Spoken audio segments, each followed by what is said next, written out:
presentation is entitled, What on Earth is Happening? And there's no question mark at the end of that, because this is my attempt to explain just that. What on earth is happening on our planet?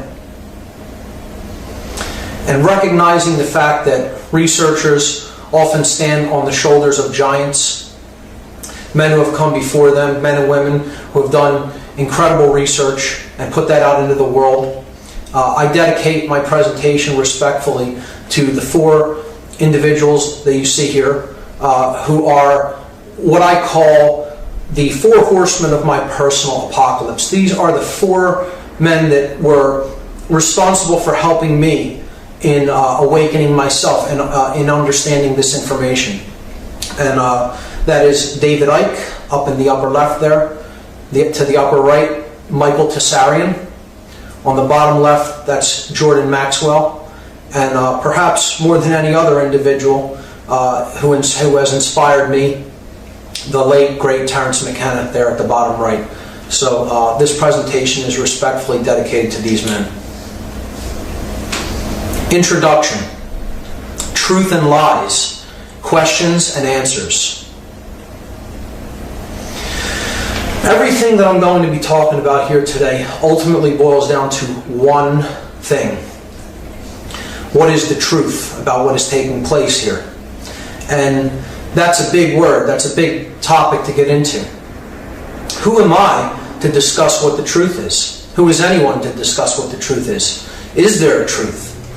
Well, one of the main concepts in my presentation going forward that I put out there is that there is in fact a truth, and it is that which is. The truth is simply that which is. It is our perceptions of truth that waver from individual to individual. Some resonate with it, some do not.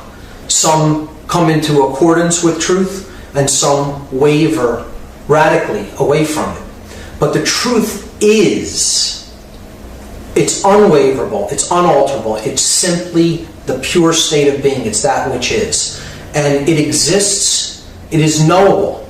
We can come to know what truth is. That is the spiritual journey. So that's what this entire presentation is ultimately about, getting to the truth. Philosophers have often made comments about truth, like William Blake. He said that truth can never be told so as to be understood and not be believed.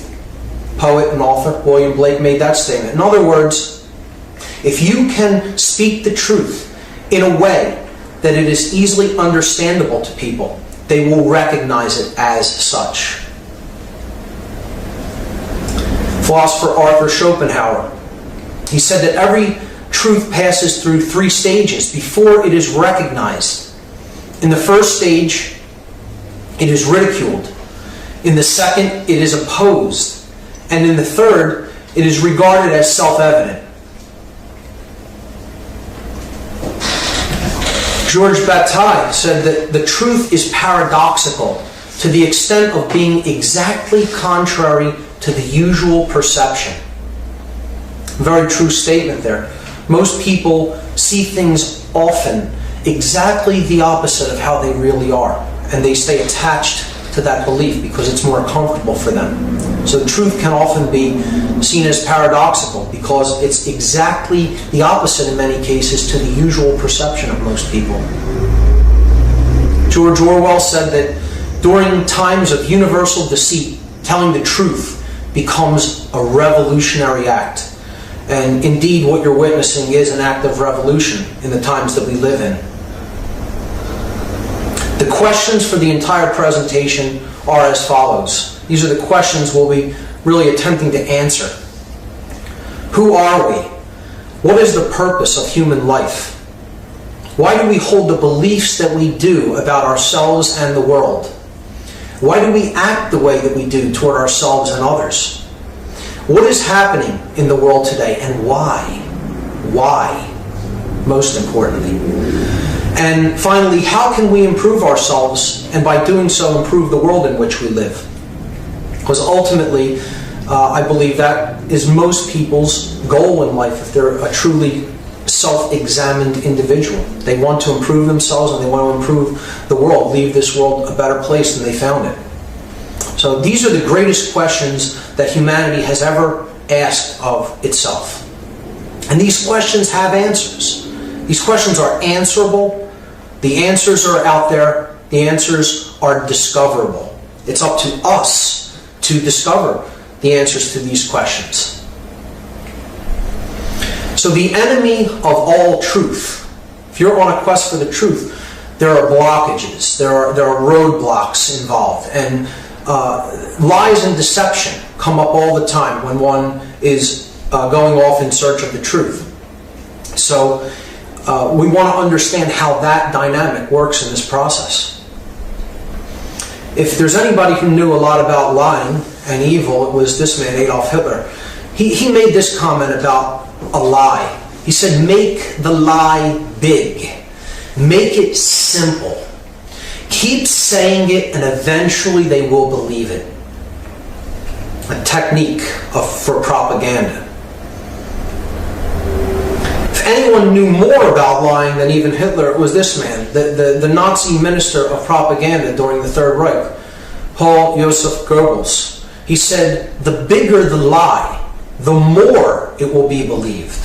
Contrary to what you would think, you make the lie even bigger, even more extravagant, even more encompassing, and more people will actually believe that. Which brings me to the concept of the biggest lie. So the biggest lie that we can ever be sold, or that we can ever personally buy, is simply the lie that there is no truth, or even if there is, it's undiscoverable. So why bother to even go out and search for it? This ties in with the philosophy of moral relativism. And it's a dangerous and slippery slope when you go down that path. Because if there is no truth, then there is no right or wrong either. So there is a truth. It is knowable by us. It is our job to find out what the truth is.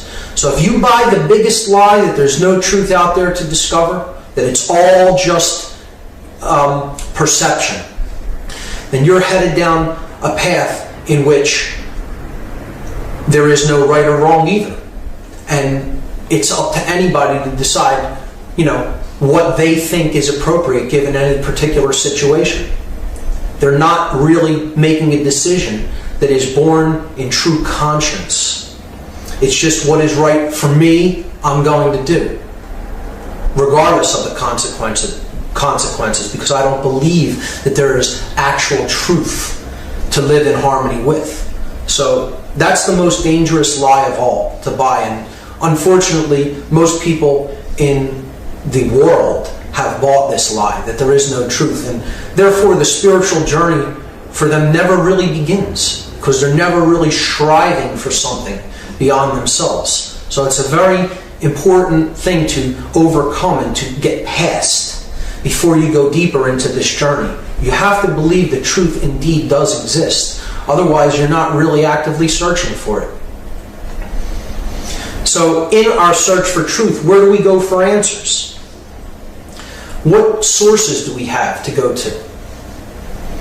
Well, most people go to what I call the Big Four, and they are politics, religion, science, and the New Age movement.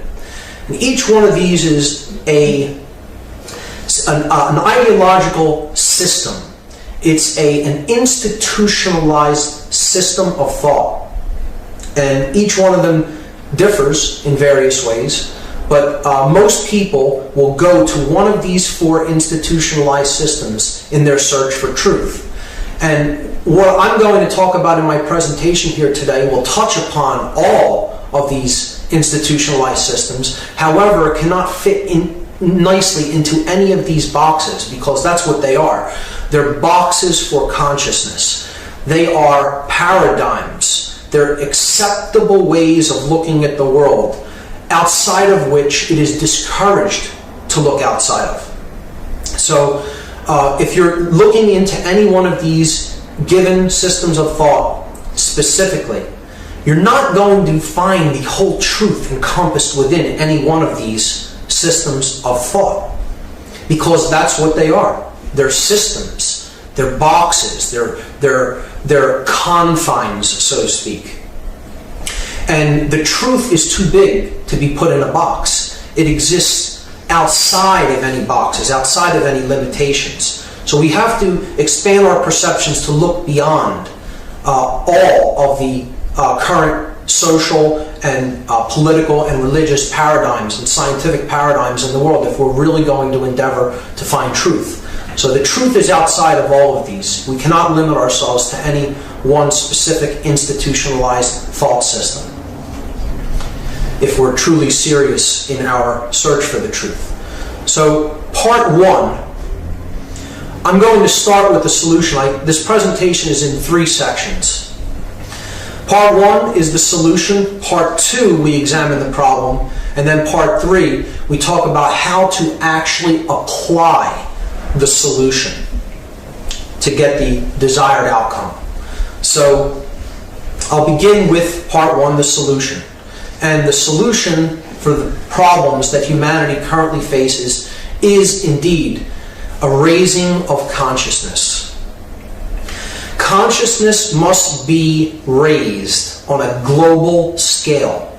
But to do that, the way that that is done is by raising it on an individual scale. Within each individual, consciousness must be raised. And as each individual consciousness is raised, global consciousness is raised. But in talking about consciousness and why this is the solution to all of the problems that humanity faces, most people don't really understand what consciousness is. They think of it as simply being physically awake. Yes, we have physical awake consciousness because we're awake, we're alert. But consciousness is much more than just a state of being physically awake. So we need a definition for consciousness as we go forward in the presentation. And I'd like to encapsulate how I feel about consciousness. This is a quote that is on the oracle at Delphi in Greece. This is words that are inscribed upon the Delphic oracle. Heed these words, you who wish to probe the depths of nature. If you do not find within yourself that which you seek, neither will you find it outside. If you ignore the wonders of your own house, how do you expect to find other wonders? In you is hidden the treasure of treasures. Know thyself, and you will know the universe and the gods. So this is one of my favorite quotes because it tells the whole story, essentially. We need to know ourselves. All knowledge of value ultimately is self-knowledge. And this is what we lack globally. We lack this as an entire species. And this is why we're in so much trouble today. This is why we're in the dark situation that we're in. Because we lack self-knowledge. We need to understand ourselves and our motivations and our desires and what makes us tick if we're really going to have any kind of happiness, success, or peace in our lives. And the ancients understood this, and they encapsulated it perfectly in a statement like that and in the buildings and in the architecture that they put together. Perhaps they were more connected with consciousness and with their own self-knowledge than we are today. So this next slide is a dictionary definition of what consciousness is. An encyclopedia or a dictionary says that consciousness is the characteristics of a being generally regarded to comprise qualities such as subjectivity, self-awareness, sentience, sapience, and the ability to perceive the relationship between oneself and one's environment. Now that's an excellent definition of what consciousness is in my estimation, but it's a bit complex. There's a lot of words there, and instead of going into each word and breaking it down and defining it separately, we can take that as a pretty good definition of what consciousness is, but for the purposes of this presentation, I would like to just simplify it and take it down to a simpler level. So with that in mind, this is the definition of consciousness that I'm going to use going forward in this presentation. Consciousness is simply the ability of a being to recognize patterns and meaning with respect to events taking place, both within oneself and in the realm in which the self exists and operates. In other words, consciousness is the ability to understand information, understand events that are taking place, the implications of them, and internal events and information as well as external worldly events and information. It is the ability to recognize patterns within information. That's my definition of consciousness as I'm using it in this presentation, so we want to keep that in mind as we move forward. The ancients had different symbols that they used for consciousness and energy, and this is one of them. This is called the Tao. Some may know it as the yin and the yang. And this represented the all, everything, because everything is conscious. Everything is consciousness ultimately. It's all energy. And there are different mixtures of different types of energies. And the Taoist philosophy codified this in this symbol, the Tao, the yin yang, by a mixture of two basic polar energies, one being light, one being dark, one being male, one being female. They called these the yin and yang. Now, yang is on the left there, and it's solar. It has to do with light, the sun. It's masculine in its qualities. It's active. It's more analytical, and it's a dominant energy. It's more left brain. We're going to talk about the structure of the brain later on, and it can be aggressive. It's dominant. It's active. It's a male thrusting principle. Okay, the darker energy, yin, is associated with the moon, which is up at night, okay, when it's dark. It's a more feminine or passive energy. It relates more with intuition than with analytical thought or logic. It's more submissive than dominant. It's more right-brained. And it deals with concepts of compassion and nurturing. So the ancients looked at this as these are the qualities that are in all of us. Not just men and women. It's not just male or female. This masculine and feminine energy is indwelling in all of us, whether we are male or female. And we have to strike a blend, a perfect blend, or an equilibrium of these two types of energies, male and female, yang and yin. So what we're going to talk about later is how one of these energies is really seemingly dominating the other more in the modern world. Another mode or another symbol that the ancients used to explain what consciousness was is the triangle, because they recognized that consciousness was a threefold aspect within an individual. Basically, an individual expresses their consciousness in three basic ways. And all other ways that they express themselves are offshoots or variants of these three basic modalities of consciousness. So in the ancient world, this was known as the law of three, or the triune aspect of the individual. And here's what they are: our thoughts, our emotions, and our actions. See, our thoughts are the creator of our experience. Everything that exists has to first exist as a thought to come into manifestation. So our thoughts can be seen as the creator God, the creator of our experience. So I have it labeled here, the Father of the Trinity of thought, emotion, and action. And thoughts arise from what we call mind.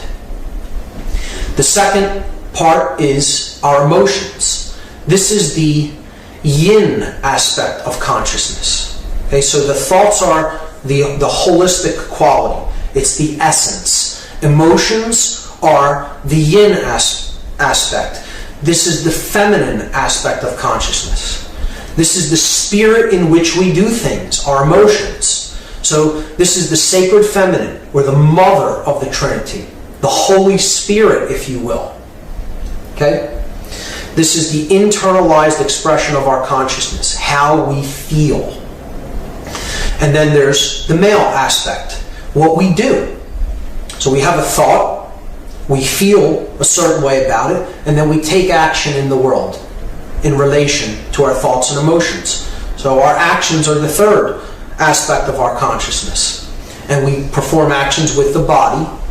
And since it's a male principle, this is the yang energy, it's considered the offspring of our thoughts and our emotions. So it is the child of the father and the mother. And it's a male principle, so it's a male child, the son. So this could be seen as the divine child of the Trinity. Thoughts being the creator God, the emotions being the sacred feminine mother, and then our actions being the male offspring of those two, the divine male child, the son.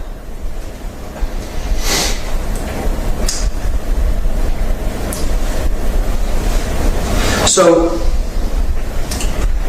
the next part of the presentation is going to deal with how consciousness manifests itself through our physiology and the structure of the human brain.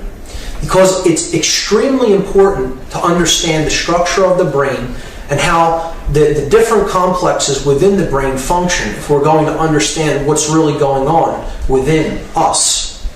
So this is a schematic diagram of the human brain, and it shows that the brain is basically broken down into three subcomplexes. We have, in effect, three small brains working in unison as one whole brain complex. And the three complexes within the brain are the R complex, or the reptile brain. You see it here at the bottom, and it is basically the brain stem and the cerebellum, the dark part right behind the brain stem, right here, the cerebellum, and this is the brain stem. So this part of the brain governs our survival instincts. It has to do with our motor skills. It has to do with all things that we interact with in the physical world, movement,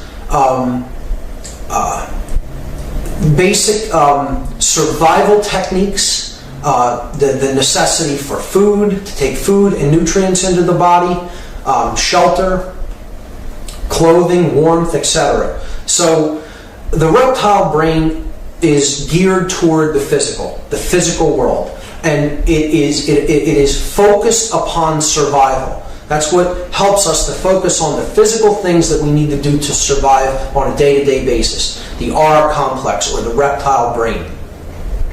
So the second subcomplex of the brain is the mammalian brain, or the limbic brain.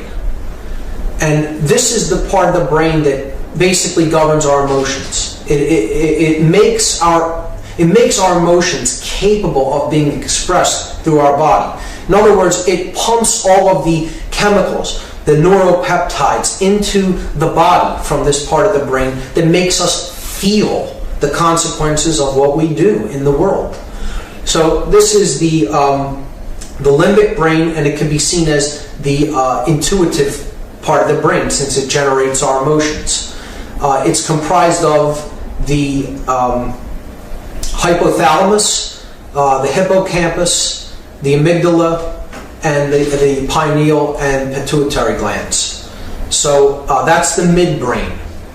And there's a third part of the brain that most people, when they see it, they think that is the entire brain, the gray matter of the brain. And it is simply one of the complexes of the brain, but it is by far the most complex and by far the part of the brain that gives us our human qualities, and that is the neocortex. It's called the human brain. This is the part of the brain that is responsible for higher order thinking within a human being. It makes higher order thinking possible. All of the things that distinguish us from the animal kingdom, it takes place within the neocortex. Art, science, music, speech, verbal and written communication, all neocortical functions. So these three parts of the brain can also be seen to be symbolic analogs of consciousness, of the trinity of consciousness, as we have already talked about. See, the reptile complex of the brain is based upon control. It's the part of the brain that makes us want to control our environment so that we survive. And this could be seen as the Old Testament God, obsessed with law, obsessed with regimen, with control. So it's the dominator aspect of the brain. A reptile is a creature of instinct, without emotion, cold-blooded, just focused on survival. The sacred feminine part of the brain, what I correlate to the Holy Spirit, is the midbrain, the limbic system, the limbic brain, the mammal brain. So it is what generates our emotions, the spirit in which we do things. So that's the feminine aspect of the brain complex. And then the most important part of the brain, by far, is the neocortex, because that's where all of our human qualities are really derived out of the activity that takes place within this part of the brain. Without the neocortex, we wouldn't be able to do any of the things that make us human. So this could be seen as the light, the thing that truly separates us from the animal kingdom. And it is the son, the divine child, it's the product of these other two brains, with the reptile complex being the father, the limbic system being the mother, and then they bear the divine child, the neocortex, the light of the world, so to speak, because the prefrontal neocortex was known as the third eye and by the ancients, and this is the part of the brain that is responsible for our highest order thinking, and it's the seat of higher consciousness in the physiology. So these three parts of the brain, the triune brain, as it's called in the scientific world, is a symbolic analog to the aspects of consciousness and the types of energy that we talked about when we talked about the Tao. So absolutely important to understand how these components function and what happens if they become imbalanced, which we'll talk about later in the presentation. Now, to understand that, we have to understand that the neocortex itself is bilaterally symmetrical. It's divided down the middle. It's in two distinct parts, two distinct halves, and they're called brain hemispheres. So there's a left hemisphere and a right hemisphere, and they govern different functions of an individual. So the left brain of an individual governs things like logic, analytical thought processes, verbal communication, our language, mathematics and science. Okay, anything that requires analysis and logic. Okay. So it's the masculine side of the brain. Hard facts, hard figures, physical worldliness, reason. Okay? The right brain functions entirely differently. It's more holistic. It governs holistic thoughts, spiritual thought. It is intuitive. It's where our intuition is derived from. It's the creative center of the individual. So artistic capability is derived from this part of the brain. All kinds of creativity, music, etc., art comes from this part of the brain. So it's the feminine aspect of the brain. So you have a male side of the brain and you have a female side of the brain. And it isn't that one is better than the other. It's that they need to be balanced, just like the yin and yang energies. They need to be balanced to come to a state of wholeness, of working in unison with each other, and equilibrium. And that's a truly ordered individual, a person who really is truly awake in consciousness, has a balanced brain. They're using both brain hemispheres in conjunction with each other. When that is done, the prefrontal neocortex that governs the highest order thinking within the individual really comes online. And that's kind of the opening of the third eye, so to speak. And that only happens when these two brain hemispheres come into coherence with each other. And a little bit later, I'm going to talk about what happens if these brain hemispheres are radically out of balance with each other. What happens if one side really is dominating the other, and there's very little activity taking place in one hemisphere of the brain, but a whole lot on the other. And not too unpleasant things begin to occur. Things that aren't too good in our experience begin to happen when the brain is in significant states of imbalance. So I'll be talking about that later. Again, the left brain is the yang energy, the right brain is the yin energy in correlation to Taoism. So the symbols for these, which will become important as we go forward and talk about symbology, are the upward pointing triangle. In the ancient world, the upward pointing triangle seen here was known as the blade. This is a symbol representing male energy, or yang energy. It's a rudimentary phallic symbol. It's an upward pointing triangle. It's like the tip of the spear, okay? Or it's, like I said, a rudimentary phallic symbol. These are thrusting elements, a spear, a penis, male active thrust, okay? The opposite of that, yin energy, is the inverted triangle. Okay, so you just are taking it and you're using its opposite, an inverted triangle. This is like the shape of a womb, the shape of the lower portion of the female anatomy that bears children. You know, it's like a chalice that holds wine or blood. You know, the Holy Grail is a concept of this inverted triangle. It was known as the chalice in the ancient world. So you have the blade, and that represents the yang energy, the left brain, and then the chalice, the inverted triangle, that represents the yin energy, or the right brain. So keep those symbols in mind and how they correlate to consciousness and how they correlate to the brain as we go forward, because we will be seeing them again.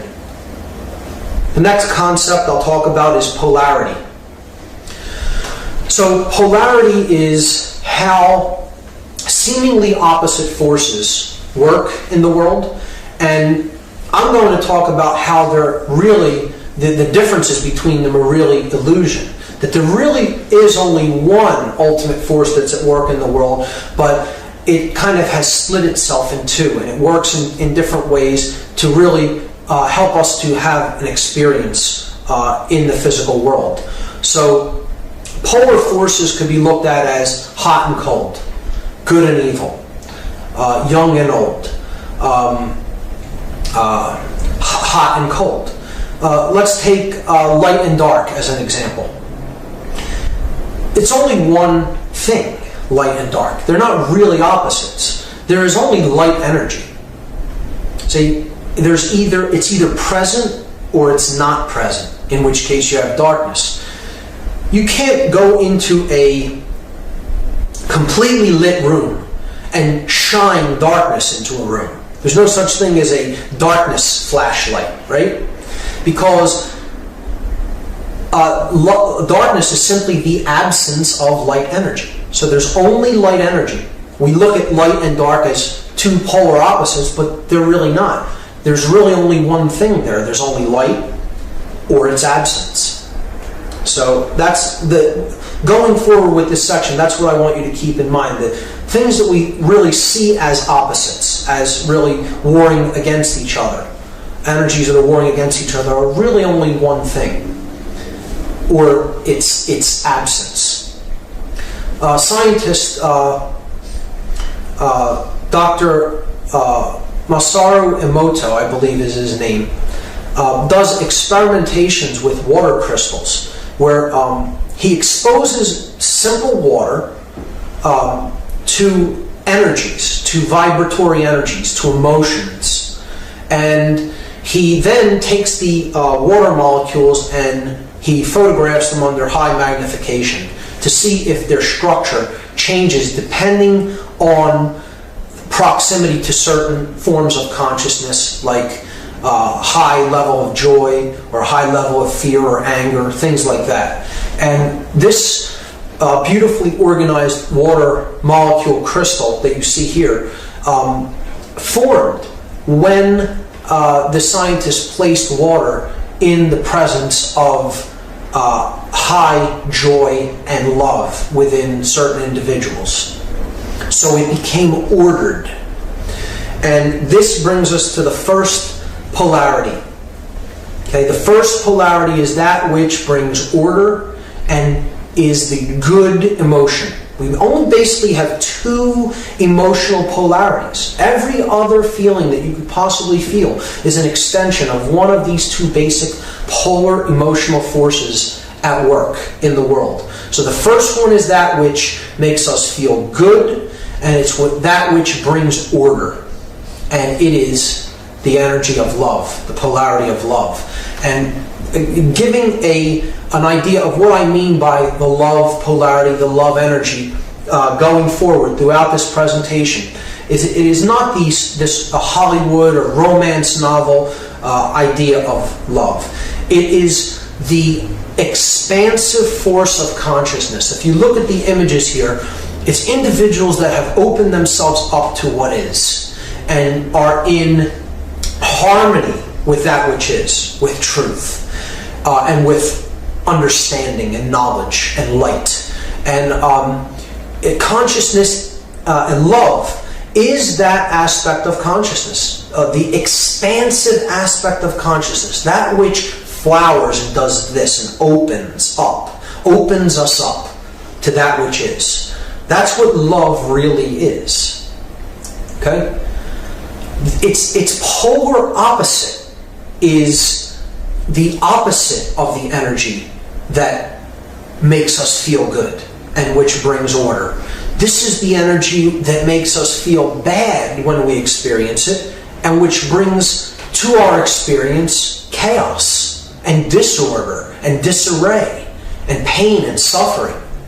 And it's interesting that this scientist, Emoto, took water, the same water that he had just previously exposed to a high vibratory energy of consciousness and love and joy, and he then exposed it to people totally in shut down consciousness, fighting amongst themselves, in fear and anger, and just being generally nasty to each other.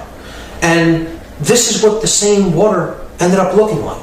The crystalline structure completely broke down, and there was just chaos in the structure of the water. And it shows you that our emotions and what we think and what we do have an effect on the physical world.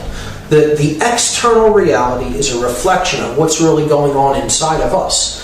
So this is water that's been exposed to the negative emotional polarity.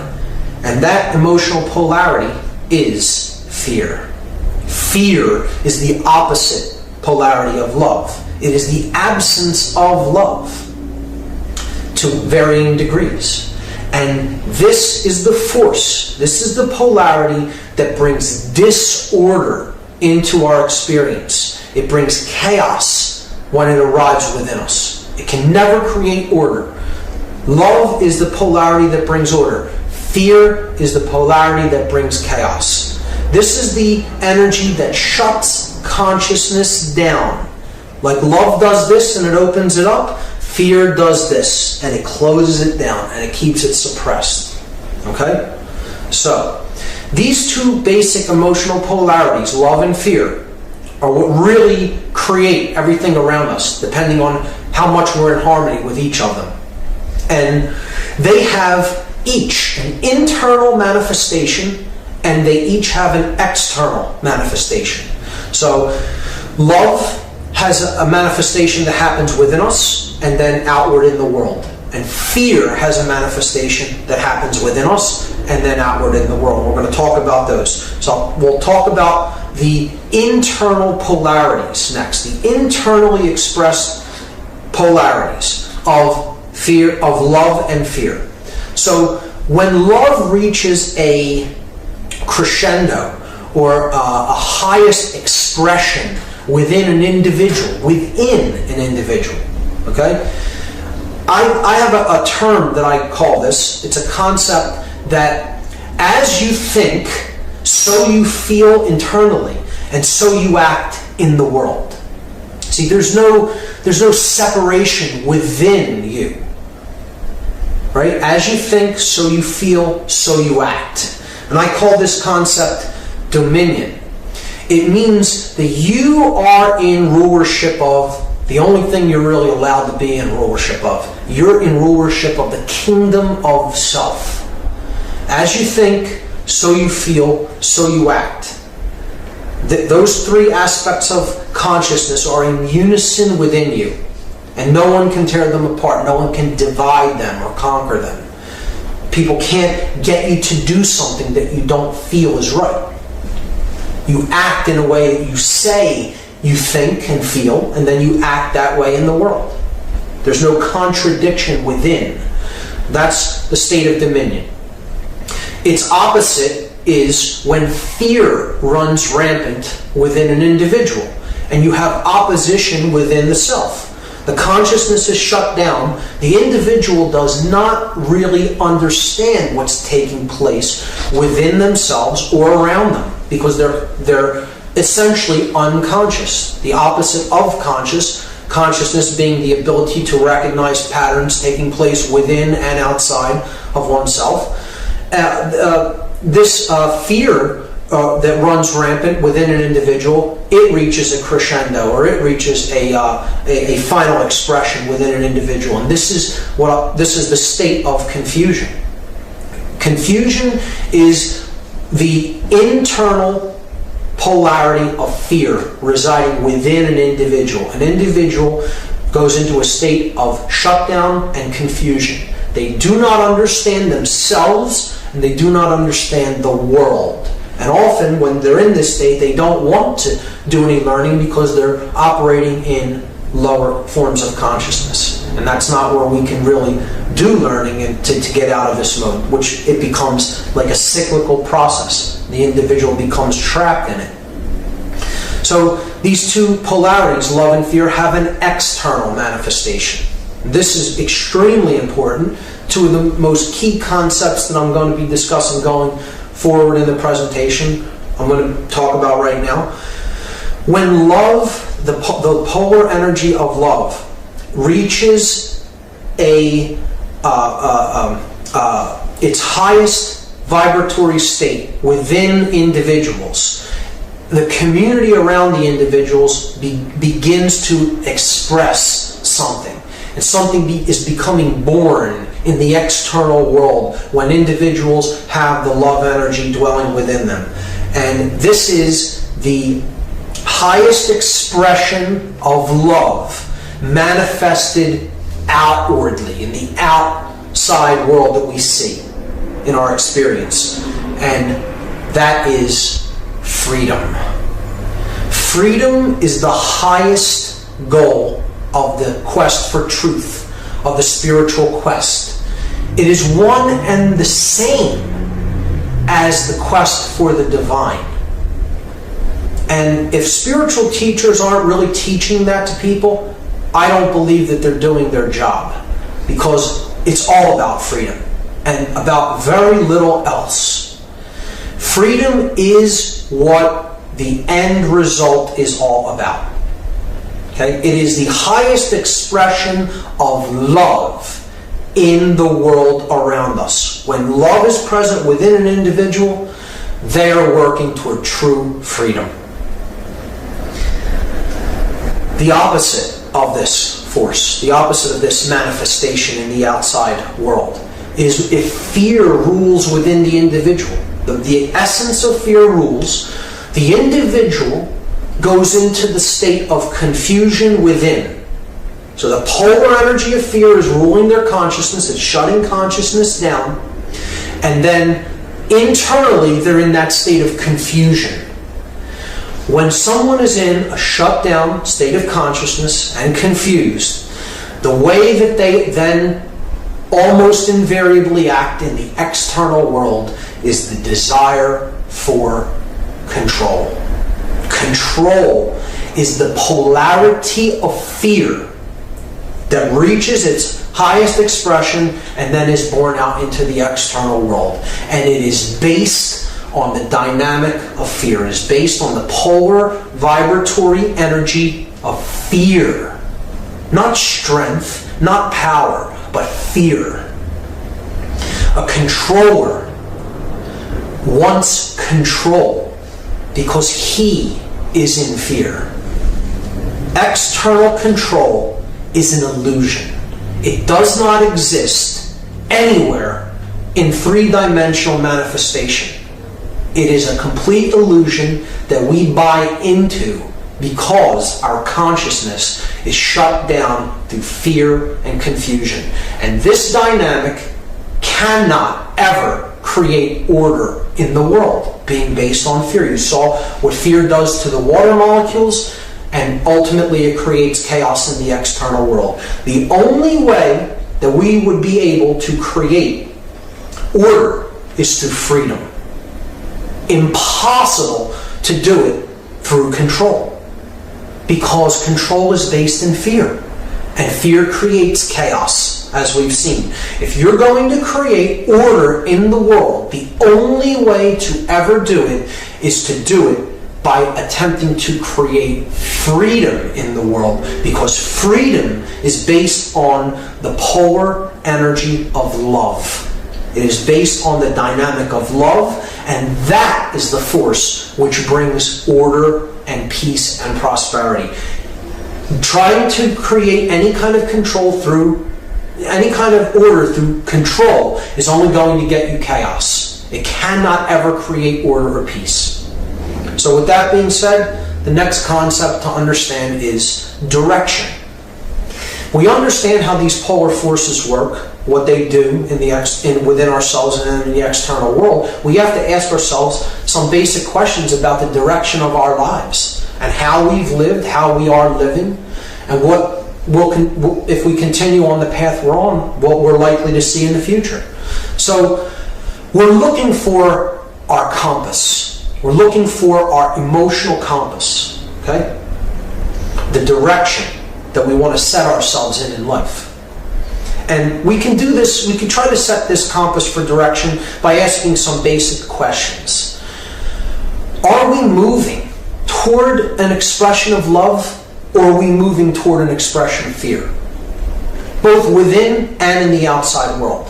Which one of those basic polar forces are we really moving toward, if we are honest with ourselves?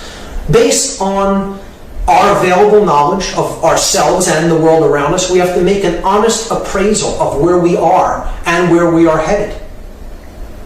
We have to have an understanding of the past. Not studying the past is extremely dangerous, because those who don't understand what has happened in the past, it is very true that they are often doomed to repeat it in cycles, because they don't get the lesson. So an understanding of what happened in our past can help us to orient our direction for the future. We should learn from the past, from the mistakes of the past. But most importantly, in analyzing and trying to come to an understanding of what sets our direction in life, we have to really grasp and understand that our emotions are the most critical factor. Our emotions are our compass for direction in life. When we feel an emotion, it's because it's trying to tell us either continue to do that thing or do not continue to do that thing. The emotions are the compass. That's why it's called compassion. Compass is in the word compassion. Compass, passion, emotion. So our emotions are our compass for direction in life. If we numb them out, if we seek to not feel them, we're throwing our compass away and we're lost in the wilderness. So your emotions are there to be felt, not to be numbed out, as many people are striving to do in the modern world.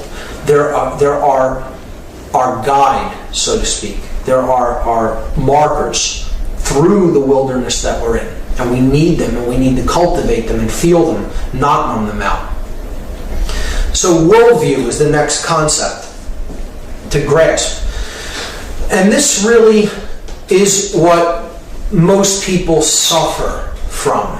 A poisoned worldview, as I'll talk about in part 2. See, it's just what it says. It's our view of the world. How we view ourselves in relation to the world, how we view others in relation to ourselves. So, just like the polar energy forces that we talked about in polarity, there's a positive worldview and then there's a negative worldview. So the positive worldview is one that sees ourselves as, yes, an individual, unique expression of individuality, the monad of consciousness, if you will, the individual unit.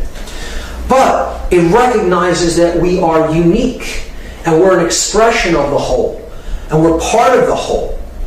When that drop is in the whole ocean, there's no separation.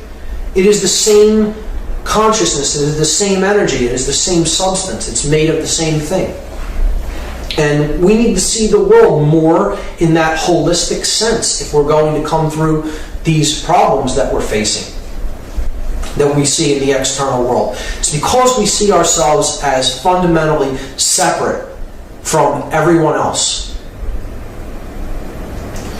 See, it doesn't mean we have to lose our uniqueness. We can still understand that we're completely unique, like a beautiful snowflake, and there's only one like that. You know, it's not to throw away the idea of individuality, because that is of total importance. That is of critical import to understand that each individual is a unique expression of consciousness within the whole. So the value of the individual is infinite, and it must be respected at all times. But it's not to say that the individual shouldn't also understand that they are part of a living system. See, we belong to the whole system of the earth, the whole complex that is this living, breathing planet. We can't separate ourselves from our environment, from our ecosystem. We belong to it. We are part of it. And human nature, you know, this is really what worldview really gets down to. How do we see human nature? Do we think of human nature as fundamentally flawed? Do we think of it as fundamentally evil or vile?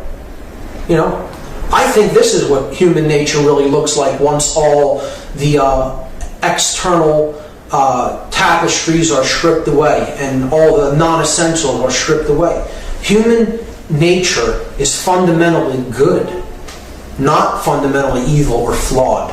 That's a poisoned worldview. If we're to heal the problems within ourselves and in our social structure, we need to recognize human nature for what it is. It's good. It's all the conditioning and the mind control factors that go into poisoning a person through information that they take in over the course of their lives that makes them do the things that they do, the harmful things that they do. It isn't that's human nature. And we need to really be focused on working toward true freedom if our worldview is a positive one. And if we really understand what we're here to do and what a positive worldview is really seeking to create, to accomplish. When we take this worldview, this positive, connected worldview, this unified, non-dual worldview, these are the states that emerge. Higher levels of consciousness and awareness, dominion within the self, understanding of our motivations, our desires. And states like this is what emerges, what you see here. Peace, harmony, justice, truth, freedom, order. They can only be created with a positive worldview. The opposite worldview is a negative or a dark worldview, a poisoned worldview as I call it. So it's the worldview that sees that, again, that little drop up there as completely cut off and separate from the whole. This is one big, huge mass of consciousness, but I'm completely separate from it, and I have no relationship to that whole. I'm just a number. I'm one of the faces in a mass of faces, and I can't really affect any change. I'm just a number. I'm powerless. My nature is fundamentally flawed. We come into the world in a state of corruption and sin and brokenness. And you take this worldview, your life will become a reflection of that worldview. Your consciousness will slowly begin to shut down until you're in a state that resembles sleep or hypnosis. And you will have all kinds of susceptibility to techniques of mind control, which I'll be talking about. And when we take this negative worldview, then we want to lash out against everyone else. We're cut off. We're separate from everybody else. We're in a state of internal confusion because our consciousness is shut down. And then we want control. We want to feel better about ourselves by taking external control over someone else. And all that's doing is ignoring the basic problem. The basic problem that a controller does not know oneself. They don't really understand the modalities of consciousness that are indwelling within them. And because they're in that state of internal confusion, then they seek for external control over others.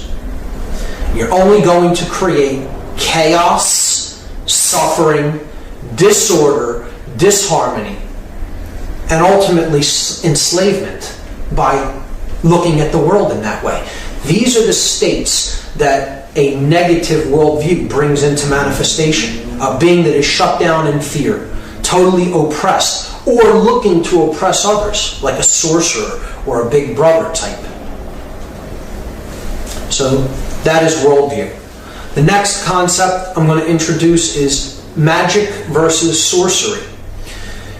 These are very real forces. These are very real energies that are being used all around us at all times in the world. And they're very real, but they're quite different from the Hollywood interpretation or definition. A real magician or sorcerer isn't, casting lightning bolts from his fingertips, but he is using forces at work in the world to create what he wishes to create.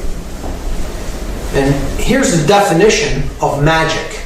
This is what magic actually is in the real world. Magic is a science. It's a science and art of influencing change to occur in accordance with the will. Now that's a very important term there at the end. Will with a capital W. Okay? Whole books, whole volumes have pretty much been written about what that means. And this does not mean the practitioner's egoic will, my desire, what I want to see happen, what I want to see done.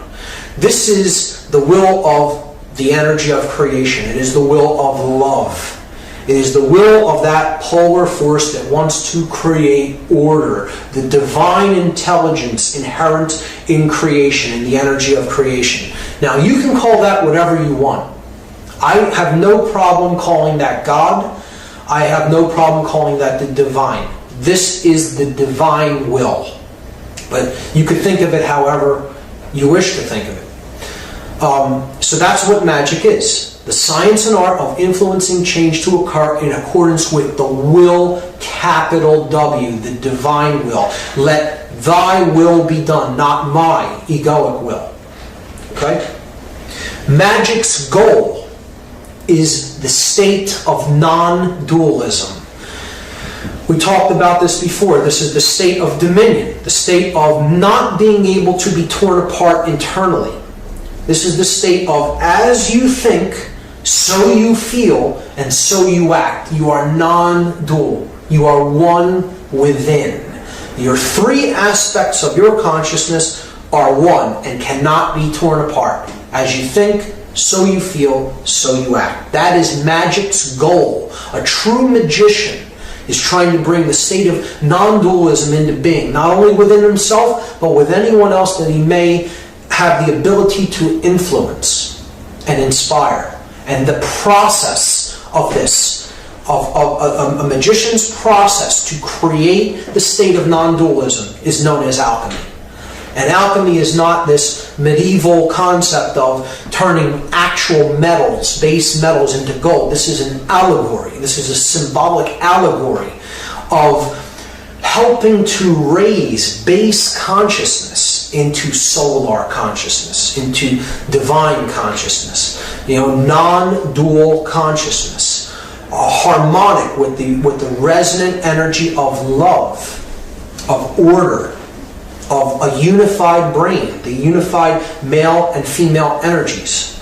So that's what an alchemist is really trying to do. He is attempting to inspire others and be an influence for them to raise their consciousness up to a higher level. That's what the process of alchemy is. And that's a magician's vehicle for doing his work to accomplish non-dualism.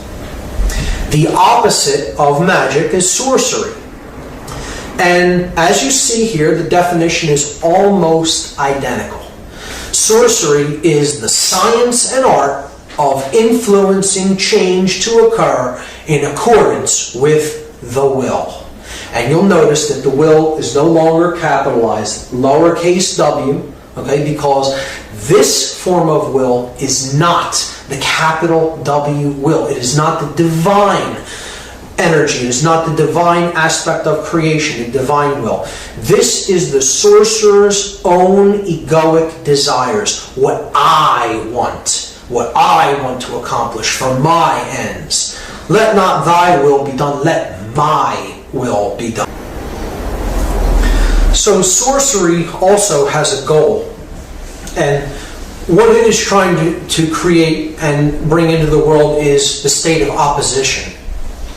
Opposition is the state when polar forces are at war with each other and there is struggle, there is conflict, there is suffering, there is chaos. Moreover, it means that sorcery wants to create, and a sorcerer wishes to create an opposition within an individual. This is the opposition that takes place within us. We aren't unified in the way we think, feel, and act. We may think a certain way or feel a certain way about something, and yet we do something that's in opposition to that. So we're torn apart from within. The three aspects of our consciousness are not unified as one. They are torn apart. So in that aspect, the person is in internal opposition, where they are crucified within themselves. It can be seen as. And the actual methodologies that are used to accomplish this state of opposition, both within an individual and in the external world, is the sorcerer's tools of illusion and manipulation. It is getting people to believe in something that simply is not real and that does not serve their interest in the world, does not serve who we are and how we are really meant to live.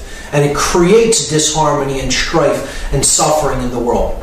They want to try to get people to believe that way because it may benefit them. Even though it doesn't benefit the whole, it may benefit them so that they profit and they come out on top and everyone else suffers. That's what a sorcerer is really trying to do.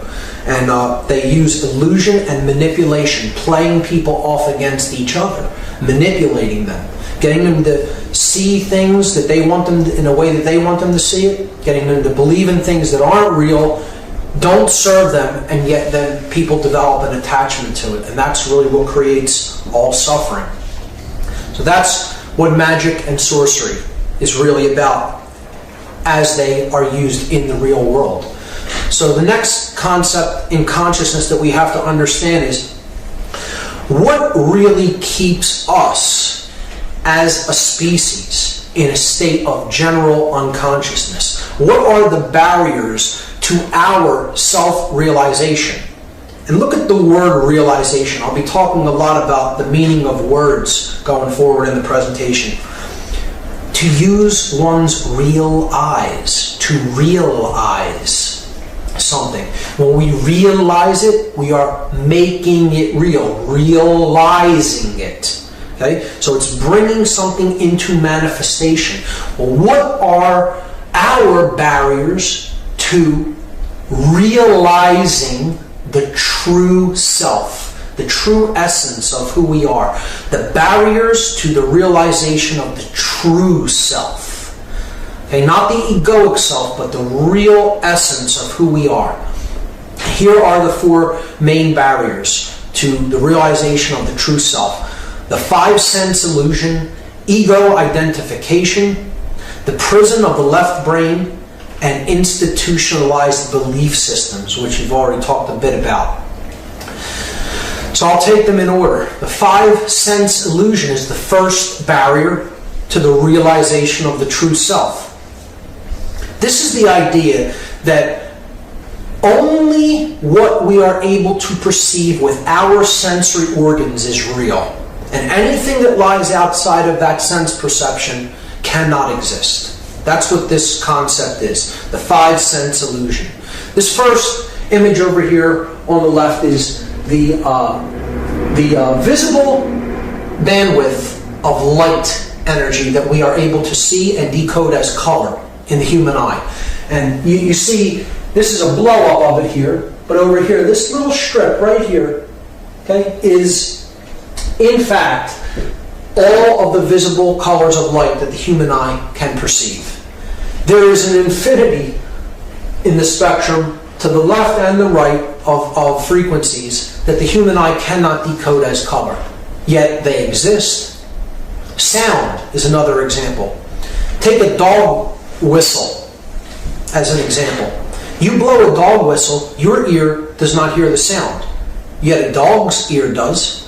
That's because your ear is tuned to a different vibratory bandwidth of frequencies than is a dog's ear. Does that mean that no sound is coming out of the whistle that you're blowing? Of course not. The sound vibration exists, it's traveling through the air. It's actually reaching your ear. Your ear just can't decode it as sound. That doesn't mean it doesn't exist. Our identification with the solidity of matter.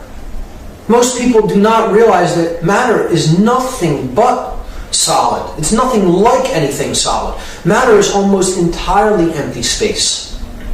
The atom is almost entirely empty space. The nucleus of an atom, if you made it the size of a baseball, the electrons, what we term the electron shells, would be city blocks away from the nucleus, and all in between is empty space, vacuum. If you took a subatomic particle of an atom and looked at it under enormously powerful magnification, we don't even have the technology to do that. Scientists understand that these subatomic particles that comprise all matter are really vibratory energy. They're just a wave of energy vibrating very quickly, like a little rubber band. This is string theory. And think of it like a telephone cord. If you took a telephone cord or a jump rope, okay, and just kept whipping it faster and faster and faster and faster and faster and faster, eventually you can make it look like there was a ball there if you were able to move, to whip it around fast enough, but it's not a solid object. You have a very, very thin, unidimensional piece of rope or strand or string, and it's just vibrating, and it's taking a form by the way it's vibrating. Matter is the same way. Matter is not solid. It's simply energy and vibration. And everything is made of this. From the smallest cells, the smallest single-cell organisms, to entire galaxies. We are made of this. We are not solid. We are energy taking a form through vibration. Okay, so we have to understand that if we're going to get past this five-sense illusion of only what we see and perceive, to our limited sensory organs is real. It simply is not true.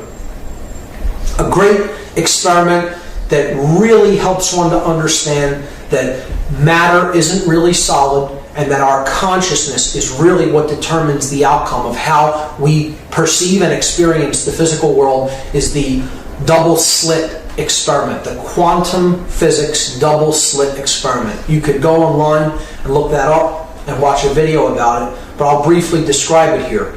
Scientists take very, very small bits of matter. Like let's say you took a little ball bearing and you shot it through 2 slits, as you see up here. You get a pattern on the other wall, okay, that looks like 2 slits from where they went through and they struck the measuring device on the other side. Okay, so that's this first image here. Very small pieces of matter, like let's say ball bearings or pellets. You're shooting them through a shield with 2 slits in it, and that's the pattern they form on the other side. Now, when scientists do this with electrons, which are very, very, very small bits of matter, part of an atom, a subatomic particle of an atom, which is what matter is comprised of, you do not get 2 slits. You get what's called an interference pattern, which is like waves. Like when water goes through something and strikes it with intensity, and then it diminishes as it goes out from the center of intensity. But scientists are confused. We shot small bits of matter through these 2 slits, and we get an interference pattern. How could that be? They thought maybe they were interfering with each other, because they're shooting them through as a stream of electrons. So what they do is they then take an electron voltmeter, which fires only 1 electron at a time. So now they're just firing 1 electron at a time, but yet they still get an interference pattern. There's nothing for the electron, the single electron, to interfere with, because it's going through 1 at a time. But they still get an interference pattern like waves. Okay? This is because at the quantum scale, matter isn't solid. It is wave energy. And the electron is leaving that electron voltmeter as a wave, and it's passing through that double slit as a wave to strike the wall as a wave. Now, scientists wanted to determine, well, how many of them are going through 1 slit, how many of them are bouncing off, how many of them are going through another slit. So they put a measuring device, okay, before one of the slits, and they're going to measure how many of these individual electrons are passing through only one of the slits.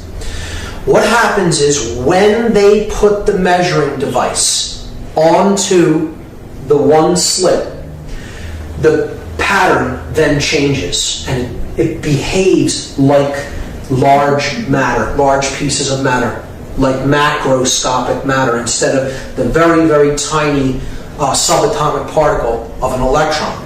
It stops behaving like a wave because consciousness has been introduced to the equation. And then it behaves like solid matter. It then, upon being observed here, this is called the observer effect. Upon being observed, before it goes through the slit, okay, it has to make a decision about which slit it's going to go in. It cannot act as a wave because there is consciousness introduced. So then an outcome must be determined, and that what happens is it is called the collapse of the waveform. So the particle that left as a wave collapses to a point particle and then goes through one of the slits or the other or bounces off the screen. Prior to that, it only exists as a waveform if no consciousness is introduced. So this shows us, one, matter is not solid. It is a waveform, a vibratory energy. Two, how we view ourselves, the world, the things that are taking place, has an effect on the outcome. We are made of these particles. Okay? So introducing consciousness into the equation can have the effect of changing the end result. That's the important thing to keep in mind here. Looking at it one way may get you one thing, looking at it a different way may get you something else. The 5 sense illusion. The next barrier to self-realization is ego identification. So ego should be briefly defined, because most people think of ego as, oh, I'm just a person who's completely full of myself, and I just think that I'm so great and so better than everybody else. That isn't ego as I'm using it in this idea, in this concept. Ego identification means that a person is identified with roles that they play in life. They don't see themselves as an aspect of consciousness. They see themselves as what I do, what I'm involved in, the role that I play. So I am a businessman, I am a soldier, I am an American, I am a father or a mother, okay? You're identified with the roles that you play in life. These are simply vehicles, expressions for consciousness to have an experience in the physical world. They're not who we actually are underneath. We are the expression of consciousness, having an experience in the physical world. These are roles we play in life. They're not actually who we are. But we often tend to get into the trap of identifying with these roles so much, so completely, that we define ourselves as these roles. And that's where we can get into trouble. The next barrier to the realization of the true self is the left brain prison. So we talked about the hemispheres of the brain and how the left and right brain play very different roles in their functions. And what we have to understand is that shut down modes of consciousness are very frequently caused by left brain imbalance. And we'll talk about why that is later, and what happens to the brain when it becomes imbalanced toward one hemisphere or the other. So the next barrier to the realization of the true self is what I call, and what many researchers have called the left brain prison. This is getting trapped in the functions of the left brain only, and kind of ignoring the right brain functions of holistic thought and intuition. And this is a product of our culture, actually, which stresses reading, writing, math, verbal communication, written language, science, logic, reason, okay? And it oftentimes ignores, particularly in our educational upbringing, holistic thinking, intuition, creativity, art, music, things like that are often de-emphasized in our educational structures. Certainly not emphasized in our scientific establishments. And this is kind of like a cartoon talking about, or making a commentary on the differences between the left and right brain. The left brain, there you see everyone in business cubicles, all the same color, all looking identical, like robots, kind of. And then on the right-hand side, you see people engaged in creative acts, in holistic behaviors, hanging out with their family, flying kites, reading, doing creative things, art. And it's a good analysis of the dichotomy between the left and right brain hemispheres. And the tendency in our culture is to get trapped in that left brain modality, because that is the part of the brain that kind of keeps us real rooted to the physical world, and it's that which kind of is geared more towards staying in control. It's the dominator part, the aggressive or dominator part of the brain. And that's why I have the image there of Big Brother from 1984, because this is what it ultimately leads to if you stay trapped in that left brain sense of identity, the left brain prison, becoming like a dominator. The next barrier to the identification of the true self is institutionalized belief systems. So I call them belief systems because that's exactly what they are. They are beliefs that people become attached to. They do them often because it's simply the way they were done previously. If they were introduced suddenly now, without any prior knowledge of them, many people would say, well, why would you want to do something that way? But because they're handed down to us by other people who just say, that's how it's done, or that's the way it is, or that's how we do this, then it's accepted. But from our cultural paradigm, our cultural way of seeing the world. And it's also interesting to note the word institution. When we say that we are committed to an institution, what do we mean by that?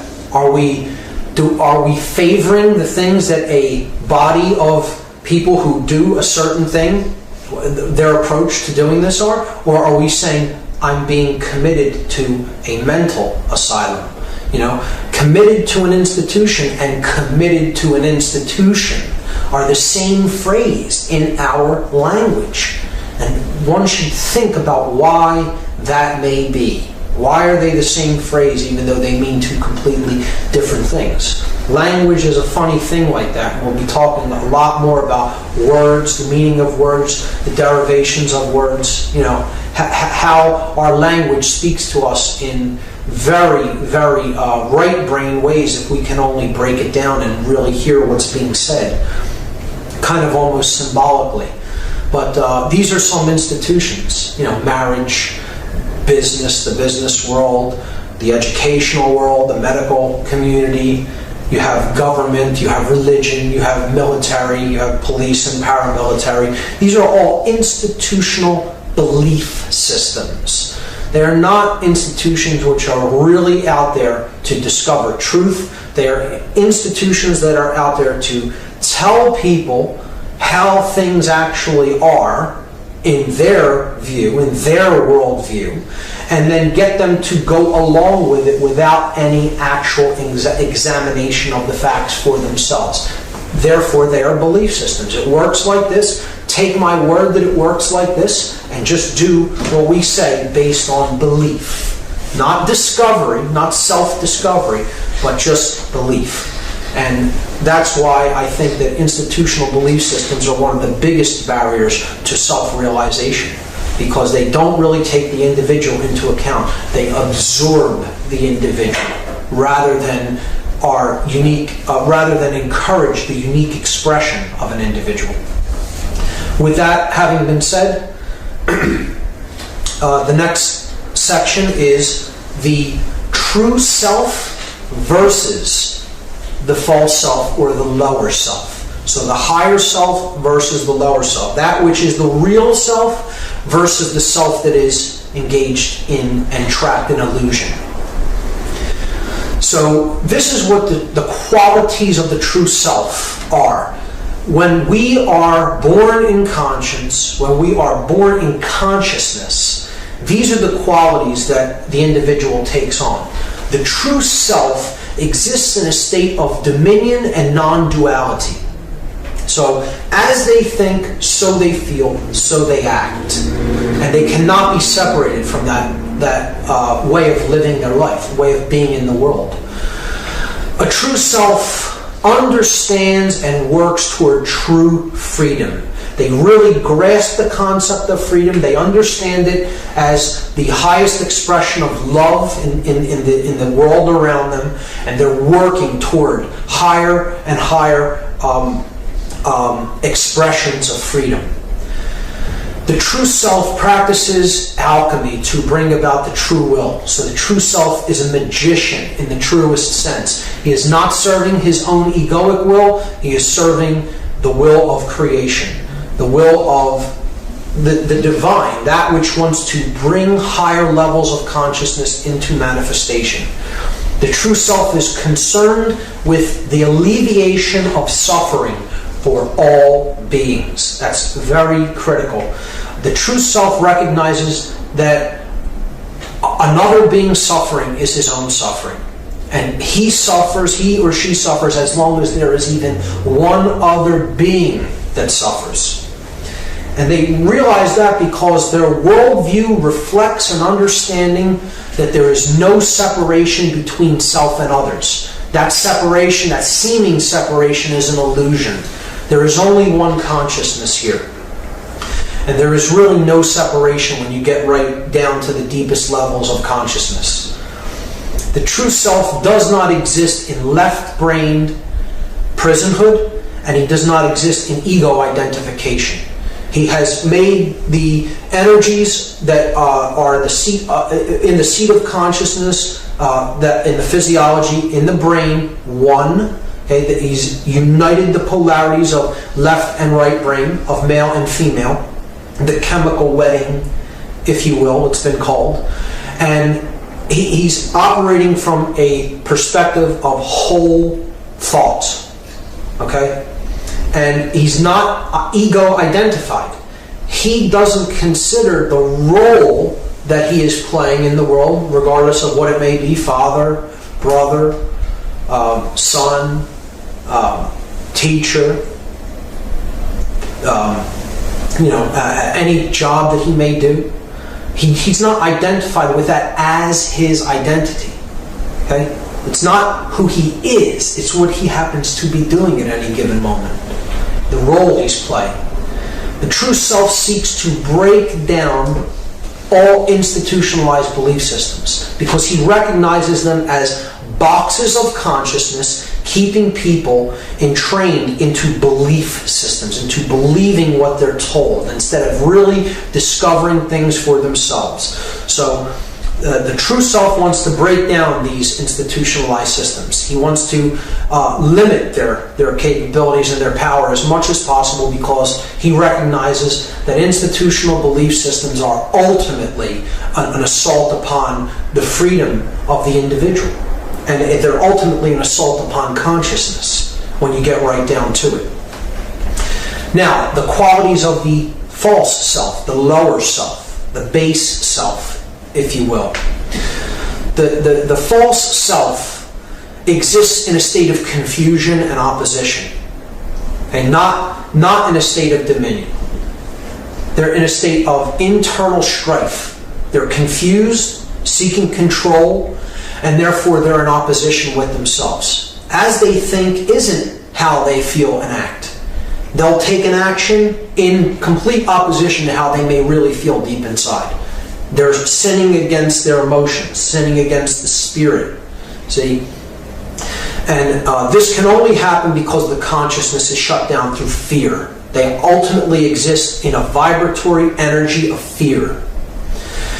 The true self can't even envision what true freedom is. You could try to explain the conceptual idea of what freedom is, but they'll not really grasp it or understand it because their consciousness is so ruled by the vibration of fear that all they're seeking is control to try to alleviate the internal confusion. They don't understand themselves or the world. So they just lash out through control to try to externally control events. And all they're going to do by that modality is bring more chaos and disorder into the world and into themselves, ultimately.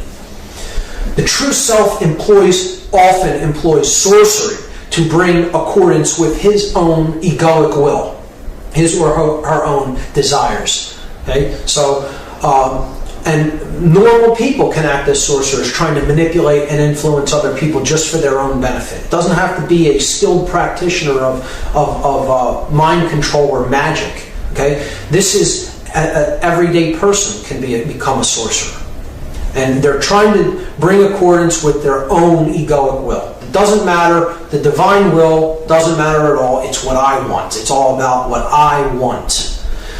He's concerned only with oneself and one's own, if that. maybe my family or small circle of friends, if that. But ultimately, the focus is on my own comfort, my own happiness, my own desires, and anyone else, if it doesn't affect me in my own immediate surrounding, they can be damned. The true self has a worldview that reflects a belief that everything exists in a state of separation, even though this is not the case. They believe that because they're trapped in that left brain modality, that left brain prisonhood. The true self lives life in a state of left brain ego identification, totally identified with the roles that they play and attached to their belief systems, totally attached to what they perceive. Doesn't matter what the truth is. I'm going to think what I want about it. It's where this moral relativist stance comes in. Doesn't matter if there's a truth out there. I can determine the truth for myself, or whatever I want it to be. I'm the arbiter of truth. So he's in such a state of left brain prisonhood that he is completely ego identified. The role I play is all that there is, and that's who I am. And the false self accepts and reinforces most institutionalized belief systems. So not only do they accept the belief system, they enforce it themselves. They want to propagate it because they're benefiting in the physical sense, in the worldly sense, from that institution being in operation, and they want to continue that. So that's the false self, the qualities of the false self, the egoic or lower self.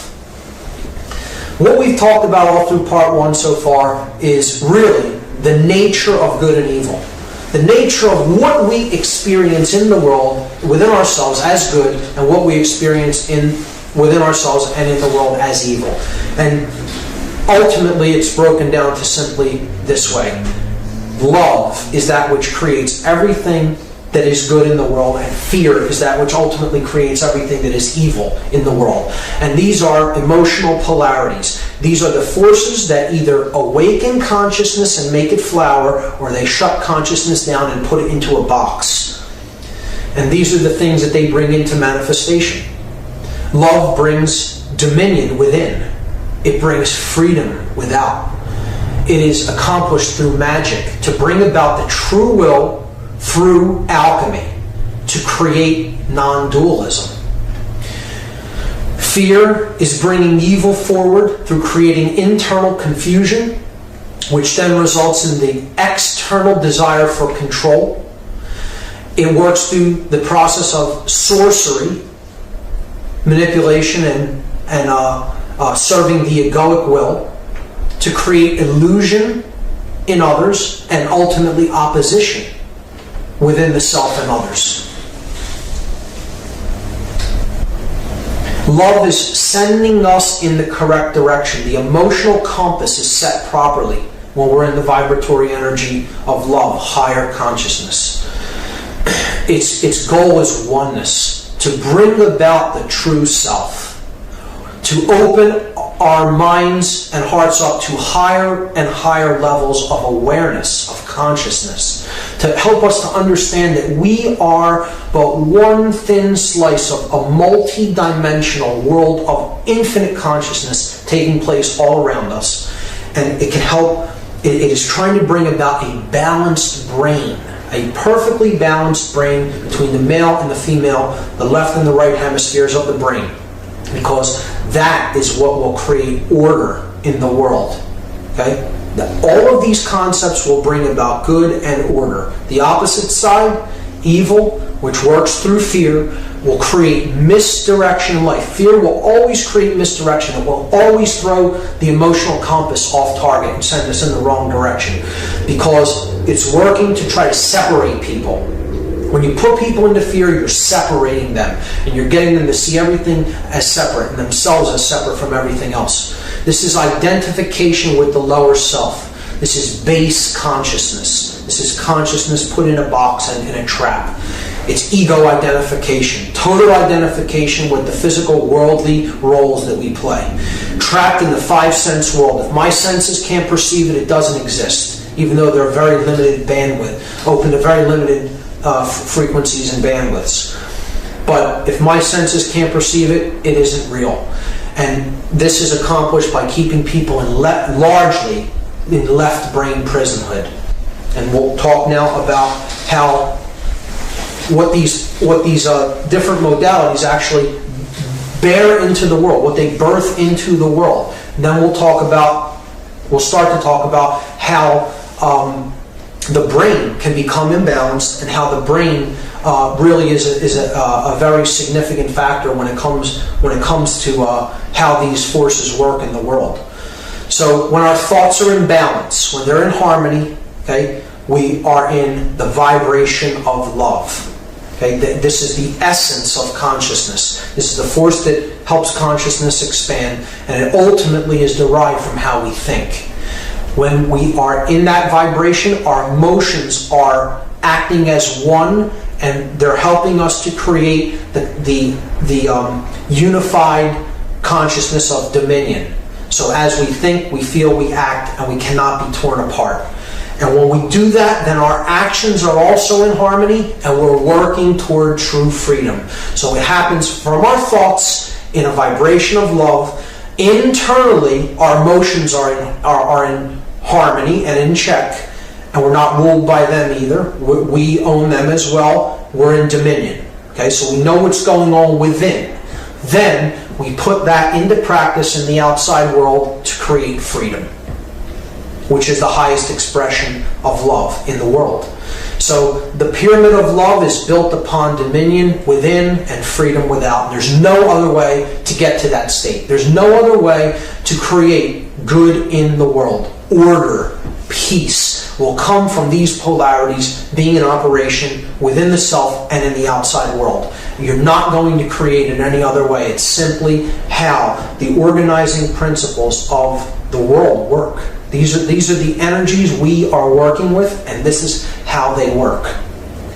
The opposite of this effect is if our thoughts are in complete disharmony and they're ruled by fear. We are in the fear vibration with how we think.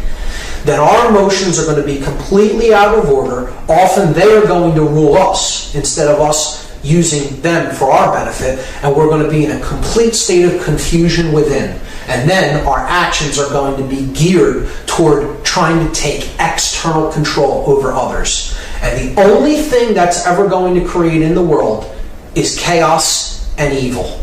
That's all you can create with those polarities. You know, trying to say that you're going to create good and order in the world through control is like saying, I'm going to take my wet laundry that I just washed, and I'm going to dry it by pouring more and more water on top of it. You'll never dry it like that. It's an impossibility. You're adding the opposite polarity than what you want. And that's what people in fear-based consciousness, in internal confusion, that don't really understand the self, that have not made a study of their psychological and emotional makeup, are going to create nothing but chaos in the world through trying to control things externally instead of understanding what's really going on inside of us. So that's how that pyramid works. Now, we talked about consciousness and how it's correlated to the brain, the yin and yang energies, the left and right hemisphere of the neocortex, the human brain. Okay? And what I want to talk about now is what happens when one of these hemispheres is completely dominant over the other.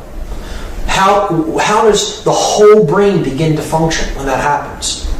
Well, the neocortex, the whole upper brain, the whole human brain is like the executive controller. It's the command center of the whole three sub-brain complexes. Remember, you have the neocortex up at the top of the head, the new brain, the new cortex, neo meaning new. You have the limbic brain in the middle. It's the midbrain, the mammal brain. And then at the base of the brain, you have the brain stem and the cerebellum, which is called the R complex, the reptile brain. So the neocortex, the top brain, okay, is like the CEO of the company. Let's look at it that way.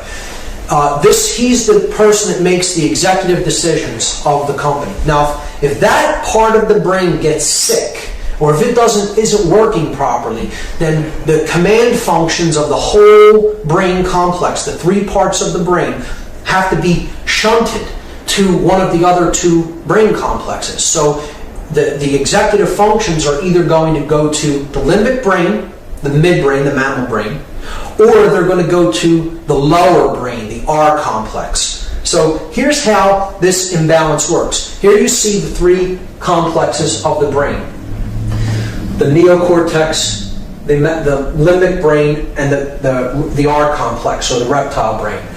If we become extremely imbalanced to the left brain hemisphere, and this is how most people become imbalanced. There is a percentage that become very right brain imbalanced, but there is more of a tendency to become left brain imbalanced because of how our educational system is here in the Western Hemisphere.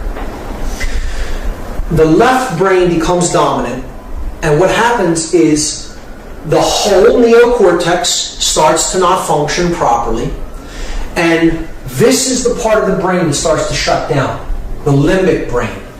See, our emotions are more cultivated through a holistic cohesiveness of both brain hemispheres, particularly when we start to get in touch with our right brain hemisphere. Okay? When you're only in the left, there's very little emotional or intuitive makeup within the person. So their limbic system actually begins to shut down. Their whole neocortex isn't functioning properly because of that imbalance. So the part of the brain that takes over is the reptile brain, the R complex. And the person begins behaving in reptile-like ways, controlling, dominating, hoarding, greed, external control over others.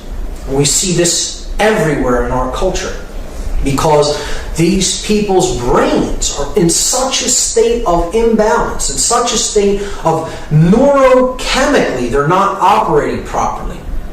And the limbic brain has stopped functioning. The person is essentially cut off from their emotional guidance system of how they feel about what they do to others, and they become like a reptile because they're being ruled by the reptile brain. And they become cold-blooded. They don't care about what they're doing to anyone else. It's all about me. And it doesn't make a difference who I have to step on. That's what a person is thinking who is ruled by the reptile brain. Doesn't matter if it's right or wrong. Doesn't matter. It's only about how it relates to me.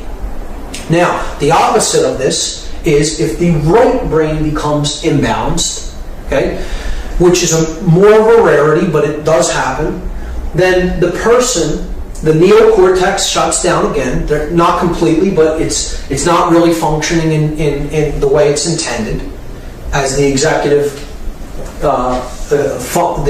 functions of the brain. And in this case, the person loses a lot of connection with the R complex of the brain. So they don't care about anything going on in the physical world. It doesn't matter if I'm living in a state of physical disarray. It doesn't matter if I, have none of the basic necessities for survival. It doesn't matter if I'm being controlled externally from other people and my rights are being taken away or I'm being physically abused. See, because in that case, the mammalian brain, the limbic brain has gone kind of haywire, and this person's being ruled by their emotional brain. They don't have enough of the male tendencies because the feminine part of the brain has overtaken their consciousness, and this person, their limbic system becomes the executive controller of the brain, and they lose all connection with survival instincts and anything having to do with living in the physical world. So somebody who's extremely imbalanced in religion or the New Age movement, perhaps, excessively meditating, let's say, this could be a way that the brain is imbalanced to the right hemisphere, and then the person becomes ruled by the limbic brain, the mammalian brain. And ultimately, that's what is really going on. We have people's brains being imbalanced and really being put into a state of extreme unhealthiness through imbalance toward one brain hemisphere or another. Because when we get imbalanced toward the left brain, we become ruled by the R complex and we become dominators, masters. Okay? When we're ruled by the right brain, then we lose all connection with physical survival and don't care what happens to us anymore. We become ruled by our emotions and we become like slaves. So this is why this brain imbalance is really occurring. There's a force out there that wants to create a world of masters and slaves, ultimately. They want the brain so imbalanced, it wants the brain so imbalanced that there's some people who are so left brain imbalanced they become dominating controllers, and some that become right brain imbalanced and they're willing to capitulate to any form of control that is thrust upon them. And ultimately, there's a little of both kinds of imbalance in most people, and they become like a master and a slave simultaneously. You know, they want to rule over whoever they can below them, and then they'll take orders from whoever is above them in this hierarchy of control.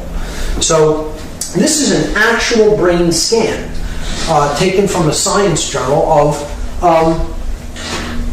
what the brain looks like when it becomes heavily imbalanced. This isn't physical holes in the brain over here.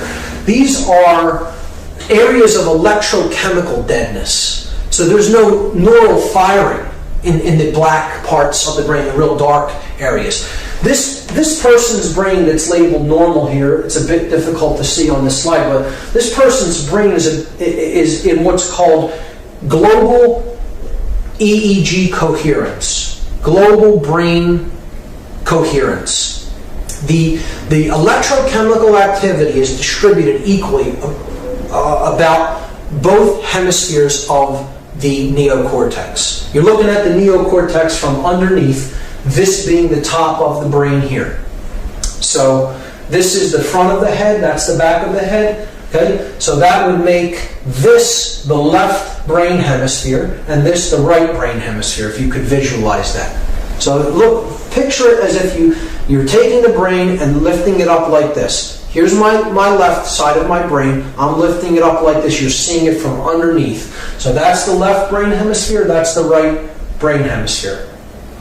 I'm sorry, it's backwards. This is the left brain hemisphere here, the left brain on that side, and that's the right. So if you tilted this down this way, that would be the front of the head. Okay? Now, here, the brain is labeled violent because I'll tell you about the person, the types of individuals that were scanned for these two images. This person was not given a standard Western educational upbringing, did not watch a lot of television, did not eat a Western diet, meditated a small amount on a daily basis, and they have global EEG coherence. This person was brought up in a Western educational system. They watched many hours of television a day, didn't really do a lot of reading, never meditated, ate a very Western fast food type diet, and that's what their brain ended up looking like. You can see that really the real damaged part, the real electrically dead part of the brain is right there on the right hemisphere. See? Because they became like a controller, and it's labeled violent. This person had violent tendencies and had problems, behavioral issues, and possibly, I'm not sure if it ended up in problems with, law, but that's what a left brain imbalanced neocortex ends up looking like. That person became very heavily left brain imbalanced, and you can see all the areas of electrochemical deadness of the brain.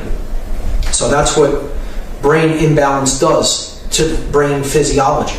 It's measurable, it's provable.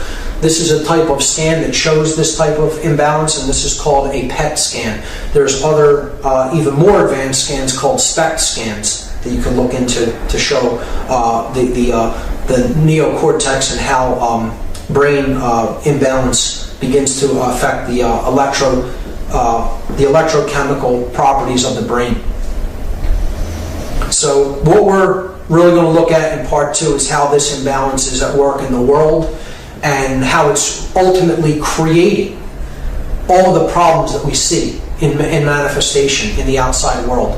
And what we're seeing is this, that consciousness is ultimately being torn apart in most people by the imbalance to the male energy. And it is the suppression of emotions, the sacred feminine, the Holy Spirit, the Divine Mother, the feminine aspect of consciousness, our emotions, that is really what is driving this. That our emotions are being so numbed, kept down, ignored, and ultimately killed.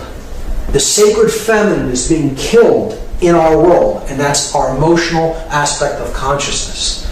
And when that happens, the yang energy begins to dominate because we're out of touch with the feminine aspect of ourselves, the intuitive, compassionate side of who we are, and we're being ruled by this yang energy, the male dominator principle of energy. When in fact what we need to do is unite these and help them to come into equilibrium and exist harmoniously in all individuals. That's the ultimate goal. So this is a painting by the artist Alex Gray, a great spiritual artist. This is my favorite painting by him called Gaia. It's the last slide of part 1. And in here he brilliantly depicts what happens when we lose touch with the right brain side of ourselves. If you imagine yourself as the world tree that he's painting in this image, this would be the right brain, that would be the left brain. Okay, you're facing this way, and he shows with the total imbalance to the left brain. The world is on fire. There's pollution. There's smog in the sky. There's rivers of blood. The tree is completely sick, and it's just utter chaos. But if we get in touch with our right brain hemisphere and we unite the brain hemispheres, then we can build a world like this, of peace, nature and harmony, blue skies, sun ruling the sky. And it's just a great depiction of what going into certain modalities of consciousness through the left and right brain can bring into manifestation in the world. And that's why I think it's a great painting by a great artist, and it's a great place to end part 1. And in part 2, we will look at what happens when this type of brain imbalance comes into fruition in our world, and that's exactly what has happened. And we'll talk about the forces that are driving that imbalance, that left brain imbalance, and ultimately holding the consciousness of this planet where it currently is, because they benefit from it being held there. And we'll talk about what those forces are, and we'll talk about how they operate to accomplish this imbalance within consciousness. That's the end of part 1. Be back for part 2. Thank you.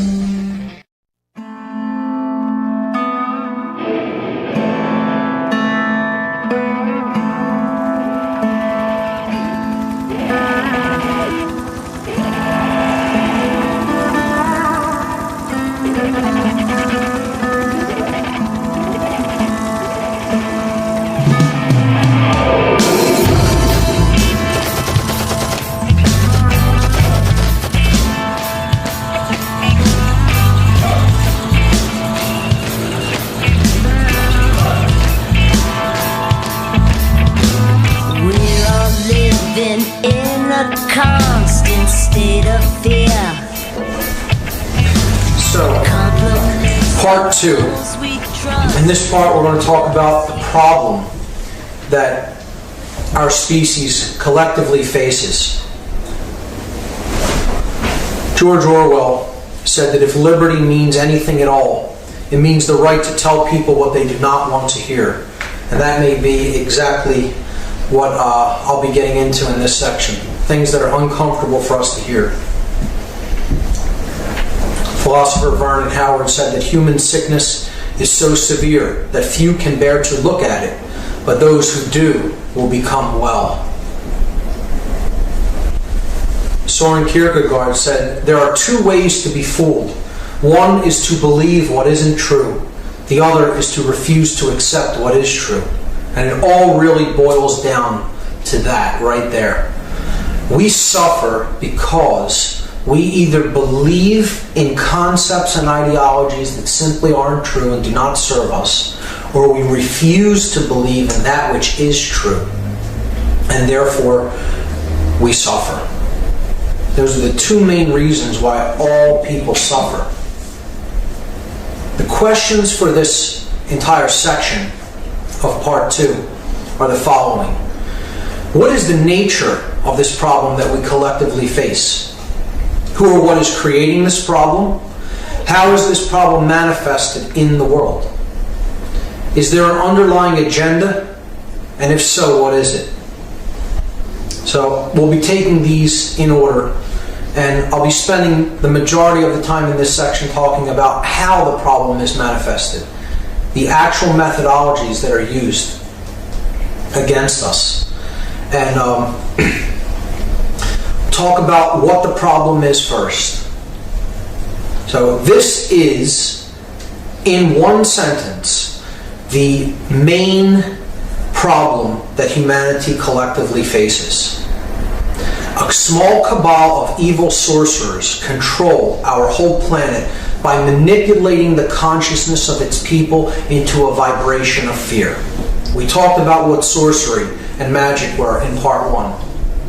Sorcerers use illusion and manipulation against people to try to create opposition within the self and opposition in the world and chaos.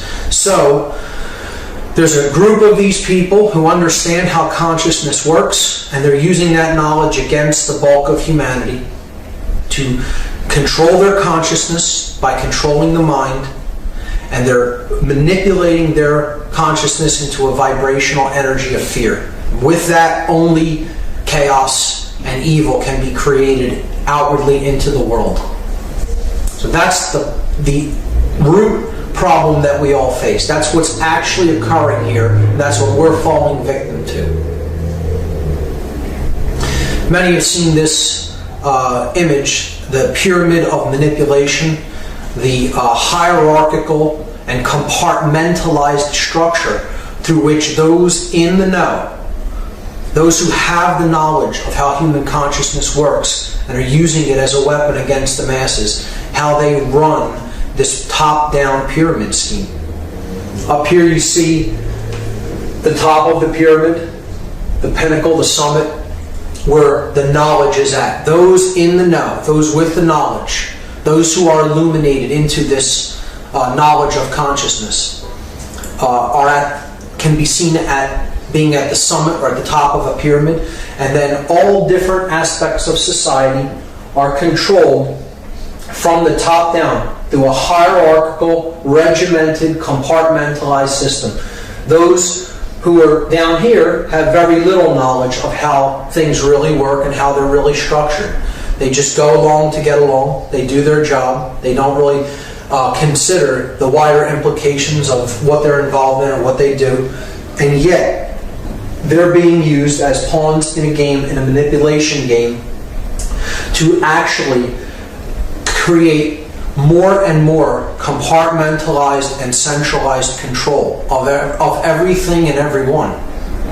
And you could look at this as simply a structure of knowledge. Knowledge is concentrated at higher and higher levels as you get closer to the top of this pyramid, and there is very little knowledge about how things really work down here. These are just puppets whose strings are being pulled to accomplish the goals and the agenda of those at higher levels of knowledge.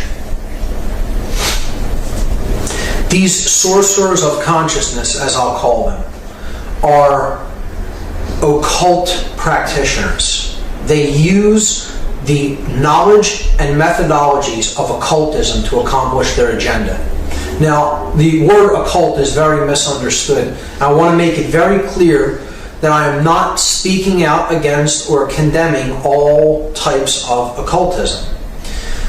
Occultism is a body of knowledge that is not generally understood or known about.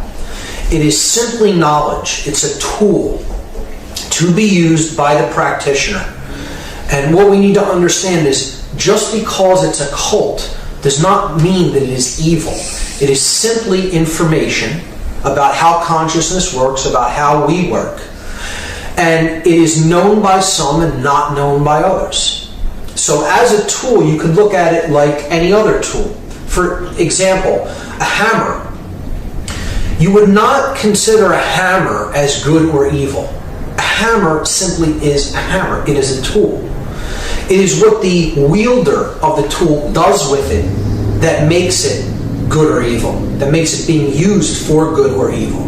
So I could take a hammer and I could go out onto the street and strike the first person, bystander, on the street that I see and kill them, which would be a completely sadistic evil act.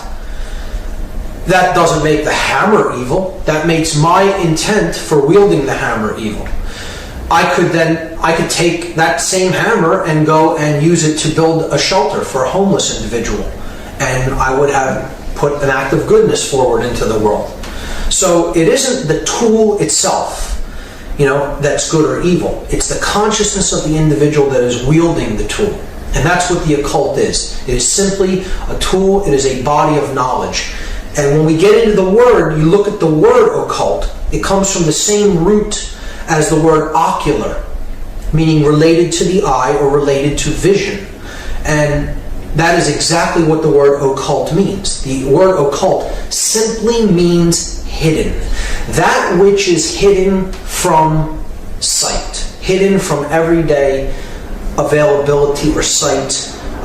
We cannot perceive it because it is cloaked, it is veiled. That is what occult is. All occultism simply means hidden knowledge. Researcher Judith Moriarty made this statement: the greatest conspiracies are not actually hidden. They are just fragmented into different pieces like a puzzle right before our eyes. So this conspiracy that I'll be talking about, this global hegemony of control, this global manipulation scheme, is right in our face and we can't see it, most of us. It is just beyond the limits of ordinary perception because it is occult knowledge that most people have very little, if any, awareness of. So it's fragmented into different pieces, but it's right in front of us in plain sight, hidden in plain sight, so to speak. Woodrow Wilson described this manipulation. He said that we have come to be one of the worst ruled, one of the most completely controlled and dominated governments in the world. No longer a government of free opinion, no longer a government by the conviction and vote of the majority, but a government by the opinion and duress of small groups of dominant men. And you would think that an individual like this would understand how the government had come to be structured. This section I'm just going to lay out. I'm not going to go into great detail about how all of these groups are interconnected and related and their histories, because that information is there to be gleaned from a number of researchers who have done intricate, detailed work, made a life's work of understanding these groups and their connections. I'm simply going to lay out an overarching idea of who the hidden occult controllers of this planet are, and give you a general idea of the types of organizations that they work through. So any organization that is globalist in nature, that is working toward a world government, toward greater centralization of power, think tanks that are interconnected and working toward common worldwide goals and worldwide laws. I simply refer to these organizations as globalists because that's what, in fact, they are. Organizations like the United Nations, the G8, G10 family of nations. You have the roundtable think tanks, such as the Council on Foreign Relations, the Trilateral Commission, the Bilderberg Group, the Royal Institute of International Affairs, the Club of Rome, and many others. And the bottom right there you see a collage of different members of an organization known as the Project for the New American Century. These are globalist think tank organizations that are working toward greater power in fewer hands. That's the main thing to keep in mind. Centralization of power and organizations working toward that aim. World politicians are simply puppets for these greater organizations that are trying to centralize power more and more. If they're on a scene level, they are probably not very high up in the hierarchy. They are controlled, and they are simply performing their tasks as they are laid out by their masters, by those who really are pulling the strings behind the scenes. But world leaders that are in senior positions of governments are certainly involved in this process of global manipulation.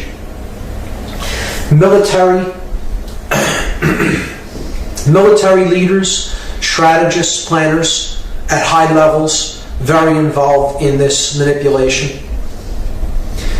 Much higher up in this hierarchy and organizational structure are globalist bankers, such as the Rothschild banking dynasty, the Rockefellers, and many other financial institutions that are really calling the shots behind what we see playing out at governmental levels throughout the world.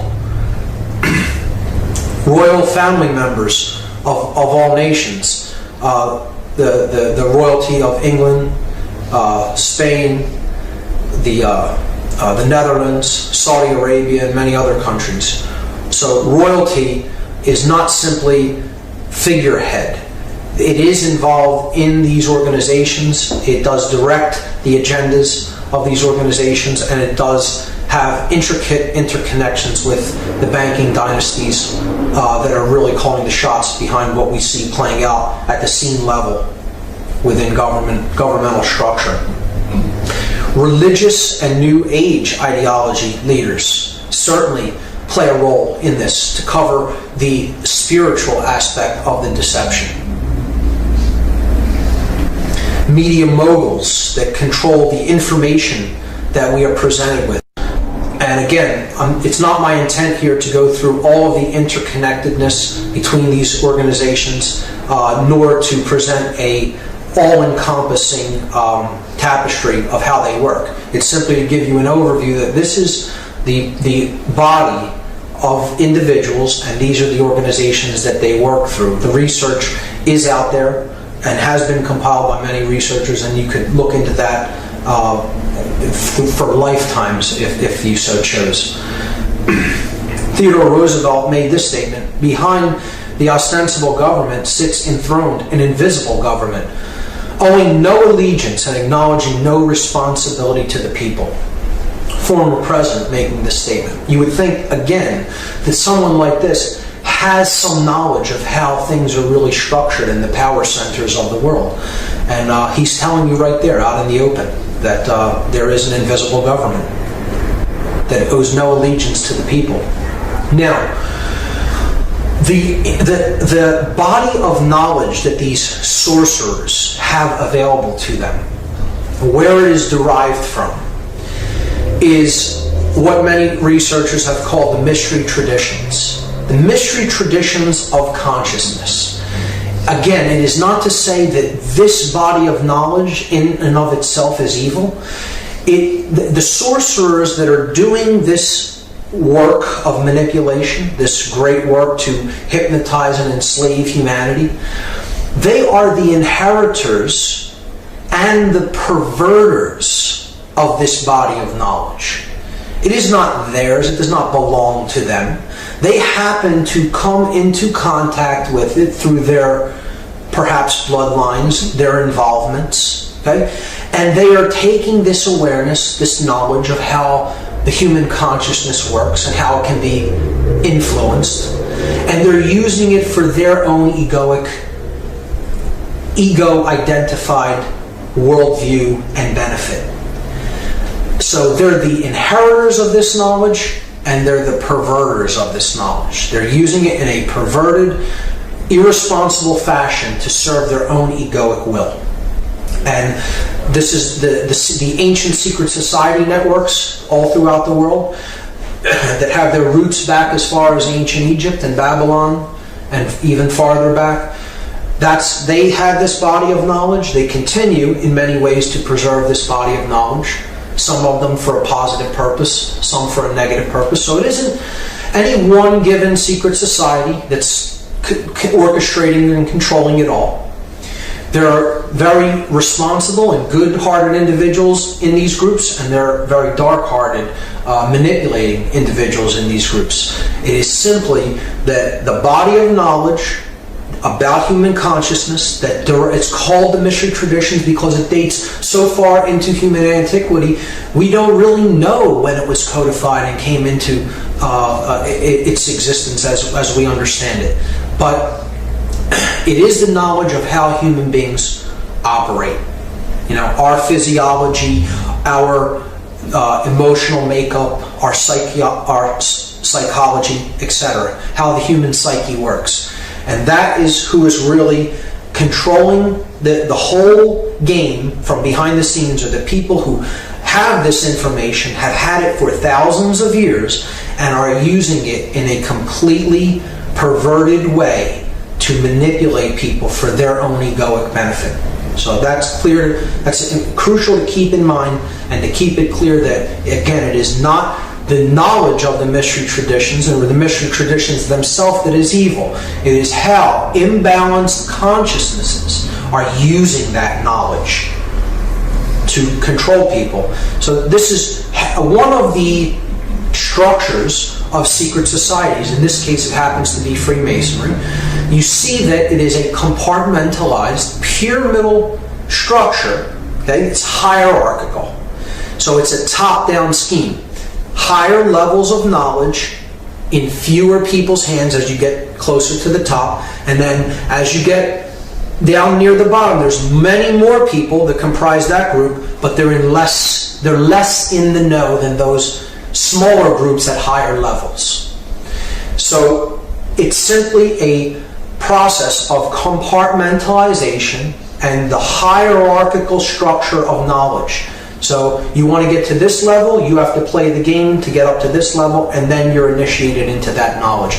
And it is my contention that this is the entire reason that this knowledge has been perverted in the way that it has. This is not a democratization of knowledge.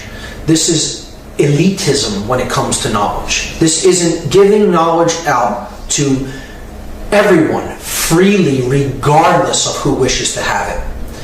The total distribution, the egalitarian distribution of knowledge would have assured that this knowledge never became as perverted as it has become. But instead, because there is this hierarchical and compartmentalized structure within the networks that do have the knowledge of the mystery traditions, this is the reason that we have seen such irresponsible use of that knowledge. Researcher Phil Rockstrode described this process this way, and I think it's a great statement. The authoritarianism inherent to this structure, he's talking about the compartmentalized hierarchical structure, the pyramid structure of secret society networks. This authoritarianism inherent to this structure is antithetical to the concept of the rights and liberties of the individual. Most individuals bound by secrecy-prone hierarchical values will, over time, lose the ability to display free thinking, engage in civic discourse, and even be able to envisage the notion of freedom. And that's what it is really all about. So you put people into this idea that there is always someone beneath you and always someone above you, and the idea of freedom slowly goes out the door with that regimented, compartmentalized, and hierarchical worldview. And that is why, very much like this pyramid of manipulation diagram, secret societies have also fallen into that way of looking at the world, and power being concentrated into fewer and fewer hands, and that knowledge being used ultimately in an irresponsible way by those who have it. So I'm going to talk about two groups of people. I'm going to talk about the people at the bottom of this pyramid and the people at the top, but not so much those at the top. There's a level even above the top of that pyramid, which I'll briefly talk about. But I want to talk about the people at the bottom of this pyramid, those who really aren't in the know, those who really are suppressed by this manipulation that's at work. And the group that I perceive as being the most suppressed, the most damaged by this level of manipulation that is taking place. You would think it's just your average citizen, your average person, but it really isn't. There is a group that is even more manipulated, that is even more held in deep levels of unconsciousness and fear, and in being cut off from their true divine nature, being cut off from the ever-present and ever-flowing dynamic energy of consciousness and love. And these are the people who I would consider at the very, very bottom of this pyramid, with the most weight pressing upon them. And it is the controllers of the world, the military and the police. These are the people who are the most victimized by this hierarchical structure of manipulation. Sadly, they're often the people who understand how this dynamic is at work in the world more than anybody else. They don't understand it more so than anyone else, because their consciousness is in that shutdown of a mode. And because they're so ruled by the reptilian complex of the brain that they're in that fear vibration, they're in that confusion vibration, and they're just being given orders, they're just following orders to go out and control things in the external world, because they've bought the big lie, and they've bought the lie that says that control is the answer, that you can create order from control. And we've already looked at that in part one. It's like trying to dry wet clothes by pouring more water on them, or trying to put out a fire by pouring more gasoline on it. You will never create the opposite polarity by adding the same polarity to the situation. So you can never create order by adding fear, confusion, and control to the mix. You can only create order by adding the love dynamic, love, dominion, or non-duality, and freedom is how order is created. I can't emphasize that enough. These are the people that are actually the most damaged by this system and the most manipulated. They actually have the brunt of the weight of the system upon them more than anyone else. And as such, they need the greatest amount of help and the greatest amount of emotional support and understanding in getting to a higher level of consciousness, which will be exceedingly difficult for these individuals, particularly if they do not wish to come out of their worldview, their negative worldview that is based on separation and control, and they have great attachment to being right, to that the world is the way they currently think that it is, even though it bears very little resemblance to reality in any way.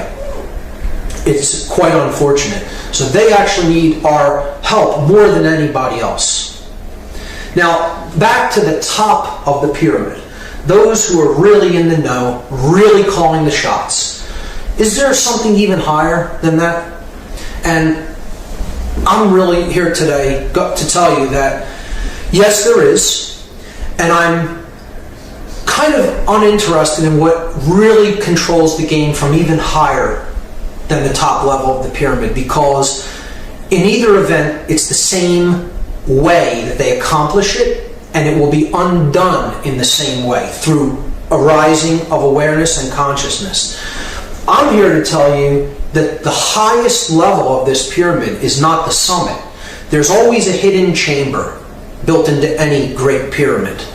And the hidden chamber is where the shots of the game are really called from. Okay? And it is now known that there is one sorcerer that sits in the middle chamber, in the hidden chamber of this pyramid of manipulation, and this one sorcerer alone calls the entire shots of the entire game. They're holding all the keys to all the locks on all the doors. And there's a device now that you can look into, and you can discover who that one hidden manipulator, hidden sorcerer, hidden prison warden, if you will, is. And there's only one. And the device that has been built that enables one to look into it and find out who that hidden controller really is right here. It's a common, everyday mirror, because that is who controls the entire game. The individual, the person that stares back from that looking glass, is who has all the keys to all the locks on all the doors, and it's all about what is going on within. That's what's really controlling the game. Every individual is their own prison warder. See, we ultimately create our own manipulation, our own enslavement, our own domination. So it is up to us to individually raise our consciousness, our understanding of what is taking place, to break out of that prison, break out of that shell of shut down consciousness, to understand what's really going on here. And of course, if we look at the levels of consciousness as they manifest in the physical world, we understand that there's one way that manipulators, people who are attempting to manipulate consciousness so that they come out on top and other people suffer as a result, they have to attack really one aspect of the individual. And it's ultimately all about mind control. Because if we look at this structure, spirit, mind, and body, this level is the physical world level. Above that, linked with it, is the mind. And above that is spirit, is all-encompassing pure being, pure consciousness. If you're going to have a true connection in your physical manifestation to the spirit, that connection is this layer, the mind layer.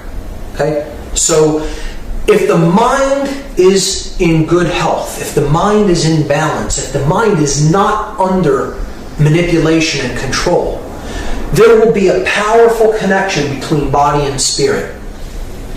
If it is not in good state, if it is in disarray, if you do not understand the nature of the mind and the nature of your own psyche and psychological makeup, then it is very easy to sever this connection between body and spirit once the mind is under control, externally controlled. So you look at it this way. The body could be seen as the male principle, the blade, or the yang energy. Conversely, the spirit is the opposite aspect, the opposite essence. It is that which is not physical. It's the yin, or the feminine aspect. See, the body rises up to meet the spirit, and the spirit descends to meet the body. So they meet at this realm. This is where body and spirit meet, and they mingle in the realm of mind. So the blade and the chalice combined could be seen to represent mind, and it's a symbol that we've all seen. It's the Star of David, or the Seal of Solomon, as it has been called. It's the seal of body and spirit coming together at the layer of mind. And it is the solar energy combined with the lunar energy to create Sol and Mon, sun and moon, the seal of Solomon. So keep in mind, that is the whole dynamic that sorcerers are after. They want to control this level So this level would be very difficult to control physically. You would need a lot of physical force to get it done. You control this level, people will police themselves. They will mind control themselves essentially through public opinion and through indoctrination down to generation upon generation. The control that they're after is in this level, and if they control the mind, they de-link the body from the spirit, and that's the whole game that they're after. That's the whole thing that they want to perpetrate, mind control. So this whole next section of the presentation is going to be about methodologies of mind control, consciousness control, how to control what you think, how you feel, and how you act. Okay? The methods of manipulation that are employed against us, members of the human species, by people who have this occultic knowledge and use it for their own egoic benefit. I call this the methods of manipulation, and as many researchers have called it, particularly Michael Tessarian has termed this the war on you, because it's the only real war that's being waged out there. There isn't a war on poverty, there isn't a war on homelessness, there isn't a war on ignorance, there isn't really a war on terrorism. There is only a war on you and your consciousness. That's what the real war that's being waged on earth is really being waged upon. It's the war on your consciousness, on your mind. So we're going to look at the methods of manipulation.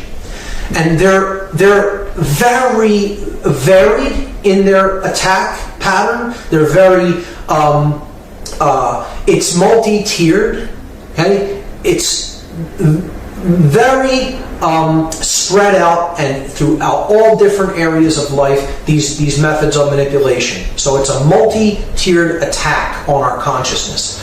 And I've chosen 14 of what I consider the most prominent methods of manipulation to go through in the presentation. And I've chosen 14 as a symbolic number, which we'll get into later and you'll understand why. But here's what the methods of manipulation are that are used against us. Obfuscation, worldview poisoning, the exploitation of primal fears, the divide and conquer technique, indoctrination through what we call the education system, controlled opposition, the financial system, the monetary system, the control of mass media and information, food and medicine, in quotes, the illusion of time, the denial, hassle, ridicule factor, what I coined the DHR factor, religion, specifically religion as binding, which we will get into, the use of symbolism in a mentally subversive way, in a mentally subversive fashion, and what I call chaos sorcery, what other researchers have called the problem, reaction, solution method, or the Hegelian dialectic. So I'll be taking the first 11 of them up to the DHR factor.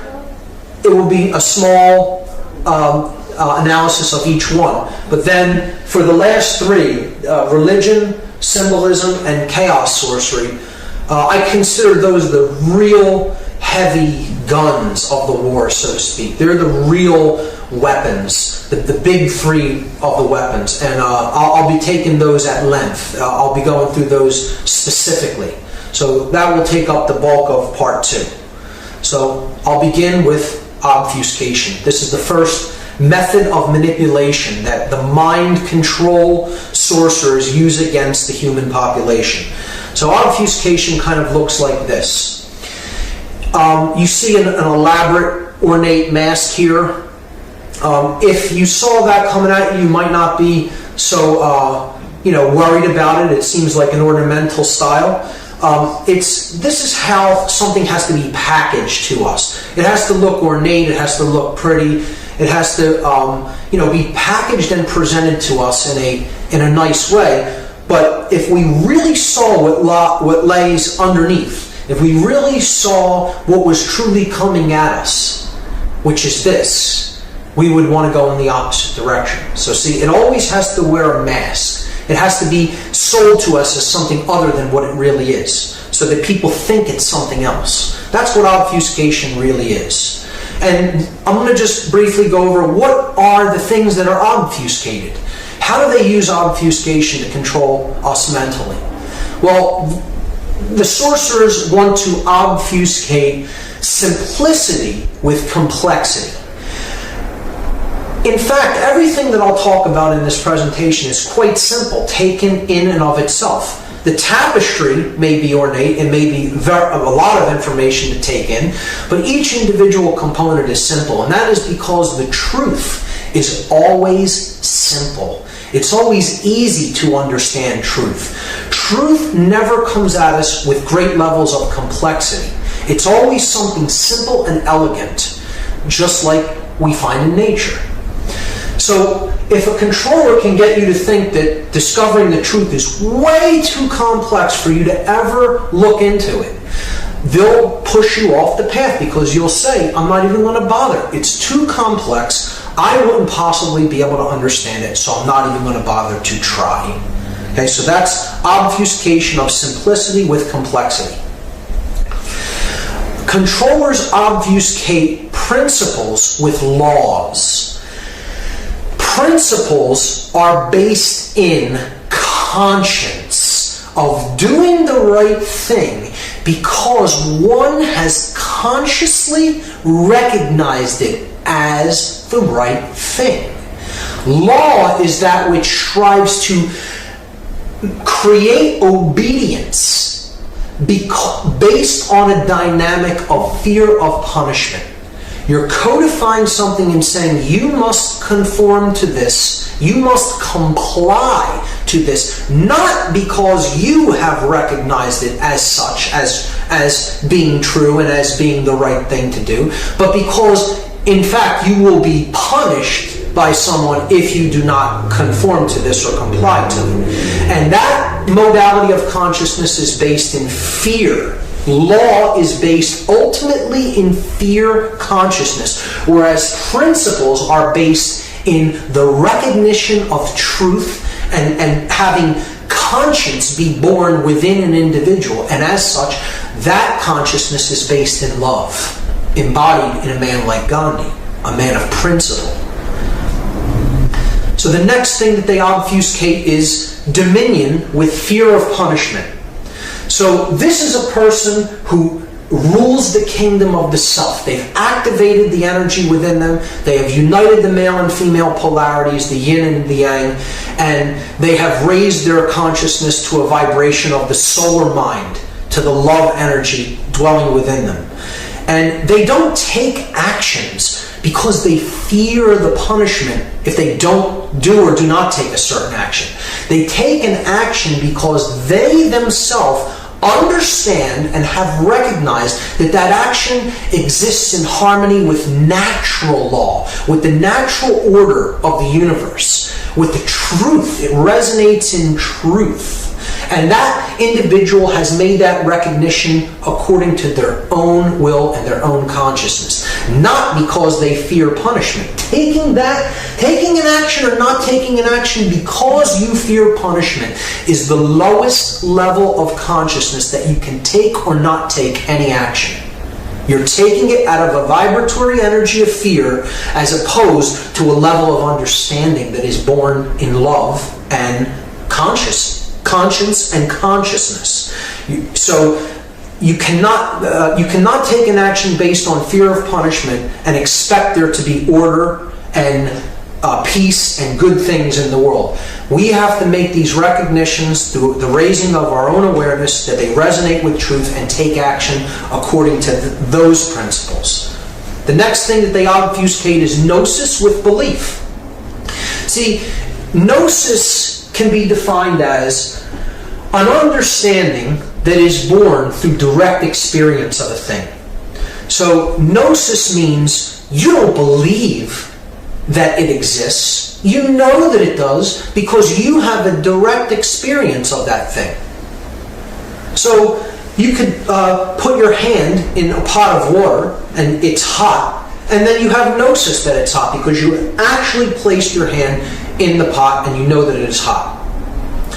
Someone else, if you said, okay, that's hot, they may believe you, they may have a belief about that, they don't really have gnosis of it until they directly access it or directly experience it. So that's what gnosis is. Gnosis is knowledge born of direct experience. Belief, which is what religions want you to have. They want you to simply believe something because it is told to you by someone that came before you, will put you into a modality of consciousness where you're not really thinking your own thoughts. You haven't really thought through why it is you may hold a particular belief or value. It is just something that you have acquired from someone else's understanding of the world. And that's why I say throughout this presentation, no one should believe anything that I'm saying throughout this whole presentation.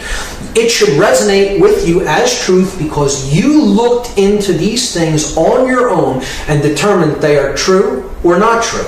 And then live your life in harmony and in according to your understanding of that. Not because you believe what I'm saying.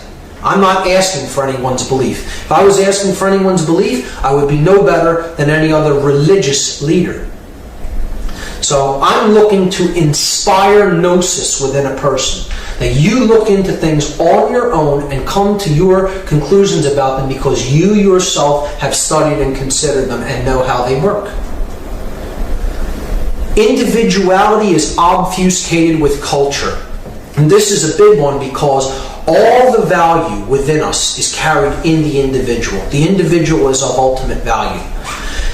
And again, an individual is unique, a unique expression of consciousness.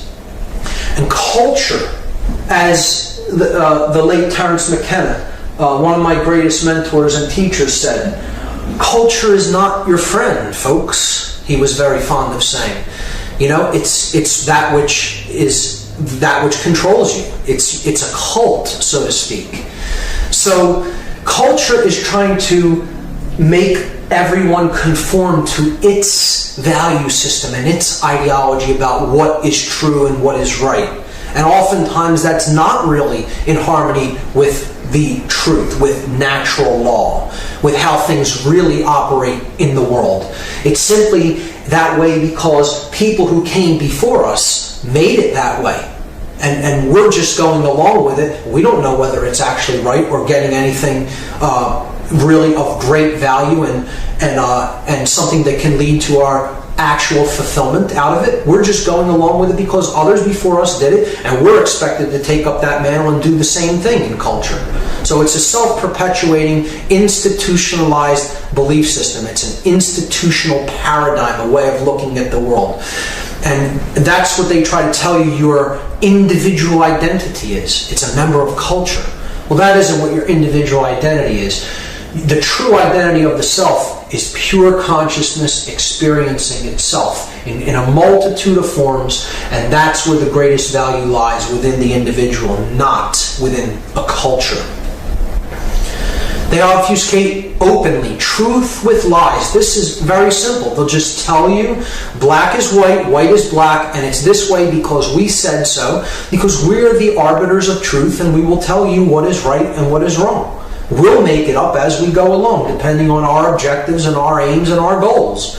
So the truth is what we say it is. It's not something that's out there. It's just all relative, moral relativism again. Truth is what I say it is because that's what's good for me. Well, that isn't really what truth is. Truth is actually independent of the individual, and we need to use our perceptions to get into harmony with it. The truth actually exists independent of what we think or feel about it. So that's another method of obfuscation, and this is how moral relativism works. Obfuscate the truth with lies. Obfuscate good with evil. Get everybody believing that they'll continue to do things that really aren't good for them, but they'll end up getting something good out of it. This is the hamster in wheel syndrome.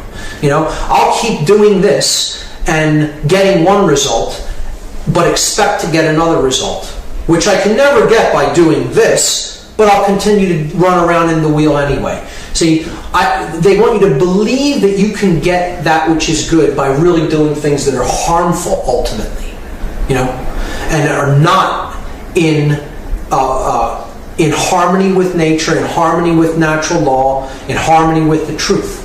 So people are really living this here. They're living that which is going to get them that, and they think it's going to get them this.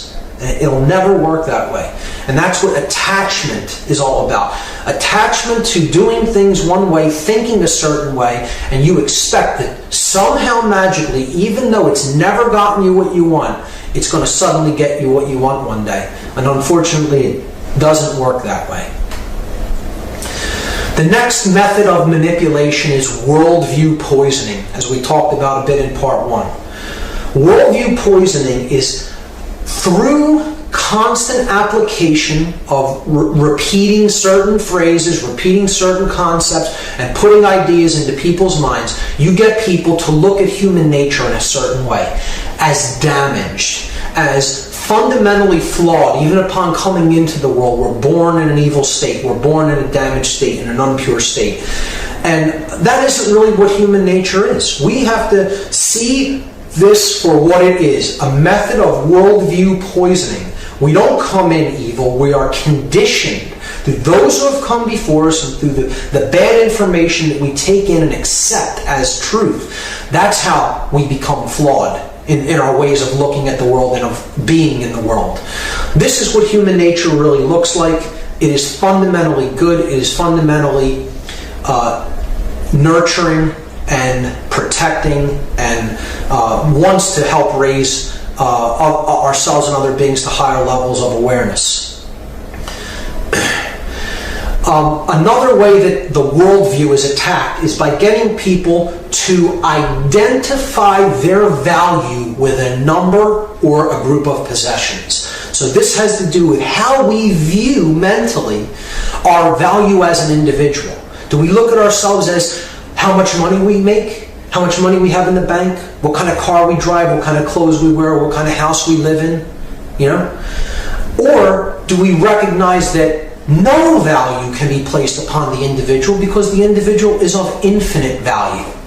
And the individual is an expression of infinite consciousness having an experience in the physical world. And if we look at that as our value, then we can't be brainwashed, we can't be mind controlled, because we'll recognize the spiritual nature of ourselves in others that we're around. In other words, that which is divine in me recognizes that which is divine in you, as encapsulated in the phrase namaste, or by the Mayan in la ketch. I am another you, you are another me, because this is our true value. The controllers want people to think, to mentally believe that there is no such thing as change, that there is a static state. It has always been this way, it is this way now, and it will always be this way, and this is simply untrue. This is another method of worldview poisoning, another methodology to control consciousness.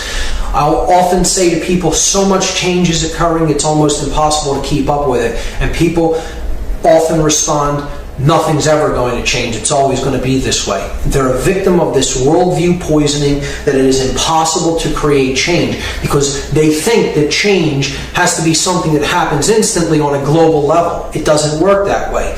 The global change is happening slowly by individuals changing themselves, their own consciousness. We have to change and become the butterfly, and that's how change happens on a global scale. Okay? So change is possible. Thousands of people alive today are evidence of this, and it can be done. It often happens in small steps, and it happens by each individual being the change, changing themselves. The next method of manipulation is preying upon our primal subconscious fears that go back to human antiquity. And here's what they are. Our primal fears are fourfold. The fears that are the deepest rooted in the subconscious mind are the fears of darkness, the fears of predators, the fear of abandonment, and the fear of chaos. So the controllers know this, the sorcerers know this, those who are using mind control understand that we are motivated to avoid these fears. So they use them against us all the time. And here's how it works. See, the sun is the greatest friend of mankind. There would be no life without the sun on this planet. Could never exist without the sun.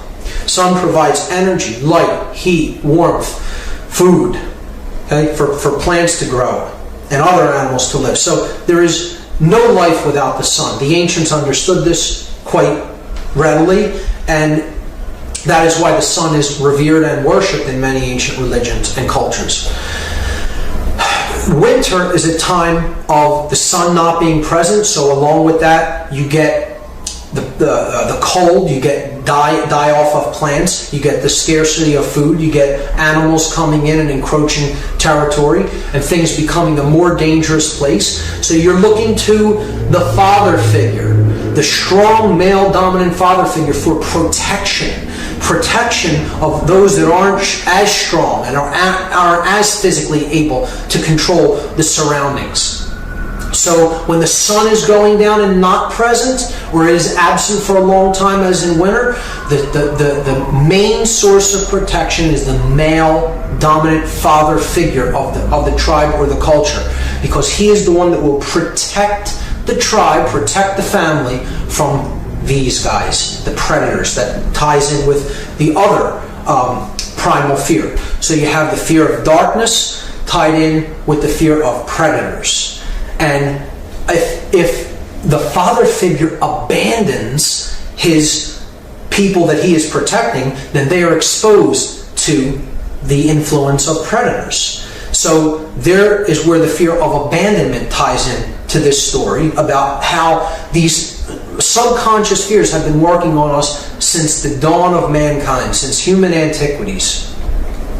And when we get into that situation where there may be predators around us, the first thing we're going to cry out for is do something about it. This can't continue to go on. We need to be protected by the big daddy figure, the male dominator father figure, which in our culture has become the governments of the world. Those who we look to for protection, and we are dependent upon, we have become dependent upon, because they have been propped up as the male father figure of our culture to protect us against any threats. When in fact, the joke is really on us. Because a predator, if you break the word down, is simply a predator, one who has come before another. And again, this ties in with the ancient mystery traditions, the ancient secret societies that had the information of consciousness, and these are the people who are ultimately in control now, who are calling the shots from behind the scenes, and they are predators to our level of awareness. They've had this knowledge for thousands of years. They know we don't have it. For them, it's almost as simple as shooting fish in a barrel, because they have all this knowledge about how we work. We have very little knowledge about how we work, and many don't even desire to have it. That's one of the main problems. And they have become the predators, our predators. They're telling us that they're going to prop themselves up as our protectors, but in fact, because of the levels of knowledge they have and how they're using it against us, they're actually our predators, our predators. The next method of manipulation is the technique known as divide and conquer. So I have here an image of Caesar, who used this in the Roman Empire to conquer lands that he absorbed into the Roman Empire. For example, when Caesar was attempting to conquer Gaul, he would have sub-regiments of his army attack certain towns in the region Gaul, which we now call France, to create conflicts between neighboring tribes. He would blame it on, have them blame it on another tribe, and then he would watch the chaos ensue and watch them fight amongst each other. While he was sitting back, his armies were had lots of rations, lots of supplies, were well rested. When all the fighting was done and their forces were weakened, he would send his legions in and annihilate the enemy with minimal losses. The divide and conquer strategy. Get people fighting amongst themselves so they do not have any reserves or strength for fighting the real enemy that's keeping them all down. And they divide us on whatever principles they can, whatever ways we can possibly see ourselves as separate. They use the divide and conquer through sex, male and female, through race, any differences in race, region of the world, ethnicity, through age, young and old, through religion. I'm Christian, I'm Islamic, I'm Jewish. Through class, the rich and the poor. Through politics, Republican versus Democrat, conservative versus labor. You look at nationality, the United States versus Mexico, Canada versus the United States, France versus England. You know, any ways that you can get people to see themselves as separate, you're reinforcing this method of manipulation and mind control, because people are easier to control and dominate if they are warring amongst each other. The indoctrination system that we laughingly call education in the Western culture.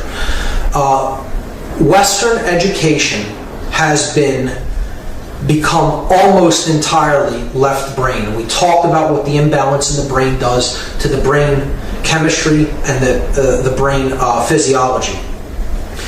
Our culture is actually a system of indoctrination toward the left brain. Reading, writing, and math. Science. The absence, largely. Most programs that get cut from school are artistic, creative programs, music, things like that. We need a whole-brained education that encapsulates and that encompasses both left and right brain for a holistic approach to balancing both brain hemispheres and having them come together in coherence. And unfortunately, that isn't what we have. We have outcome-based systems of education that are really there to dumb people down, to keep them in a half-brain state of consciousness, to teach them only 5 sense identification, and to prepare them for roles, for ego-identified roles that we call jobs, that are basically preparing people to be. This education system is designed to prepare people to be conforming, obedient workers. That is what they're trying to pump out through the scientifically crafted form of indoctrination in the West that we call education. And what I'll be talking about later is a cultic symbology that is used throughout our culture. One of them is the square graduation hat, the board that is worn on top of the crown chakra. This is a highly subversive symbol because the square has always represented base consciousness. The square, in particularly Freemasonic symbology, represents base consciousness or the checkered life of mankind. Those who are wanderers between light and darkness, never really knowing which is which. So they lead the life of a pawn. And it's particularly subversive because it's a black square that represents darkness, ignorance, strife, conflict. The black square, a highly subversive symbol, and they're placing it upon graduation, upon the crown chakra, the place where the energy of consciousness is strongest in the physiology. And a highly subversive symbol representing that one has become gradually indoctrinated. They have graduated to the consciousness of the square. It's absolutely amazing that a symbol like this can be put right before people and they think of it as something that is positive and revel in it, yet it is actually a very subversive usage of symbolism upon the consciousness. The next method of manipulation is controlled opposition. So this is the illusion of two opposing forces fighting each other, when in fact they're actually the same force. It's a flip side of the same coin. Best example of this is Democrat versus Republican. There is no difference between the two. There is only really one political party doing the agenda of the manipulators behind the scenes, the international banking dynasties, and the occultic controllers that call the shots. This is a great political cartoon here. The two-party illusion is the first aspect of this controlled opposition. Again, no difference between Republican and Democrat. They're two wings of the same bird. Vote all you want. The flight plan does not change. The body, they're both connected to the same body, and they're flying to the same place. And if you need any clearer example of this, look to the 2004 election scam, the election fraud between John Kerry and George Bush, because they're both members of the elite order of the Skull and Bones, Yale fraternal order based on a dark sect of Freemasonry, what I would call a rogue lodge, and it is the order of death. It is that which worships the force that brings chaos, because they are the chaos magicians. They are the chaos sorcerers. They are bred to be these left brain dominant controllers and manipulators that use occultic ideologies against people to manipulate them. And these two men are both orders of members of the same fraternal brotherhood of Yale University, the Skull and Bones. A bit about the symbology of the skull and the bones. The skull is where thought takes place. The bones, the crossbones, are what we use to perform action. But you'll notice that there is a lost mode of consciousness here. There is thought and action, but no emotion. The sacred feminine is removed from the equation because the sorcerers of consciousness are those who use their intelligence and their will to act, but have no emotion. So they are the skull and the bones. They don't care about the consequences of their actions in the external world and what their actions do to others. They're only using their egoic will, the bones, and their cleverness, the left brain consciousness, the left brain aspect of human thought with no connection to the wisdom or the nurturing or the intuition of the right brain, to do whatever they want to do their egoic will. The flip side of this controlled opposition is the New Age movement. And this may somewhat upset some people who are into New Age ideologies. I don't think all New Age movement ideologies are bad or negative or shouldn't be looked into. I certainly think they should be looked into. I think meditating in the proper context is a great form of experiencing pure awareness. However, I think that the New Age movement is largely co-opted, and it is being used as something to get people never to look at the negative. To say, don't look at that, that's negative. You're being negative by saying that people are being manipulated. Speak no evil, see no evil, hear no evil. And that ideology isn't going to get you anywhere. That's not going to get you closer to the understanding of why things are the way they are. That's an ostrich with his head in the sand syndrome, as far as I'm concerned.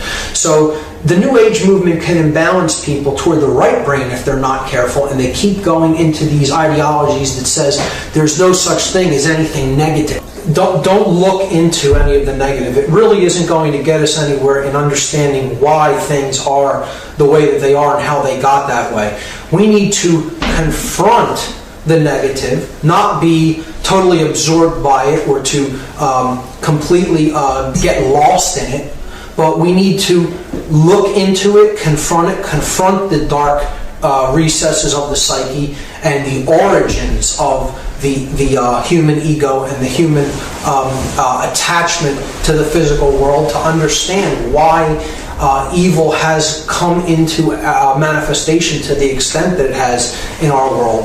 If we're really going to solve these problems, we have to go into those levels of the deep, dark recesses of the subconscious and confront the shadow there where it lives, if we're going to come out of it and be reborn in wisdom and understanding.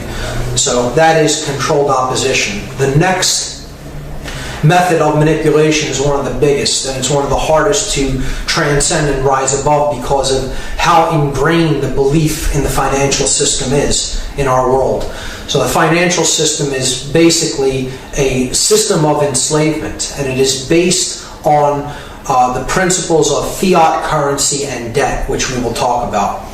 One of the originators of the Rothschild banking dynasty, Meyer Rothschild, made this statement: "Permit me to issue and control the money of a nation, and I care not who makes its laws." Because he knew that all you really had to do to take control of the direction of a nation is to control how its monetary system works and control the way that the money is printed, the interest rates, to charge interest on it, and to control the amount of money in circulation.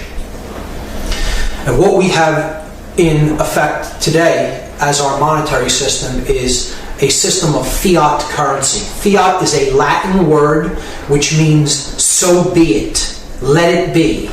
And this is exactly what our monetary system is. Money is printed at the whim of money printers. They simply say, let it be. The Federal Reserve System, a conglomeration of corporate, privately owned banks that has nothing to do with our system of government.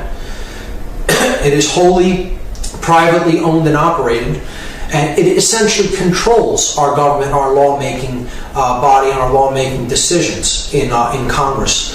And this fiat currency system is actually a system of printing money at the whim of the money masters in order to create one thing, and that is debt. Our money system is essentially nothing but debt, because every dollar that is printed carries debt with it. The amount of money in circulation never equals the amount of debt that is owed. So it is a self-perpetuating system of debt that can never be paid off. It just grows larger and larger and larger. Thomas Jefferson warned against this type of a monetary system. He said that banking institutions are more dangerous to our liberties than standing armies. If the American people ever allow private banks to control the issue of their currency, the banks and corporations that will grow up around the banks will deprive the people of all property until their children wake up homeless on the continent their fathers occupied. He understood it perfectly. He warned us against this practice of fiat currency and giving too much power and sovereignty to corporate banking institutions. The next method of the financial system is taxation. And taxation is one of the clearest forms of indentured servitude, at least it is to me, than anything else that I've ever looked at. If you're saying to someone, for whatever reason, you must give me this much of what you make, and I will determine how much of that you will give me, I can't understand how anyone can look at that and not understand that that is a form of slavery. You're saying that the product of your labor is not your own. It does not belong to you. It's essentially saying that your physical body that you use to put your labor into effect in the physical world does not belong to you, and it is owned by someone else who can tell you what you will and will not do with your earnings. So this slide should upset a great deal of people, because these 4 months are essentially the months of the year that your average middle-class American works for nothing.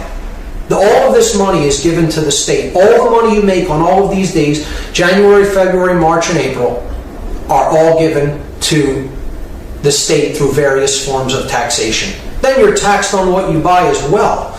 But the average citizen, 1/3 of their earnings are given over in taxation. And we actually still think that we are a free people. So manufactured lack is the next example of how we are controlled through the financial system. And third world nations that are controlled by these banking dynasties, they get into these situations not because they don't have the resources to feed and clothe their people. It is because their leaders have gotten into debt contracts with foreign banking institutions, and then when they squander those loans for, they go to countries that they know that they can manipulate their leaders. When those loans are squandered and they really can't pay back the interest or even the principal on those loans, they come in and say, well, we'll forgive some of this debt if you let us use your land for certain things that we want to build and ship out. And they get into shipping, growing cash crops on their land and shipping them out, exporting them to then buy and import goods into their country that really they don't really need from other countries that they could grow on their own land, and they're exporting their main resources that could be used. Those resources could be used to feed and clothe their people, and that's how lack and third world debt actually works. There's many documentaries about this that you could check into, but the world has enough resources to feed and clothe every single living being on this planet, many times over. And the idea that these nations could not feed their own people is ludicrous. The reason that this is happening is because they are extremely put under a hardship of debt to international banking institutions like the IMF and the World Bank. The other aspect of the financial system that really goes to work on our consciousness is that people come to be seen and to see themselves as human resources, not as individuals, but as a resource to be used as the corporate structure wants to use us. To look at human beings as simply a resource is to devalue their individuality and their uniqueness and have people see themselves as a thing, as something that isn't really actually human, as an object. See, they want us to see ourselves as simply worker drones. You're just a drone that can be replaced at any given time, and someone else can step in and do that task. It was described beautifully in the allegorical movie The Matrix by the character Morpheus, who said that humanity has simply been reduced to one of these, a battery, to power the structure of the Matrix, to power the machine world. And that is what we are when we see ourselves and we allow ourselves to be seen as human resources. Ultimately, the financial system boils down to one word: slavery.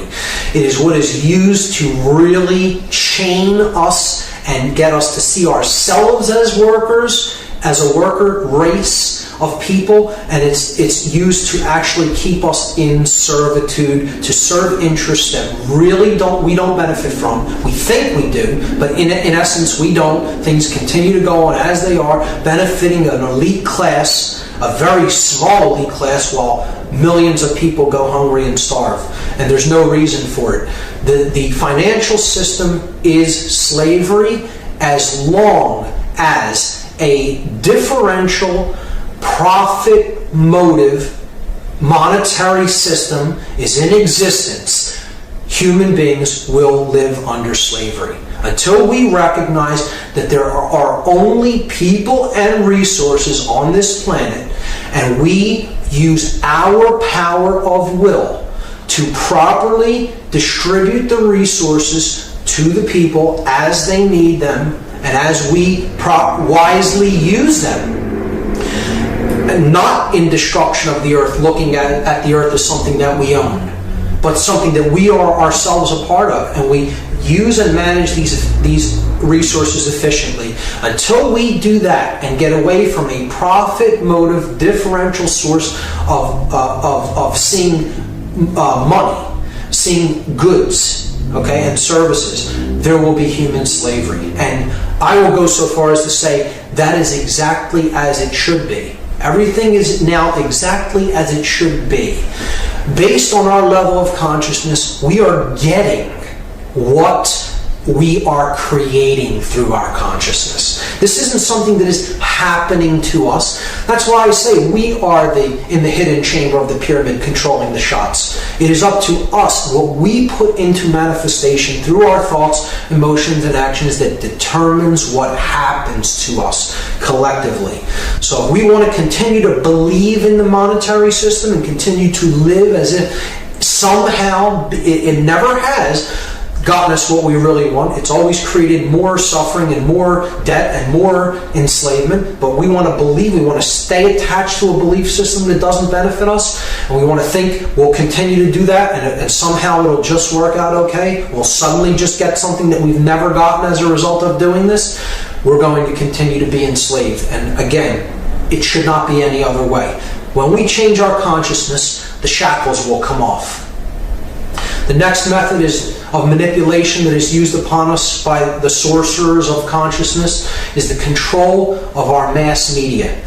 The information that we get to hear through mainstream channels on any given day, the mass media, companies like CNN, CBS, NBC, ABC, Fox News, Time, New York Times, The Washington Post, these are all tightly controlled, hierarchical systems of scientifically crafted information dispersal that can be summarized under one word: propaganda. These are propaganda corporate entities. They are pumping out a worldview, a vision of seeing the world, a way of seeing the world that the people who own these entities, which are approximately now 5 companies, want us to perceive the world. So these are the disseminators of the mind control through society to get people to think not for themselves, to not get people to learn how to think, but to tell them what to think. And you'll hear all forms of negativity, all forms of violence, of dog-eat-dog world, of man's hatred of other men, of rioting, of natural disasters, any kind of fear-based mentality that they can pump out into the culture through the media, they will do it, because it is all about keeping people in fear.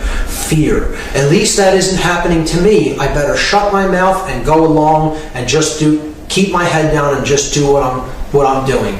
Don't think about things too much. Don't question things too much. Be glad with what you have, that it's as good as it is, because look at what's out there. Keep people in fear. Make them think, it's great that I even have what I have now, because they'll never really think about how they're spiritually impoverished, morally impoverished, psychologically, mentally, and emotionally impoverished. You keep pumping the modality of fear into them. And if that isn't working even as good as you like, you have distraction, you have sports, you have celebrity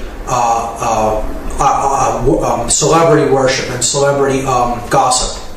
This isn't even news. This is pure distraction. This is dissuasion to get people to look the other way.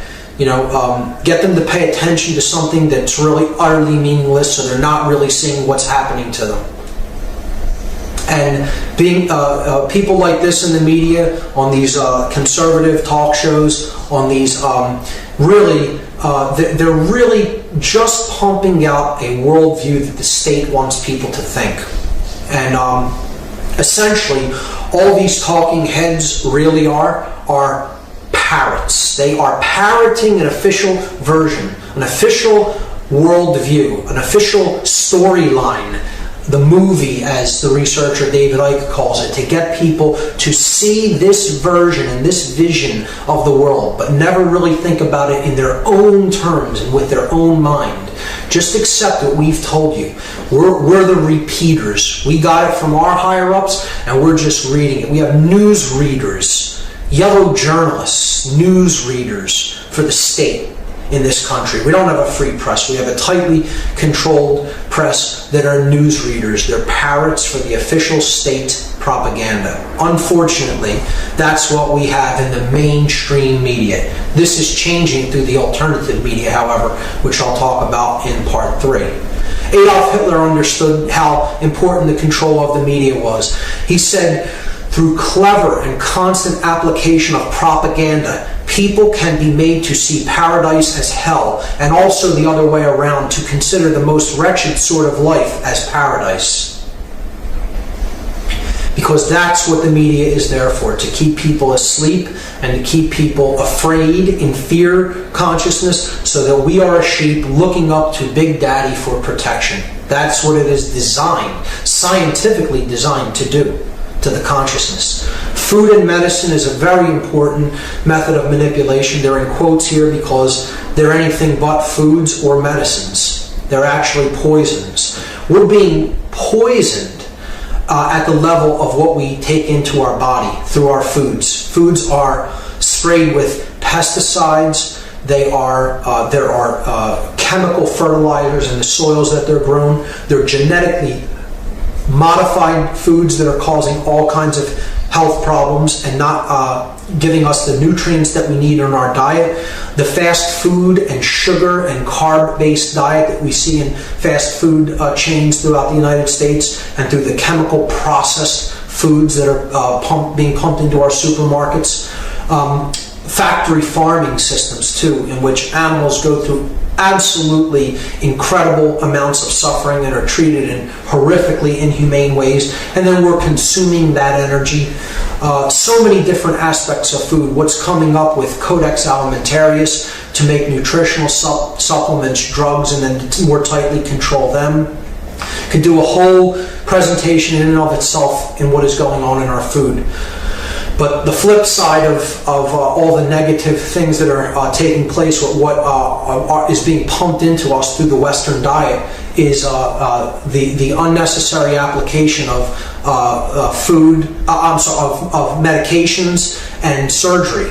The Western medical view of the world, that the body is simply a machine, is a horribly left-brained approach to holistic wellness, to health.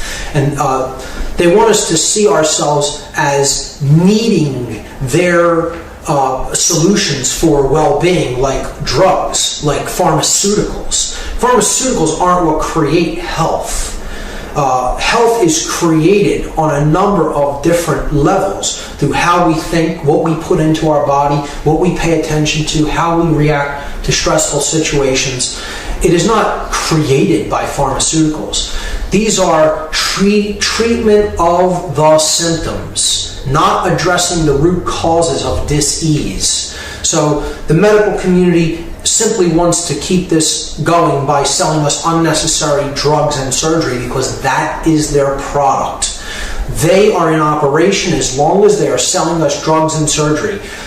Most individuals in these jobs don't really, down deep, want to create wellness.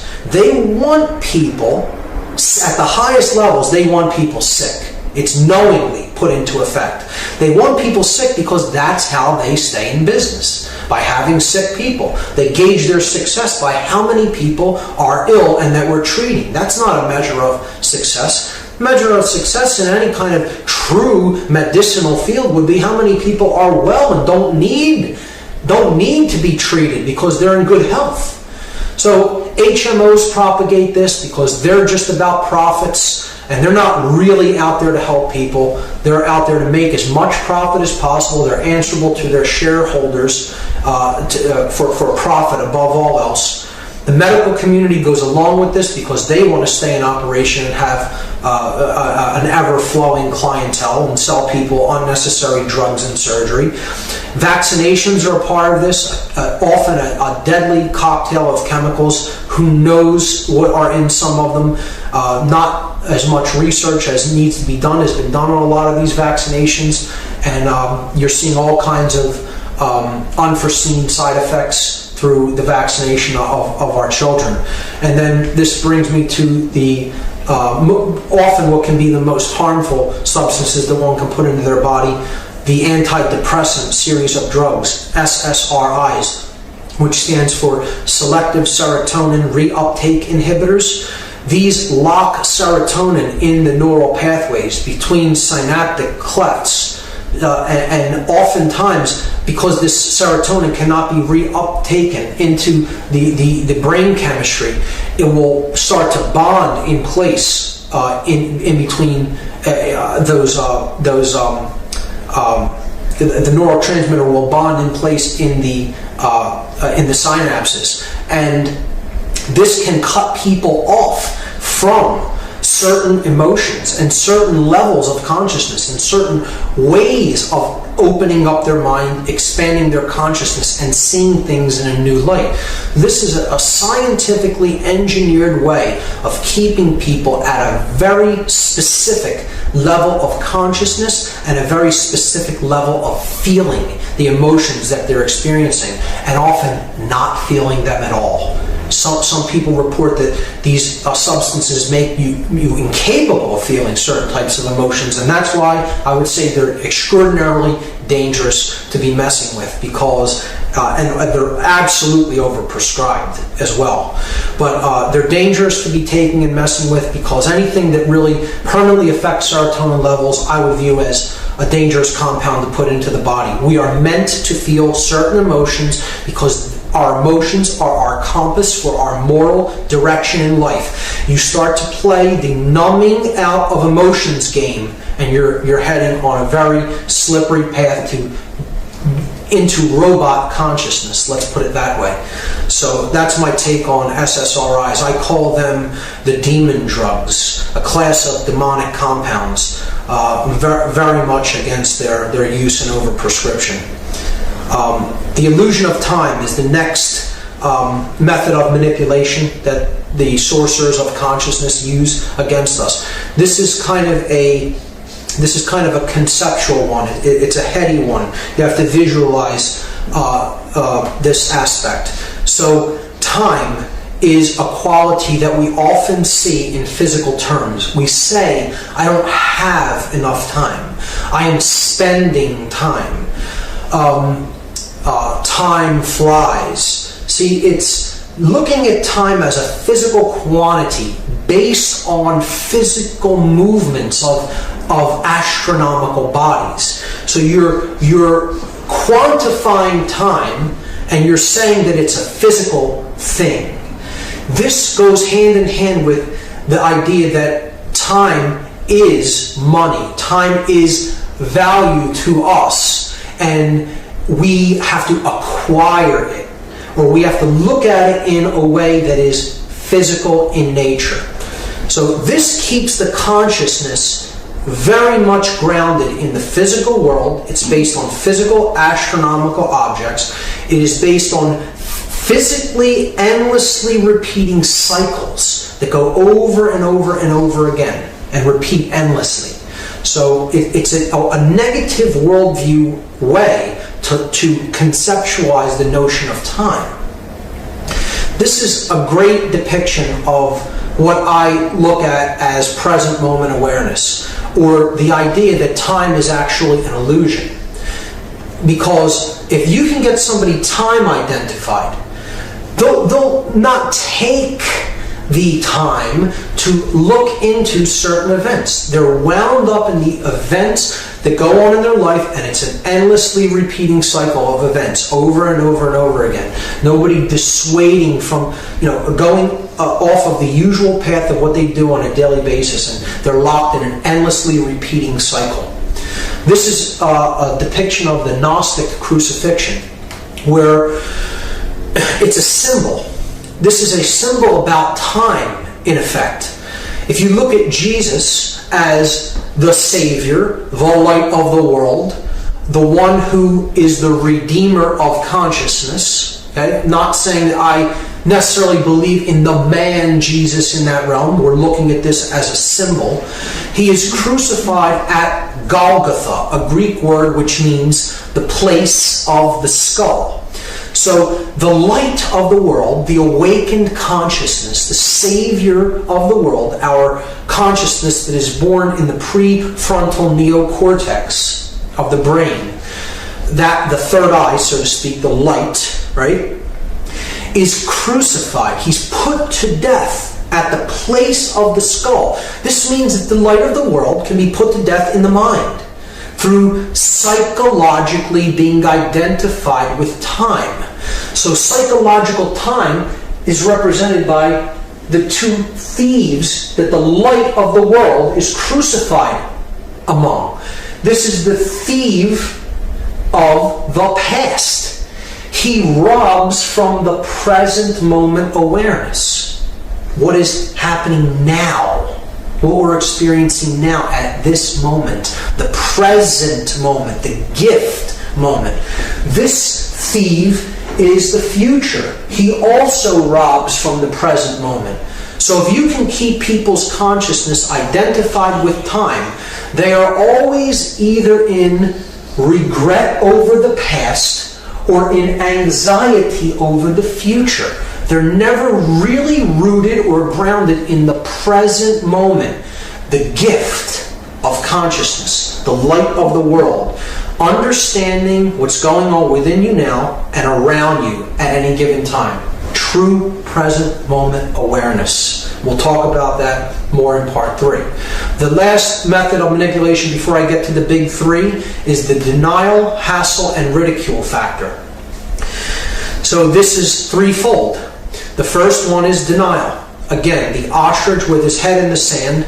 Don't look at these things. They're all negative. Why would you bother spending your time analyzing the negativity that's going on? Well, because if you don't understand the problem, you're not going to make an accurate diagnosis. You need to look at the negative so you can make a diagnosis. Dia in Latin means, or in Greek means through, and gnosis means knowledge. A diagnosis happens through knowledge. And if it means looking at the negative, what's the underlying cause of the symptom you're experiencing, you need to do it. You cannot continue to exist in denial that these things are taking place. This is a serious psychological condition known as cognitive dissonance. It's simply seeing with your own eyes the negativity that's going on in the world and yet still saying it isn't that way. No, I deny that it is that way. It isn't how I see it happening before my own eyes, but I still choose to believe that it isn't so. That's cognitive dissonance. That's serious. It's a serious psychological condition of denial. Hassle is the second factor of the DHR factor, denial, hassle, ridicule.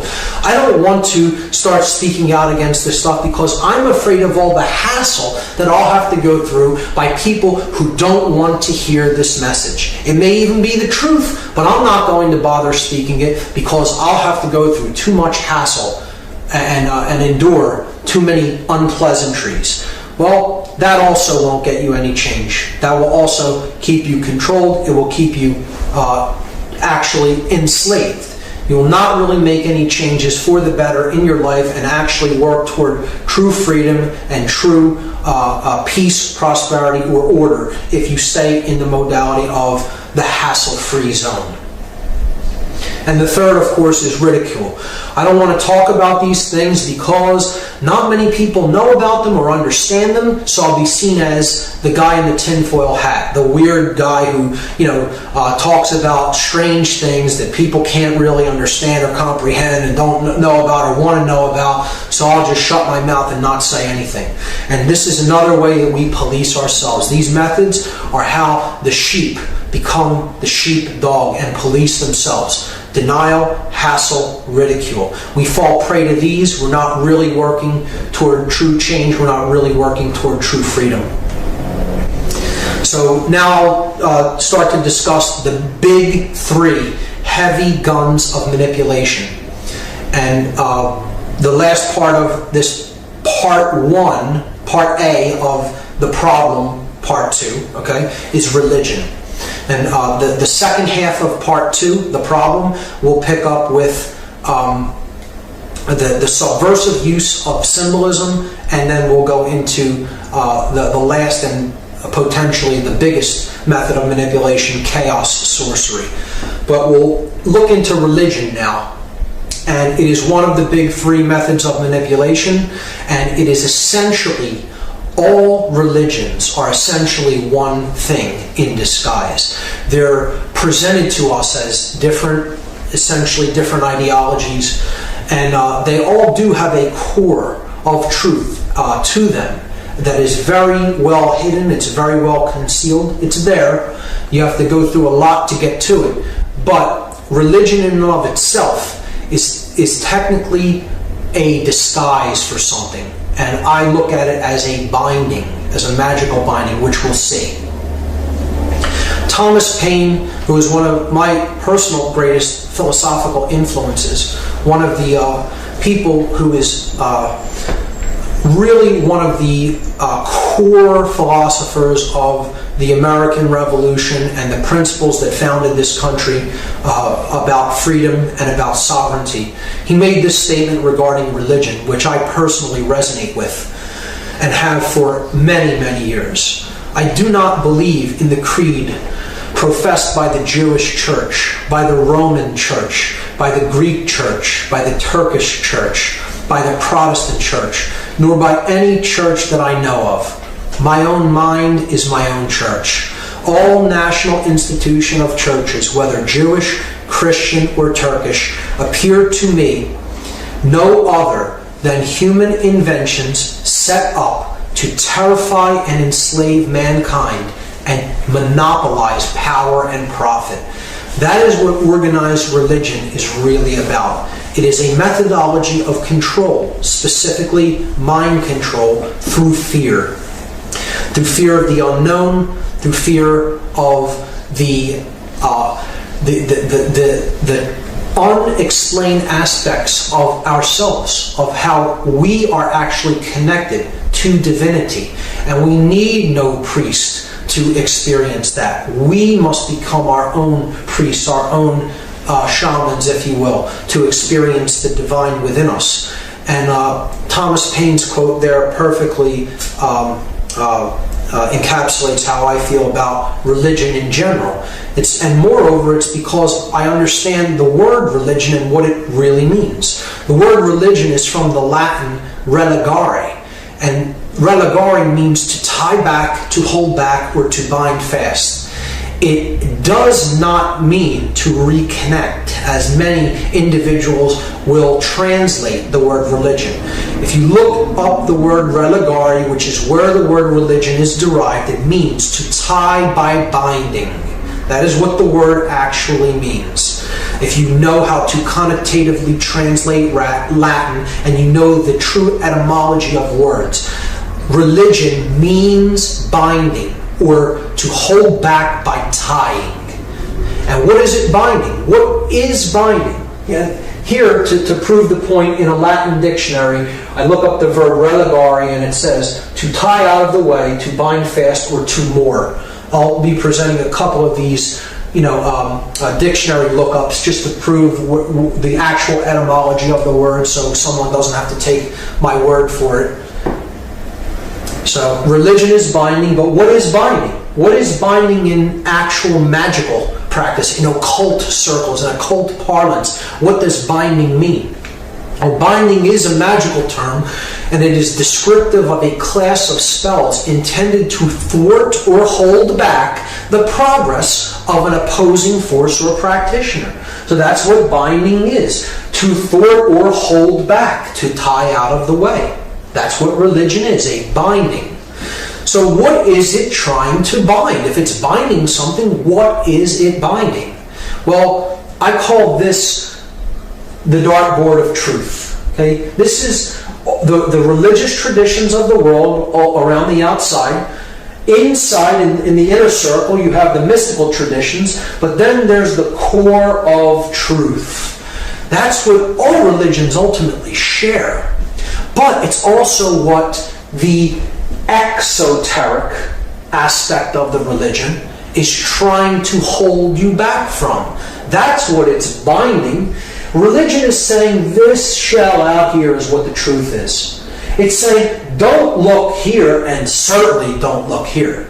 Take our word that this is what it is here. So religious traditions are exoteric, meaning on the outside, on the periphery. The esoteric, or the mystical traditions, come much deeper and closer to the core of truth. They may not be at the bullseye, at the very core or the heart of the truth itself, but they're much closer. They guard the inner sanctum, the holy of holies, the true secrets, the thing that really connects people to truth, that is indwelling. So that's what we want to get to. We want to get to that bullseye. Religions are here to act as a shell to prevent us from getting to that core. And that's what they're binding. Isn't to say that there isn't truth to be found within any of them. But to look, again, it's a box for consciousness. You're looking into any given religion, you're not seeing the whole picture. And the thing that most people do not see when they look into a religion or when they become part of a religion is that all religions share one common thread. They are all essentially astrotheology in disguise. What astrotheology is, it is the placing as gods the planetary bodies and the astronomical bodies that we see in the sky. So it is essentially the worship of the gods in the sky, the planets, the stars, the sun, and the moon. So there are three major groups of astrotheological worship. There is a aspect of astrotheology that is dedicated to the smaller lights in the heavens, the pinpoints of light, so to speak. They're the stars and the planets. Okay, so the small lights of the heavens are the stars and planets, all the little pinpoints of light that we see in the night sky. That's one of the bodies of worship for astrotheology. The other two are the large lights that we see in the heavens, the sun and the moon. So you have three major groupings, or let's say sects, of astrotheology. You have the worshippers of the sun, the worshippers of the moon, and then the worshippers of the small lights, the stars and planets. I'm going to choose one of them to tell the story of how that particular religion is given to one of these aspects of astronomical bodies. And since it is the religion that I was indoctrinated into when I was young, I'm going to choose Christianity. And I'm going to tell the story of how essentially Christianity is an ancient sun worship religion. So I'm going to use, there are many different cultural myths and cultural religious ideologies that I could have went to discuss the story of the sun, but I'm choosing the Egyptian culture because I think it's probably the clearest example. This is one of the gods of ancient Egypt known as Horus. Horus, Horus. Horus was known as the golden falcon in Egyptian cosmology. He was the sun god, the solar disk that rises in the east and he flies across the sky in an arc. Okay, he flies across the sky in his solar arc. He makes an arc across the sky until he reaches the west at sunset. So Horus is a golden bird. He's a bird that is gold, the falcon, and he makes his trek across the sky daily. The word horizon it means the zone of Horus.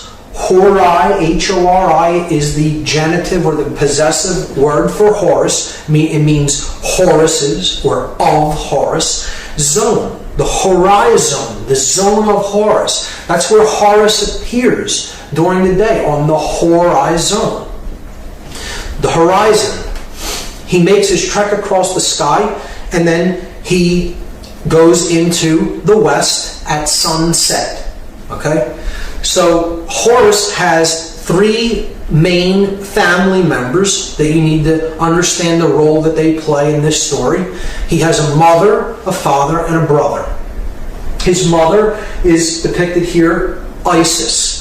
Isis is the goddess of the night sky in Egyptian cosmology. She is often also identified as the moon goddess.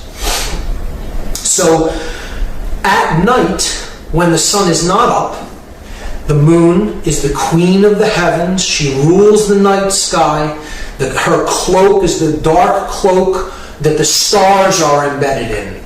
Okay? So she's the goddess of night, and the moon is her presence when the moon is out and you see it at night.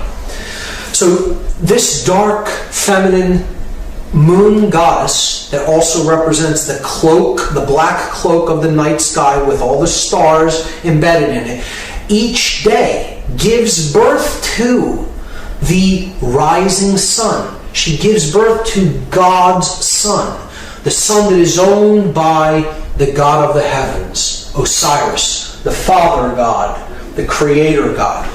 Horus is the son of Osiris. He is the Creator God's son. Here you see the solar disk above his head, and the Divine Mother, Isis, gives birth each day to the solar God when the sun is born of the night sky. Horus is depicted right here. He is touching Osiris on his right temple. His dark brother, Set, depicted right here, okay, is touching Osiris in this picture on his left temple. This is the idea of conscience. This is the idea that Horus is the right mind. He is the connection to the right brain. See, he's touching Osiris on his right side of the brain hemisphere. So this is moral action. He's the male principle that's born of the feminine principle of emotions. Right? This is the goddess of emotion. The feminine goddess, the Holy Spirit, our emotions. And our emotions are what give birth to proper moral action. So he is the light of the sky. He's touching the right brain, right?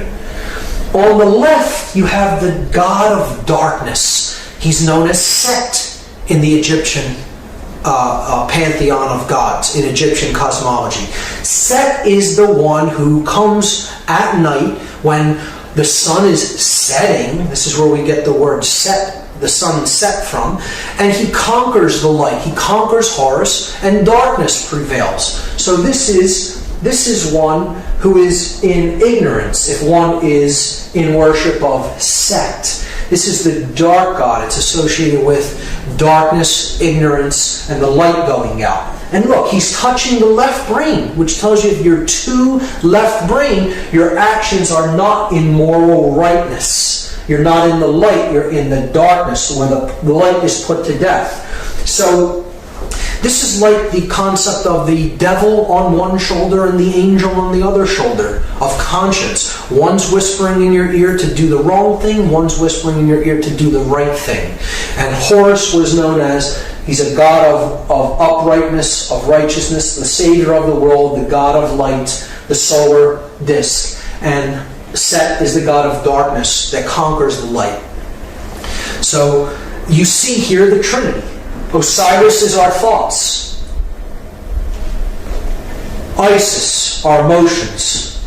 And Horus and Set, our actions. One is born of moral uprightness, and one is a god of darkness and ignorance. It's a beautiful moral symbolic analogy, if we take it as an expression of consciousness symbolically and not as physical gods in the sky. So here we see another statue from ancient Egypt of Osiris, the middle pillar, our thoughts, and then you have Horus, the male principle of action, alongside Isis, the feminine lunar goddess of emotion. Here you have again the yang principle, the yin principle, and the mixture between the two. The coming together of the male and the female. or thought, emotion, and action coming together as one.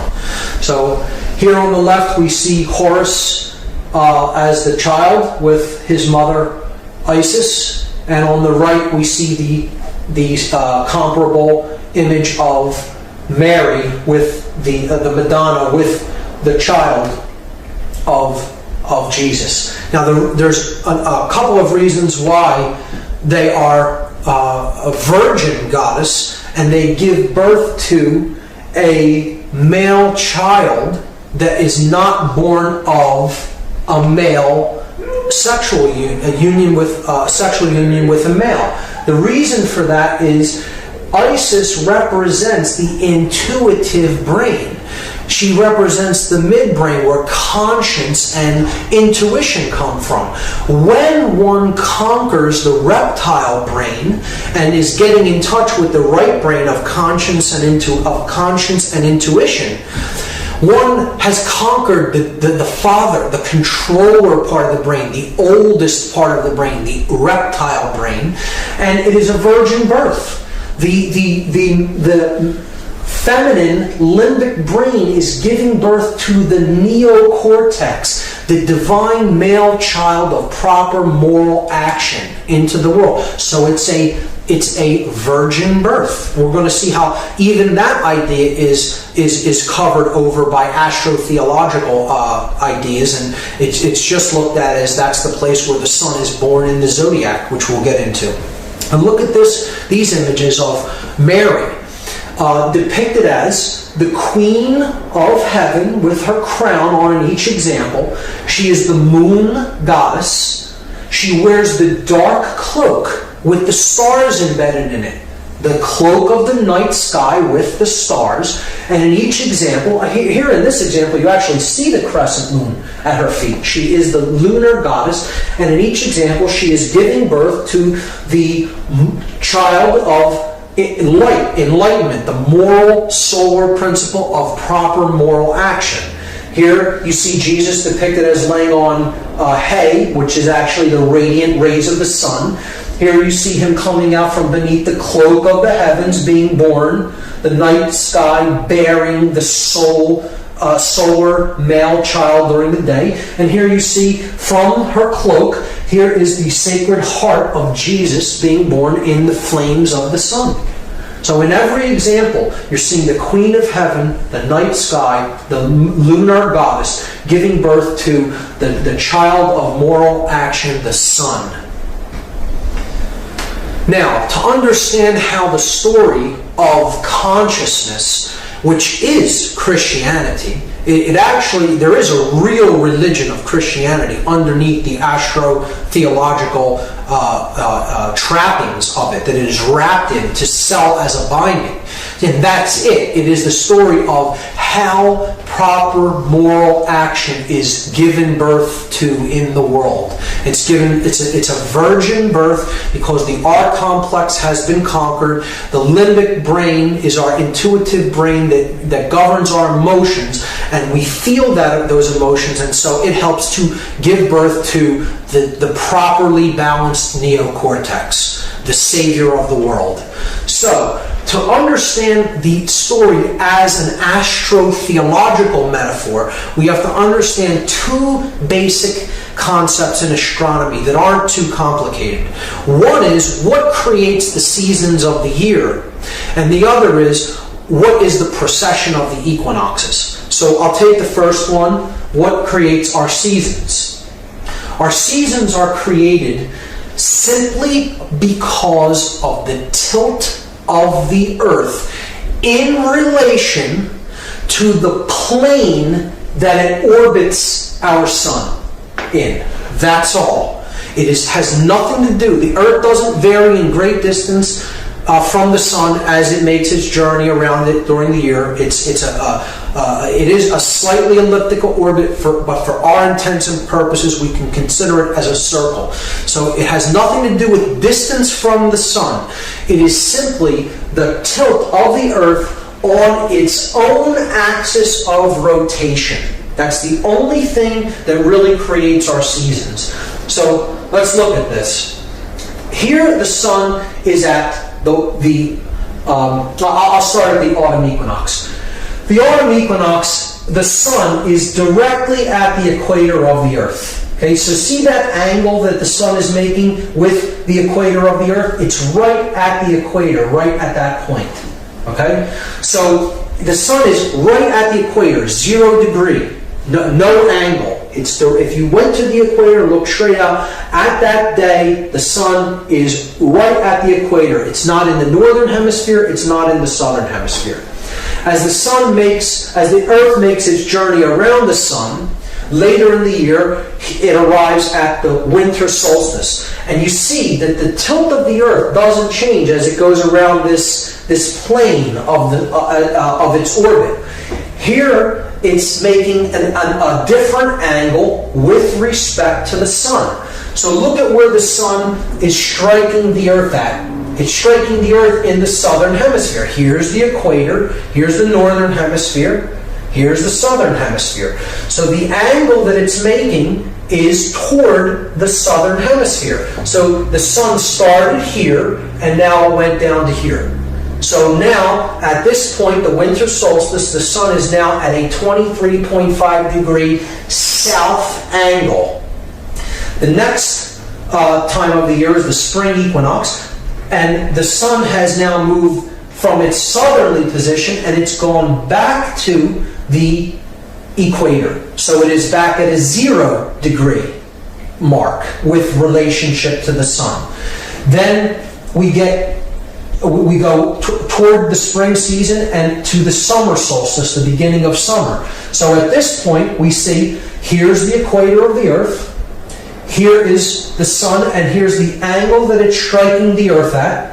And we see that now it's in the northern hemisphere. It's striking the Earth at a 23.5 degree north angle. So now the northern hemisphere is favored by the sun during the season, and that's why it's the beginning of summer for us. When the southern hemisphere is favored by the sun here, that's summer in the southern hemisphere and winter in the northern hemisphere. Okay? So that is what creates the seasons. The tilt of the Earth with respect to its plane of orbit around the sun.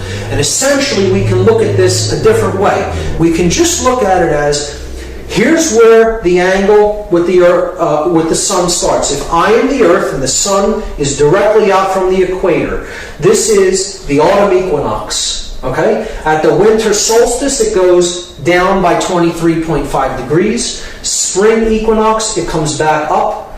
Summer solstice. Autumn equinox, winter solstice, spring equinox, summer solstice. And this process just keeps repeating like a sine wave as the seasons go on. It's just up and down, up and down. Okay? It's like a pendulum movement. So, the next concept in astronomy to understand is the precession of the equinoxes. There is another reference frame of motion at work, which I won't get into the full mechanics of, but you just need to know that the background of stars behind the solar path, the constellations that make up the zodiac, they're in what's called the solar ecliptic path. They slowly go backwards throughout a very long period of time. They slowly precess counterclockwise. Okay, so at the spring equinox, okay, the constellation that the sun is in at the spring equinox over a very long period of time begins to shift, and a new constellation comes in, and it is behind the sun at the spring equinox. And this keeps going until it makes one complete revolution through the zodiac. So the frame of reference of what the Earth is, the pole of the Earth is pointing to, actually makes a full circle in the sky. It is not because the Earth itself is wobbling on its axis, but I will not get into what really causes that reference frame. But over a long period of time, approximately 25,000 years, a complete circle is made, and at the spring equinox, every constellation has been gone through until you come back to the first one. So that's called the precession of the equinoxes. So just keep that in mind. You don't need to fully understand that right now, just keep it in mind. So this is the story that the ancients told about the sun on the wheel of the zodiac. This is the zodiac. It has all the constellations that the sun goes through during its course of the year. The ancients would quarter this to create the seasons. So they placed a cross over the zodiac wheel, and they looked at it as these three constellations are the spring season, these three are when the sun is in the summer season, these three are the autumn season, and these three are the winter season. Okay. The ancients then placed the sun on the cross of the zodiac, and they would tell its story of its journey through the houses of the zodiac, through the constellations during the course of a year. So I'm going to start where we begin our zodiacal year in Aries at the spring equinox. So the sun here is at 0 degrees. It is at the equator, and it's starting to make its journey up northward into the northern hemisphere. So during these 6 months, the sun's in the northern hemisphere. During these 6 months, the sun is in the southern hemisphere. So here's the point of the 0 point, and it starts rising. Now when it hits Taurus, the bull, the midpoint of the spring season, the sun has become a charging bull. He's gaining strength because he's rising in the northern hemisphere. When he hits this point, this is the summer solstice, the sun has gone as high in relation to its angle of the latitude of Earth as he's going to go. So he's at his highest point in the northern hemisphere, 23.5 degrees north latitude of the Earth. This is known as the Tropic of Cancer. That line, the latitude on the Earth, is called the Tropic of Cancer. Okay, because the sun is entering the house of Cancer, the constellation of Cancer, at that point during the year. This is the summer solstice. It is the longest day of the year as far as light goes because the tilt of the Earth makes the northern hemisphere of the Earth favored. Now, the sun is entering the summer season, and he's traveling toward Leo the lion. This is the season that the sun is hottest in the northern hemisphere. He has become a roaring lion with a large mane. You know, the solar rays of the sun, the fierce lion. And then the sun makes his journey into Virgo, and that is, after he passes that house, he's at the autumn equinox. Now, he's back at 0 degrees now, and he's getting ready to fall into the southern hemisphere. This is why this season is called fall. The sun is making his descent to another solstice, to its lowest point of power. Okay, so that's the season of fall. Now, this is where the story of Christianity starts to become involved in the telling of the astrotheological story of the sun on the cross of the zodiac. And it is because at this time of the year, when the sun is in Virgo, getting ready to make his journey into the southern hemisphere, into Libra, while the sun is in Virgo, in the constellation of Virgo, when it is rising at the beginning of the day, there is a constellation beneath the house of Virgo, known as Crux. This is what Crux looks like. It's known as the Southern Cross, only visible from the southern hemisphere. So at this time, the ancients would say that the sun was on top of the cross of Crux. Not right on this. The sun doesn't go into this. The sun is here. It's over top of Crux.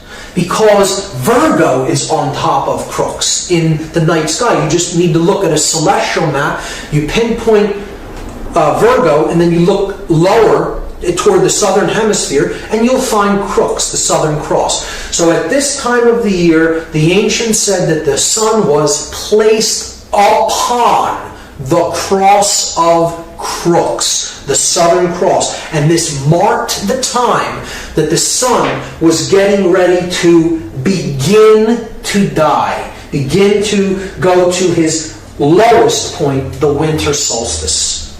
So in this season, the sun then passes through Scorpio, the scorpion, and he is stung by the venom of the scorpion. So now he's really in rapid decline. Okay, he's dying quickly because he's stung by the venom and he's dying, and then he comes to the winter solstice. Now the sun is at 23.5 degrees south latitude of Earth. He is at the Tropic of Capricorn because he's getting ready to enter the house of Capricorn.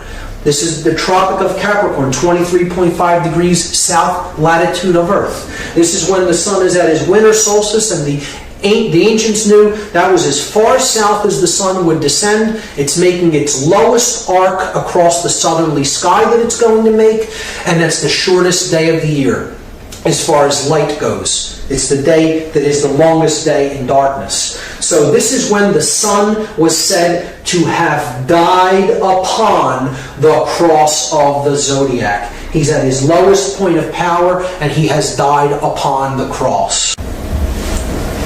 So remembering that at the autumn equinox point here is when the sun was placed upon the cross of crux, the Southern Cross. And this point here at the winter solstice is when the sun dies on the cross of the zodiac. You see here that it passed through 1, 2, 3 zodiac houses to reach that point.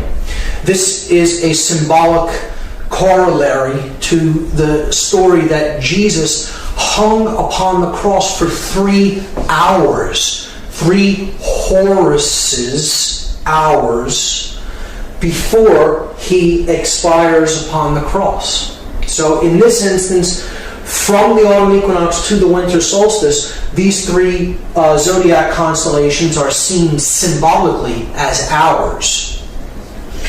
So at the winter solstice, the sun has reached his lowest point in the southern hemisphere. And at this point, the ancients could see with the eye no visible movement of the sun back toward the northern hemisphere for approximately 3 days.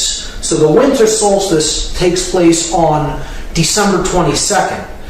For 3 days, the sun is seen to be stationary, and its arc is staying at the same position and location in the sky as it rises and sets. It is not until 3 days later that the sun begins to make its trek northward until that is visible to the naked eye. So the ancients would see the sun rising farther northward and its arc getting somewhat larger on the 3rd day after the winter solstice. And that day, of course, is December the 25th, the birth date of the sun, because that is the day visually the sun can be seen to be born from its place of death in the southern hemisphere and to begin to rise again, or start the cycle again of rising and falling during the course of the year. So that is the date when the Son of God is said to be born, and he is born of the Virgin. And we talked about what that really means, the birth of consciousness, the birth of the neocortex from the mammalian brain. However, in this context, astrotheologically, it means that the sun is born of Virgo. So that, at one point, was where the zodiac began. It began at this point, the line between Leo and Virgo. So at that point, the sun would be born of Virgo, the Virgin, not of Aries. So if the sun zodiacal year would begin at this point. It would travel in a circle until it reached Leo and back to the Leo-Virgo line. So if you look at where Virgo is and you count the houses in procession, in the procession of equinoxes, okay, backwards, counterclockwise through the zodiac signs, you get 9 months, and that is the human gestation period. The sun, if he is born of Virgo and carried to term for 9 months until he is born at the winter solstice point. So in that instance, the zodiacal houses are seen to be months symbolically. Here we saw them as hours, and here we see them as months, and we're going to see them as days as well. So here we see a zodiac in stone. This is the Virgo, the Virgin, and Leo, the Lion, the Sphinx. It's positioned looking east toward the rising sun, and it commemorates the sun being born of the Virgin and the trek of the sun through the zodiacal houses until it ends up in Leo at the end of the ancient zodiac. So the Sphinx is simply a zodiac in stone. Now, at the winter solstice, the sun then begins his trek northward again. He goes through Aquarius, the water bringer, because the winter frost is beginning to thaw as we approach the spring equinox again. Okay, so that's the bringer of the waters. And then the sun comes back full circle to the spring equinox, the 0 point again, when it is back at the 0 point, the equator. And we see that at the point that he died in the southern hemisphere, or in his tomb, after being placed on the cross, he's in his tomb of the southern hemisphere, and after 1, 2, 3 days, he comes back to the 0 point to begin rising again in the northern hemisphere. So this is the rebirth of the sun. This is the emergence from the tomb of the southern hemisphere to the favored northern hemisphere. And that day is Easter Sunday. And think about the day. East, star, sun, day. All concepts associated with light, the sun, and the sun is a star. It rises in the east. It's up during the day. So Easter Sunday happens at a different date every year. It happens on the first sun day, the day of worship for Christianity, is a solar religion, a solar astrotheological religion. And it occurs the first sun day after the first full moon, because again, the lunar moon goddess must become full to bear the sun, after the spring equinox, or the rising of the sun from the spring equinox, out of the tomb of the southern hemisphere. So Easter Sunday is always celebrated on the first sun day, after the first full moon, after the spring equinox. And this story of the sun savior that has 12 helpers, the 12 constellations of the zodiac, who is the light of the world, the way, the truth, and the life, performs miracles, rises from the dead after 3 days, has a virgin mother, is the Son of God. Every one of these aspects of this Savior story, the Savior myth that is told over and over again through time. There are over 40 incarnations of this sun god. Every one of the names that you're about to see scroll by is one of the names of this ancient sun Savior figure that comes from the east, has miraculous powers, redeems the world through the light. Again, has 12 helpers, is the Son of God, has a virgin birth, performs miracles, etc. Every one of those names is that same Savior myth retold, and every one of those names predates Christianity. It predates the first century of the Common Era. often by thousands of years. Some of those names predate the time that Jesus was said to have lived by 2,000 or even close to 3,000 years.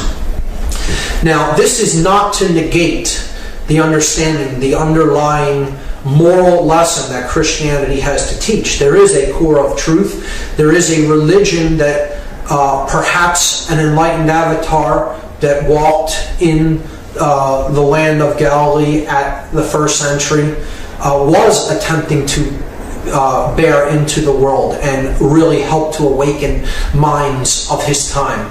And I don't necessarily try to negate that it may have been a teacher or a group of teachers. However, I think that the idea has been co-opted and it has been turned into this story of the ancient pagan sun savior myth in order to conceal the true message of what the virgin birth is, of what the savior of the world is, and what indeed the ideology that perhaps an enlightened avatar at that time was trying to teach people and help to enlighten them to.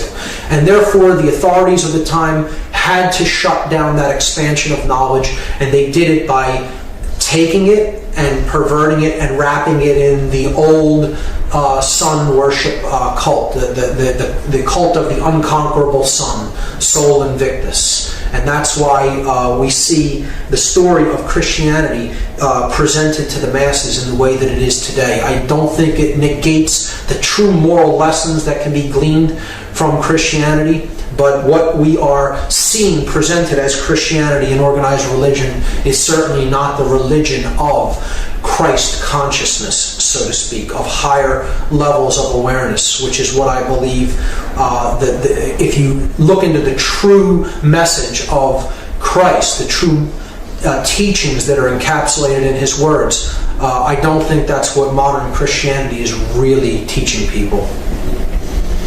Leonardo da Vinci understood that this is what Christianity was, and he brilliantly codified this in his painting of the Last Supper. If we look at the symbolism that's encoded into this painting, we see that we have a dark half of the room and a light half of the room. Okay? So again, this is the concept of the light and the dark. You can look at this as the male aspect, right? You could look at this as the female aspect, right? So the yang energy, the yin energy. Jesus is the perfect blend of the two. He's the middle. He's the chemical wedding, so to speak.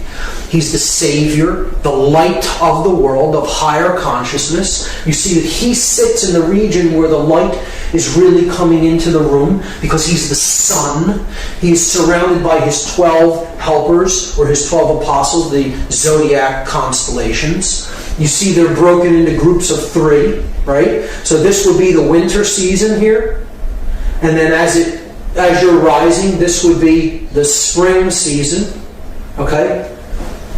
Here, you're going toward, this would be the autumn season, and of course that would be Virgo. Okay?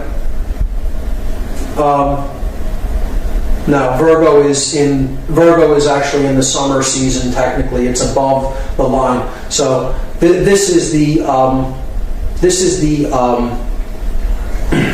autumn season. We see that he's surrounded by the 12, his 12 helpers, the 12 signs of the zodiac. We see that they're broken into groups of 3, each group representing one of the seasons. Here in the dark part of the year, you have winter and you have autumn. And then as you're going toward the light part of the year, summer in the northern hemisphere, here you have spring. This group here is spring, and the far group there is summer. Because you see that the part when the sun is darkest, that will be winter, and you're going up toward the summer season there. And Jesus is the equinoxes. He's the perfect balance between the two. So he is the star, or the Son of God, at the gate, the star gate. And see, there's like chaos in the room. They're not in agreement with each other. They're arguing, or there's some conflict. And Jesus has a peaceful countenance on his face because he is the way, the truth, and the life. It's the blending of the male and female to awaken the prefrontal cortex, and that is the way out of the world of conflict, confusion, and it is the way to the light of the world above. The connection with the light of the world above. So Da Vinci encoded this all brilliantly into the Last Supper, and I think he had a real strong grasp of what the real message of Christianity was versus what was being sold to us in astrotheology. So here we see the 7 planets, or gods, if you will, that are visible to the earth with the naked eye. You have the sun, you have Mercury, Venus, the moon, Mars, Jupiter, and Saturn. These are the 7 gods of the ancient world. These are the planetary bodies that can be seen with the naked eye. One cannot see beyond Saturn without the aid of a telescope. We see that each day of the week is given to one of these 7 gods. So we have the days of the week given in English and French, and then we have the planetary body that they are associated with. Monday is the moon's day. Tuesday in French is Mardi. It's where we get the phrase Mardi Gras from. That's Mars's day. Interestingly, the 9/11/2001 event took place on a Tuesday for the invocation of Mars, the Roman god of war. Wednesday is Mercredi in French. That's Mercury's day. Thursday is Thor's day. In Norse ideology, Thor was Jupiter.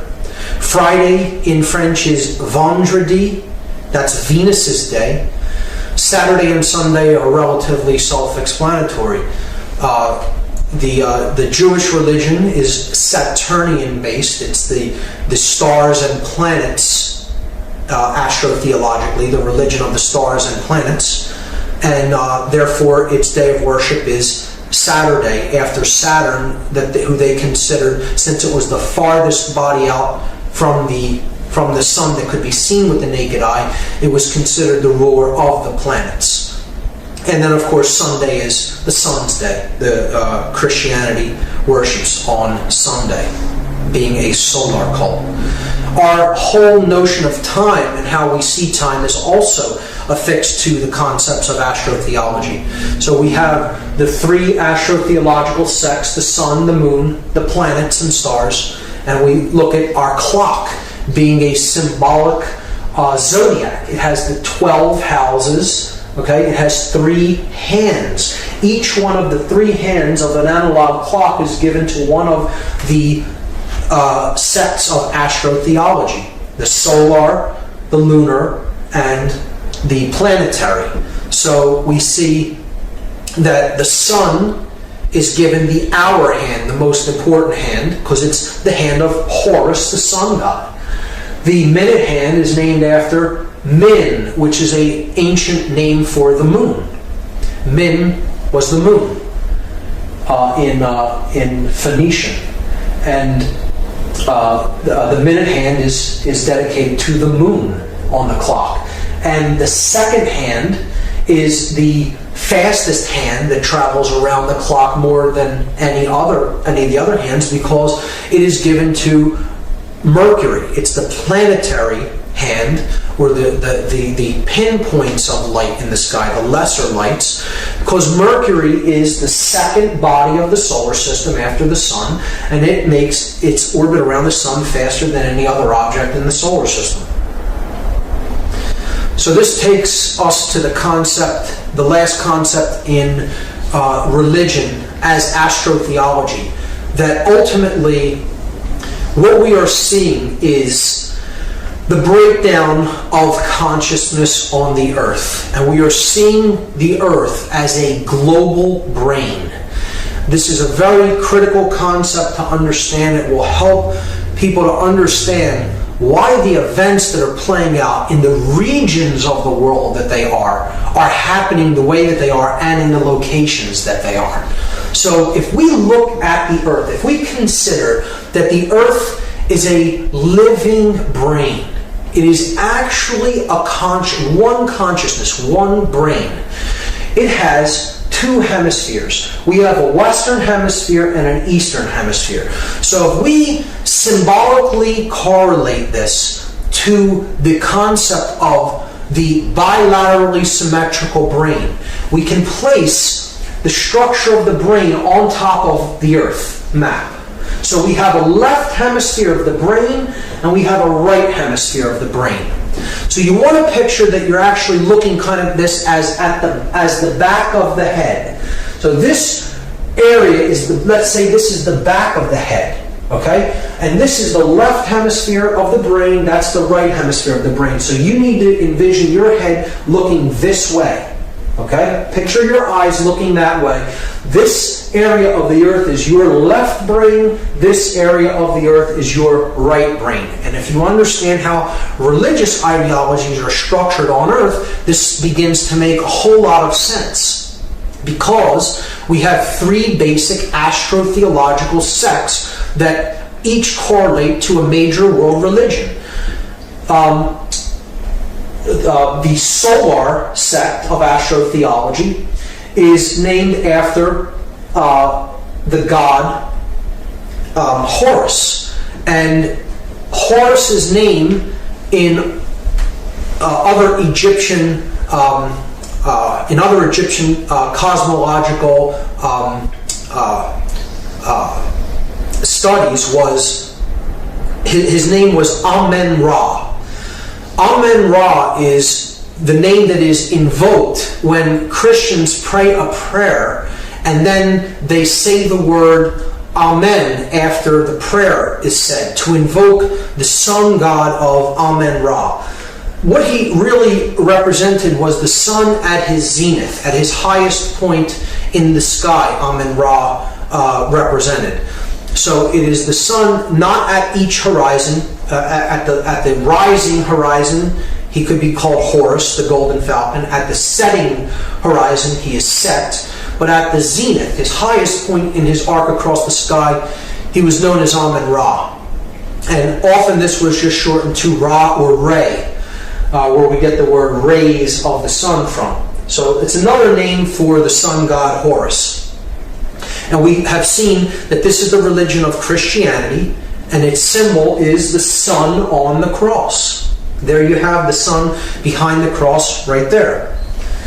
And I'm going to place the blade as this Western left hemispherical religion, the male religion. So the symbol I'm placing on the sun here is the blade, the upward pointing triangle representing yang energy, male energy. The moon cult or sect of astrotheology is named after the moon goddess Isis, depicted here. So this is Isis. The moon religion is the predominant religion of the Eastern Hemisphere, and it is Islam. Islam's main symbol is the crescent moon. And we see, just as Christianity is the predominant religion of the Western left brain of the earth, the left hemisphere, and it's a male principle, the religion of Islam means surrender. The word Islam means surrender to God, because it is the religion of the predominant religion of the right brain hemisphere, which is passive or surrendering. So Isis correlates to the right hemisphere of the earth and the right brain hemisphere of the human brain. And on the moon, I'm going to place the inverted triangle known as the chalice. Now, there's another world religion, and it is based upon the sect of astrotheology of the stars and planets. So the creator god Osiris is looked at as the God of all the stars, because he's the God of all the suns. He created the heavens. And in Phoenicia, Cana, he was the ruler of the planet Saturn. Saturn is the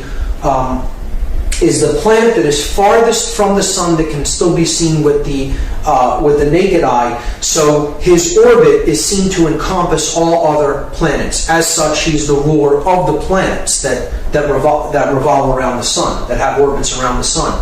And in Semitic religions, ancient Semitic religions, this god was known as El. It's where it means God, the word El. In Judaism, which is what Judaism is actually this aspect of astrotheology. Its religion, its symbol is the star.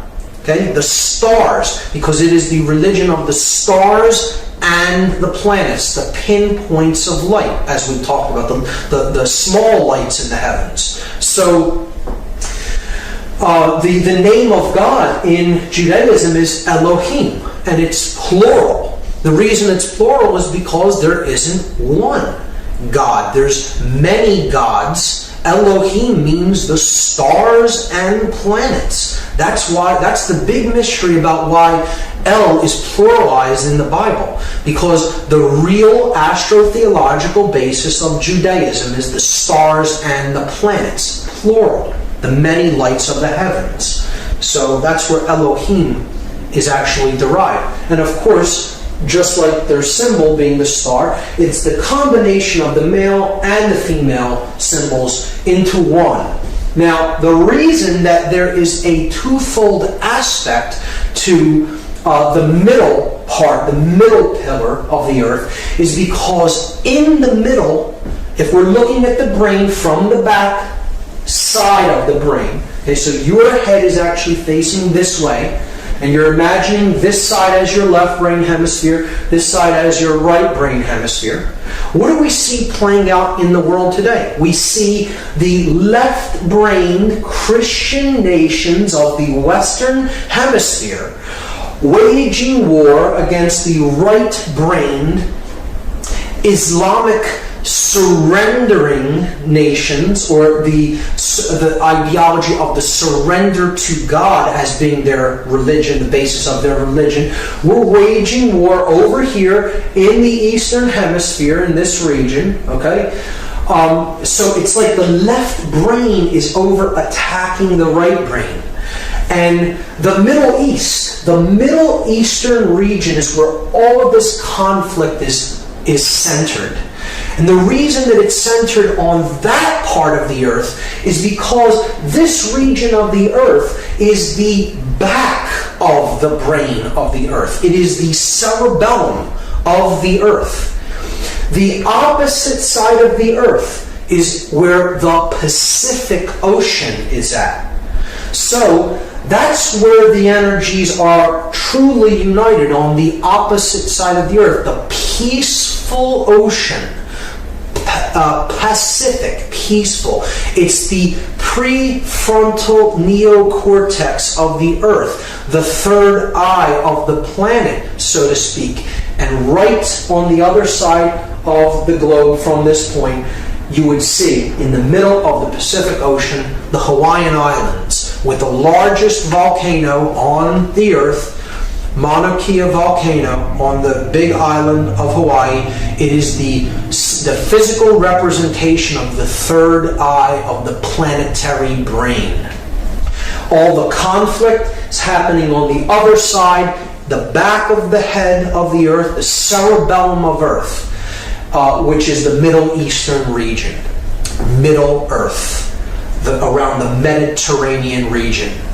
So this is a proof of the Hermetic principle of as above, so below.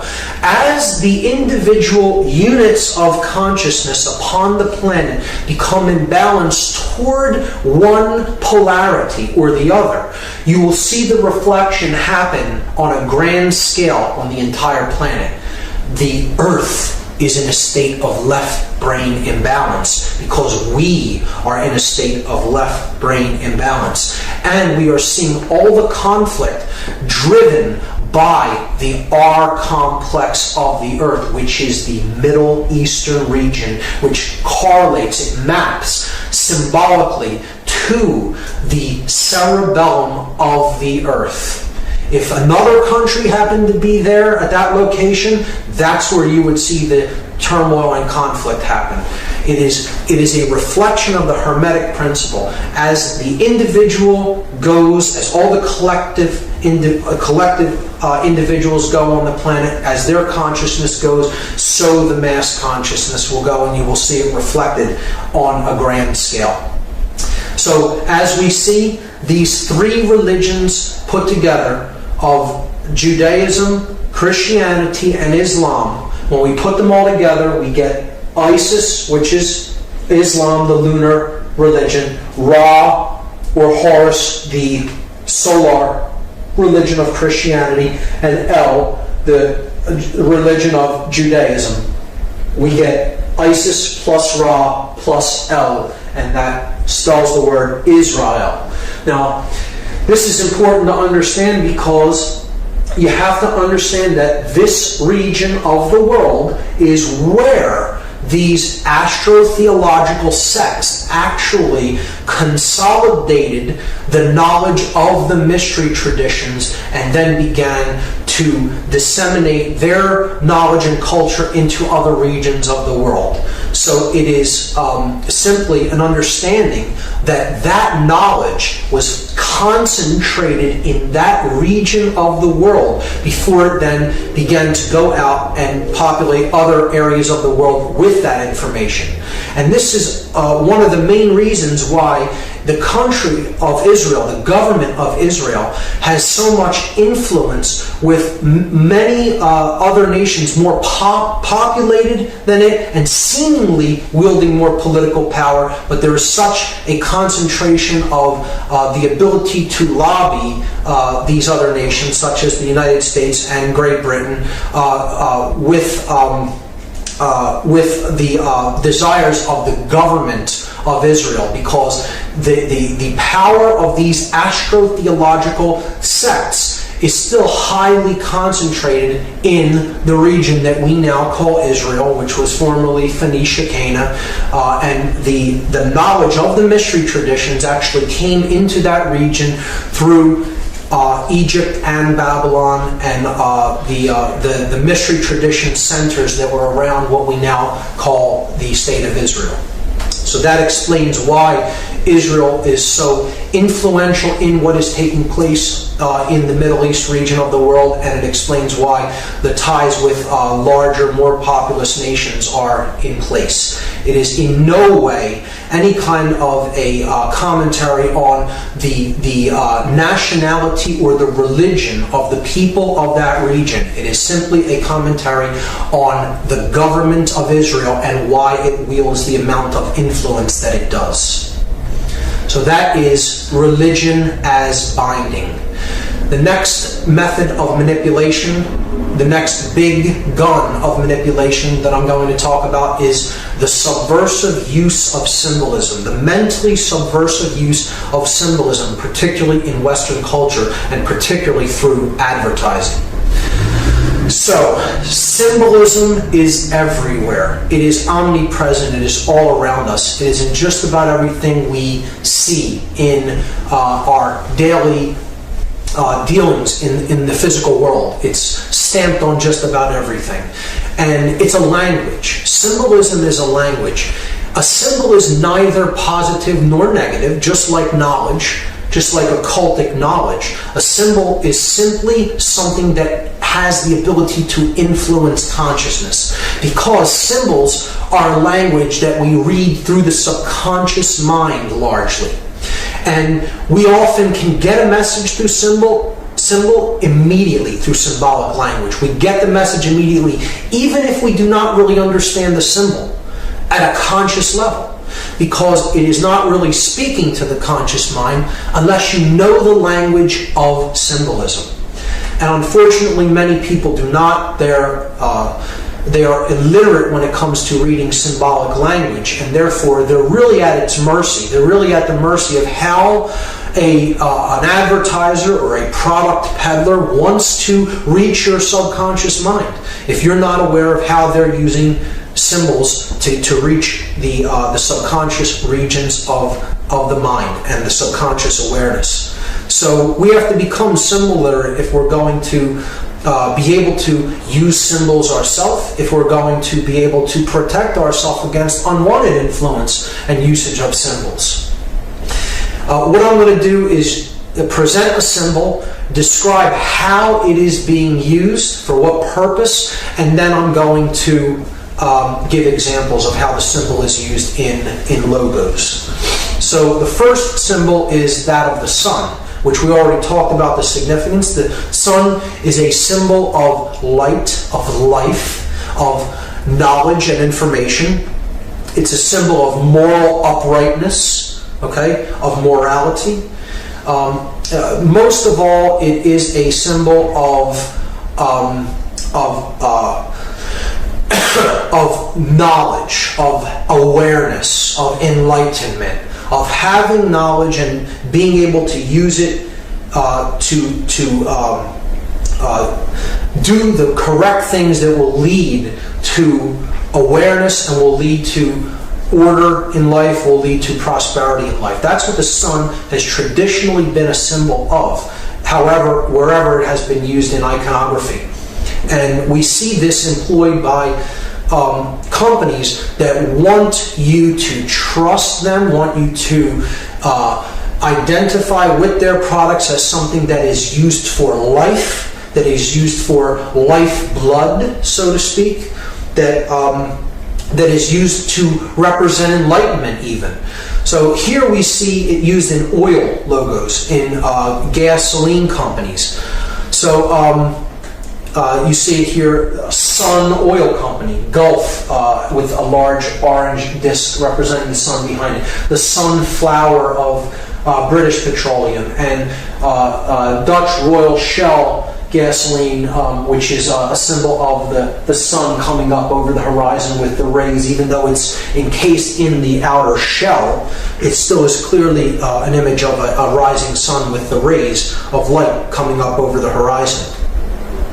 We see it in technology, we see it in media, we see it in food companies. One of my favorites is ShopRite. You see the shopping cart with the sun behind it, indicating that if you shop there, you can purchase light. It's a subconscious play on the symbol.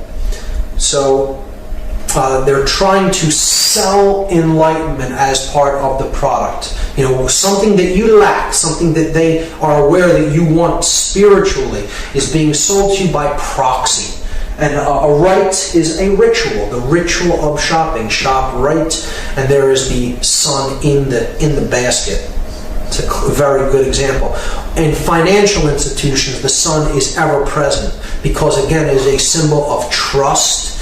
It is a symbol of sovereignty. It is a symbol of knowledge and enlightenment. On the Discover charge card, Sun Trust Mortgage Corporation. Here's Citibank, the cross of the zodiac and the sun coming up over the horizon. Lucius Trust, Lucius meaning light. Sovereign Bank, sovereignty being sold to you through your banking institution. This circle with the dot with the circle around it, an ancient symbol of the sun, and in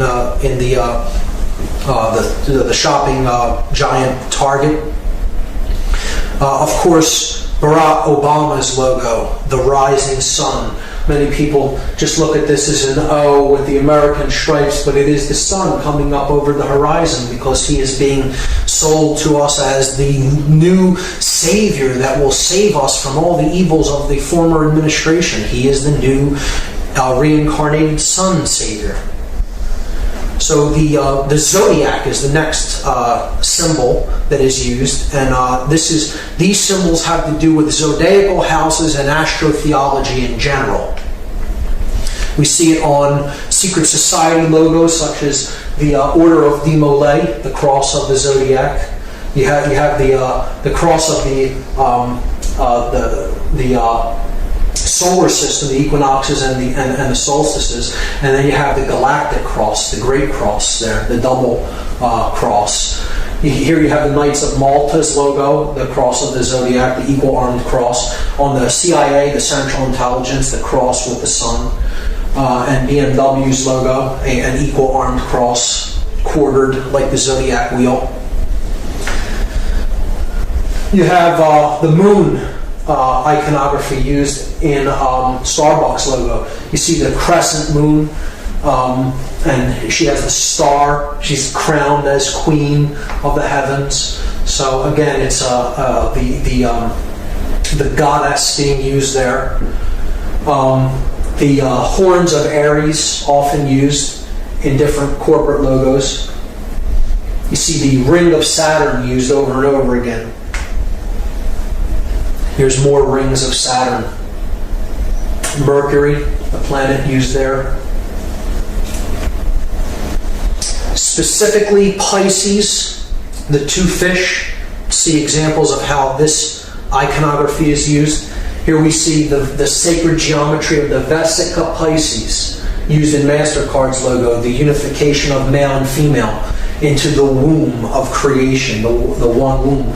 And this symbol being the female sex organ, the channel for men, the Vesica Pisces, male and female uniting. Again, on Krull's logo, we see it used as the depiction of Jesus, the fish, because the sun is now currently in the house of Pisces, the fish. And of course, the Pope, the vicar of the sun god incarnate upon earth, he wears the mitre, which is the fish with its mouth open. And here you see the astrotheological cross, the equal armed cross of the sun on his forehead. Here you see it again on his sash. And he carries the image of the cross with the sun god upon it. The inverted pentagram. So the pentagram is used as a symbol of the four elements and then a fifth element. The four elements being earth, air, water, and fire, the material world. But more specifically, what those elements represent is earth is our resources. It is what we have to work with, the things that we can put into use for ourselves in the world and how we use them. And it is our makeup, our genetic makeup, our natural abilities. That's what earth represents. Air represents our intellectual makeup, the powers of the mind, the powers of air, our intellect.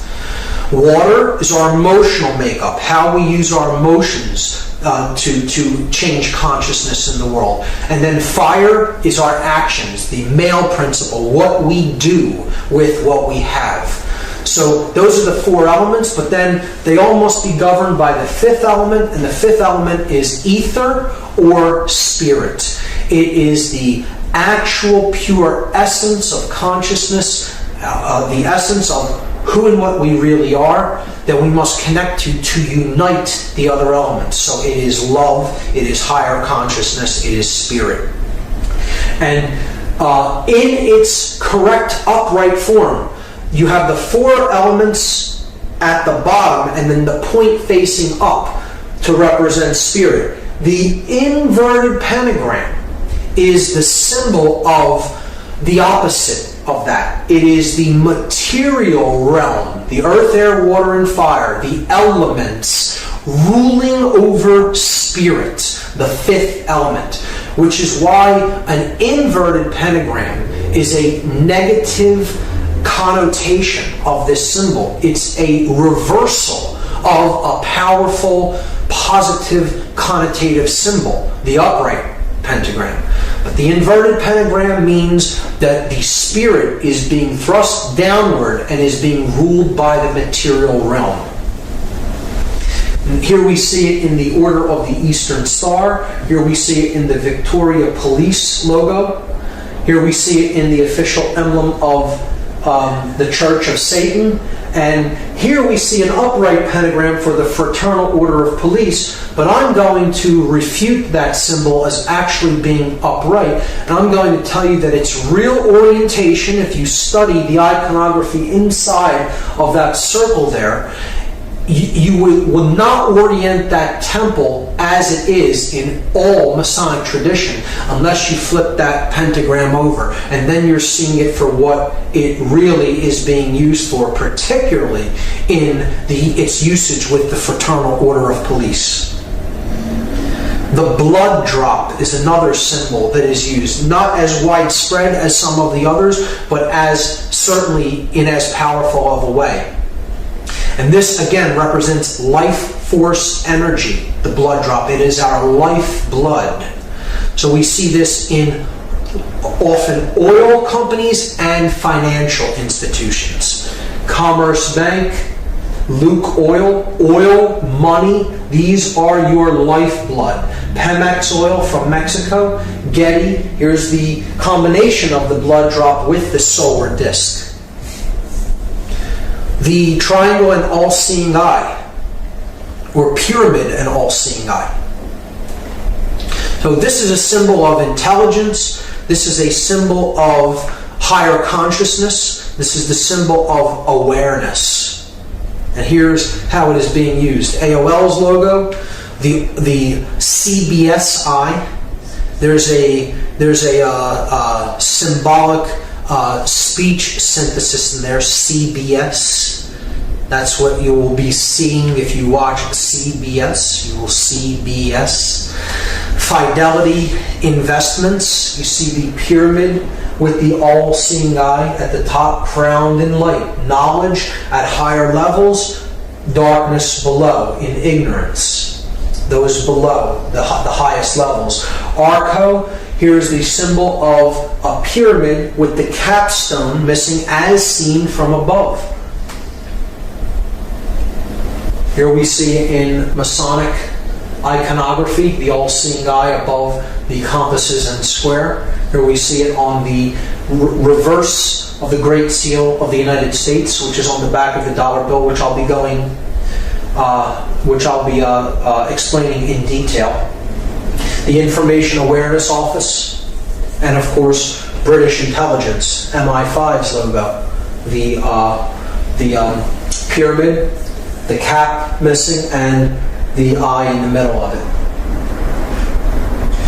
The owl is a powerful symbol of the elite. The owl is, I guess you could say, the mascot of the sorcerers. It is the animal most identified with consciousness that is aware, yet is using that knowledge to suppress those who are not in the know.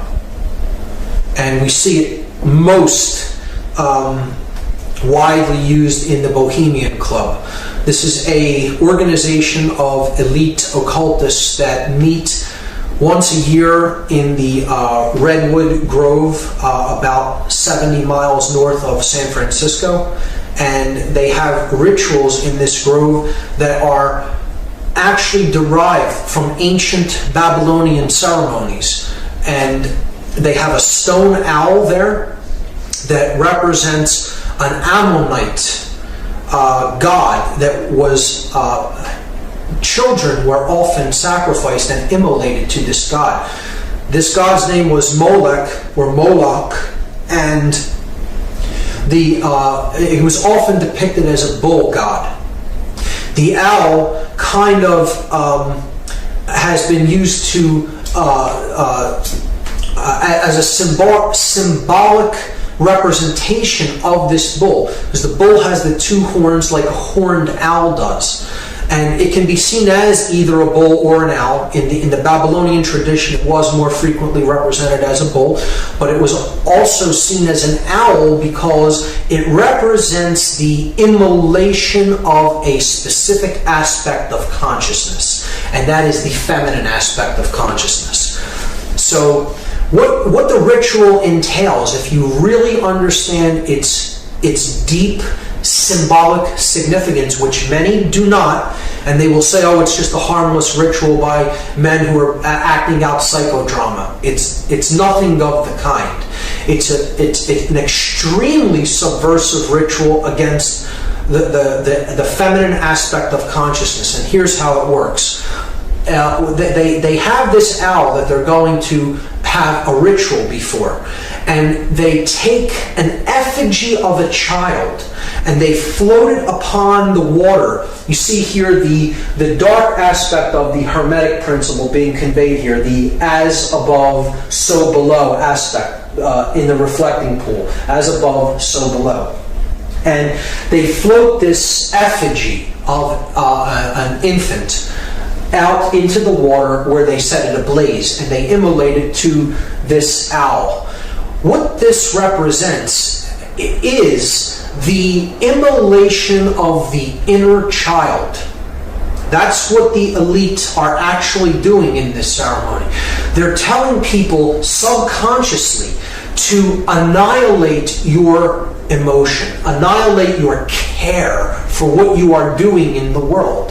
So the ritual itself, the name of the ritual carries its meaning. The ritual is called the cremation of care. That is exactly what those who are participating in this are doing. They are immolating the inner sacred feminine child of consciousness.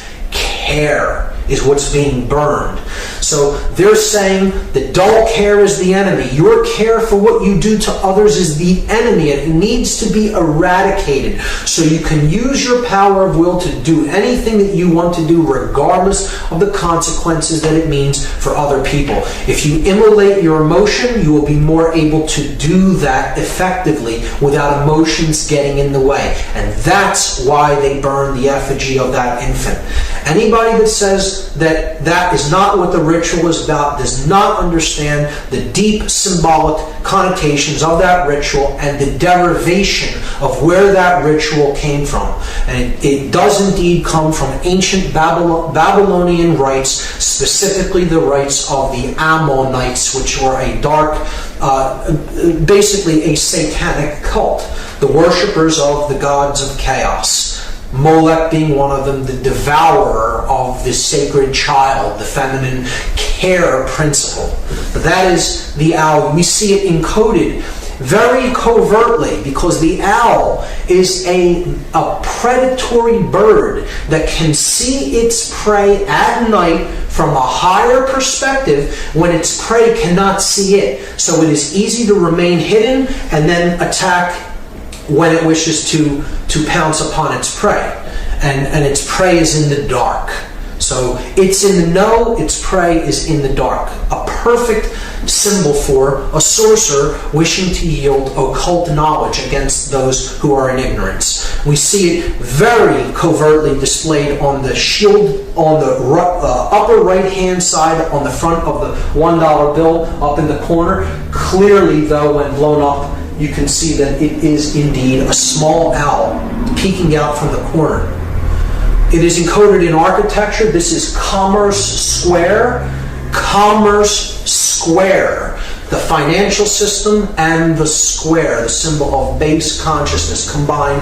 And the two owls, the double owl.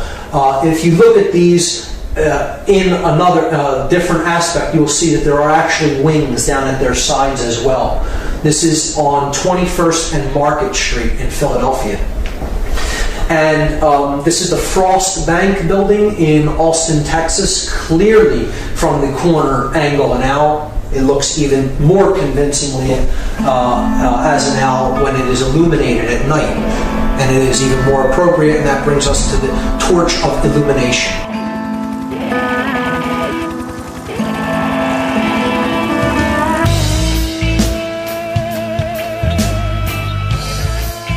The illuminated torch. This can be simultaneously a symbol of freedom, a symbol of knowledge and awareness, of enlightenment, and it could also be used as a flame of sacrifice, a flame of those in the know using their knowledge to subvert others and to create sacrifice or immolation in the world. I don't tend to see the symbol as such. I tend to look at this symbol as the flame of knowledge, the flame of the torch of freedom, the torch of liberty, and that's how I tend to look at it. But it goes back to the Babylonian queen, the Babylonian version of Isis in the Trinity. So you had, just as you have God the Father, God the Son, and the Blessed Mother, okay, in the Christian Trinity, the Holy Spirit taking the place of the feminine, of course, in that Trinity. But you have the Egyptian Trinity of Osiris, the Father God, Isis, the Mother, and Horus, the Divine Child. In Babylon, you had this same Trinity. You had Nimrod, the Father, Creator God. You had the Son, which was Tammuz, depicted here, and he's sitting on the lap of the sacred feminine goddess, which was known as Semiramis in this culture. So this is a depiction of her on an ancient coin, holding the cross of the cross of the sun, and a version of the chalice, which could also be seen as a torch. So you have Semiramis depicted here, the rays of the sun reflected from the moon. She is the moon goddess illuminated, the queen of heaven. She's holding the torch of awareness, of liberty, of freedom, of enlightenment. You see it on the back of old American dimes. You see it in Columbia Pictures logo. You see it on Amoco's gas company logo. So in direct relation to the Queen of Heaven is the symbol of the dove. So the dove is how the moon goddess is depicted as being a crescent, a white crescent moon. The white crescent moon, as it makes its trek across the sky, looks like a dove, a white bird. So, you could imagine this piece as the wings as the crescent moon, and it's making its trek across the sky at night. So this is why the dove was associated. The bird, the dove, is associated with the lunar feminine goddess, just like the falcon was associated with the male solar god Horus. And the word dove in the French language is columbe, C-O-L-U-M-B-E, columbe. This is why we have so many usages of the word Columbia or Columbus in American symbology.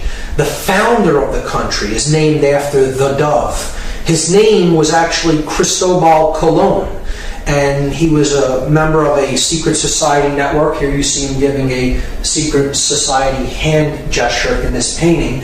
But he was renamed Columbus after the goddess Columbia. See, it's the feminine goddess named after the dove, Columbe.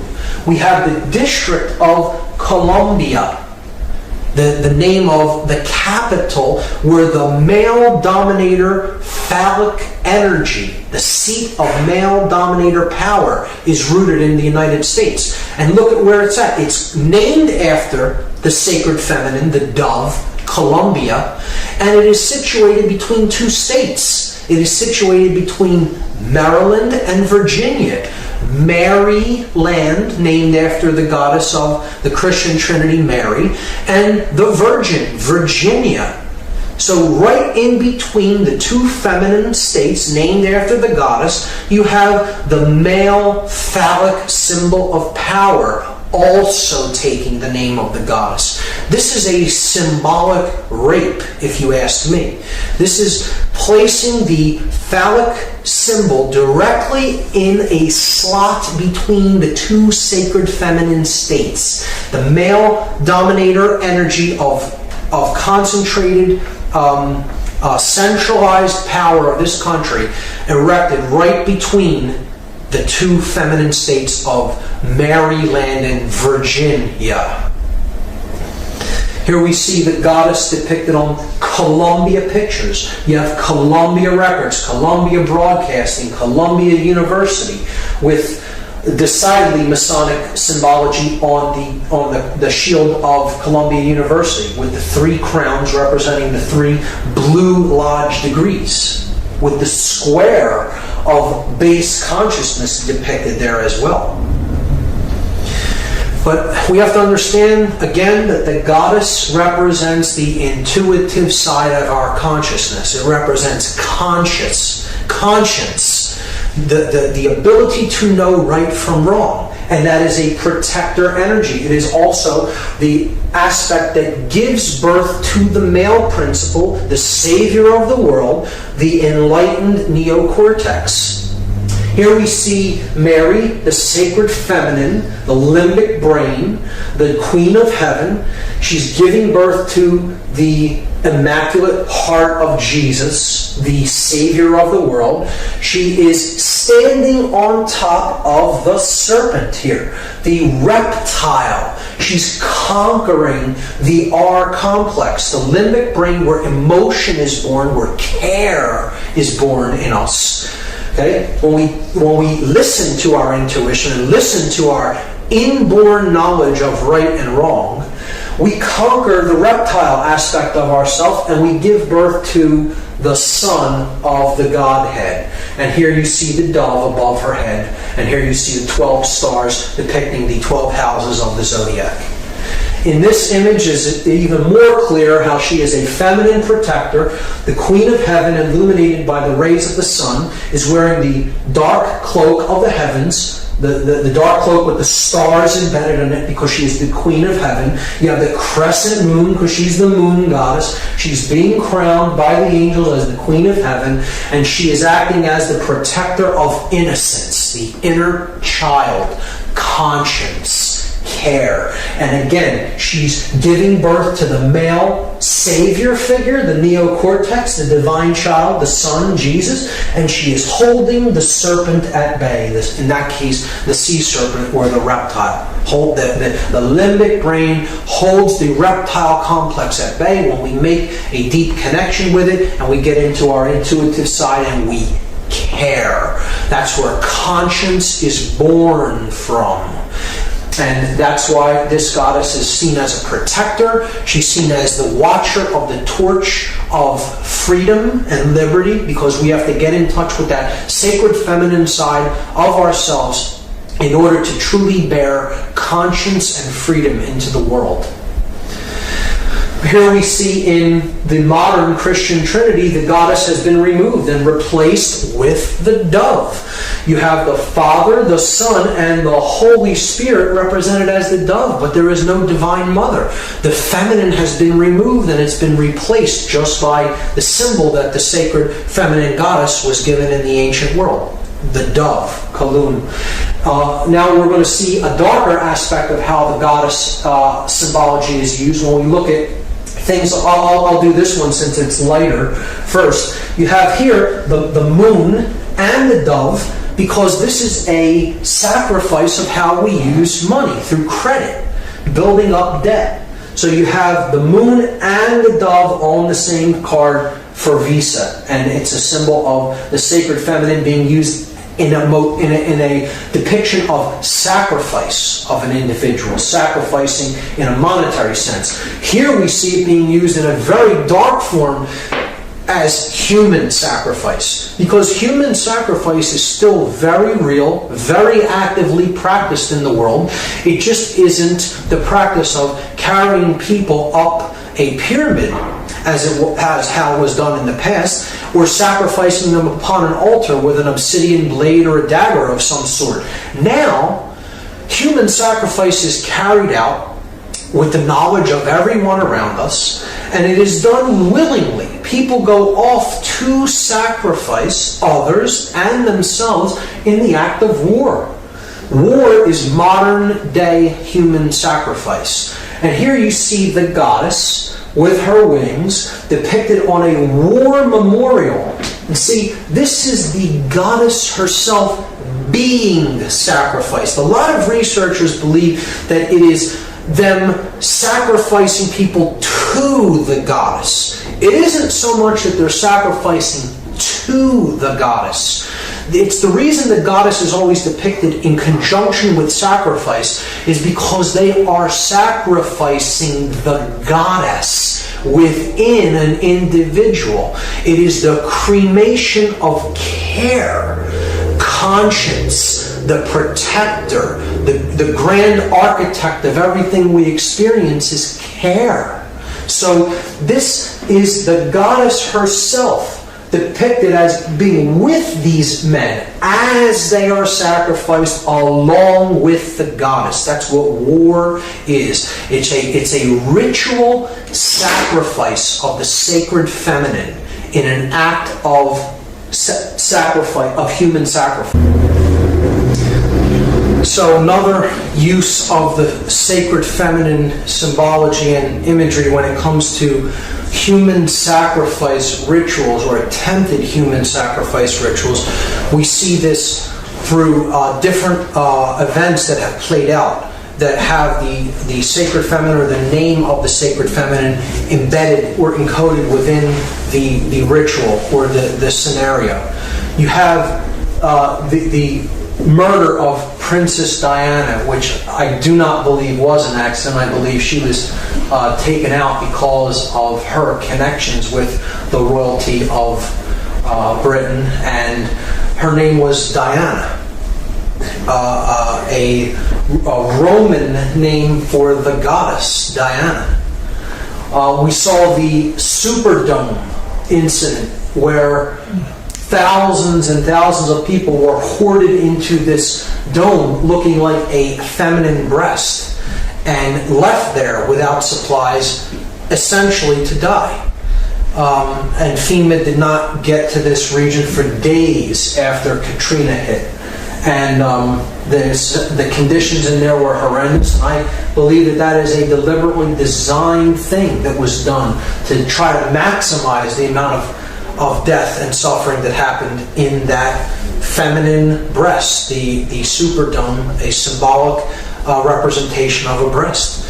And the two large school shooting incidences could be seen as very clear examples of mind control, of trauma-based mind control, were at Columbine High School. Again, Columbia, Colum, the dove, Columbine, and Virginia Tech, the Virgin, Virginia. Again, two names of the goddess. Again, human sacrifice rituals in disguise made to look like totally disconnected incidents. But perhaps the clearest example of human sacrifice in concealed ritual of all is the symbolic burning or immolation of the Columbia space shuttle. Again, the Columbia, named after the goddess Columbia, Colum, the dove. And it's the white dove. And it's burning up, being immolated as it re-enters the Earth's atmosphere. And we see the crew was a 7-member crew. And that's correlating to the 7 planetary bodies of astrotheology. You have the 5 male gods, 5 men in the crew.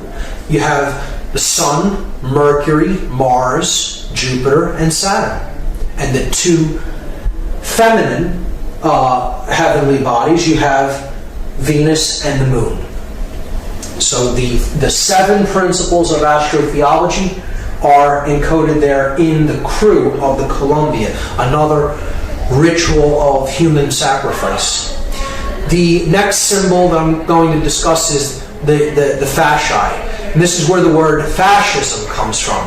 It is the axe surrounded by the bundle of rods. This is a Roman symbol that represents centralized authority.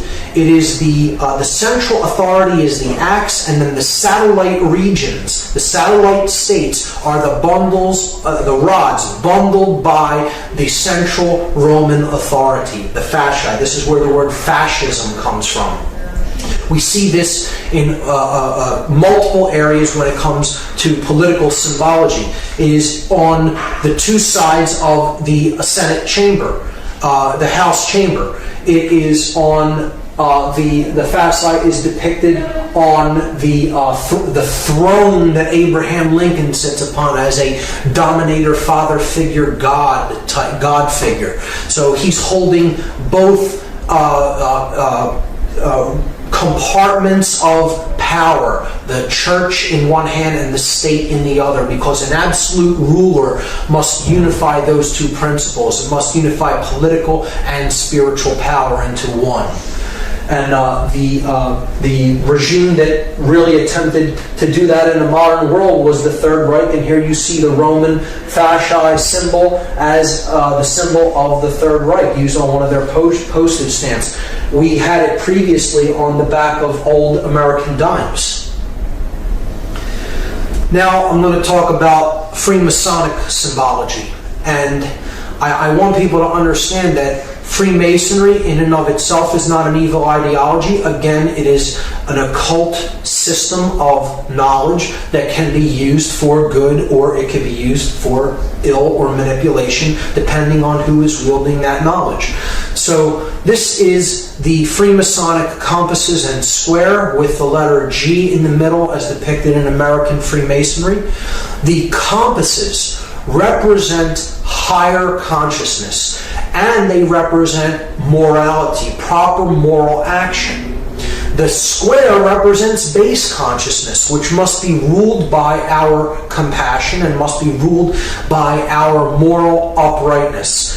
The square is base consciousness. It can be seen as the reptile brain. If you look at these three components as the three complexes of the brain, okay, you have the R complex being the square. You have the neocortex with its two hemispheres being the compasses, and you have the midbrain, that which gives birth to the conscience, care, as the G in the middle of the two. It represents the goddess, the grand architect of the universe, which is care. Okay, that's what creates our experience, what we care about. And if we get into touch with conscience, it can give birth to proper moral action. But we can only do that by getting in touch with the grand architect of the universe, the God principle, the sacred within us. And that is how to get off of the square and onto the compass. See, the square traces a shape that is a square with 90-degree angles, not found in nature, rough edges. The circle traces the symbol of perfection in ancient systems of occult knowledge. The circle is perfect, it is unbroken. It is a symbol of divinity. It can never be nailed down with perfection because it is based upon pi, a figure that is a divine principle that can never be calculated with absolute certainty. So the object is to circle the square and have our compassion and our higher consciousness rule over our lower instincts and our animal instincts. And we do that through getting in touch with the care principle, the generative principle, the G, which is the grand architect of the universe, care, conscience. So it's about moral uprightness, and it can be equally seen by dark builders, by dark masons, to represent quite an opposite. This is how symbolism is in the eye of the beholder, and how the wielder of this symbol determines what it's really being used for based on their level of consciousness. So a dark mason, a rogue mason, a dark builder, so to speak, could see the symbol this way. Man is ignorant. He exists in base consciousness. And I, as one who has perfected myself, have the divine right to rule over the base man, the square, he who is on the square. So it's two different interpretations of the same symbol. One seen in a positive connotation and one seen in a manipulative, negative connotation, depending on the eye of the beholder, of the wielder of the symbol. Here's how this has been used in popular culture. In some of these examples, it's subversive. In some, it could be seen as an uplifting symbol. But generally in education, you'll see the square used and the three symbols and the color blue for the square representing the blue lodges. And this is base consciousness. This is the base of the pyramid of this particular secret society network, the hierarchical pyramid-like structure. And you're seeing the pyramid encoded here, but through the square. And the three base levels of Freemasonry, the entered apprentice, the fellow craft, and the master mason, being the three introductory or initiatory degrees of what is known as the Blue Lodge in American Freemasonry. And this is as far as many go, and it is often the degrees that are said to keep knowledge of higher levels suppressed for those really in the know of the order do not wish for those people to receive the knowledge because they have been gauged as really still being in base consciousness. And you're seeing that depicted in educational logos there. This Columbia University and that the University of Pennsylvania's shield.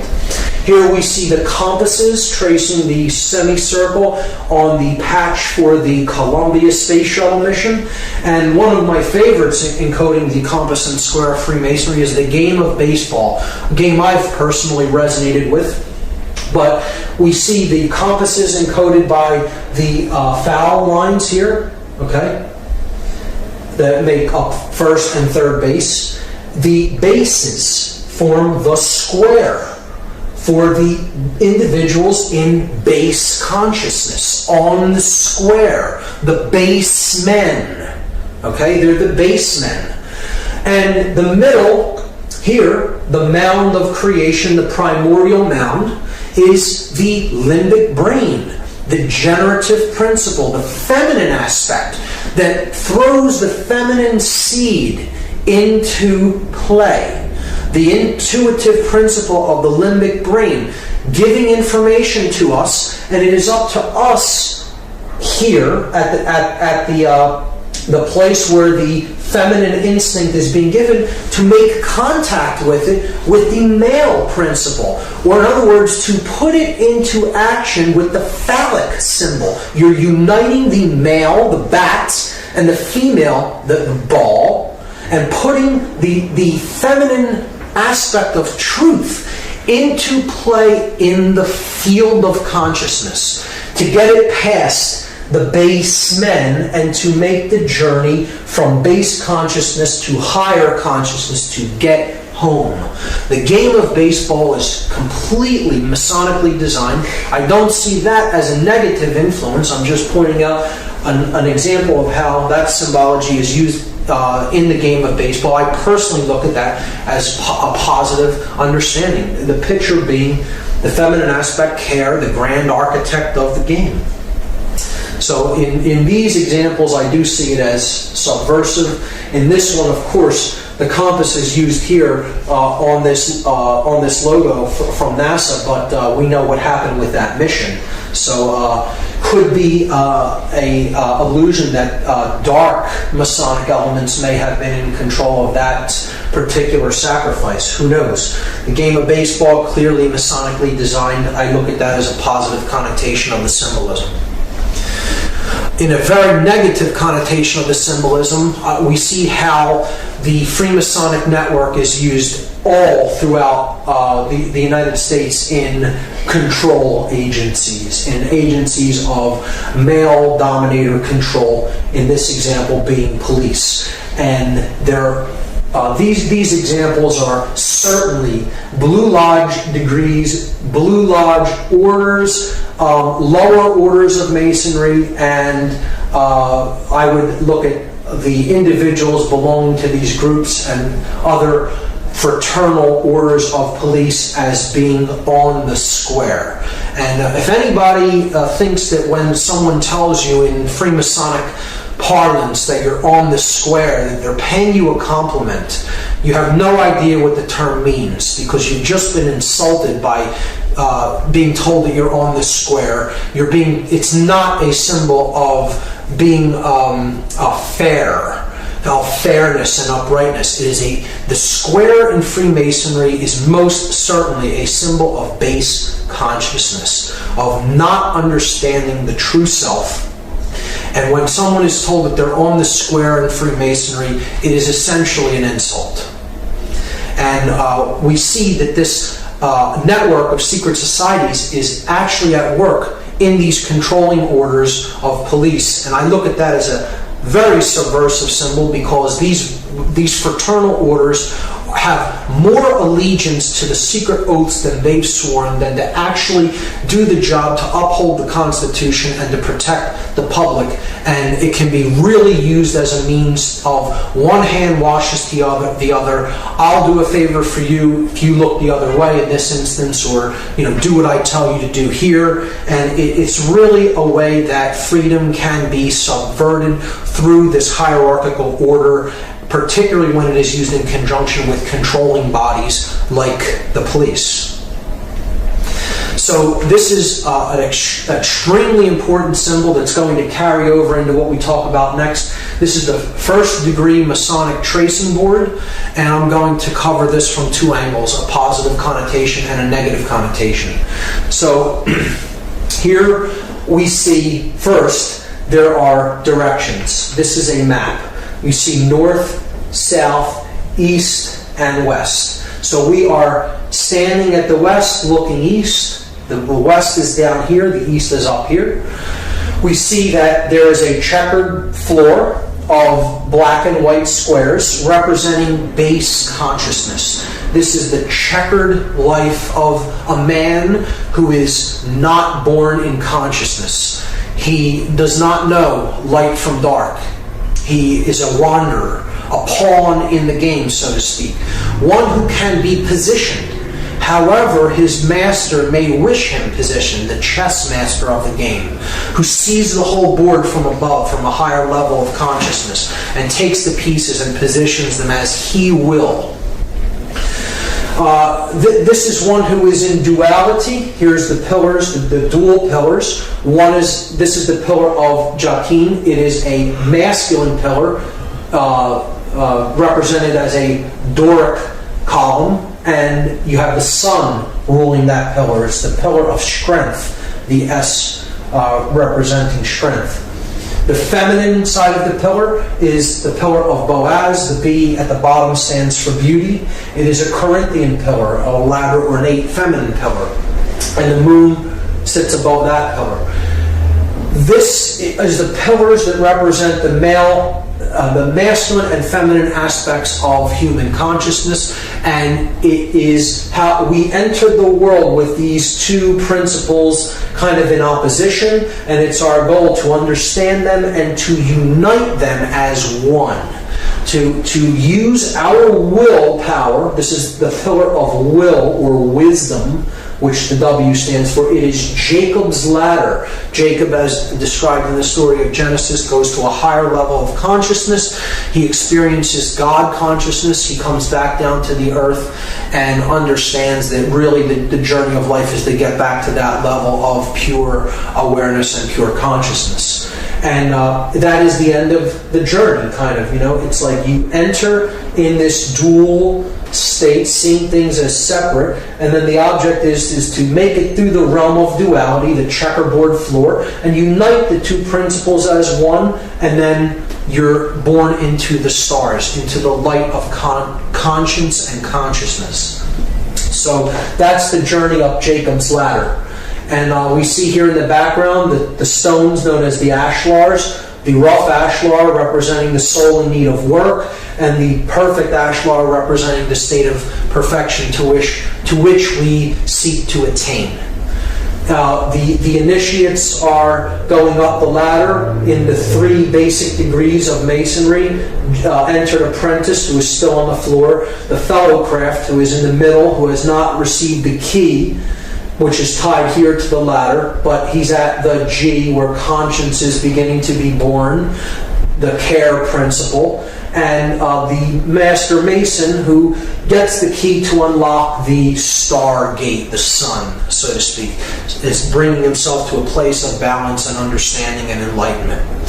So it's a powerful and positive connotation. It could also be used to represent the left brain and the right brain, the male and female yang and yin energies, and the object is to unify them in the middle to awaken the prefrontal cortex and the pineal gland to awaken our star gate. Okay, and that's in the direction of the east, the direction of the light. The rising sun is in the east. We don't want to be headed west. That's the direction of base consciousness, and darkness, the setting sun. The sun sets in the west, of course. So powerful symbology there, but it unravels even more when we consider this tracing board on its side, as I will show you. Again, here we're seeing the three lights in the heavens, the lights of Freemasonry, the lights of the religions, the sun, the moon, and the all-seeing eye, the stars and planets. Again, we saw the religions of Christianity, Islam, and Judaism representative of these principles, and how they correlate to the three pillars of Freemasonry and global consciousness. Now, looking at the Freemasonic tracing board on its side opens up a whole nother level of what this symbolically represents. So again, we're given directions. Here is the west, here is the east, this is the south, and this is the north. Understanding what we now understand about astrotheology, we can now understand what this whole scene really depicts. It depicts the spiritual journey of man out of the prison vibration that is on the earth, identification with the physical world of matter. This is the earth. It's black and white, the colors of a prisoner, okay? The prison planet, so to speak. And these are the lines of latitude and longitude of the earth. This is the Earth's equator, right here, the middle pillar. This is the Tropic of Cancer. This is the Tropic of Capricorn. In the southern hemisphere, the Tropic of Cancer in the northern hemisphere. Here we see the light of Freemasonry, the sun in the east, away from the earth. And this is the sun at the summer solstice. This is the sun at the winter solstice, when the northern hemisphere is in darkness, depicted as the moon there, or not in enlightenment. Right? This is the pillar of mercy. Because when the sun is up there, the sun favors the northern hemisphere, shows mercy upon the northern hemisphere. Boaz is considered the pillar of severity, because the sun does not favor the northern hemisphere when it is at the pillar of Boaz or the Tropic of Capricorn.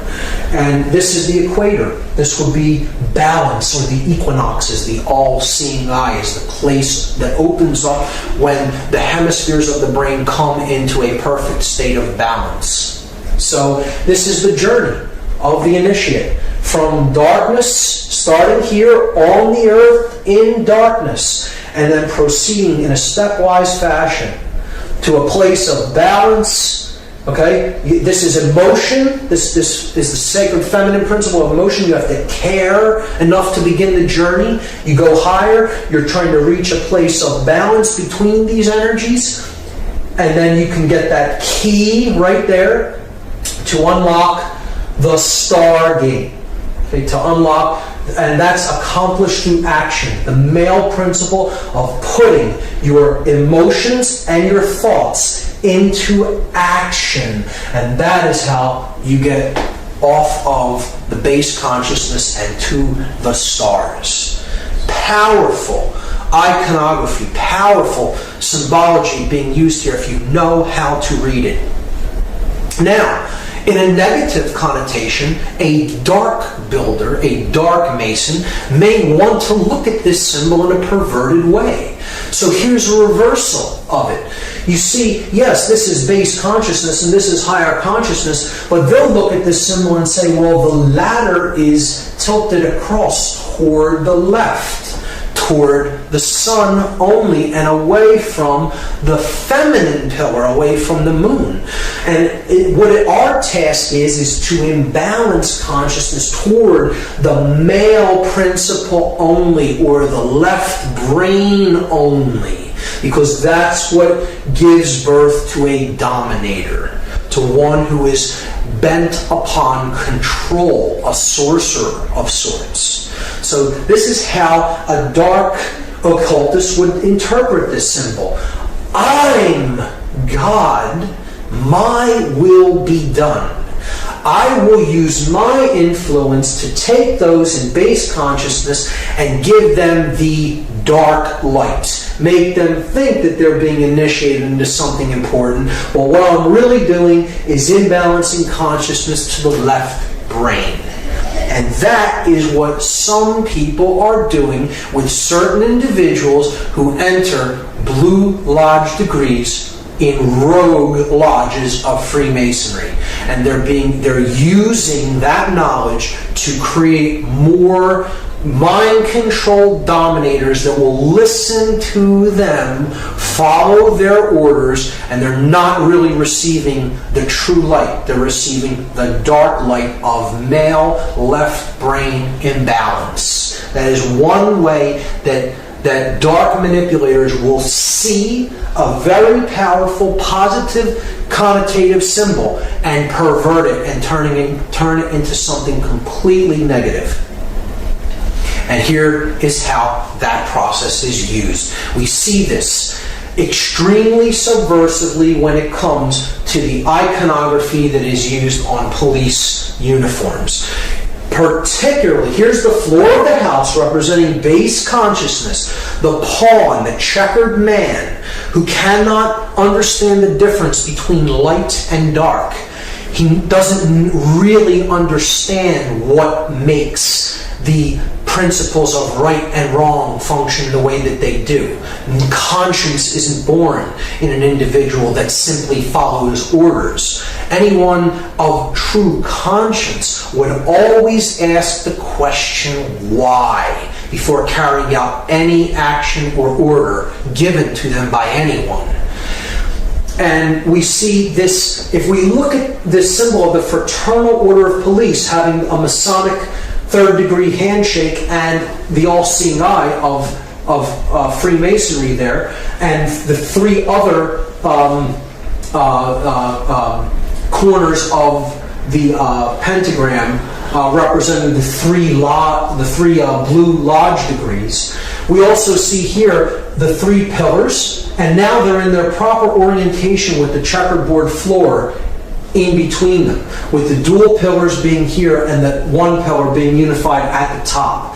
And in that orientation, we see that it forms an inverted pentagram as opposed to a right side up one, just as it is here in the Victoria Police's logo, clearly an inverted 5-pointed star, and it is placed along with the checkered floor right around the Temple of Solomon, and then directly on top of the prefrontal neocortex, the third eye. The inverted pentagram, which we already talked about as an extremely subversive symbol representing the destruction of spirit and the burial of spirit into the ground beneath the material world. And here we see the double square, another symbol of base consciousness representing the hypercube, which I'll get into, on the third eye on a English police's headdress. So, and there again, the checkerboard floor of the house wrapped around the Temple of Solomon. The temple, the sun and the moon, the left and the right brain. And that's what the symbol actually represents. The Masonic tracing board represents in Freemasonry the Temple of Solomon, the temple within man. It is a representation of the brain, the temple within man, the Temple of Solomon, the brain complex. So that is how it is used. And here is a 33rd degree Freemason who I do not consider to be a negative or evil person. I think he understood a lot about what Freemasonry was and how it was used and what its true purpose is. But he did talk about some of how the negative aspects of Freemasonry are used. This is Manly P. Hall. He said that Masonry conceals its secrets from all except the adepts and sages of the elect, and uses false explanations and misinterpretations of its symbols to mislead those who deserve to be misled, to conceal the truth which it calls light from them, and to draw it away from them. He's saying that those who are really not in the know, that often would pervert the ideas and the knowledge, are deliberately misled away from this knowledge so as not to let it fall into the wrong hands. I often think that as well, in Freemasonry, it is being done deliberately to try to create people who, those who really are in the knowledge of how consciousness works, can manipulate for their own gain and get them to do what they want, because they're dangling a carrot, so to speak, before them and saying, I have the higher level knowledge if you'll do what I tell you, and then I'll let you have it. When in fact they're just being led like I said, like a donkey with a carrot at the end of the stick. Manly P. Hall said that the blue degrees are but the outer court of the portico of the temple, the porch of the Temple of Solomon, hence the term porch masons. Part of the symbols are displayed to the initiate, but he is intentionally misled by false interpretations. It is not intended that he shall understand them, but it is intended that he shall imagine that he understands them. Their true explication is reserved for the adepts, the princes of Masonry, one of the highest level Freemasons in Masonic tradition, telling you right out in the open what the Blue Lodge degrees are for. And of course, the Fraternal Order of Police is Blue Lodge degrees of Masonry. So that's Masonic symbology and some variants of how it is used. The next, I'm going to talk about talismanic symbology and how it is used on our money. So this will be a very big part of this part of the lecture. This symbol is one of the most important symbols in all symbology. It is the most prominent symbol on our $1 bill. It is one of the most viewed symbols on earth, and very few people understand what it really means. I'm going to break it completely down from top to bottom and go through each element and attempt to explain it as fully and as clearly as possible. This is the symbol of all the mystery traditions. Okay? Very simply, it is the symbol of all occultism. Of course, it is Egyptian in its thematic representation and its symbolic representation. It is Egyptian, and there is a reason for that. We see the elements of the symbol being the words Anuit Coeptus at the top. Then we have a pyramid with its capstone missing. The capstone is cut off, so it is an incomplete pyramid. Atop the pyramid, as a two-dimensional slit in the sky, it could be seen, a two-dimensional opening or a rift in the sky. From behind that we see an eye, and that eye is bathed in light. The pyramid is comprised of 13 courses of brick, the bottom of which has a date inscribed on it in Roman numerals, 9 Roman numerals. There is then a sash with the words Novus Ordo Seclorum written on it at the bottom. So we have to understand each element. Each element is here not by accident, it is there by design, and the makers of this sigil, because that's what this is. This is a sigil, which is comprised of many symbols. Put nothing on it by accident. And everything has a meaning in this. So let's start to break down the symbols one at a time. Anuit Coeptus is Latin. It means Annuit means to favor or to look favorably upon. Coeptus is an enterprise, an undertaking, or a project, a work in progress, you could say. So, annuit coeptus means he favors, could mean she favors, it favors, our project. He favors our work. He favors our work in progress. Okay? So, he favors our work is a good translation. Novus Ordo Seclorum is often hotly contested as to its meaning. Novus means new, Ordo means order or way, and seclorum is the debated word. So I go to a Latin dictionary and I look up the word saeclorum, S-A-E-C-O-L-O-R-U-M. This is because people will say seclorum means of the ages. So I'm looking up the word saeclorum. And that means age, generation, people born at a time, race, present time, or age, century. So if this phrase said the new order of the ages, we should see an A in between that S and E there. It would say Novus Ordo Saeclorum, but it says Seclorum. So clearly that's not the definition. Many people will say that that's what it means. It does not mean of the ages. Okay? The word seclorum is put into a Latin dictionary, and then you see it is a word modification, a truncation. CL is derived from CUL. So an internal CL might be rendered by CUL, thus giving us seculorum. And seculum, secule, is a noun that means world, universe, secular, temporal, earthly, or worldly affairs, cares, or temptation.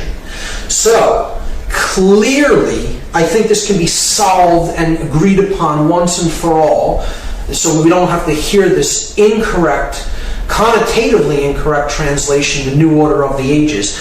This phrase clearly says New World Order. And that's it. That's what it says. Let's lay this to rest once and for all. Okay? So, he favors our work, the New World Order. And you have an eye in the triangle looking out from another dimension of space into our realm. The light is pouring through the scene from that realm, and a pyramid is being built. So, he favors our work, the New World Order. Who favors the work? What is the work? And what is the New World Order? So, clearly, this is the being that favors the work. This project is the work that's being done. Okay, this is the incomplete project. This is the date that the project could be begun or finished, depending on how we look at the seal. So, we have to understand a little bit about Egyptian cosmology and the main solar god, the solar disk, which we looked at as Horus, as Ra. Set is the dark incarnation of it. Really, all of these principles could be encapsulated as one solar god known as Aten, or Aton. Depending on the spelling, it could be spelled A-T-O-N or A-T-E-N. So, Akhenaten of 18th dynasty Egypt was actually named after this. He's a pharaoh of 18th dynasty. He brought in the concept into Egyptian cosmology of a one God that is the overarching ruling aspect of everything, known as the Aten, and he named himself after this god. Akhenaten means the spirit of the Aten, the solar god. So that is the being here, the Aten. Now that could mean a couple of things depending on how we look at this symbol, but let's just let it be seen as it is the solar principle, the solar god, the god of light, the bringer of light. So it could be also seen as the word Lucifer.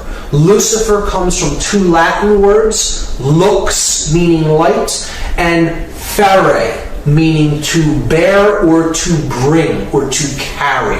So it is the bringer, the carrier of light. Now, this could mean two different things. We have to understand that Lucifer and the Aten are the same basic principle, the same symbolic principle, and they are essentially, they are a dual god. There is a light aspect of the sun god, the one that brings true light of awareness, and then there is the dark aspect of light. So one can be truly illuminated and really possess the light, really possess the knowledge, and then there is one who can be born into the dark light. Those who have knowledge of how things really work, but the way they're using it is for the ego. Being my will be done because I view myself as God and separate from everyone else, and I am out there to manipulate and rule them. So either way you look at that symbol there, it is the Aten or Lucifer. It doesn't matter whether you're looking at that symbolically as positive or negative, and I will go over both interpretations, both the positive and negative. However, it can in both aspects, this entity could be seen as Aten or Lucifer. Keep that in mind.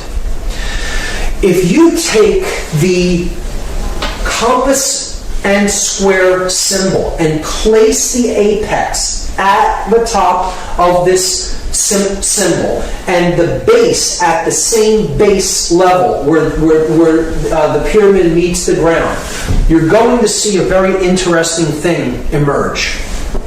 If we just trace the 5 points of the compasses and squares, the 2 compasses, the 2 edges of the square, and then the middle part that both share, the line of symmetry between them. So we go down the compass edges and we see that the compass points point to 2 letters. The 2 end letters of this sash. Okay? N and M. N from Novus, M in Seclorum. Then we go up the place where the square is used to measure from, the inside edge of the square. And we see that that also points to 2 letters, and they are also both on the opposite edge of this phrase, Annuit Coeptus. So we have the A in Annuit and the S in Coeptus. And now we come down the horizontal axis of symmetry, and we see it reaches 1 letter that is exactly in the middle of this sash, the O from Ordo. These 5 letters, if rearranged, are an anagram for the word Mason, M-A-S-O-N. And this is the symbol of all Masonry. It is the symbol of all builders. And who are the builders? We all are the builders. We are all collectively on this planet the co-creators of our collective experience. Whether we are doing that creation unconsciously or consciously creating our experience, we are the builders of this world. And this is what we've built it into, what we currently have right now. So, who are the builders? We are the builders. But there's 2 different types of masons. See, there are masons that build with stone. They build the pyramid upward. They're building with stone. If you connect these 5 symbols as they are connotatively used in this seal, they form an inverted, skewed pentagram.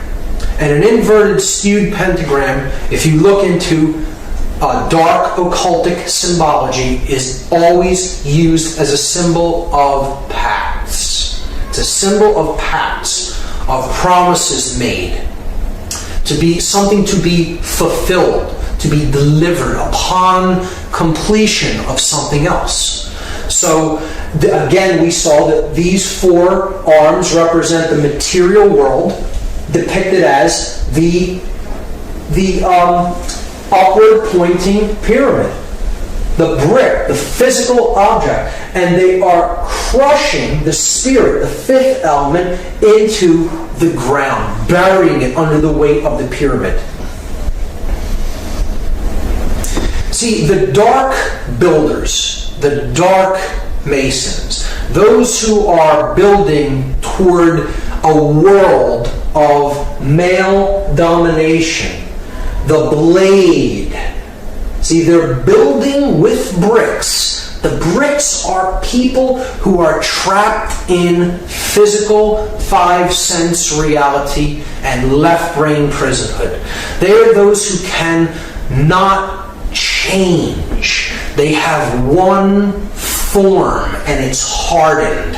A brick was once malleable clay that could be shaped, molded, take different forms. It flows easily. Change comes easily to it. But when it is baked in the left brain, solar, male dominator consciousness, it becomes hard and immobile and immovable. It becomes a brick.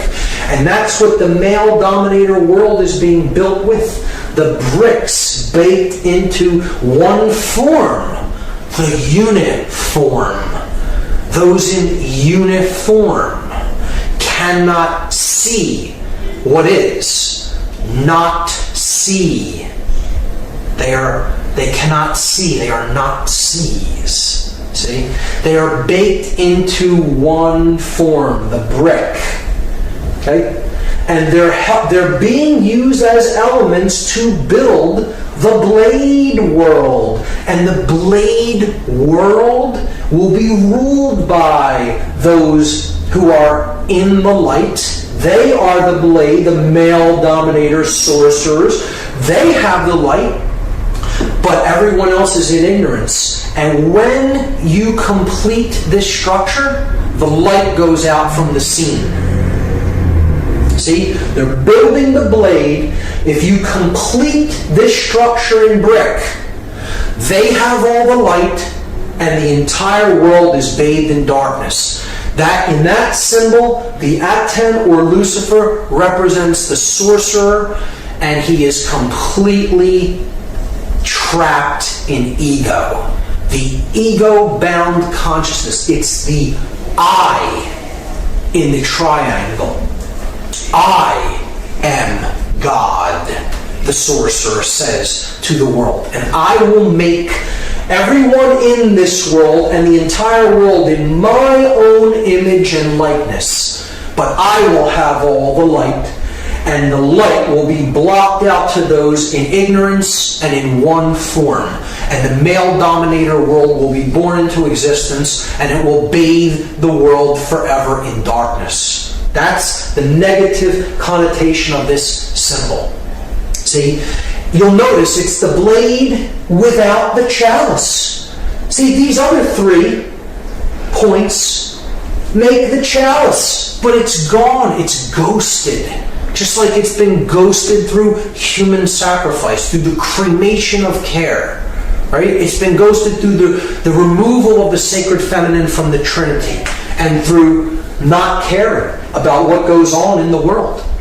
The sacred feminine is removed, it's ghosted, but the male principle is embodied in stone. And that's the project, that the New World Order project that the Dark Masons, the builders with brick, are building into manifestation. Now, there is a light side of this symbol.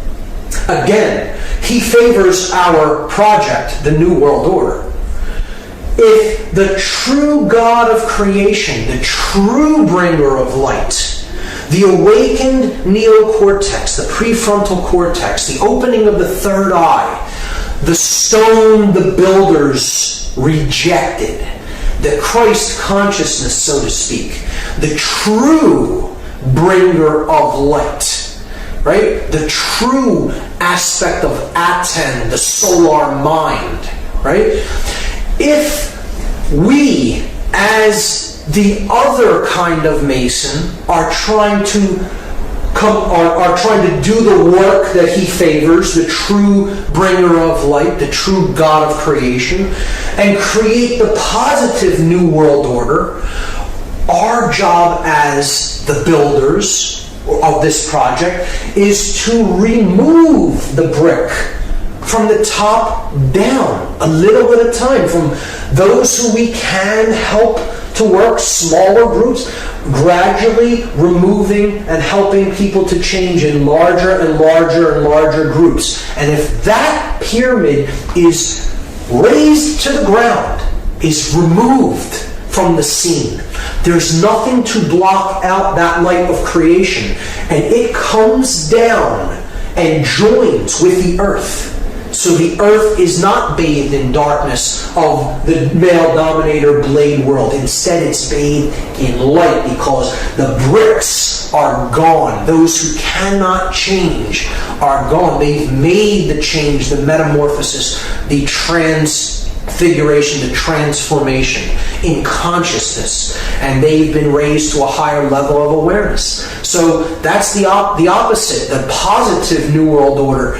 Masons often tear stone down. And the light mason, the light builder, the light worker wants to tear the stone down so the light comes down and join up with the earth to create the positive New World Order. And in that aspect, this is a powerful, magnificent symbol of the true mystery traditions. The object is to remove that pyramid of male domination and bring the light down to the earth.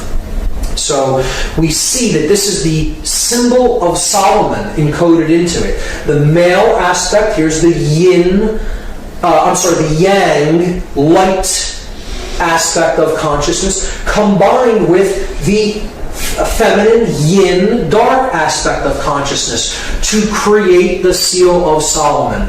As above, so below. The Hermetic principle encoded into the seal of Solomon. See, depicted there. But it is the body unified with the spirit within the temple of man, the mind, the sun and the moon, the left and the right brain, to create the stone, the philosopher's stone, the opening of the third eye, the pineal gland, known as the stone the builders rejected, because the dark builders reject that light of awareness and consciousness, and they are trying to block it out by completing that pyramid in stone.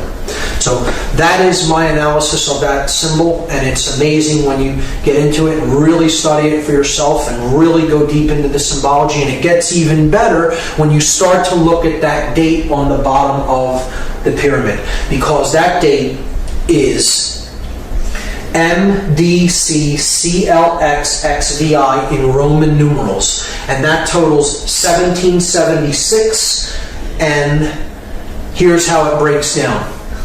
This is a chart of the letters and their corresponding numerical values. So if you just do the math, M is 1000, D is 500, C is 100, you have it twice there, so you're up to 1700. L is 50, that's 1750. X is 10, which you have twice, so that's 1770. V is 5, that's 1775. And I is 1, 1776. So what we're going to do now is something called gematria. It is Kabbalistic numerology. It's an occultic form of numerology, and it's very simple. It is simple addition or counting of these numbers. And we can combine them in different ways depending on which numerals we add together. And we understand that all of the added values are identical, and they mean the same thing in occultic numerology. So 1776 is the number that we get when we add these Roman numeral values together. And what we are going to do in this example is we're just going to take the 1 and add it to the 6 and leave these two 7s. So we get 777. And anyone familiar with Judaism or Kabbalah may know that that is a symbol of God. It's a number that represents the trinity of consciousness in its perfect form. The 777 is the aspect of the divine in man. It is thought, emotion, and action, the three aspects of our consciousness, having reached the place of the gods, the seven entities of the skies: the sun, the moon, Mercury, Venus, Mars, Jupiter, and Saturn. The seven gods that can be seen with the ancient world, a representation of the seven chakras of energy in the body. So 7 is a symbol of completion, perfection, and God. It tripled is a representation of God. So if we add the 3 sevens together, it totals 21. And 2 plus 1, this is the parents and the child, the father and mother, the creator God and the sacred feminine, and the divine child. And then that totals 3. 2 plus 1 is 3. So all of these values can be seen as identical, or they mean the same thing. They are numbers that represent God, or completion, perfection. The divine has been awakened and realized. So they can be used interchangeably in systems of occultism. And again, 3 being the number of unity, of unification of thought, emotion, and action, the triune being, the 3-in-1 God, right? The Trinity. So, what I'm going to do in this study of gematria is I'm going to take these letters, because gematria is a combination of geometry and mathematics. Geometry, Gea, earth, the measure of things, the measure of the earth, the mother, right? And matria, mathematics, the mother science, after Ma'at from Egypt, the mother goddess. So gematria is a combination of geometry and mathematics. So we have all the elements in place. We have the math aspect is covered by the Roman numerals that represent value or mathematics, and we have the shape that's given by the triangle shape or the pyramid shape. So we're just going to combine the two by taking. We have 9 letters, and we're given a shape that has three vertices. So we're just going to duplicate the shape 3 times, and we're going to place the letters at the vertices of the shape. So we'll start with M and put it at the top of the first triangle, and then D, C at the base, and then repeat it 3 times. M, D, C, C, L, X, X, V, I. And now we're going to substitute the numerical values for the Roman numerals. So we get this. We get 1,000, 500, 100. 100, 50, 10. 10, 5, 1. So you see a pattern emerge there.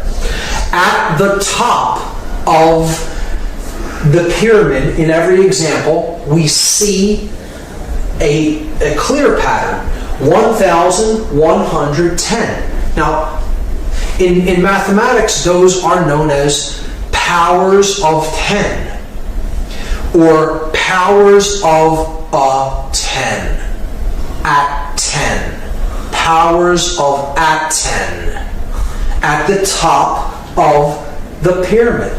Because at 10, no matter how you look at it, is at the top of the pyramid. This is a play on words that works out in the English language, and it is not an accident. These are perfect numbers of base 10 numerology, base 10 mathematics. And the powers of a 10, the powers of at 10, are indeed at the top of the pyramid.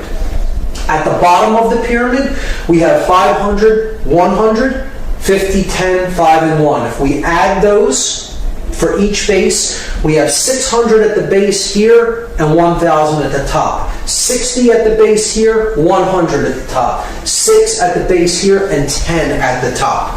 We can then simply remove all the zeros, because zeros don't add to anything in gematria.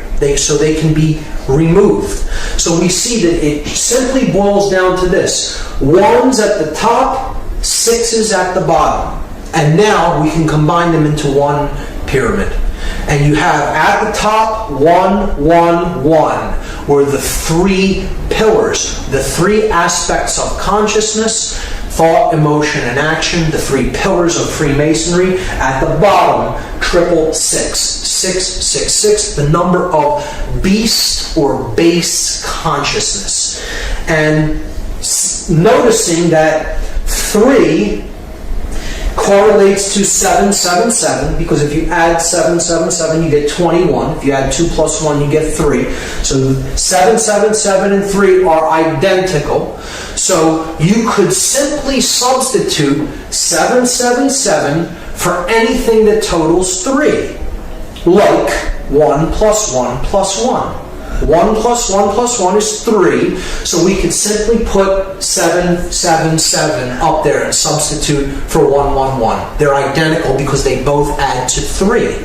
So we have God at the top, the light, the beast or base consciousness of illusion and identification with the physical world at the bottom of the pyramid, captured in stone in one form that cannot change. Illusion, ego identification. So if now we reduce them again, so we add 7 plus 7 plus 7, we get 21. We add 6 plus 6 plus 6, we get 18. And this is what is meant by counting the number of the beast. That's what we're in the process of doing. It's a prescription for gematria given in the book of Revelation in the Bible. We add 21, and of course, as we saw, that totals 3, the number of God, and 18, 1 plus 8 totals 9, the number of ego and illusion. Why is 9 the number of ego and illusion? Well, here's why. The number 9 has very significant mathematical properties, and they are shown to us in addition to the number 9 and in multiplication of the number 9. So this side of the table is an addition table, this side of the table is a multiplication table. 9 plus 1 is 10. 1 plus 0 reduces to 1. We're simply adding the final result, the digits of the final result together. So look, we're back at where we started adding to 9. 1. So adding the 9 was like adding 0.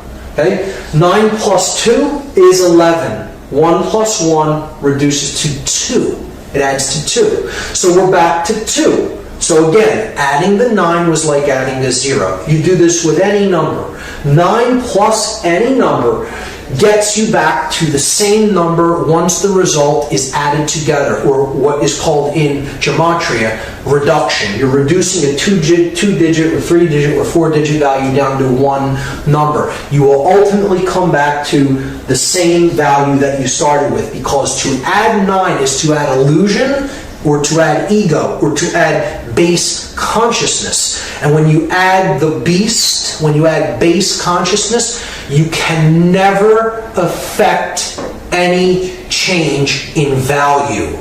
You bring no value to the equation. You are adding 0. You are adding nothing. You are adding illusion. Now, the multiplication of 9 is a different result.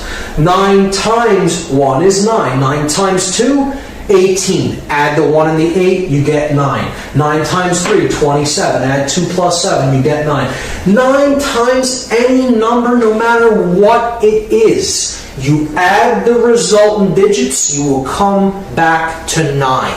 So what this is saying symbolically is multiplying base consciousness only gets you more base consciousness. You can never create anything new with ego and illusion and base consciousness. So this is why 9 is the number of illusion and base consciousness, and as such, it is synonymous with 666, or the number of the beast. One thing I should mention is that the date 1776 is simultaneously, the year that the Declaration of Independence was signed in the United States, and it is a document declaring human sovereignty, and that our rights come from our Creator, whatever we happen to envisage that Creator or that force as, and not from man.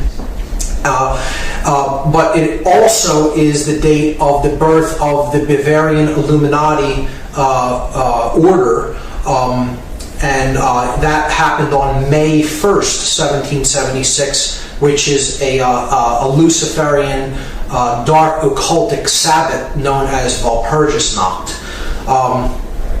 May 1st, May Day of 1776 is when the official Bavarian Illuminati, the Order of the Illuminated, came into being.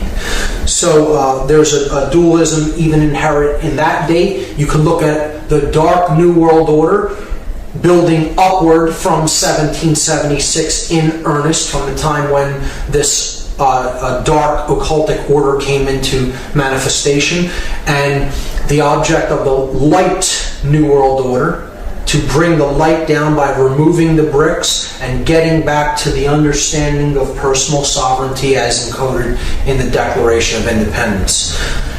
When we look at it, we see that these two numbers, 777 representing God or completion or perfection, and 666 representing illusion or base consciousness, they total 9 and 3, and that brings us to the occultic number 93. To go from the illusion to the real, to go from the illusion to the true source of power, to go from base consciousness to divine consciousness or compassion. And that is the process of going from the 9 to the 3, because the 9 drops away, it's illusion. 9 plus 3 is 12, 1 plus 2 goes back to 3, so the 9 falls away, being illusion. To go from the 9 to the 3, and this is a number that represents willpower. We make this journey by an act of personal will, and it is an act of love. Love and will, we will see later, are identical forces. Keep the number 93 in mind. The next way that symbolism is used subversively is in architecture. So this is the pyramid outside of the Louvre, the art museum in Paris, and it is a symbol of a pyramid, upward pointing, male pyramid, and it is comprised of exactly 666 panes of glass. So again, the base consciousness is encoded into the shape, and you see that the pyramid forms slightly off of a right angle, almost an exact right angle at the top, at its apex. Here we see the Arc de Triomphe in Paris, and we see from overhead, this arc is a solar symbol. You could see this as a point of male energy, these 12 streets being the 12 houses of the zodiac, all converging on the Arc de Triomphe with the rays of the sun around it. Could look at this as the unification of the two pillars, the arch, the point in the middle where the two become one, and they join together the male and the female principles. We see the masculine principle encoded in the Eiffel Tower. It is in 3 levels, just like the 3 degrees of masonry. You have the entered apprentice, the fellow craft, and the master mason, the 3 levels of the Eiffel Tower. It is illuminated at light, and it is a phallic symbol. The illuminated pyramid at the Louvre. At the base of the Louvre, underneath, if you go underneath this pyramid, the Hermetic principle is encoded by a downward pointing pyramid over top of an upward pointing one, where spirit and matter joining together, as above, so below. Here we see St. Peter's Square, the Vatican, and we see the sun god, the cross of the zodiac, and the great cross of the galaxy at St. Peter's Square. And we have the phallic symbol of Osiris, the obelisk in the middle. Osiris being a sun god in Egyptian cosmology. The pentagram in the pentagon being the central part of a inverted pentagram encoded into Washington, D.C., the heart of the inverted pentagram. The Pentagon being the center of defense intelligence for the United States, where war is planned, human sacrifice. We see from overhead in Washington, D.C., this right here is the White House. And then north of the White House, we see an inverted, skewed pentagram with one broken arm. Now, this is a very clear example of what is known as the pentagram of Pax in dark occultism. The pentagram of Pax is inverted because it is satanic, or it is thrusting the spirit downward. It is often skewed, representing that which is really out of alignment or proportion. So it is usually skewed in one form or another, either stretched or squashed. In this case, it is kind of squashed downward. And we also have a broken arm. And a broken arm in a pentagram represents a pact that has not yet been fully completed or fulfilled. So that which is promised has not yet been delivered because a work is still in progress. And I think we can understand the meaning of that broken arm by understanding what the pentagram of Pax represents. So it is not that they simply weren't able to complete that in some way. It is intentionally left broken. And this is one of the arguments against it actually being an occult symbol. Well, if it was occult leaders that made it, could they not have completed the last arm? They did not want to complete the last arm. It is intentionally made to be a pentagram of Pax, and that arm is left broken for a very specific occult reason. The phallic symbol of Osiris, encoded as the Washington Monument, a male symbol of phallic energy, and it's in direct alignment with the symbol of the feminine energy, which is congress. Congress being another word for sexual union. Congress. And the Congress building is the feminine principle. It's the dome of the feminine breast with the goddess statue of Columbia, or freedom, atop the dome, representing the feminine energy, and it is reflected in the water. The water being the principle of the moon goddess, the goddess of the water. The moon's light is reflected in the waters at night.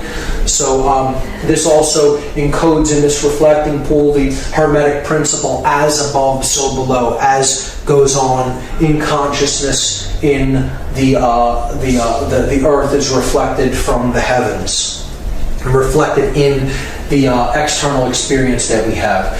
Other sexual symbols or phallic symbols seen in the layout of Washington, D.C. Here we have the Washington Monument. Here we have the Lincoln Memorial, which is a temple to the king. It's a reflection of Osiris the king ruling as over the dominions of church and state, as we saw with Lincoln in his king's chamber, so to speak, holding the symbol of the fasci on both his left and right hand while seated upon his throne. And if we look at the street system that connects these two monuments, we just make a red. We can make a red outline of the street system around these two monuments and just fill in that area. And that is what it looks like. It is clearly a phallic symbol that is directing male energies encoded into the actual layout of the streets. People who believe in this system of geomancy, or tapping the energy of the earth through the types of lines that you place upon the earth, believe that this is directing male and female energies in certain ways and in certain proportions. So you have the feminine egg here next to the male phallus. This is called the ellipse on the south side of the White House. Again, Lincoln holding the fasci, the symbol of the fasces is the symbol of Roman centralized authority encoded in the central axe around which is the bundle of rods or staffs. Now, east of that Washington Monument phallic symbol, we have a 13-level pyramid. Again, 13 on the back of the dollar bill, a solar number, the sun and the 12 houses of the zodiac, with the 14th level being the unification of the earth, air, water, and fire, culminating at the 14th level of the pyramid. 1 plus 4 is 5. So you have the earth, air, water, fire, and spirit unified at the top level of the pyramid. So here we have a 13-level pyramid with the capstone missing, and around the streets, this is the Congress building, the Capitol building, around the streets, the path that creates the streets, going all the way around the Capitol building, forms an image of an owl that sits atop this 13-level pyramid with the capstone cut off in the street system of Washington, D.C. If we trace the pyramid and then we trace 2 streets that shoot off from near the top of the pyramid, we see that there is a Freemasonic compass and square encoded into the layout of the streets as well. I'll take that off and do it one more time for you to see where those streets are. Here's a close-up of it. There's the owl. I'm removing it and then putting it back so you can clearly see the layout. This image was taken from Google Earth. And the owl, again, is that Babylonian deity that the Ammonites worshipped. They often worshipped it as Molech, and here it surrounds the sacred feminine. Again, it's the same principle as codified in the cremation of care ritual. The sacred feminine of conscience, of care, is being sacrificed to the Babylonian owl/bull god, Molech. It's in the belly of the beast. And overhead, above this complex here, where the owl is and the Capitol layout, we see the seal of Solomon encoded into the street plan, representing the feminine aspect that ends at the Capitol building, the feminine. Okay, and then the male aspect ends at this place right here, which is known as Lincoln Park. And Lincoln Park is a resonator for Lincoln, who sits in the King's Chamber, the male principle. So you have the Queen or the Goddess's building, and then you have Lincoln Park here, which is a representation of the male energy, and it's a symbolic correlation to Lincoln's name, who sits in the King's Chamber at the Lincoln Memorial. This is the entire occult layout of Washington, D.C., and there's even more in this layout, which I don't have time to go into, but studying the occultic orientations of the layouts of the street systems of many cities is very interesting, and there's all kinds of symbology encoded into it. It could be a presentation in and of itself. The last symbol that I'm going to talk about in this symbology section is the hypercube, and this is one of the deepest symbols of all occultism, which very few people really delve into and get into the meaning of. The hypercube represents 4-dimensional space and time, the next level of the next higher dimension from the 3-dimensional world that we inhabit. So you have a point that represents no dimension. You have a line that represents a 1-dimension, that you can go forward or backward. You have a plane. You extrude the line and you get a plane. Now you have a 2-dimensional object. Then you extrude the plane into a 3rd dimension and you get a cube. So that's what our 3-dimensional world is like. 3D. You have a single cube. You have length, width, and depth. But then if you extrude a cube, you take the cube and you pull it and you extrude it that way, you get what's called a hypercube. So this is a four-dimensional object. It is derived by unfolding a cube into all of the dimensions of each one of the planes of the cube. And you get this object. When you look at the hypercube ideology, it is representative of the mind existing inside the construct of matter. So you have matter being the outer part of the cube, and then mind is the inner part of the cube. Okay, so this correlates to this level of body, mind, spirit levels of consciousness that we saw in part 1. And we see that the hypercube is derived when we combine matter, represented by the red square, and spirit, represented by the green square. We see that that is everything that is. Okay? That is the universe, or the world of matter, the world of spirit, coming into manifestation as matter to experience itself subjectively. And that is the large cube that is derived from that union.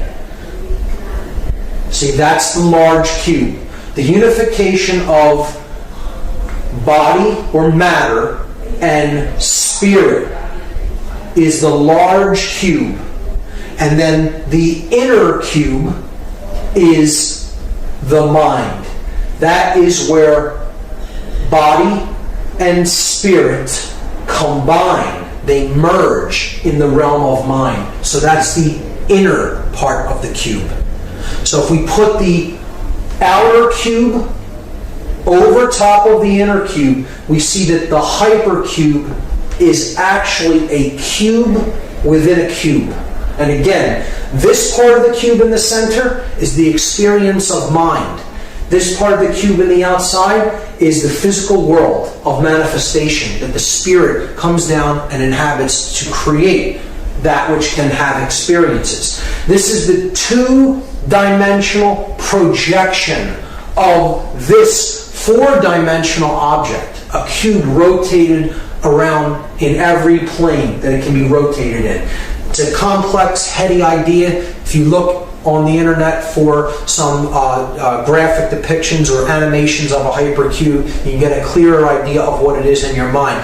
But the idea is that to look at the cube in a dark way, the hypercube in a dark way, means that you are seeing the physical world as a prison, and that's the large box. The big box on the outside is the physical world that imprisons spirit. See, this is a negative worldview that says all the physical world is really a prison. And it's a horrible thing, a horrible place. It's not a construct for experience of spirit to descend into physical form so that it may come to know itself more fully. It's a horrible thing that is, a prison. And that's the way that a dark occultist looks at the dark hypercube and the hypercube symbology. The inside of the cube is the mind that is held captive within the body. So you have the prison of mind being held in the larger prison of the physical world of matter. And this is its two-dimensional projection, which looks like an octagon. So this is a symbol of mind control. The octagon is a symbol of base consciousness. It is the symbol of the controlled mind, the small cube, being held in the large cube, the prison of matter. So it's a dark worldview concept that represents the double prison. The prison of mind held in the cage of matter. And what do we see the hypercube or the octagon used to represent? We see it as a male dominator sport that involves the potential of destroying the brain. Extremely violent male dominator sports, cage fighting, where the brain isn't respected. Go into a cage and smash your opponent into unconsciousness and do all kinds of damage to the brain. The octagonal hat, the 8-cornered hat that law enforcement officers wear. It's another total assault on the consciousness of people who take the jobs as enforcers or controllers. They're being told symbolically, your consciousness is of the hypercube. It's of the octagon. The octagon is placed on the crown chakra, just like the square. We saw in the other example, the double square on the English police's hat, right here on the forehead, on the third eye. Again, the double square is representative of the octagon, the 2 squares being combined in an 8-sided shape. If you complete the corners, you get the octagon if you connect the corners. But the 8-cornered hat is the octagon being worn on top of the crown chakra as another occultic insult, an insult in symbolism to the mind-controlled controllers, the controllers who they themselves are under deep forms of mind control to do a job that is a deeper suppression of their spirit and others. Because the hypercube is seen in one more place, and it is ubiquitous. It is everywhere. It is on every metropolitan street corner, the stop sign.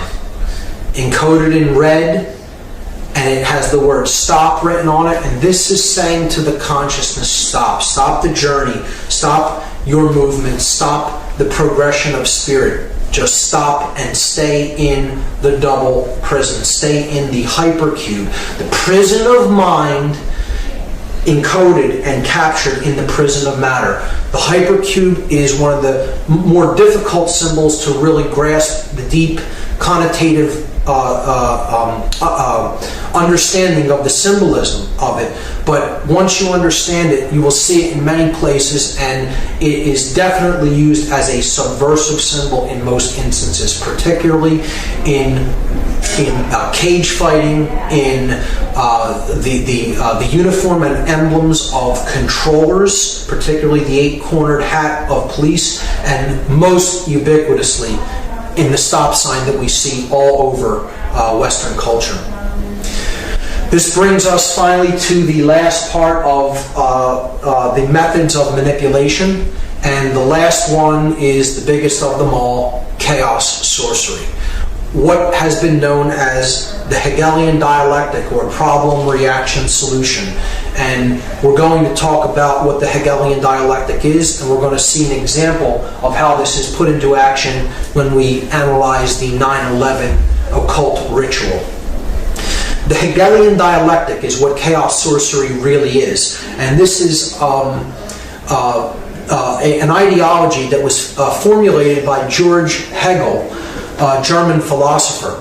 The Hegelian dialectic is a framework for guiding our thoughts and actions into conflicts that lead to a predetermined solution. So the solution is already predetermined before anything happens. The people who are putting this into effect want a certain outcome. This is outcome-based framework, an outcome-based framework. It's saying this must occur. This is the end result that we want, and anything else is undesirable and we will not settle for. It's going to happen this way. We just have to convince people that it has to end up happening this way. So what you do is you guide thought and action into decision making that ends up how you wanted it to begin with. This is accomplished by manipulating consciousness into a circular pattern of thought and action. So again, it's a manipulation of consciousness. It's ultimately about mind control. The synthetic solution to these conflicts cannot be introduced unless those being manipulated take a side that will advance the predetermined agenda. The agenda is already predetermined. We just need to create a synthetic conflict to make this come into manifestation the way we have it originally planned and designed. So, this is Hegel's dialectic, and it is not so much that Hegel is an evil person in his own right. This is another perversion. How chaos sorcery is used as an example of the Hegelian dialectic is it's a modified version of this dialectic for a dark purpose, for manipulation. The researcher David Icke has called this problem, reaction, solution. And it's a great term for it because it describes it perfectly. You create the problem to get a reaction and then you offer the solution. The solution was already predetermined. But I like to call it chaos, confusion, opportunity because I think it more accurately describes what the process that's taking place is really about. You want to create chaos. You need a chaotic situation created because the reaction that you're looking for is confusion, not knowing what to do or how to act appropriately to the situation. Once confusion enters the mix, you have fear-based consciousness. So the person is willing to accept all kinds of limitations and control to go back to order. And therefore, that's your opportunity to bring in your predetermined solution and get them to go along with what you originally wanted. David Rockefeller described the Hegelian dialectic perfectly. He said, "We are on the verge of global transformation. All we need is the right major crisis, and the nations will accept the new world order." And it's not the light one that he's talking about. This was the major crisis that they introduced. The events of 9/11, 2001 was an example of the modified Hegelian dialectic. It was an example of chaos sorcery. It was an occultic ritual of human sacrifice that involved three major examples of occultic symbology and ideology in the work to create the synthesis that they were looking for. And those three occult schools or occult ideologies that were employed on that day, the symbolism of which was employed on that day was Kabbalah, Tarot, and Freemasonry. Now, before we get into any confusion at all, I want to state emphatically that I do not believe that any of these systems are evil in and of themselves. It is how occult sciences are used, occult knowledge is used by the practitioner to what end that determines whether they're wielded for good or evil. So it is not these practices or these systems that are of knowledge that are evil in any way. They are simply knowledge, and it is how they are used. Let's get that straight right off the bat. So, these three systems of occult knowledge all encode within them the understanding of human psychological makeup and human consciousness. And the ritual of 9/11 is ultimately about the destruction of that knowledge and keeping the truth down, keeping our awareness down, destroying our awareness, destroying consciousness. So we're going to look at some examples of this occultic iconography and symbolism that was used on that day. The most glaring example of which is in tarot. This is the tarot image known as the Tower. It's a card that represents the end of an old way of things and the birth of a new way of things. It's the destruction of something that is old and worn down and the building of something new in its place. One thing is being cleared to make way for something to be put up in its place. Okay, so that's the tower. It is depicted as being struck by a bolt of lightning, on fire, with people toppling out of the windows. And that is exactly what we saw on the day of 9/11/2001. We saw towers that were struck by forces. They were on fire, and people were leaping from the windows. So clearly the occultic symbology of this particular tarot card was employed on that day. Whether this be totally by design or it be synchronicity, I'll leave that up to the audience to decide. But one of the main things we have to understand how this ritual went into effect is that 2 buildings did not collapse in New York City. 3 buildings came down on that day in New York City alone. Many people still do not know this or understand it, amazingly, because the mainstream media only showed the collapse of this building here to the right only one time and never really showed it again, unless you go on the internet and search for the video of the collapse of World Trade Center number 7. Some people are still unaware that a 3rd building came down at 5:20 p.m. on that day. So we have to understand first that not only the Twin Towers collapsed into their own footprint, but so did Building 7, a 47-story steel, concrete and steel reinforced building, collapsed into its own footprint in approximately 6.5 seconds at 5:20 p.m. on 9/11/2001, when no plane had struck it. So I'm not here to argue the physics of 9/11. I'm not here to even talk about any of the aspects of the how part of 9/11, the physics or the how it happened. I'm much more interested in using my time to discuss the why and the implications of the occultic symbology employed in what I consider a dark occult ritual, a ritual that embodied the modified Hegelian dialectic. So the first thing to understand is 3 towers came down, 3 pillars, if you will, came down on 9/11, not 2. The first occult system that I'm going to look at in relation to 9/11 is Kabbalah. Kabbalah is an ancient Semitic form of occultism. Judaism takes some of its roots from Kabbalah, and this is the main symbolic structure, or this main symbolic icon of Kabbalism. It is known as the Sephirotic Tree of Life. This is known as the ladder to God, okay? The levels that go up in consciousness to God.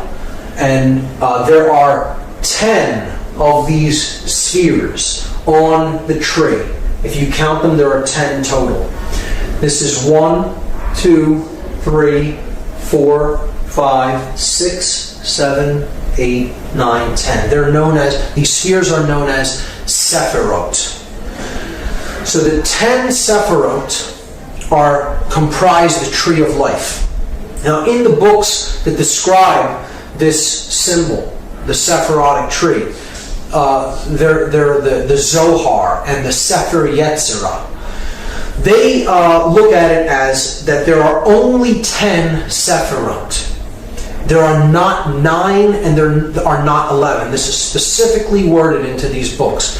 To speak of there as being any more or less Sephirot is considered like a blasphemy in Kabbalah, because there are only 10. So this is where part of the name of the ritual comes from. Not 9, not 11, but yet we have the ritual happens on 9/11. And we'll talk about the occult significances of the numerology as well when we explore that. But in Kabbalah, 9 and 11 are considered blasphemies against the 10 Sephirot, if you speak of there as being any less than 10 or any more than 10.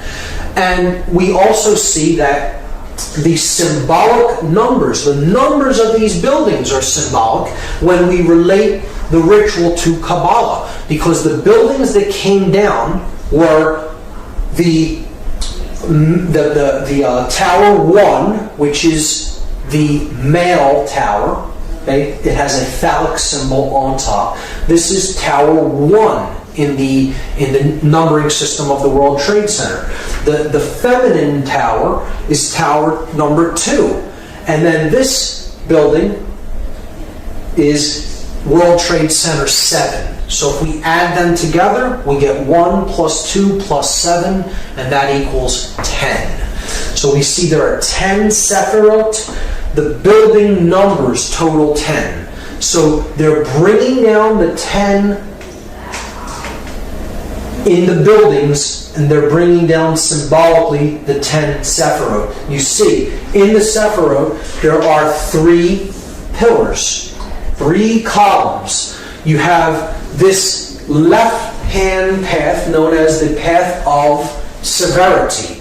You have the right-hand path that is known as the path of mercy. Again, these are corollaries to the Freemasonic pillars. This would be the pillar of mercy, which is Jachin. This is the pillar of severity, or Boaz. And then you have the path of mildness, or the path of will. Will to ascend in consciousness. This sphere representing base consciousness, and this sphere representing cosmic consciousness. Without going into very deep explanations of what each Sephirot represents, just understand that this middle pillar is the synthesis between these two. This represents too much male aspect or control. This could be too much capitulation to control. You can look at it that way, with this path being severity, this path being mercy. You can look at it as this path is not being a controller and also not being a slave. It is not being a dominator nor capitulating to domination. Therefore, the middle way, as it is called in Buddhism, the unification of male and female, the chemical wedding. It is the ascension from base consciousness through connection with conscience, the heart chakra, and attaining cosmic consciousness or higher level awareness, represented as the crown Sephirot. See, if you collapse these in, right? If you were to take these 3 levels and collapse them in right into the middle pillar to bring these dual aspect Sephirot into one, you would see that this really represents the chakra system. The 7 chakras. You would have the base chakra, the sacrum chakra.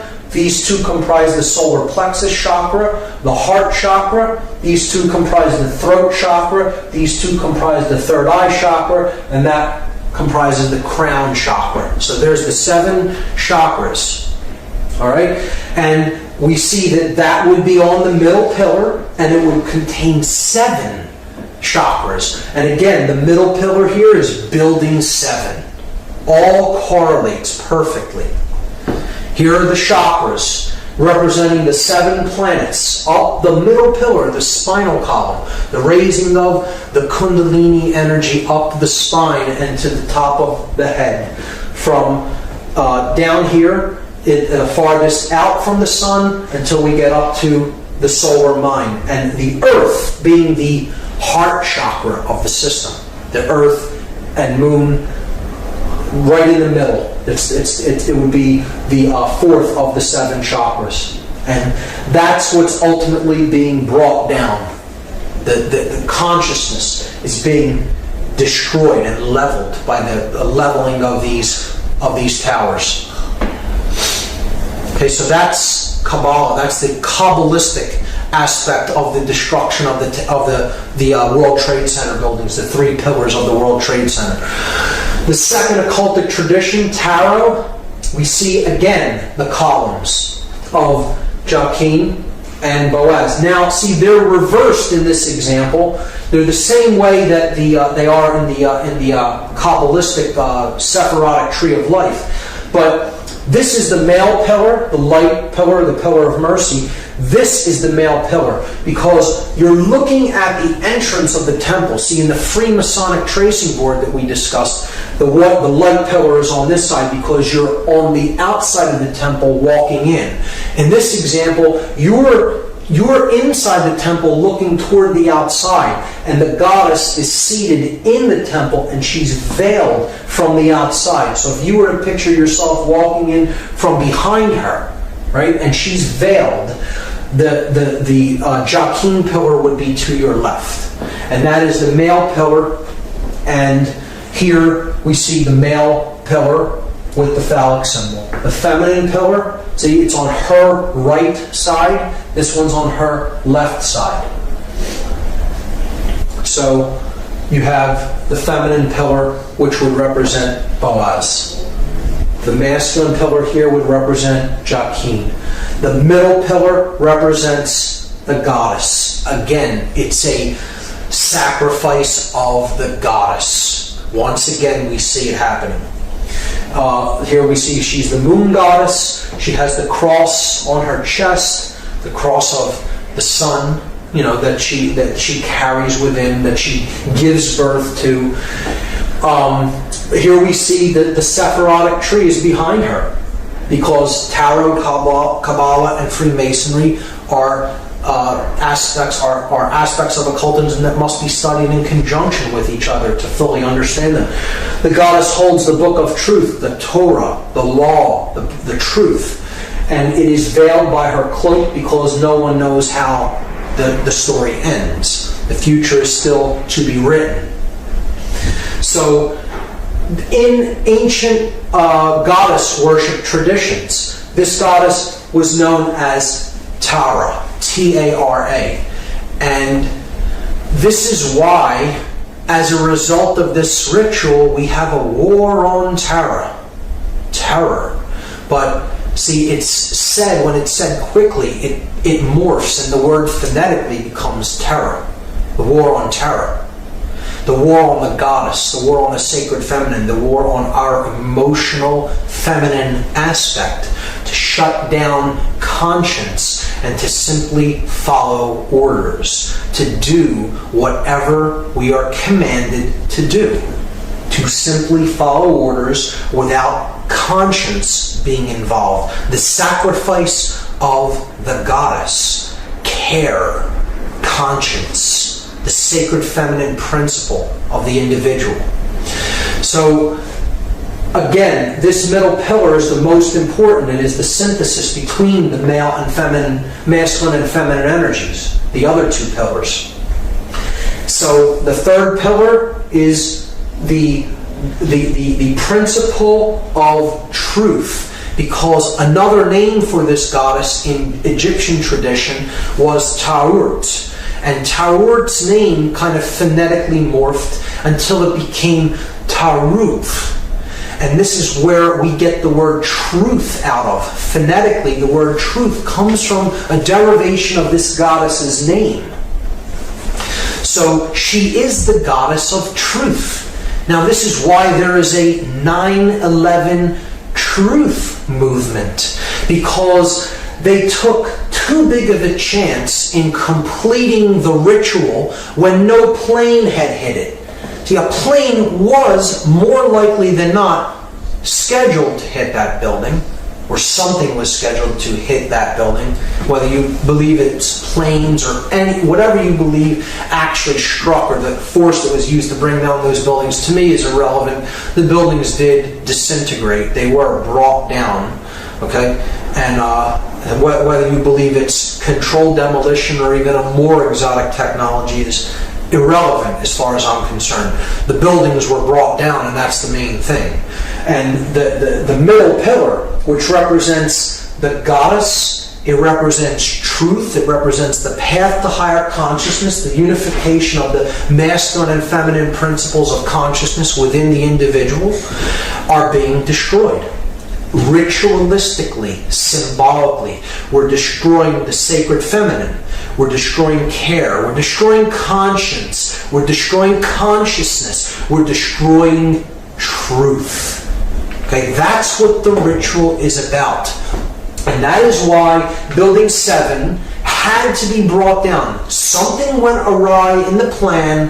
Whatever was supposed to happen physically to that building didn't happen when it was really scheduled to happen, because clearly these buildings were wired with explosives well in advance of the actual ritual taking place, because that, explosions did happen from within the building and no one could have wired them on that day. So something happened and they could not take it down as they wanted to, but they would not leave the pillar up.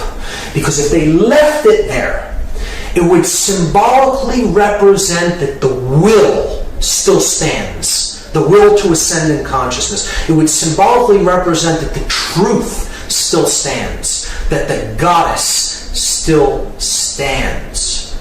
And they could not do that. They had to complete the symbolic interpretation of this mass ritual by bringing the middle pillar down, even if nothing had appeared to strike it, and that's why they brought it down at the end of the day.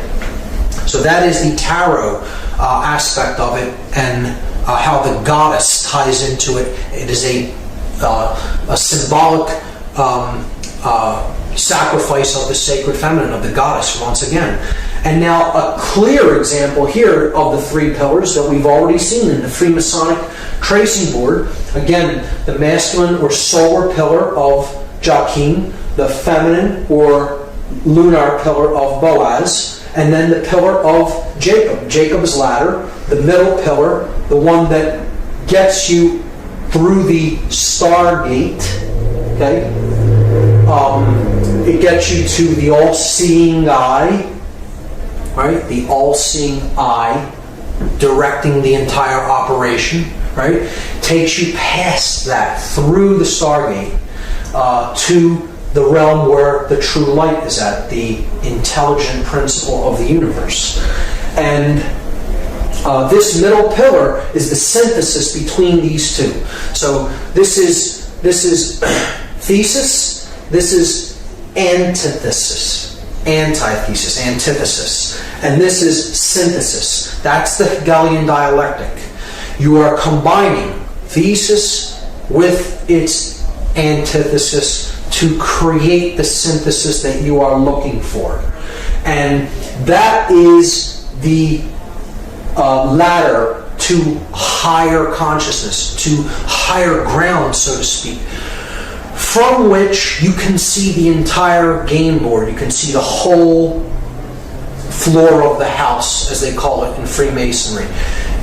You're seeing it from a higher level perspective, and from that, a controller can play two sides off against each other. See, the one who achieves this level, the highest ground, the third pillar, the middle pillar, really sees things that one in base consciousness from the lower perspective, the dual perspective, cannot see things from. So they can be easily played off like a puppet master playing off two puppets on strings against each other. So that's how the Hegelian dialectic works, and that's exactly how they use this event. They're playing off two sides against each other, the Christian nations against the Muslim nations, when in fact, those who want the synthesis created the whole thing. They orchestrated the entire thing.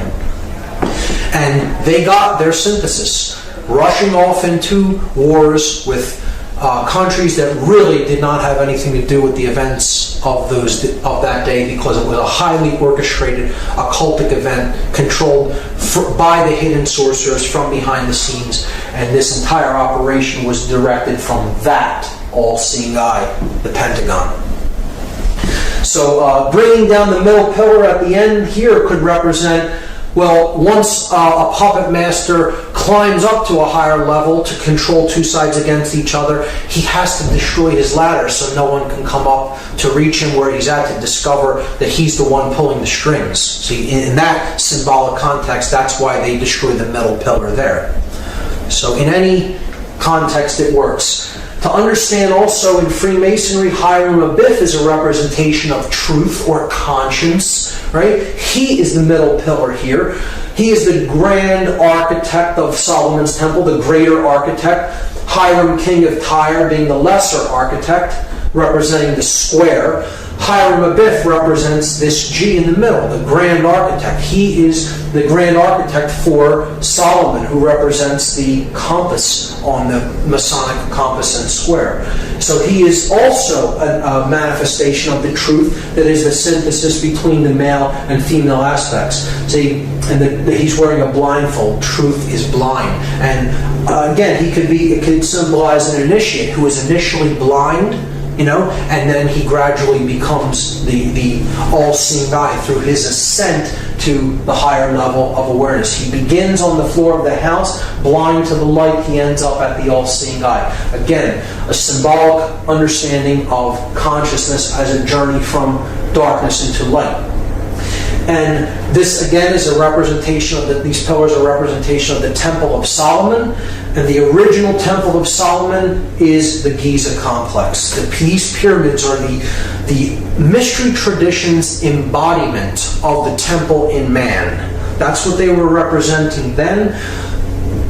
And the buildings in New York City are a rebuilding of this symbolic temple in New York City, just like they were built in Giza, like the Temple of Solomon was built in Jerusalem, and then it was razed to the ground, and another version was built.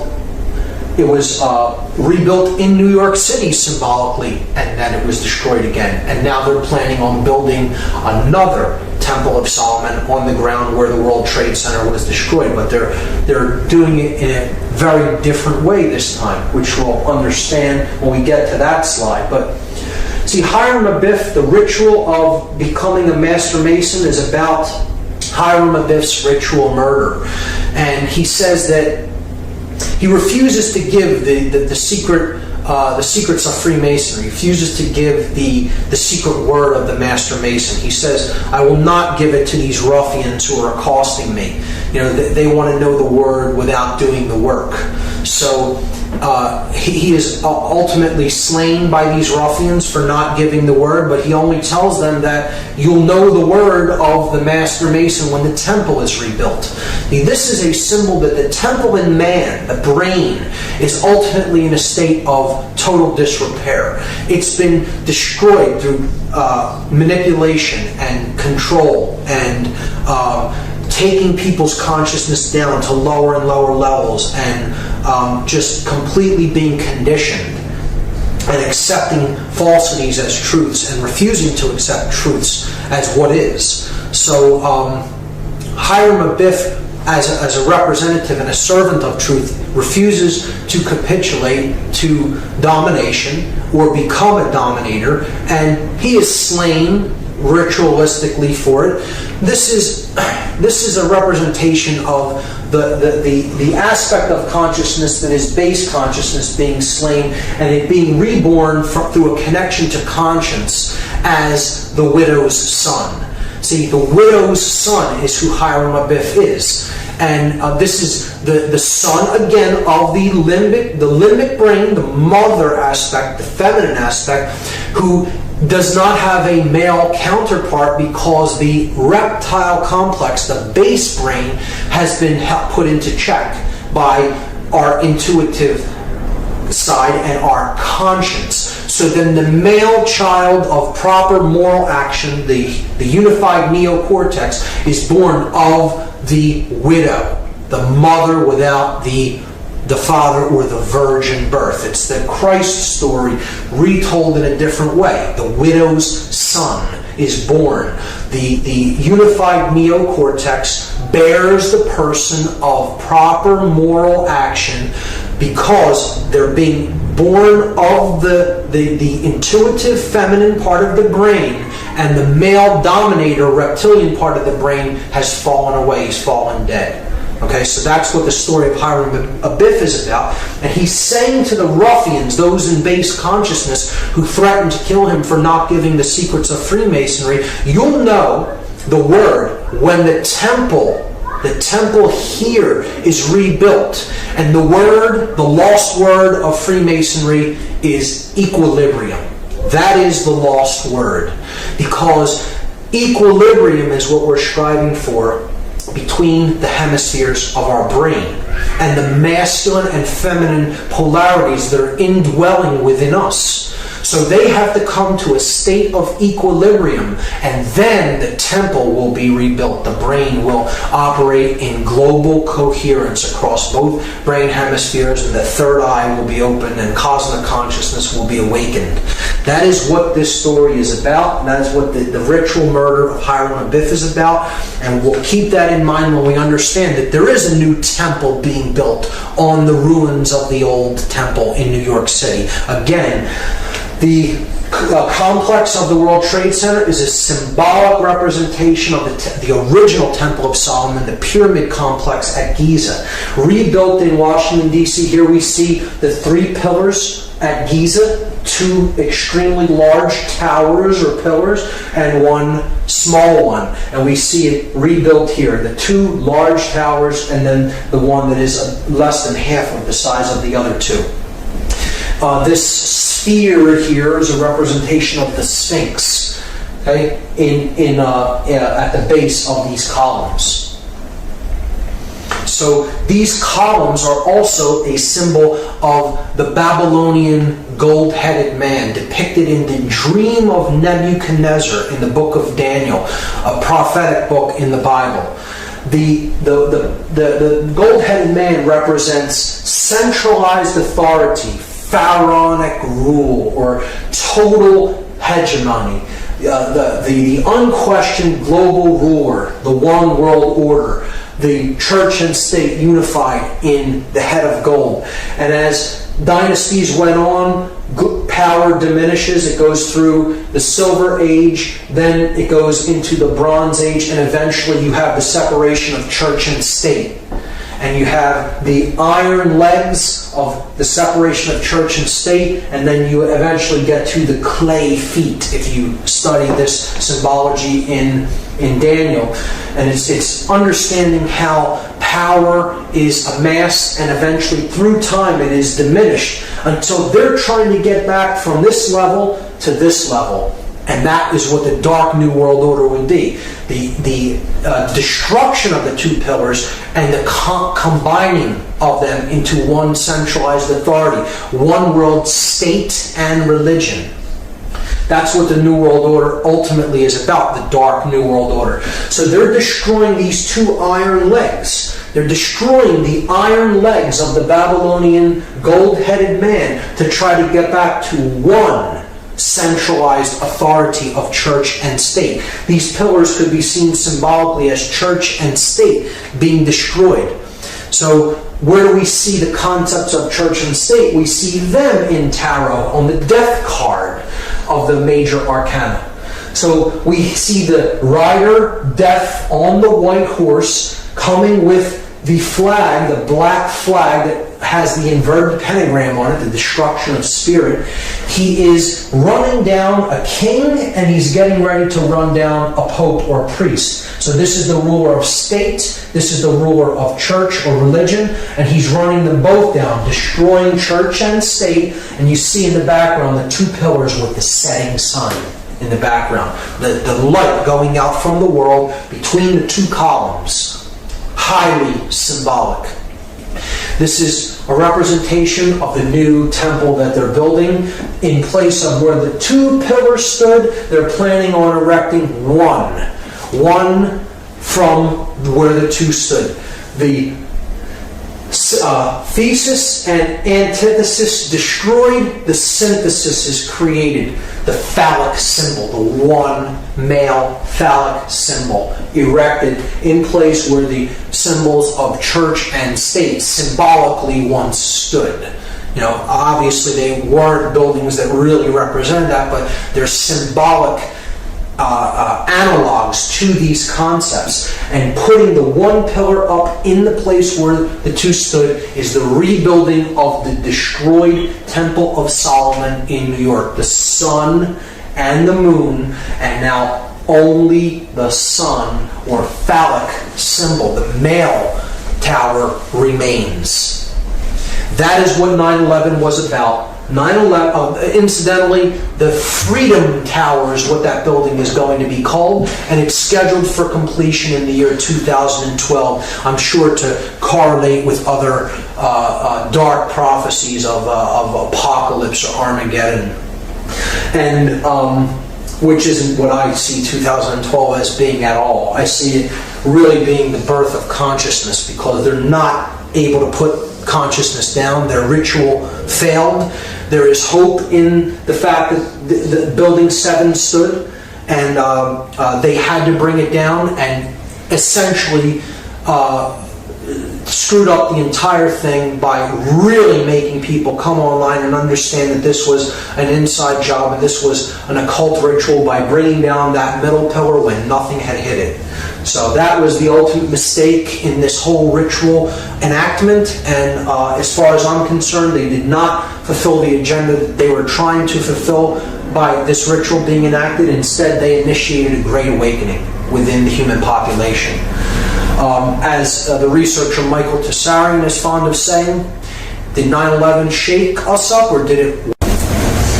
So now, just as we did with the reverse of the Great Seal on the back of the $1 bill, I'm going to examine the gematria, the occultic numerology involved in the 9/11 event. These are the numbers of the 3 flights that struck these 3 buildings. The North Tower was struck by Flight 11, the South Tower was struck by Flight 175, and the Pentagon was allegedly struck by Flight 77. Now, there is another flight that was involved on that day that crashed in Shanksville, Pennsylvania by an unknown act of will, shall we say. And this was Flight 93, and it is my contention that Flight 93 was indeed headed for World Trade Center number 7, Building 7 of the Trade Center, not to Washington, D.C., as is claimed. And this, to me, makes much more sense than it heading toward Washington, D.C., because I believe it was there to strike a building that had already been wired to allegedly collapse, as the 2 twin towers were, and that was Building 7. And the flight not making it to that building meant that they had to make a decision about whether to pull that building or to allow it to stand, and we know what they chose. So I'm going to place 93 over Building 7, and at first this would seem like a very arbitrary arrangement of numbers, and that these numbers don't have any commonalities to them, until we begin to perform gematria upon them. And then we see a very clear pattern emerge. So I'm going to leave 11 as is for now, and I'm going to reduce or add these 2 numbers together and get a total. So 9 plus 3 is 12. 1 plus 7 plus 5 is 13, and 7 plus 7 is 14. So now, the 4 of the floor planes, we have a clear pattern. We have the pattern 11, 12, 13, and 14. And we can further reduce those down to 1 digit. We add 1 plus 1 and we get 2. 1 plus 2 is 3. 1 plus 3 is 4. 1 plus 4 is 5. So we have the pattern 2, 3, 4, 5.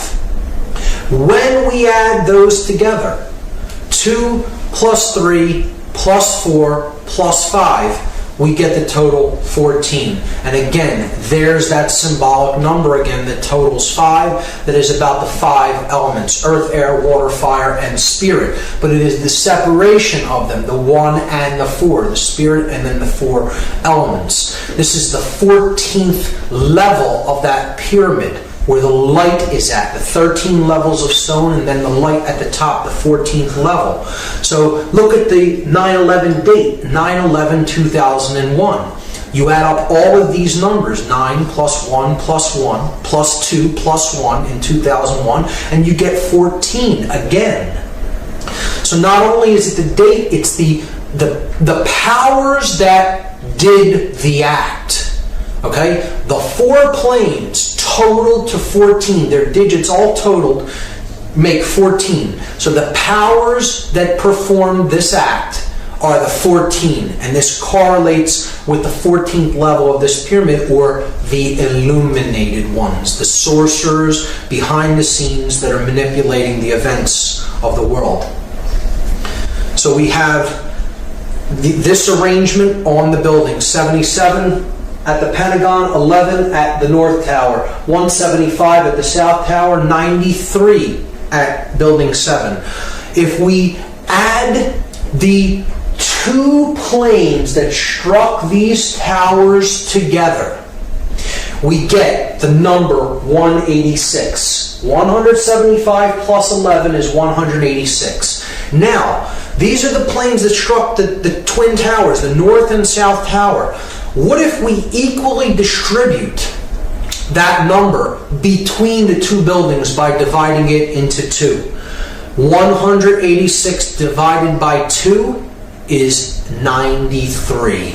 So there is 93, 93, 93 on every building, and we've already seen what 93 represents. It represents the will to ascend out of illusion, out of base consciousness, and into cosmic awareness, or higher levels of consciousness.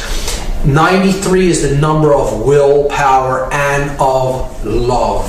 It is essentially the same force, the force that expands consciousness, love, or will to ascend, to put what we think and feel into action, to use our willpower. So we are left with only two numbers that symbolically represent the events of this day: 77 and 93. And these are two extremely significant occult numbers in numerology, because they represent two completely different concepts. And we have to look at these two numbers as they relate to a third number, the number 777, which we've already seen is the number of God, or completion, or perfection. We saw that earlier. The 7 chakras, the 7 planets that can be seen with the naked eye, tripled for the 3 aspects of consciousness, unified as one to total 3. Again, it's the number of God, the number of completion, or the number of perfection. 93 in relation to this number 777. Just like 777 totals 21, which totals 3. 93 totals 12, which reduces to 3. So they equal the same thing, which means they equal the same. They mean the same thing. So love is 93. Will is the concept of 93. It is the number of ascension. So all of these ideas are the same.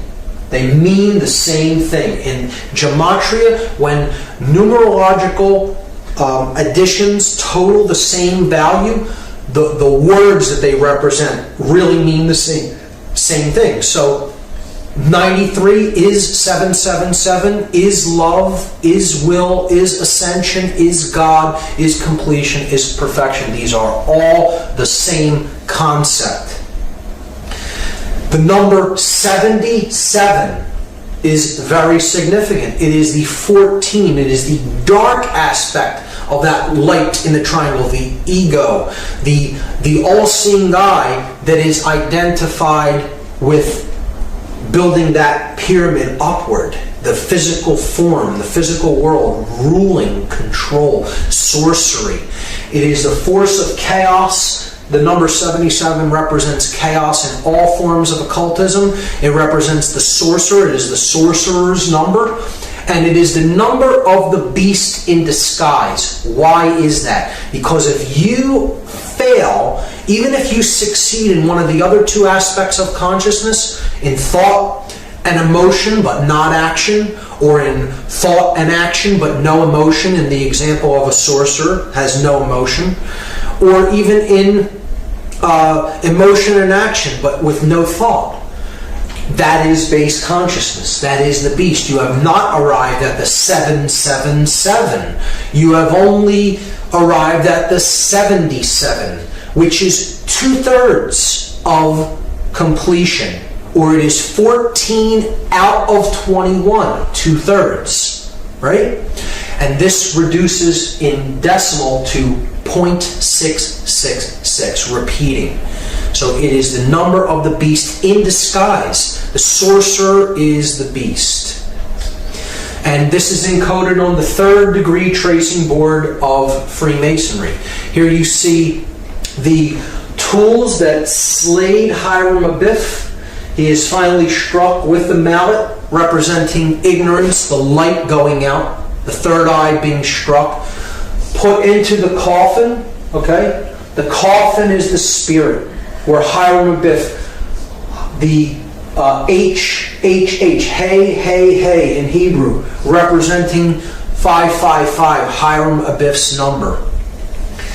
He is in his coffin because he is the spirit, he is the truth, he is the light, and he is the skull and bones is placed on top of the coffin, symbolic of the sorcerer who conquers his spirit, so that the skull, cleverness, thought and cleverness, left brain cleverness, plus the will to act, reigns over the spirit. The sorcerer has cleverness, he has the will to put his cleverness into action, but he has no conscience. The conscience is entombed in that coffin. And an individual such as this is headed west. They are headed toward the realm of darkness and death, to the west, not toward the realm of light, to the east. And here symbolically is the sprig of acacia, and that represents the hope of resurrection in Freemasonry. So this is the hope that one who has destroyed their own spirit through their usage of their intellect and their will to act in an egoic fashion may indeed still be able to resurrect the spirit and come to a place of moral uprightness and conscience. So that is what this tracing board represents, and it is the 3rd degree tracing board. It is saying you may now be initiated into some of the mystery, into some of the knowledge, but you must use that with spirit intact and not use it as a sorcerer. Otherwise you are headed west and you are not headed toward the true realm of light, which lies to the east. And I think that's a great allegorical explanation for morality. And we see, therefore, that the two numbers that this ritual reduces down to is 77 and 93, and the positions that they are in is all telling. The purpose of the ritual is so that the sorcerers that are consider themselves the all-seeing eye of consciousness, okay, are destroying others' ability to find truth, to give birth to conscience, and to rise in consciousness. And they're destroying that ladder to the higher realms of consciousness. Or if we replace 77 and 93 with their symbolic analog, 77 the number of the beast in disguise, 93 another variant for 777 the number of God. Look at what this ritual is really about symbolically. It is about the beast reigning above God, the beast becoming God and destroying God. That's what it's ultimately about. That's how dark this ritual really is. It is about the ego and illusion conquering the spirit and conquering higher consciousness. We can see that it is encoded in the date itself. 9/11 reduces to 9/2. We're just adding the two ones together. And there we have symbolically the entire ritual encapsulated in the name. 9/11 is 92. See, it is not 93. It's one short of love, of ascension, of will, of God. It is falling short of the divine. That's what this whole event was about. That the idea that human will is falling short, and now the time of the beast is upon us. See, 92 out of 93, falling short of love, will, ascension, God, is reduces to 11 out of 12, which reduces to 2 out of 3, which again is the number of base consciousness. It is the number of the beast when it is reduced to its decimal format. And that's what the whole ritual of 9/11 was ultimately all about. It is about the destruction of the ladder to God, bringing down the Kabbalistic tree of life, the 10 Sephirot, 1, 2, and 7, bringing them down to destroy the ladder with which we can use to ascend in consciousness. It is about the destruction of the truth and the goddess, a human sacrifice ritual. Those people were ritualistically sacrificed in this evil doing. And it is about the destruction of the sacred feminine, of care, of truth. Another ritual to immolate the goddess of care.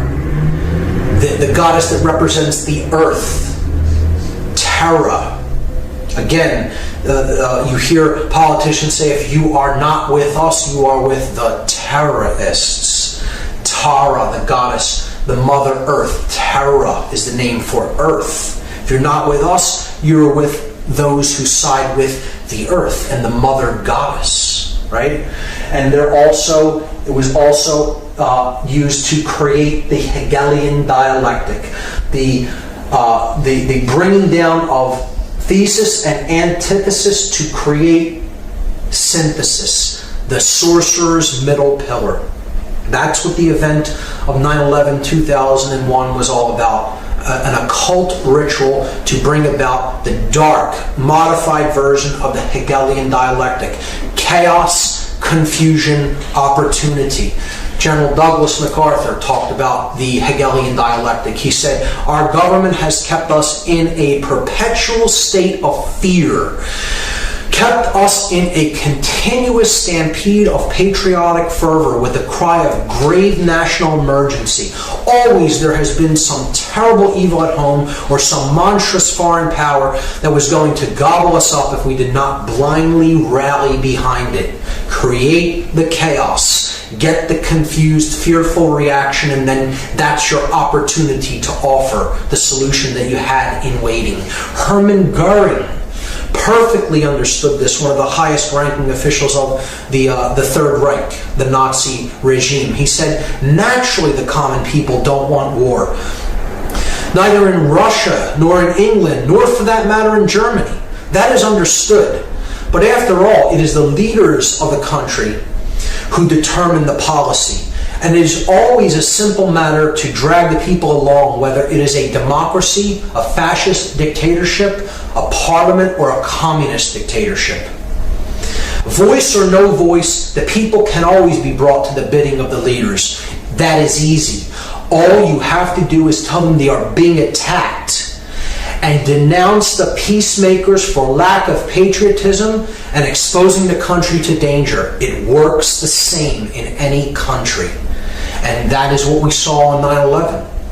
Except it wasn't just telling the people that they were attacked. This is what Hitler did. Hitler burned his own Reichstag building, the German parliamentary building in Germany, and he blamed it on the communists, even though his Gestapo really did the fire. They lit the fires at the Reichstag, and he blamed it on the communists as an act to usurp more political power and be appointed as Supreme Chancellor. Goering was describing the Hegelian dialectic exactly. Benjamin Franklin made this statement: those who would give up essential liberty to purchase a little temporary safety deserve neither liberty nor safety. And we have neither as a result of going along with this witch hunt and this hunting for the boogeyman that perpetuated 9/11, because Middle Eastern terrorists did not do this event. It was a stage-orchestrated occult ritual that has nothing to do with Islamic fundamentalism whatsoever. Voltaire said that those who can make you believe absurdities can make you commit atrocities. If you go along with what simply is not true, you can be led into any number of atrocious actions.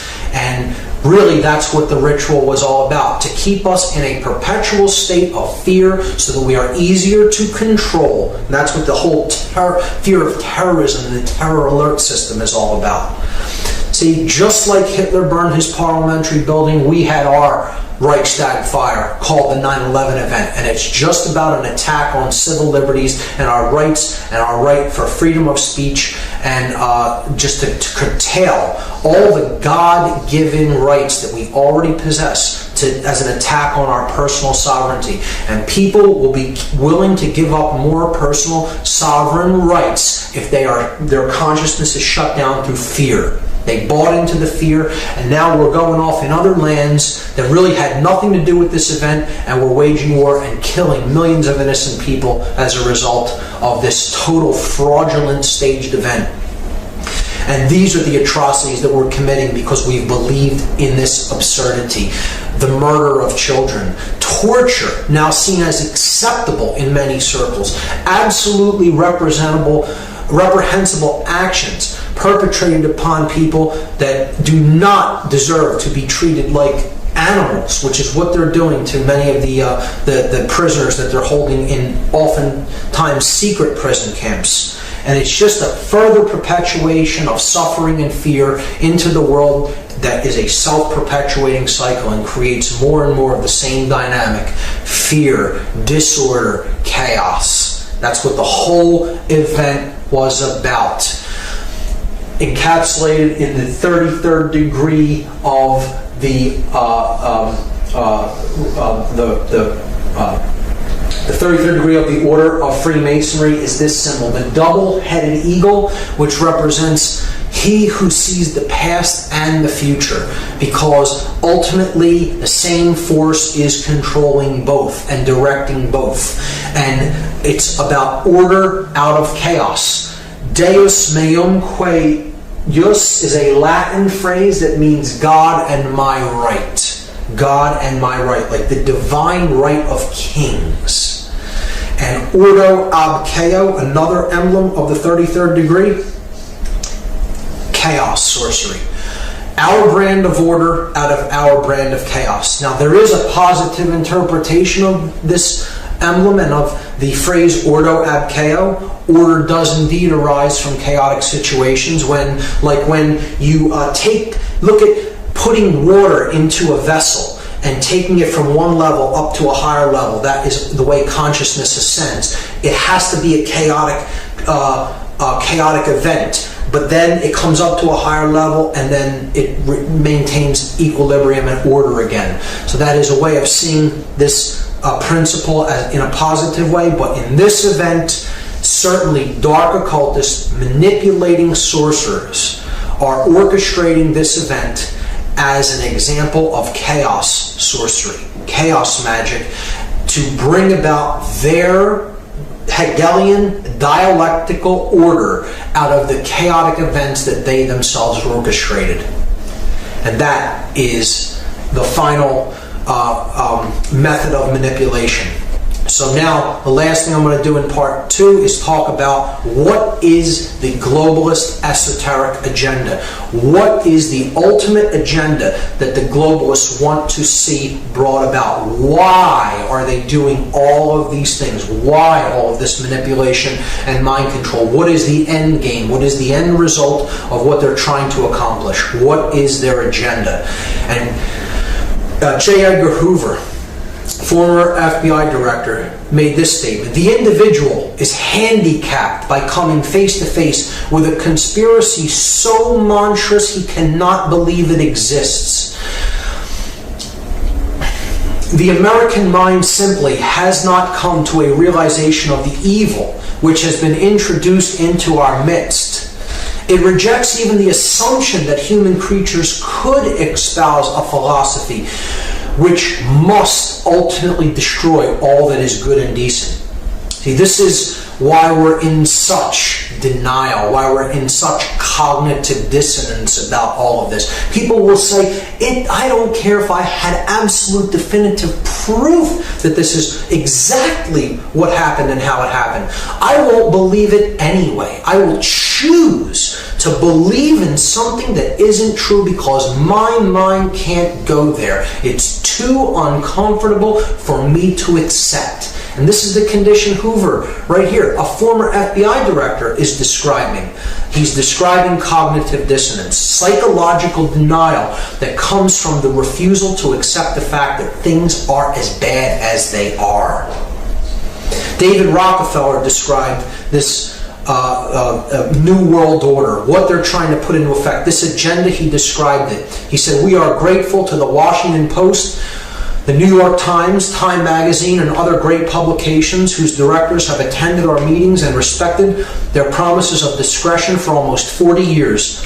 It would have been impossible for us to develop our plan for the world if we had been subjected to the lights of publicity during those years." He is thanking the media for their silence and complicity in not exposing the agenda of these global manipulators and their plan for the world.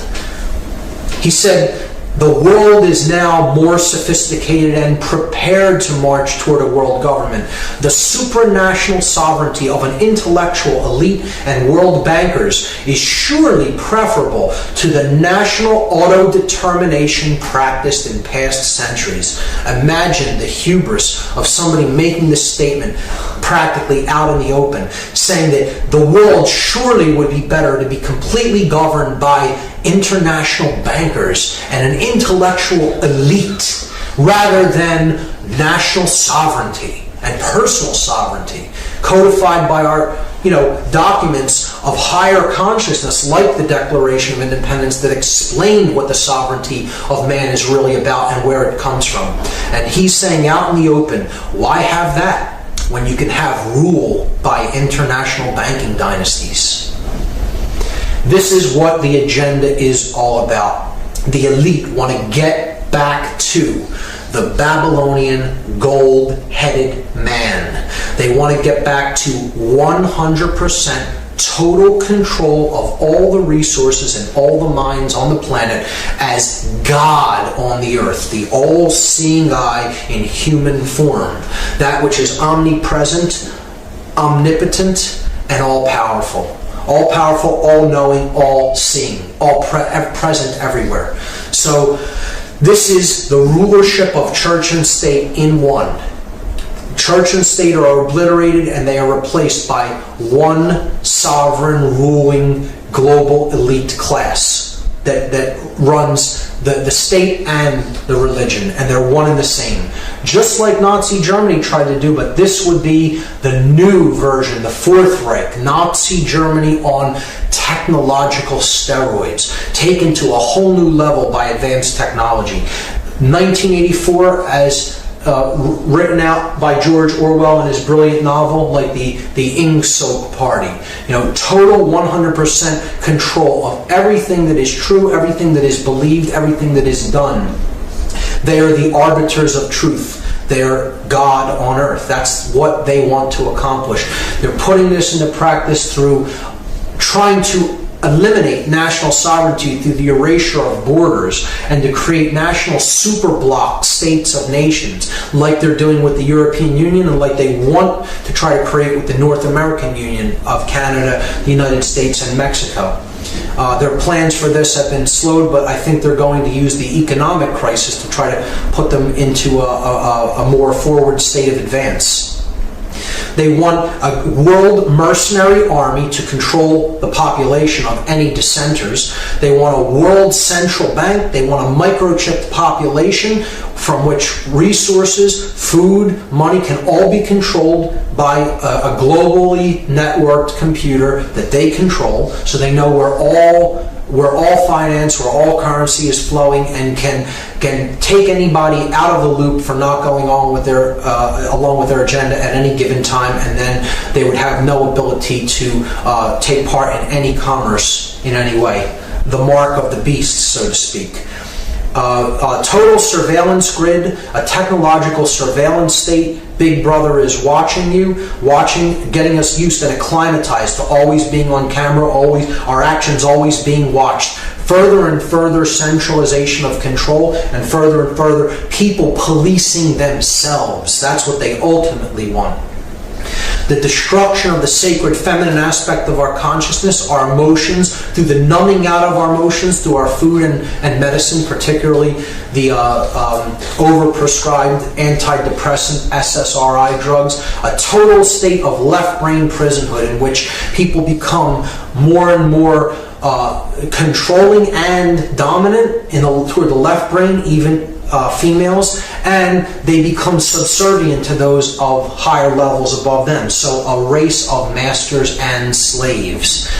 A continuing human sacrifice through endless conflict and war, wherever they choose to do it, to decrease the surplus of anybody's daily produce, and to keep the blood of human sacrifice flowing into the earth. They believe that they have to continuously sacrifice people. This goes back to the ancient rites, where the ancient priest class, this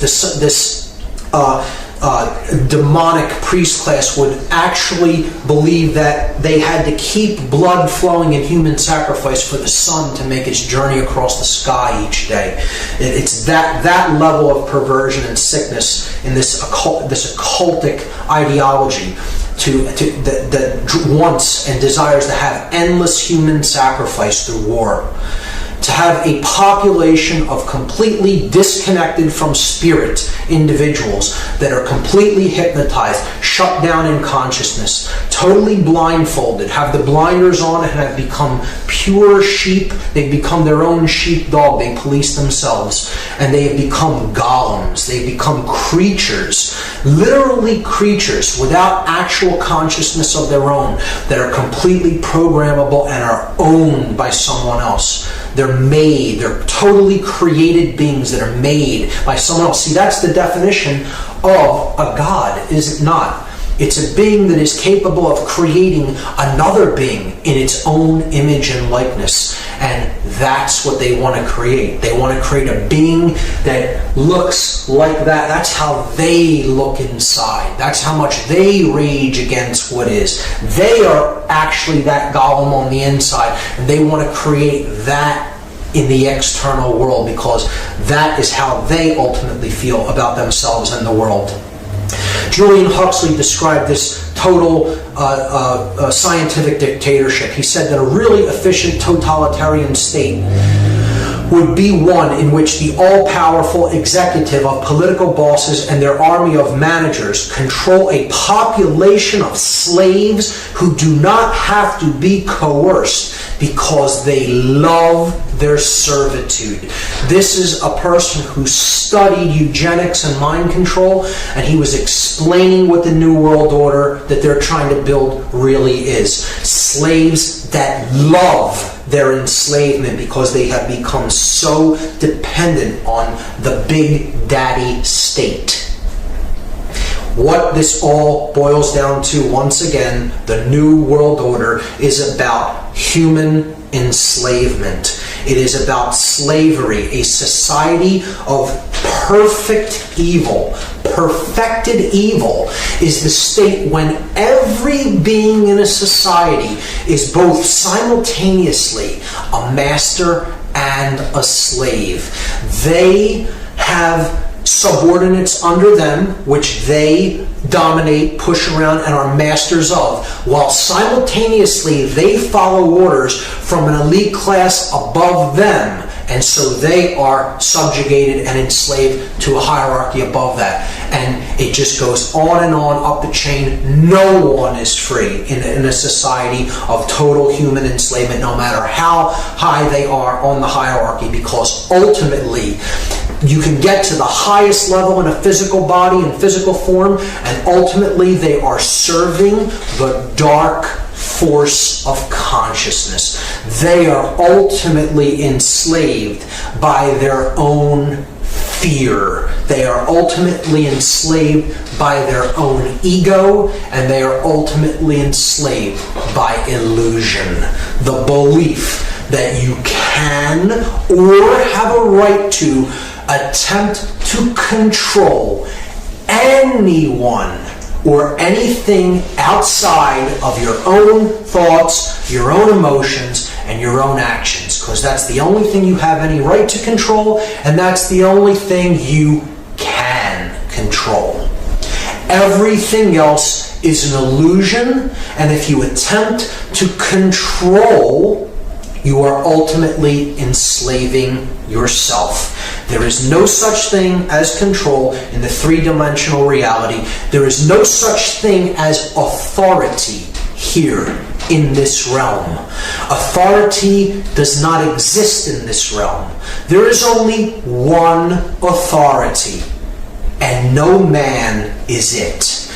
This system, this new world order, is destined to fail for that very reason. You cannot go against what is. You cannot expect to stand up to the force of creation and win.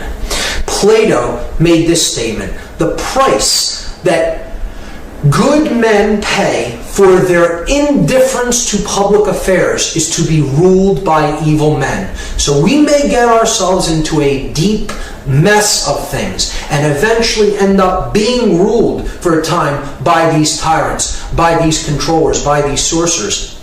And if that occurs, that will only be for one reason. We did not develop the care enough to do anything about it. We did not care. Our indifference to what is going on, to the suffering that's taking place around us, is the only thing that can create our enslavement. And in fact, it is what is driving this process of enslavement. The fact that we do not care about the suffering of anyone but ourselves when we experience it is what's creating this dynamic.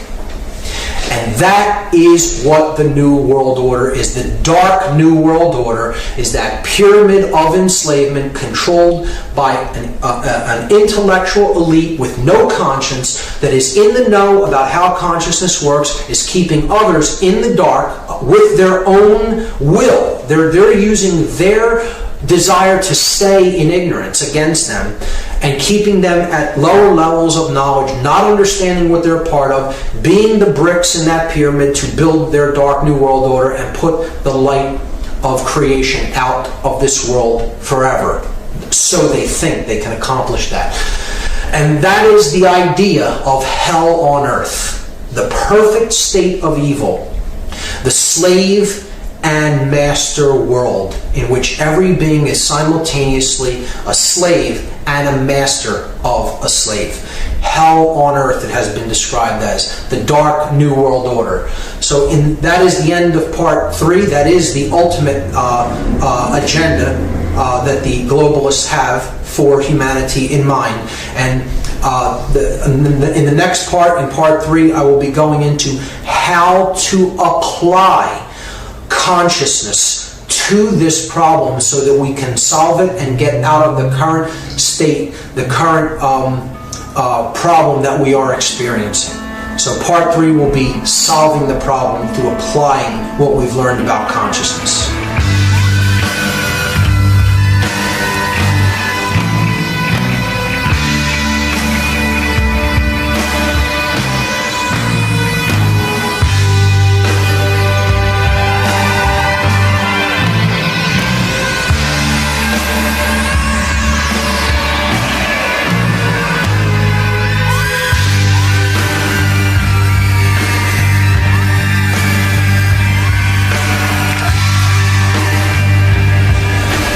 So this is the third and final part of the presentation. Part 3, solving the problem. This is about how to apply the solution that we learned about human consciousness to the problem that our species is currently experiencing and going through. And again, the solution was consciousness being raised on a global level by raising it at the individual level. That is what we all really need to be focused on and working toward expanding our own awareness. Albert Einstein described the problem that we're experiencing in consciousness.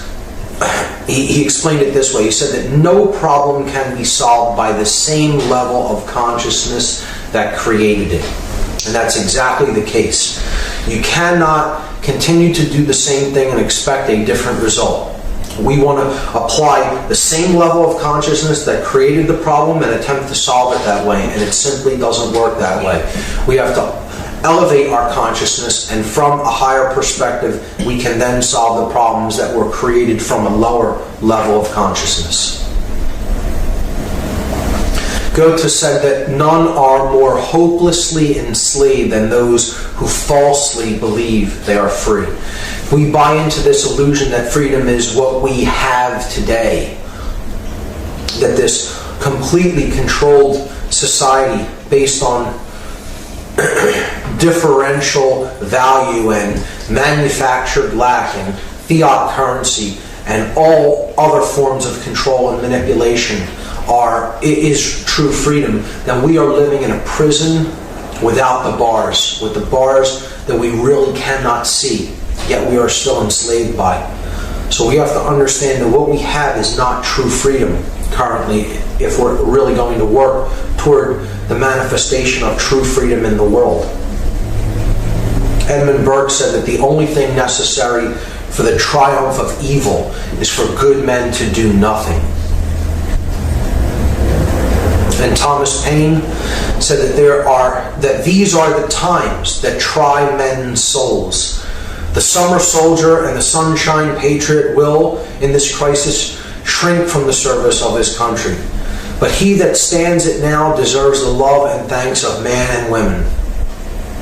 Tyranny, like hell, is not easily conquered. Yet we have this consolation with us, that the harder the conflict, the more glorious the triumph. We are currently living in the time of the apocalypse. People have a completely incorrect notion of what apocalypse means. This word comes from the Greek language, and if we break it down into its etymology, apo means to take away or to remove in Greek, and kalyptine means to cover or to conceal. So it's a veil of sorts. So the apocalypse is the taking away, the removal of that which has been concealed, the lifting of the veil. It's a great revealing process. That's what apocalypse means. It means the process of revealing, and what is being revealed is the truth. The truth is what is being unveiled. It is the revealing of that which has been hidden, that which has been occulted and is difficult to see is now being seen by many people. So this isn't about an Armageddon or a great catastrophe or a cataclysm. This is about the revealing of the truth and then living in harmony with that which is. That is what the apocalypse actually is. It's a choice. It's a choice that we individually must make, and it's beautifully put in the allegory, The Matrix. We have a choice between the red pill and the blue pill. The red pill will wake one up from the illusion and get them to see what is, and they will find out how far this rabbit hole really goes. The blue pill will keep them in illusion, keep them in ego-bound consciousness, and they will stay asleep. So the choice is ours. It is a choice between love and fear, the force that awakens consciousness and the force that shuts consciousness down. This is a time that many ancient cultures called the falling away of the masks. The masks are falling. That which is hidden underneath is being revealed. The true nature of things is being revealed, and our souls are being revealed to each other for who and what we really are and the forces that we really serve. I have a concept that I call ABLE. It's a very oversimplified model of how this consciousness divide is actually at work in the world. And it's an anagram for the modalities of consciousness that we see at work. So if you look at the whole earth and you look at the divisions that exist in consciousness on the earth, we see that people really kind of break down into one of four categories. There are two very small groups, people who really are consciously aware of what is happening. One is what I call the enemy, and one is what I call the awake or the aware. So ABLE stands for the aware, the blind, the lost, and the enemy. The enemy are these sorcerers of consciousness that have the understanding of how consciousness works and use it for manipulation and use it for evil purposes. The lost are those who cannot see and really aren't capable of seeing. They are so identified with illusion and so trapped in ego that they've really kind of lost the ability to become aware through an act of their own will. And it would take an immense amount of reversal and innumerable forces to even begin to show a small bit of light to people in this shut down mode of consciousness. So unfortunately, there are many who are in such a state of shut down consciousness that they can essentially be considered lost. And there's very little chance of them awakening in a human lifetime. There's another group that are simply blind. They're simply not quite seeing what is going on, but there is an inborn desire and there is willpower still there in those individuals, and they have the potential to really see what is going on, provided that they simply remove some of the blinders and some of the last remnants of things that they are attached to really see what is actually going on. And then there's the aware, people who are coming into the light and are awakening to the knowledge of truth of what is actually occurring on this planet. And they are trying to help raise awareness in others to awaken, to help others to awake. You know, you can't actually create that process yourself. You can't really wake someone else up. Someone can only wake themselves up through looking into this knowledge on their own. It's a process of self-initiation. You can be an assistant in that process. That's what an alchemist is. He's an assistant to the process of awakening. He doesn't actually do it for anyone else. Each person is actually their own magician in that process, and they actually awaken their own consciousness. An alchemist can only hope to be an assistant to that process. So the concept of there is only one will, there is only one law ultimately, and there is really only one sin. The one will is the ascension of consciousness, the evolution of consciousness, the ladder that leads from lower levels of consciousness to higher levels of awareness and suffer. We live in harmony with that which is, we prosper, and we can attain order and peace and harmony. If we live in opposition to that which is, the truth, then we're going to be oppressed and enslaved. That's simply how the dynamic works. There is only one sin, and that one sin is tyranny. Whether it comes under the administration of an emperor or a queen or a Führer or a president. Tyranny always comes as a liberator. It always claims to be the liberator and that which is going to bring freedom and prosperity and order, but it ultimately ends up in one way. And these images are disturbing, but this is what tyranny really brings. Tyranny brings enslavement, and ultimately it brings death. It brings things like concentration camps, death camps, such as these disturbing images from the Third Reich. It brings a boneyard ultimately, and cooperating with tyranny is also part of tyranny. So it's not just those who are really doing it, it's those who are cooperating with it in any way. And I would term those who are cooperating with the process of tyranny as the selfless. And this doesn't mean selfless from a perspective of, I'm not selfish. This is the capital S selfless. Those who have been robbed of the true connection with self. This is selflessness. These are those who have become Golemized. those who have been cut off from the Spirit. So I'm going to look at the concept of selflessness from two perspectives, from two allegorical perspectives. And the first is the movie Lord of the Rings. Look at the beings that are portrayed as the figures that are completely cut off from self in Lord of the Rings. You have Gollum. The ring brings him premature, brings him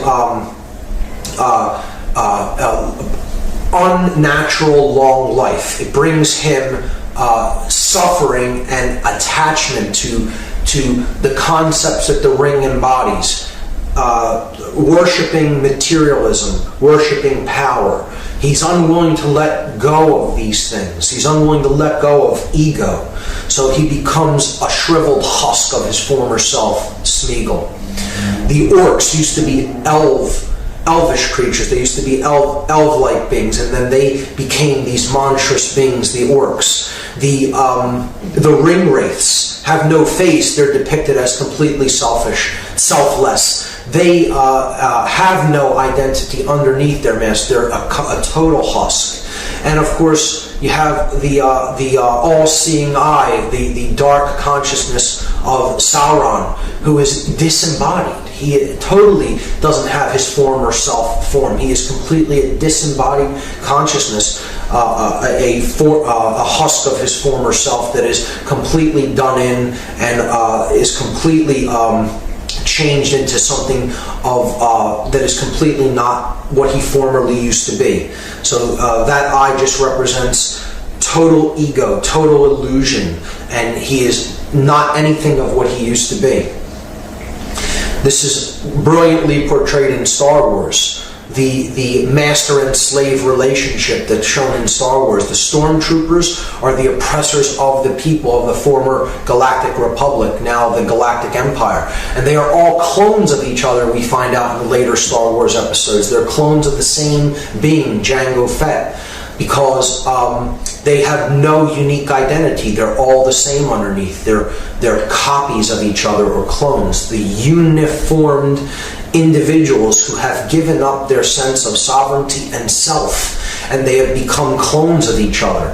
They may be the masters given rulership over those in the Galactic Republic, the former Galactic Republic, and they oppress them, but they have a master, and their master is Darth Vader, the Lord of the Sith. He is a shriveled husk of his former self, who was Anakin Skywalker, who turned to the dark element of the Force and became half machine, half man.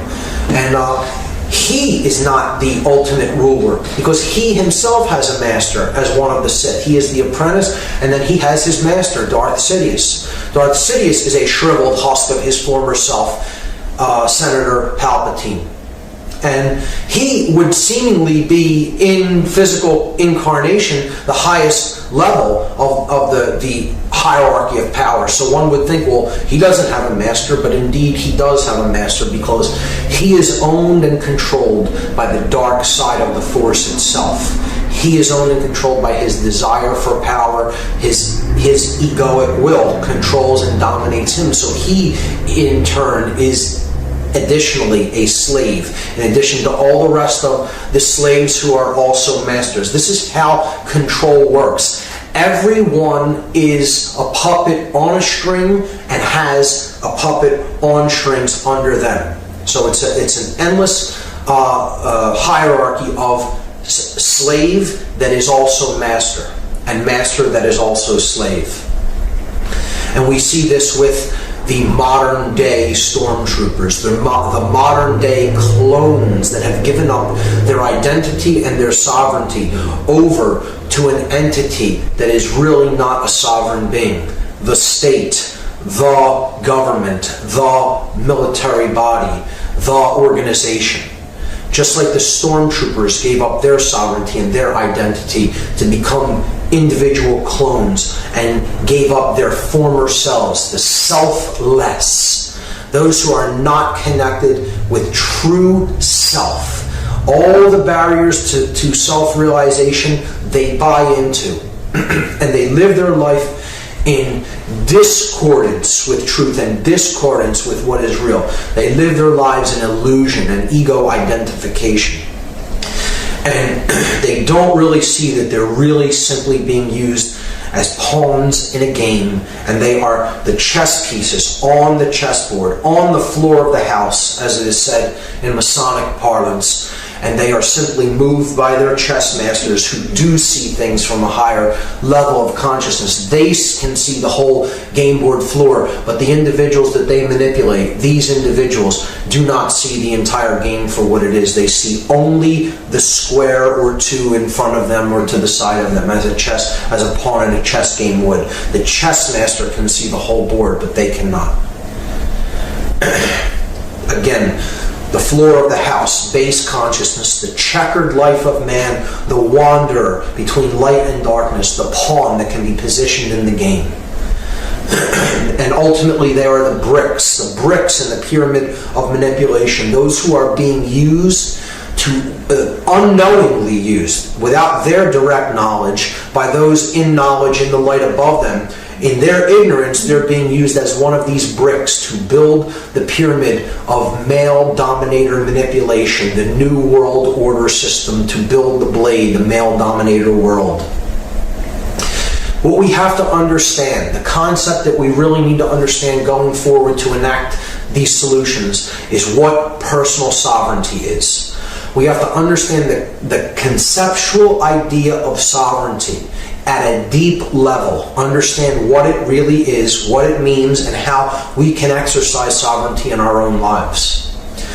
Sovereignty means that we are a unique being and we are free by the nature of our birth into the cosmos. Our rights do not come from any man or any group of men or any organization. Our rights are inborn by the very nature of us being born into the world. We are all sons and daughters of God. No matter what you want to look at that concept of God, that creative generative principle, as we are all individual, unique expressions of that consciousness. We are all born free into the universe. No one can ever take that freedom away. They can believe that they have the right to do so, but ultimately they do not possess that right, because ultimately there is no authority in this realm. Any claims of authority are simply that, beings that are claiming authority over others, and others who actually accept and believe their claim that they have authority over them. But it doesn't exist in actual manifest reality.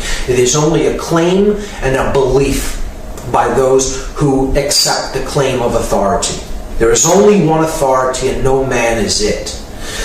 This is enshrined, this principle of sovereignty is enshrined in the Declaration of Independence, a very high consciousness document.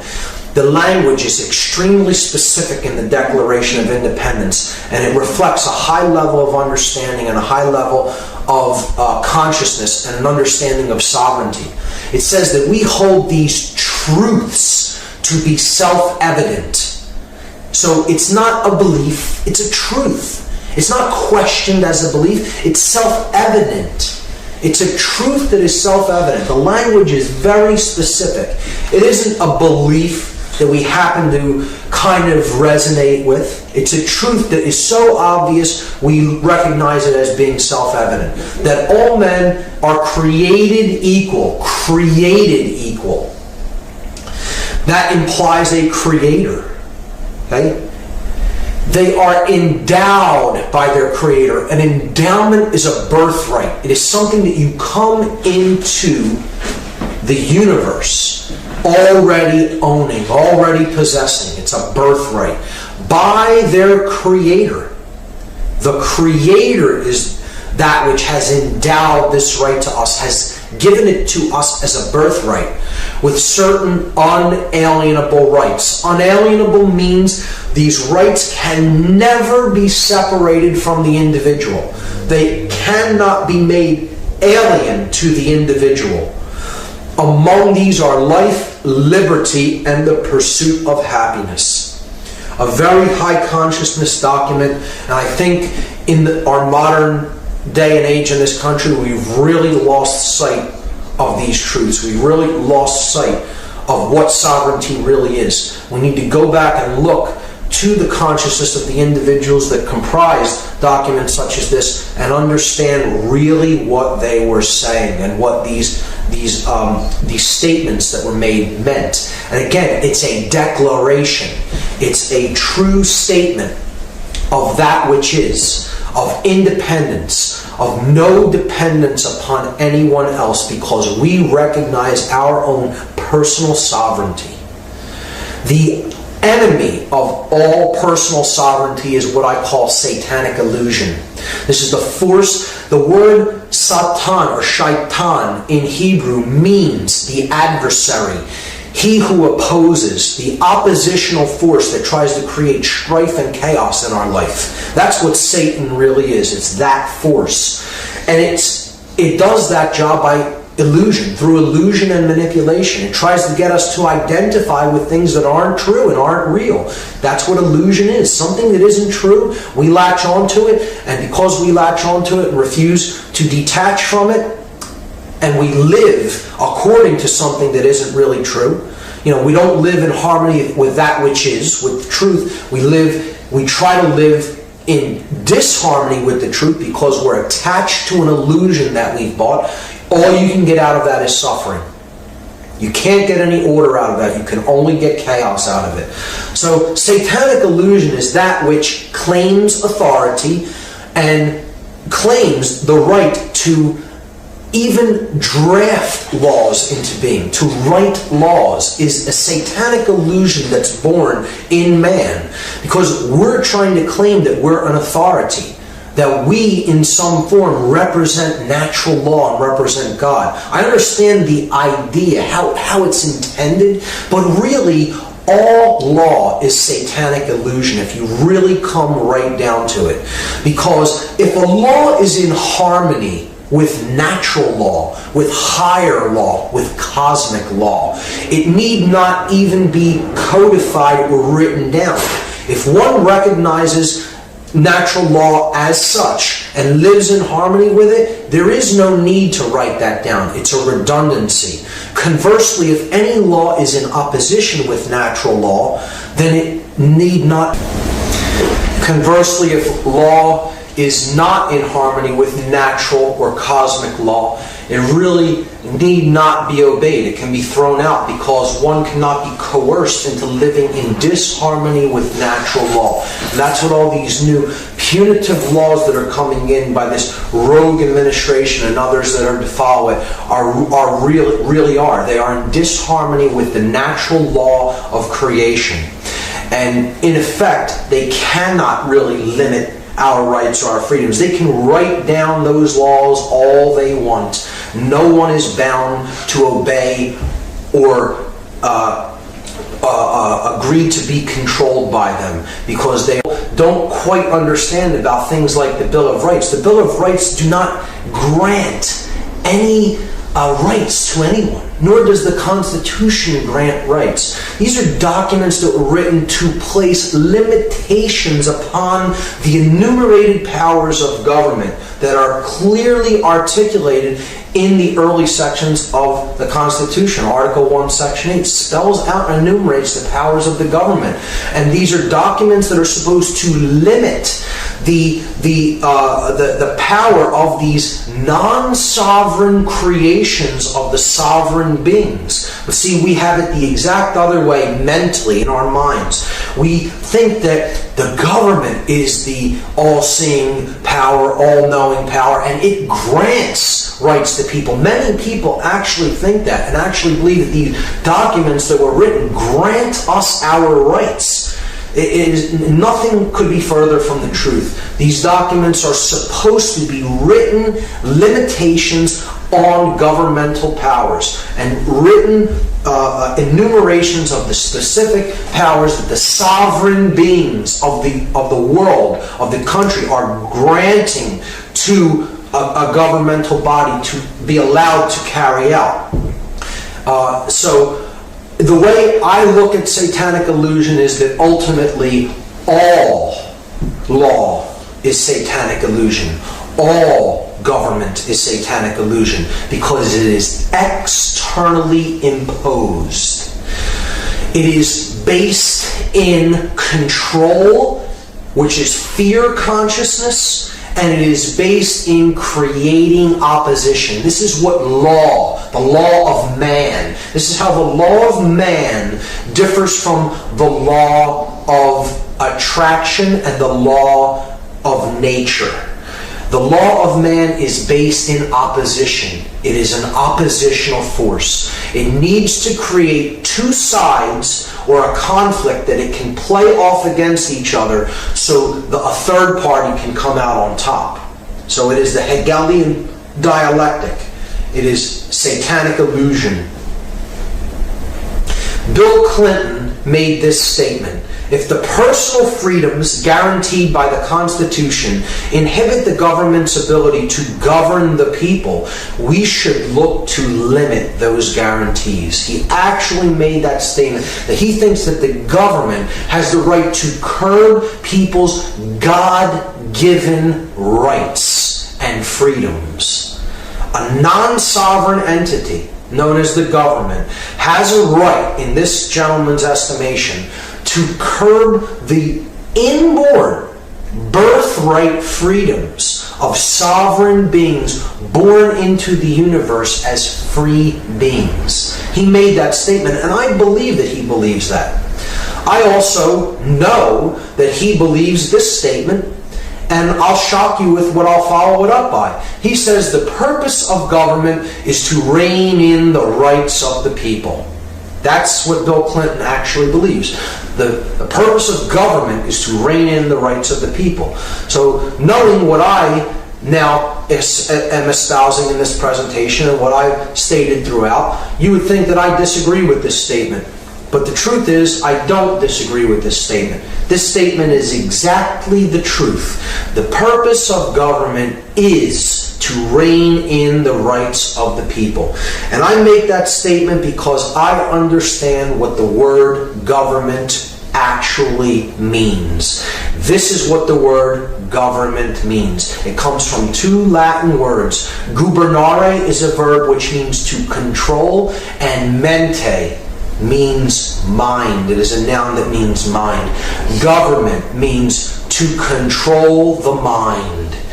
Gubernare, where we get the word gubernatorial elections, the election of a governor. Mente, mental. The word mental comes from that root word, the mind, to control the mind. The purpose of government is to control and limit the rights of the people by controlling their minds. Externally imposed government will always do this because it is based upon control. Control is based upon the emotional polarity of fear. You can only create chaos with fear. You can never create order. An externally imposed form of government can never, ever create order or harmony in our lives. It's impossible. It's actually completely impossible because their methodology is based in control, which is in turn based in fear, and fear can only, the dynamic energy of fear can only create chaos, as we've seen many times over, and that you can prove in your own experience. Control breeds chaos. It does not create order. Government is a modality of consciousness. Externally imposed government is a modality in consciousness that is based in fear. The only kind of government that ever could work to create order is internal government. When we make the decision based on our recognition of natural law principles that are in effect, and we recognize them as such, and we live in harmony with those laws of creation, then we are controlling our own mind. We are existing in harmony with all three of the aspects of our consciousness: our thoughts, our emotions, and our actions. the body and the spirit unify in the level of mind, that level is controlled by us from within, not externally imposed. That kind of government could work. And if every being were to come to that level of consciousness, we could reach the natural state that man is intended to live upon this earth in. And it is this state: cooperative spiritual anarchy. Understand those three terms for exactly what they say. Cooperative, cooperation, existing in harmony with every other being.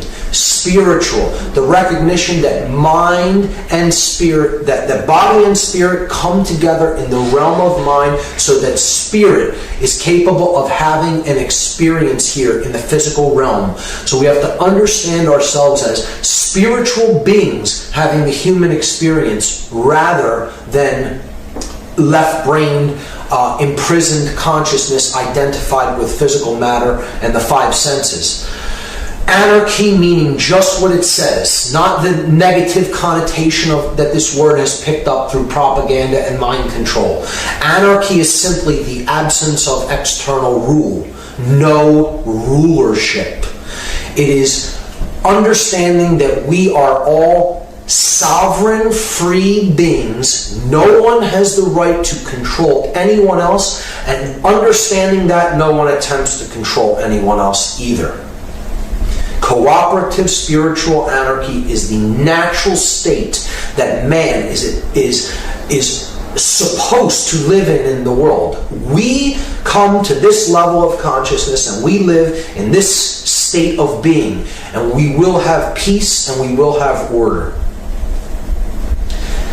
Bakunin, the father of modern anarchist philosophy, said the liberty of man consists solely in this: that he obeys the laws of nature, natural law, because he himself has recognized them as such, and not because they have been imposed upon him externally by any foreign will whatsoever.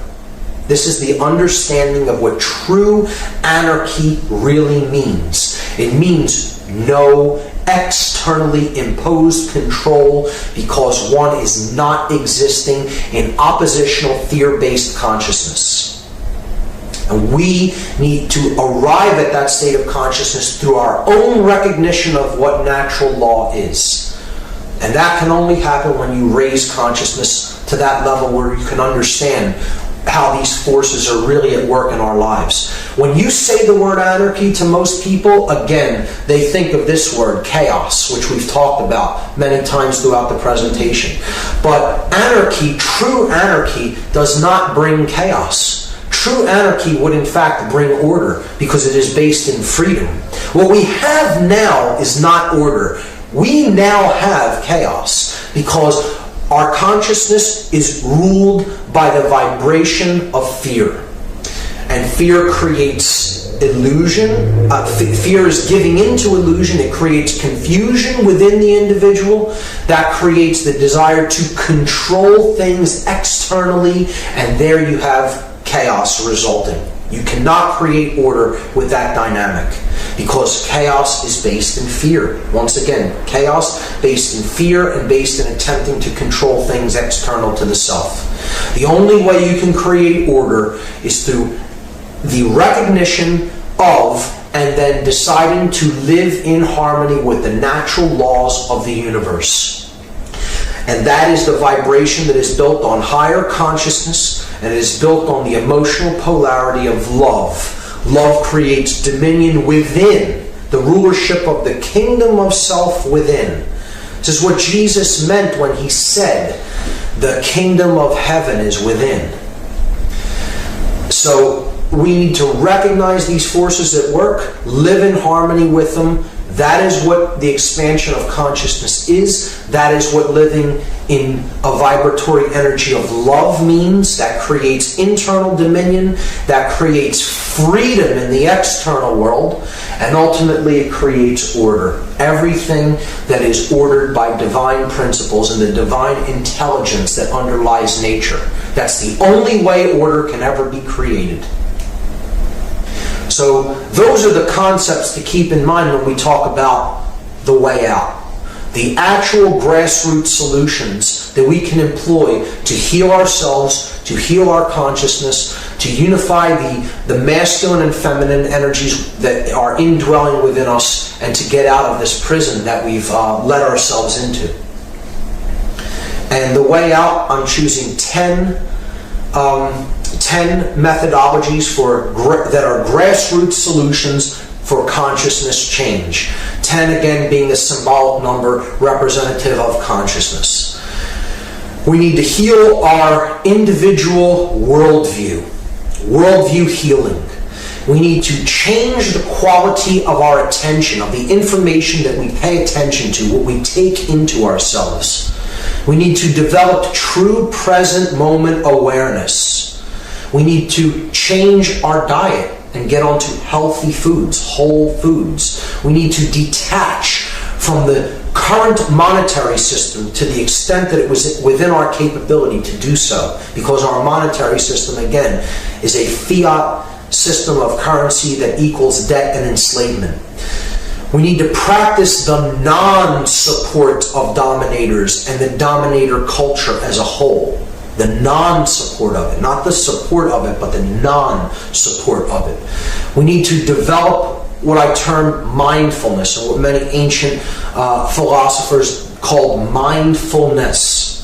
We need to learn how to use entheogenic compounds in a conscious context. The use of entheogens can play a role in this transformation.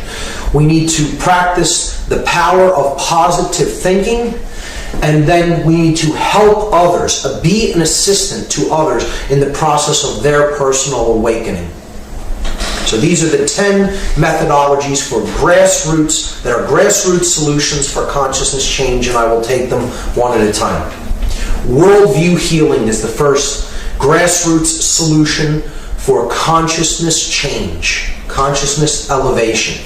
This is also known as the techniques of shamanism. Shamanism is essentially indigenous culture's name for worldview healing. These are worldview healers. They are medicine men in the true sense. People who practice indigenous tribal medicine. And it's not just medicine for healing the body. It's medicine for healing the spirit, for healing the soul, for healing our worldview.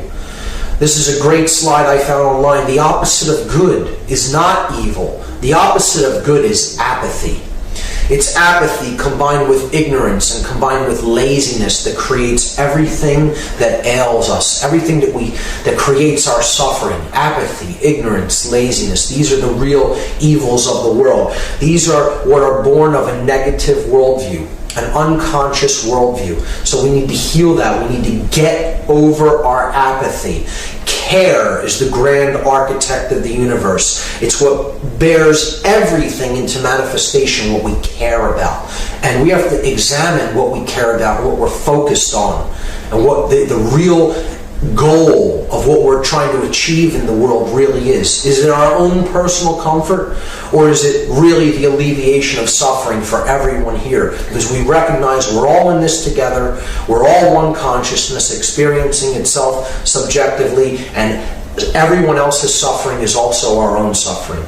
That is what conscience really means. That's what real responsibility is that understanding. And we need to get to that level of consciousness if we're ever going to truly unify and be one world, recognize that we're actually all one consciousness. That will be accomplished through healing our worldview and understanding that human nature is in fact good, that we need to live in harmony with natural law, and that change is in fact possible. To think positively and know that it is possible for the caterpillar to become the butterfly. We can make a transformation and a metamorphosis if we use the power of our will and the power to ascend to higher levels of consciousness to accomplish that. The next method for consciousness change is we need to change the quality of our attention.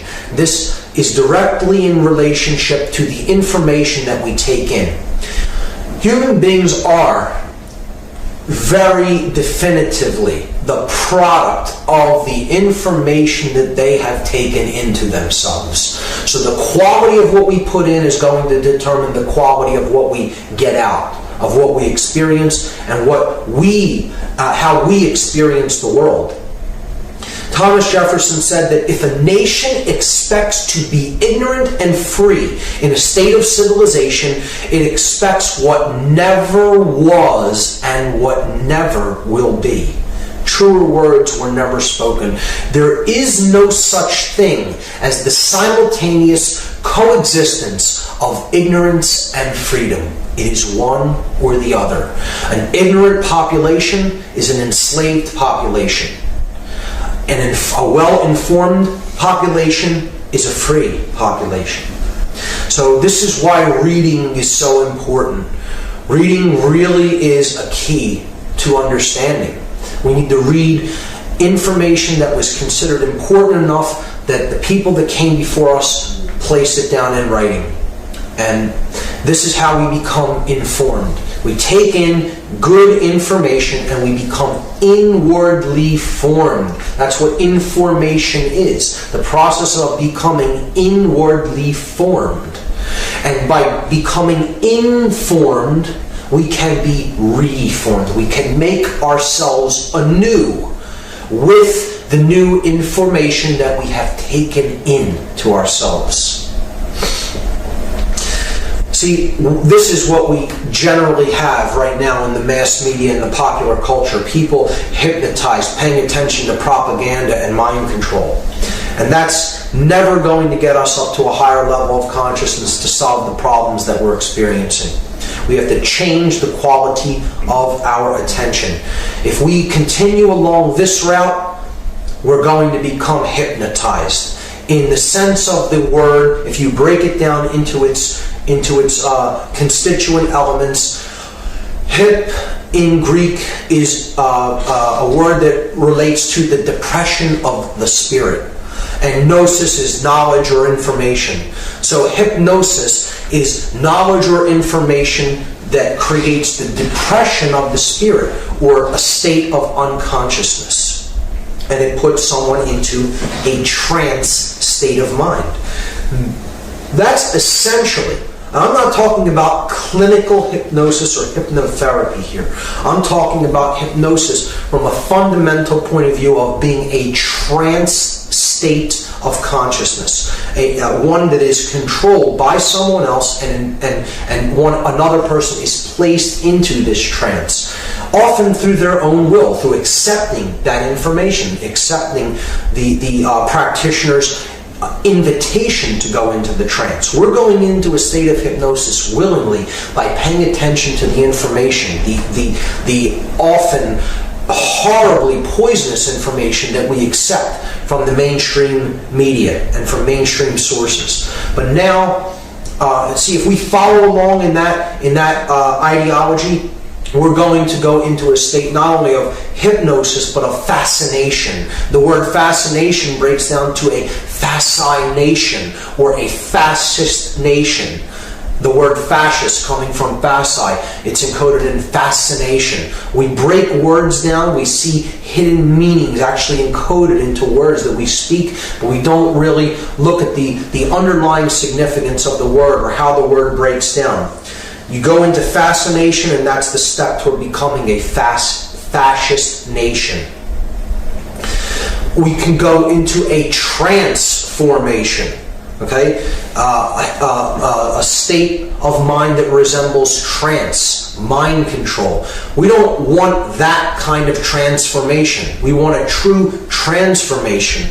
We want to inform ourselves through the new alternative media that is truly a blessing and a gift that we have available to us, possibly, at this level for the first time, at this wide of a scale. The internet is that new form of information, and the new media that is arising on the internet is profound, and it is really helping to awaken the consciousness of the planet. And we need to use it and protect it and use it to its full benefit in our lives so we can undergo a true transformation, to go beyond form. Transformation, go beyond form. The next grassroots solution for consciousness change is develop true present moment awareness. I talked about this a bit in part 1.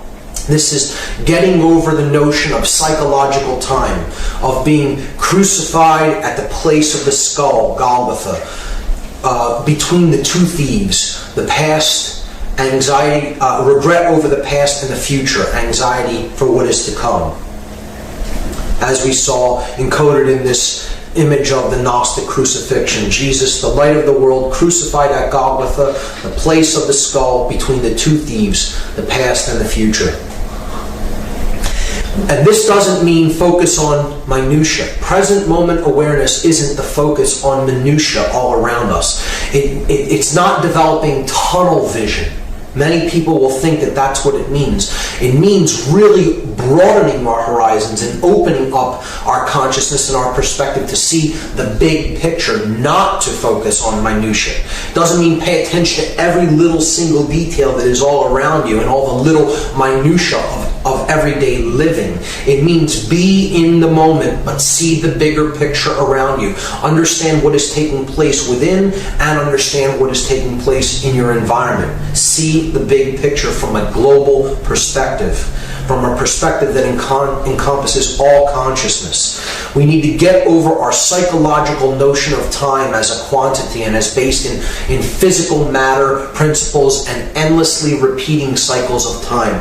And great new time gnosis techniques and ideologies have been formulated and have been derived from indigenous cultures, such as the Mayan calendar systems that are out there. And it's the focus on time as an expression of consciousness and a movement of consciousness through the ever-expanding present moment. And not focusing on it as an endlessly repeating cycle, or based in a physical process that is based on astronomical movements. It's the markage of time as the evolution of consciousness through time. That is what some of these systems of time gnosis that are really gaining a lot of popularity in certain circles are really about. And the Mayan calendar is one that I have been able to use to some great benefit in my life. Another method for consciousness change is one that I believe that currently we really do have the ability to take and put into full practice, because we have a lot of control over what we put into our bodies as far as diet goes. To change our diet is something that is within our control and is something that we can all work toward if we simply use our willpower to do so. Because we talked about all the poisons in the modern Western diet and all the unnecessary drugs that people attempt in the medical profession and the pharmaceutical profession to get us dependent upon. The idea is to detach from these poison foods and really get focused on organic foods, organic farming, local food production for local populations, because there's less stress on the resources and on the land, and less dependency on oil and trucking resources in from other areas. So organic food diet, whole foods, really nutritious foods, get off of high amounts of sugar, high glycemic index foods, high carbohydrate levels, high sugar levels, just really poisonous compounds in food. Get off of GMO foods, genetically modified foods, and onto just good, whole, organic foods. And that you will really see a change in the consciousness. You'll see not only a change in the body, but you'll see a change in the clarity of your ability to focus your mind and to really put your thoughts into manifestation. You really are what you eat. It actually is true, and the body reacts to what is put into it. So it's not just inwardly forming ourselves through the information we take in, it's also what we physically put into our body to use as fuel. And this drives the brain. The diet has to do with the health of the brain, most certainly. So this is one that we all can do, and it's within our control if we use our willpower to change our diet for the better. Monetary detachment is one of the hardest methods to actually put into practice because we have little control over everyone using the monetary system. We are largely at the mercy of other people using these currency systems that are in use around us, so it's difficult to detach from the monetary system. But to do it as much as possible, we should look at alternative forms of currency. Some people are trading in credits online, bartering online. There's different forms of cities that are being used as hedges against the dollar and ways to detach as much as possible from the fiat currency system that's really tanking from the inflation that's going on right now. Local systems of barter are also a good way to deal with monetary detachment. And taxation. We have to consciously make up our minds whether we actually want to take part in the tax system. It is a system that is known as a system of voluntary compliance. There really is not a law that makes it actually view an average American citizen liable to pay income taxes. We are voluntarily complying with this by signing these statements and these papers, and many researchers have written about this and have waged this battle to show people that the income tax is in fact unconstitutional, and it is a system of voluntary compliance, that knowing what our tax dollars are being used for to create more forms of control and wage more wars of aggression, we need to really make up our minds as individuals whether we are going to continue to go along with these practices. The next method of the next grassroots solution for consciousness change that we can employ is to begin to detach from our support for those acting in the role of dominator. This is a very important one and a very difficult one for many people to really comprehend and to really come to terms with, because often these are people we know in our lives, that we love in our lives, and that we may understand when we come up to a high enough level of consciousness really aren't helping the situation. In fact, if we understand how the dynamics of creation work, they're really imbalancing the situation more and more and more and more.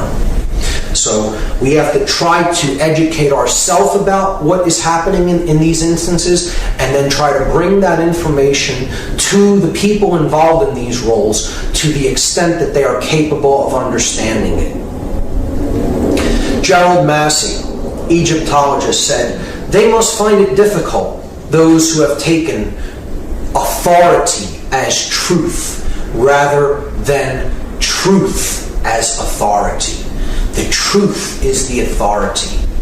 Authority is not truth. It is not true that there is authority, but the truth, it itself is the authority that we need to live in compliance with. The dominators of the world have it exactly the other way around. They believe that there is such a thing as authority and the right to control others externally. And I'm not saying everyone should be running around doing whatever they feel like doing to people. That isn't what I'm saying either. I'm saying that control is really not the answer. Proper education is the answer. Properly educating people and getting them to live in harmony with natural law, not because they fear punishment, not because they fear reprisal, but because they have recognized the laws of creation, natural law that is in operation around them, and they understand that living in harmony with that is the only thing that can bring order to their lives. So these are the dominators of our culture, like the stormtroopers in Star Wars, the clones, so to speak, those who are exactly the same as each other and who think the same and act the same and follow orders like robotically programmed drones. And that's what the mind control of indoctrination that these people are put through, to this regimented system of hierarchy and chain of command. It's what it is all about. It is about programming the mind to react, the reactive mind, the reptile brain. They're trapped in the R complex of the brain, base consciousness. And as such, again, I said this in part one, these are the most oppressed people.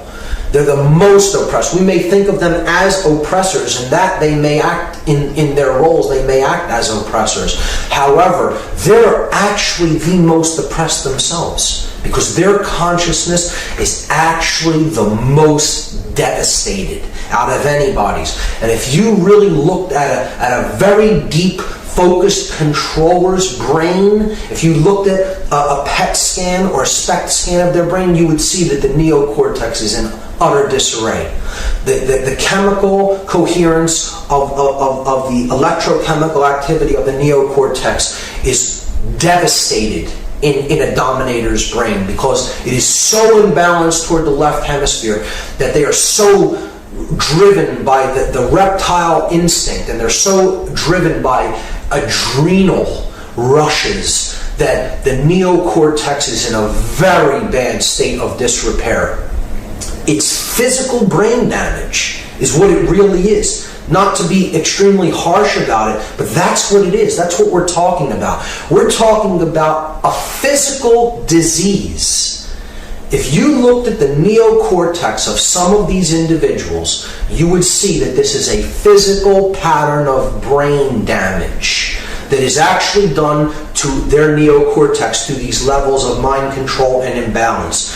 These are people who are in need of healing, not to be hated or to be derided and spat upon or anything like that, or looked down upon. We need to heal these people. They need healing more significantly than most other people.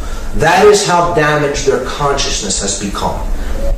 So this is like Anakin Skywalker, who had the best of intentions, growing up as a young Jedi, but he became bent on control. He went down the ideology that control is the answer, and in doing so, he gave over to fear, the dark side of the Force, the dark polarity, and he became Vader. He lost his true self. He became, he went into the consciousness of selflessness, lost the connection with the true self, and he becomes the Dark Lord of the Sith, Darth Vader.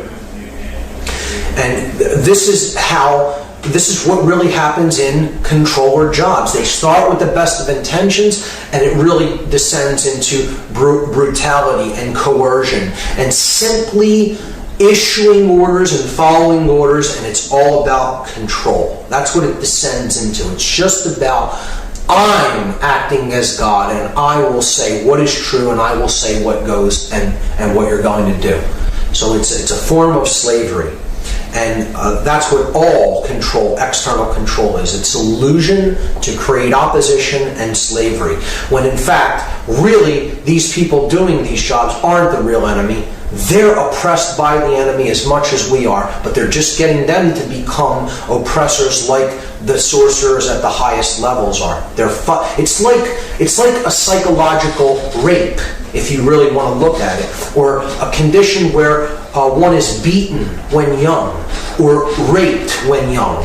Okay, when we encounter psychological traumas like this, we go into defense mechanisms and we decide one of two things. We either decide to identify with the master and become like them, or we go into shutdown mode. We identify with a being that likes to be treated severely. So it becomes either one becomes a sadist or oftentimes a masochist. But more often than not, the abuser, the one who is abused, decides to act in the strength role, what they perceive to be the strength role, and they then become the abuser to enact that brutality down the line onto the next generation. So that is the kind of psychological trauma that these people really undergo at a fundamental level.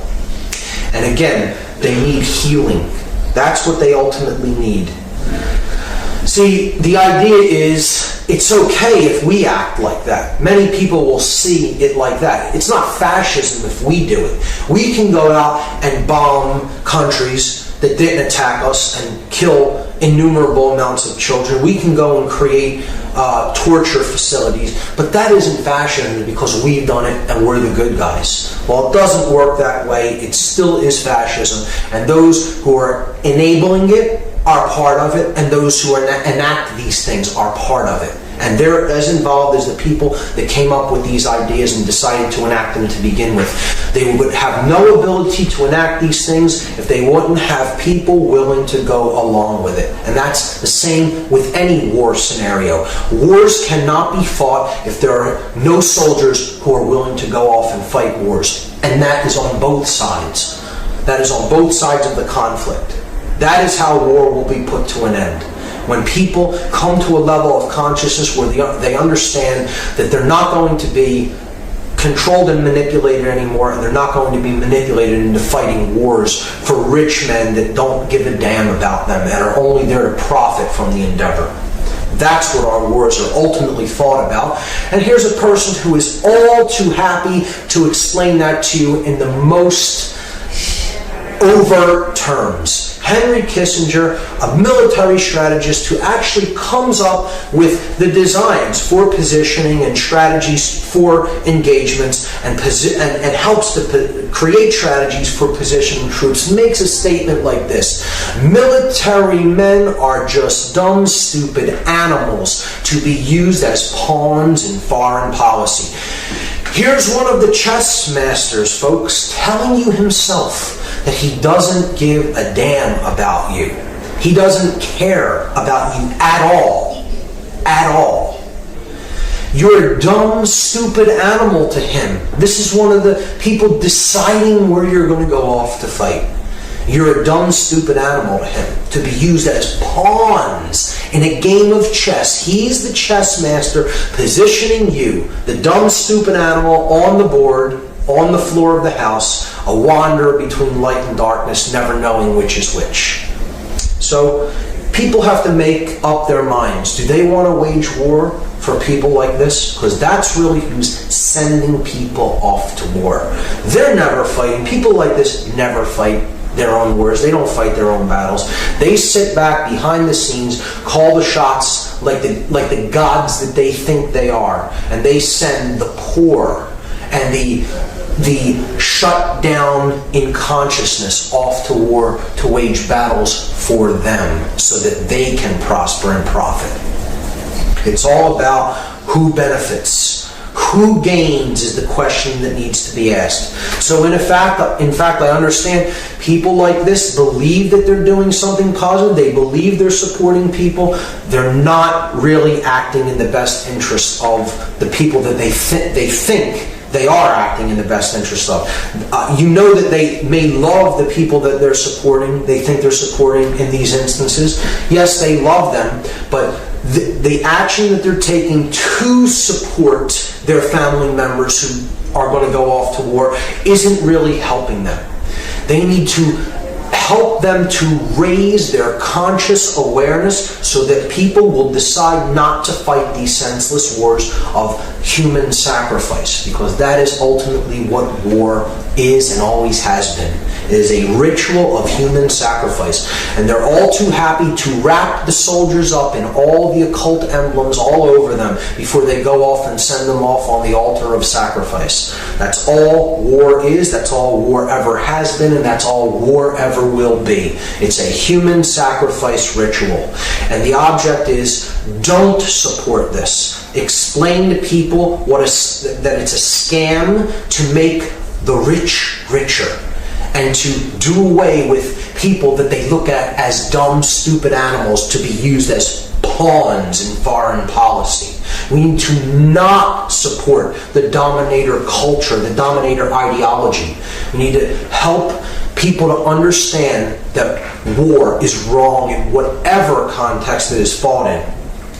The researcher David Icke explained this so brilliantly, I had to put this whole quote in the presentation because it encapsulates perfectly what I think about people who make these decisions to go and fight these wars. David Icke said, accept responsibility for yourself and your actions, thoughts, and words.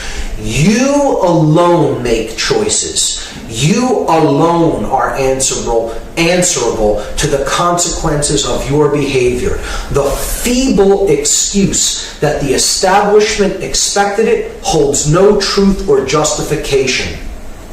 What is the point of having principles if you allow others to dictate your behavior? At the end of the day, you will judge your performance and the contribution you have made to creation. It will not be based on what another expected of you or what you did because you felt trapped. And how often do we hear that? I had no choice. It's something I had to do. I didn't have anywhere else to go or anything else to do or any other way to live. You hear this as an excuse all the time for why people go off and fight the wars that they fight. This is a cop-out. This is doing something because you felt trapped and you feel that it's expected of you. And that justification holds no truth.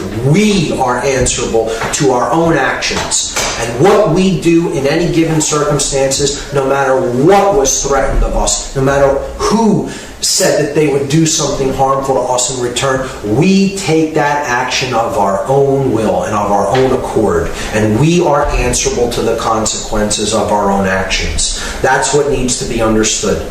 And in this role, in this helping, this process of healing, women can play an immensely powerful role and have and will continue to have an incredibly powerful effect in this understanding of what the dominator culture is all about, and help to explain and talk with and really delve into the psychological makeup of the men that they love, because let's face it, most of the people enacting this domination are men.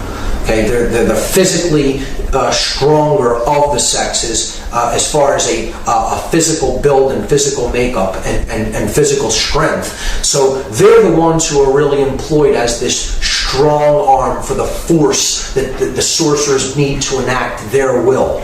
And women will play a role because every brother in this dominator culture, every son, every husband, every father, they have women around them in their lives, and these women can really get into their psychology, get into their psyche, get into their emotional makeup, and have discussions with them and talk with them about what they're being used for. If you understand what this is about, you understand how these men are being used and manipulated, you need to discuss it, not suppress it. It needs to be brought out in the open and discussed so that you can begin to help these individuals go through the process of worldview healing and understand how they're being used as a pawn. That's simply how it is, and that's the role that we need to actively take. The non-support of dominators, and one of the biggest roles to be played in this endeavor is the role that women will play in helping to heal that imbalance in consciousness. So the next grassroots solution for consciousness change is mindfulness. And this is interesting because it is kind of exactly the opposite of what the word is. We can understand mindfulness by quieting the mind and emptying it of thoughts for a time so that we can experience pure conscious awareness. And pure conscious awareness exists in the gap between thoughts. It's where the creative, generative principle of our thoughts derives from. It derives from the space between the thoughts, the gap, so to speak. So meditation is one of the practices that can bring mindfulness. It's a technique, a set of techniques that quiets the mind. There's many different ways to meditate. There is not just one meditation. There are sitting meditations. There are walking meditations. There are meditations that involve deep breathing. There are meditations that involve stretching. There are meditations that can be used in conjunction with music. There are innumerable forms of how to meditate. The right method of meditation is that which works right for you, that which you resonate with, and that which you feel comfortable with. Meditation is simply about turning down the volume of the active mind so that one can, for a time, bathe in the quality of pure consciousness, divorced from the chatter of the mind. We need to turn our volume down so we hear the true voice that is speaking to us at all times, and it is only speaking one message, and that message is relinquish control. That is the message that is being spoken to us, and we only hear it if we turn our mental chatter down. Because this voice never speaks above a whisper. It's a gentle voice that does not impose will or control. It is saying attachment to control, the illusion of control, is what is bringing your suffering upon you. Relinquish control. Understand that which is. Live in harmony with that which is, with the truth. And then you will know order and peace and prosperity. But to do that, we need to get over the idea that we're in control of anything or anyone. You're only in control of what you think, how you feel, and how you act in the world. That's it. So relinquish control and do this through this process of developing mindfulness. Watch our actions. Be an observer of the self, of how we behave in the world, and turn down the volume of the mental noise of the mind. And this can be done through various techniques of meditation. The use of entheogens in a conscious context is one of the next methodologies for consciousness change. And that is critically important, the last part of that, in a conscious context. This means understanding what an entheogen is, what it does, how to administer it or take it yourself, and to use it for the correct reason, in the correct set and setting, the correct psychological set, the correct physical setting, and for the right purpose. Because these are not toys. These are not games to play. These are consciousnesses to commune with. This is what true communion is. Not a dead sacrament, but an active sacrament. So the word entheogen, if some are not familiar with it, is a psychoactive compound that alters consciousness and helps us to experience a higher level, often a very strange level of awareness that is quite divorced from our ordinary state of consciousness. It is a state of alternative consciousness, an altered state. The word entheogen means to create the divine within. It comes from the Greek words en, which means within, theos, which means the divine or God, and genere, which means to create. That's Latin, actually. So to create the divine within is what we can begin to do, begin to recognize the divine within us and to help cultivate it by communing with an entheogenic compound. Entheogens have also been called psychedelics. Psyche in Latin, in Greek, means the mind. Delun in Greek is a verb which means to make clear. So we can see things clearly in the mind when we commune with a psychedelic. They are capable of making the mind clear if they are used in a conscious context. Some of the most popular entheogenic compounds THC, tetrahydrocannabinol, or cannabis, psilocybin, or psilocybe mexicana, magic mushrooms, ayahuasca, or Banisteriopsis caapi. This is the DMT, being the active ingredient, a combination that is added to the ayahuasca blend from the chacruna plant, sometimes even pure dimethyltryptamine, DMT. These are powerful psychoactive compounds, some more powerful than others, that can really help us to go deep within our consciousness and explore the realm of the psyche, within the rich tapestry, the rich realm that exists within each of us. And these substances are demonized, and these substances are made illegal.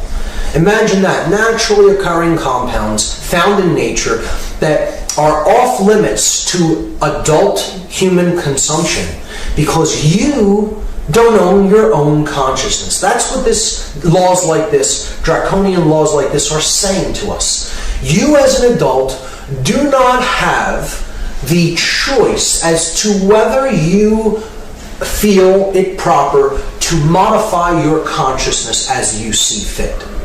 We own your consciousness, and we are saying that this experience is off limits. You are not permitted to modify your own consciousness, which you think you own, in a way that you see fit as a mature, responsible adult.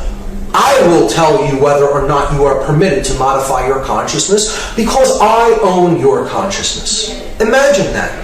That's our laws that we have in effect in this country and in most others. And we think we're free. We believe that we are free beings when an experience has been made illegal. An experience in the mind is illegal. Imagine the hubris of the individuals who actually believe that they have a right to even attempt to say that they're allowed to control consciousness in such a way. Hubris. It's utter hubris. That's all I can say about it. That's all I can say about it without getting extremely angry. The word sacrament, it comes from the word sacrum, which means holy or sacred, and mente, which means the mind. So again, the sacrament is that which can help to make the mind holy or sacred or whole. So it entheogenesis, or induce an altered state. They're giving you a small piece of bread or something similar. It's an inert sacrament. It's a deadened sacrament. It's not really a sacrament. It's a substitute for the real thing. That isn't what a sacrament is. A sacrament is an active communion with another intelligence. And that's what entheogens are. Not to be trifled with. You try to trifle with these compounds and you'll find out exactly how much they do not really appreciate being trifled with. They are consciousnesses. They are consciousness that are there as teachers that we can commune with if we know how to use them in a respectful and conscious context. Terence McKenna, one of my greatest mentors, who sadly is no longer with us, he said, if the words life, liberty, and the pursuit of happiness don't include the right to experiment with your own consciousness, then the Declaration of Independence isn't worth the hemp it was written on. We own our own consciousness. It is ours to modify as we see fit. No one can make that decision for us, and I will go so far as to say no one is bound to obey a law that forbids an experience within one's own consciousness. Period. And when we commune with these compounds, if we do choose to do so, they can open up vistas of creativity because they're really putting us in touch with the intuitive right brain. And then art can flourish from a communion with these sacraments. And music can flourish and flow from a communion with these entheogens. So it's one of the ways that we can use them to get really into deeper touch with the creative aspect of ourselves. The next grassroots solution for consciousness change is the power of positive thinking. It's one I often struggle with, as do many people who do research in this field. We have to keep a sense of humor. It's often difficult to do so, knowing the weight and the gravity of the situation and how deeply along we are in this, but it's extremely important to be able to look at it lightheartedly. It is also extremely important to see the glass as half full. Try to recognize that we are making small steps and small progresses in the right direction. Try to see the glass as half full as opposed to being half empty, and focus on the positive rather than the negative. Difficult. I struggle with this one myself. Understand that change is possible. Keep that focus in mind. Keep the eye on the prize, so to speak. Change is possible. And we need to not look at the asleep as the enemy. We need to look at the asleep as ones to be helped and healed. They're in a state of worldview illness, worldview poisoning. So we wouldn't go into a hospital and start spewing hatred out against a cancer patient. They're ill, they have a disease, they have an illness, they're sick. Just like people who are really shut down in consciousness, they really have an illness. They are at disease. They have worldview poisoning. And what they need is healing, not hatred or resentment. And again, it's one many of us struggle with, who are at a higher level of awareness, and we want to beat somebody up because they don't understand what we currently understand. It's our role to help them to come up in understanding, and oftentimes you'll encounter people that are completely resistant to it, and they're attached to their state of consciousness and attached to their egoic, self-centered worldview, and they want to stay in that state of disconnection. And it can be difficult, and we need to, work with them to the extent that we can, and if they are determined to stay in that modality of consciousness, perhaps it is better to allow them to do so and experience the negative outcome that will inevitably result from refusal to change and to ascend in consciousness. They will find out eventually, we all will in one form or another, what our level of consciousness is really going to create for us. No one really escapes the lesson. They can only delay it. So we need to help them to the extent that is within our capability, and then outside of the capability that you can affect, you need to know where the limitation lies and let certain individuals be where they are. That's a hard lesson to learn, extremely hard.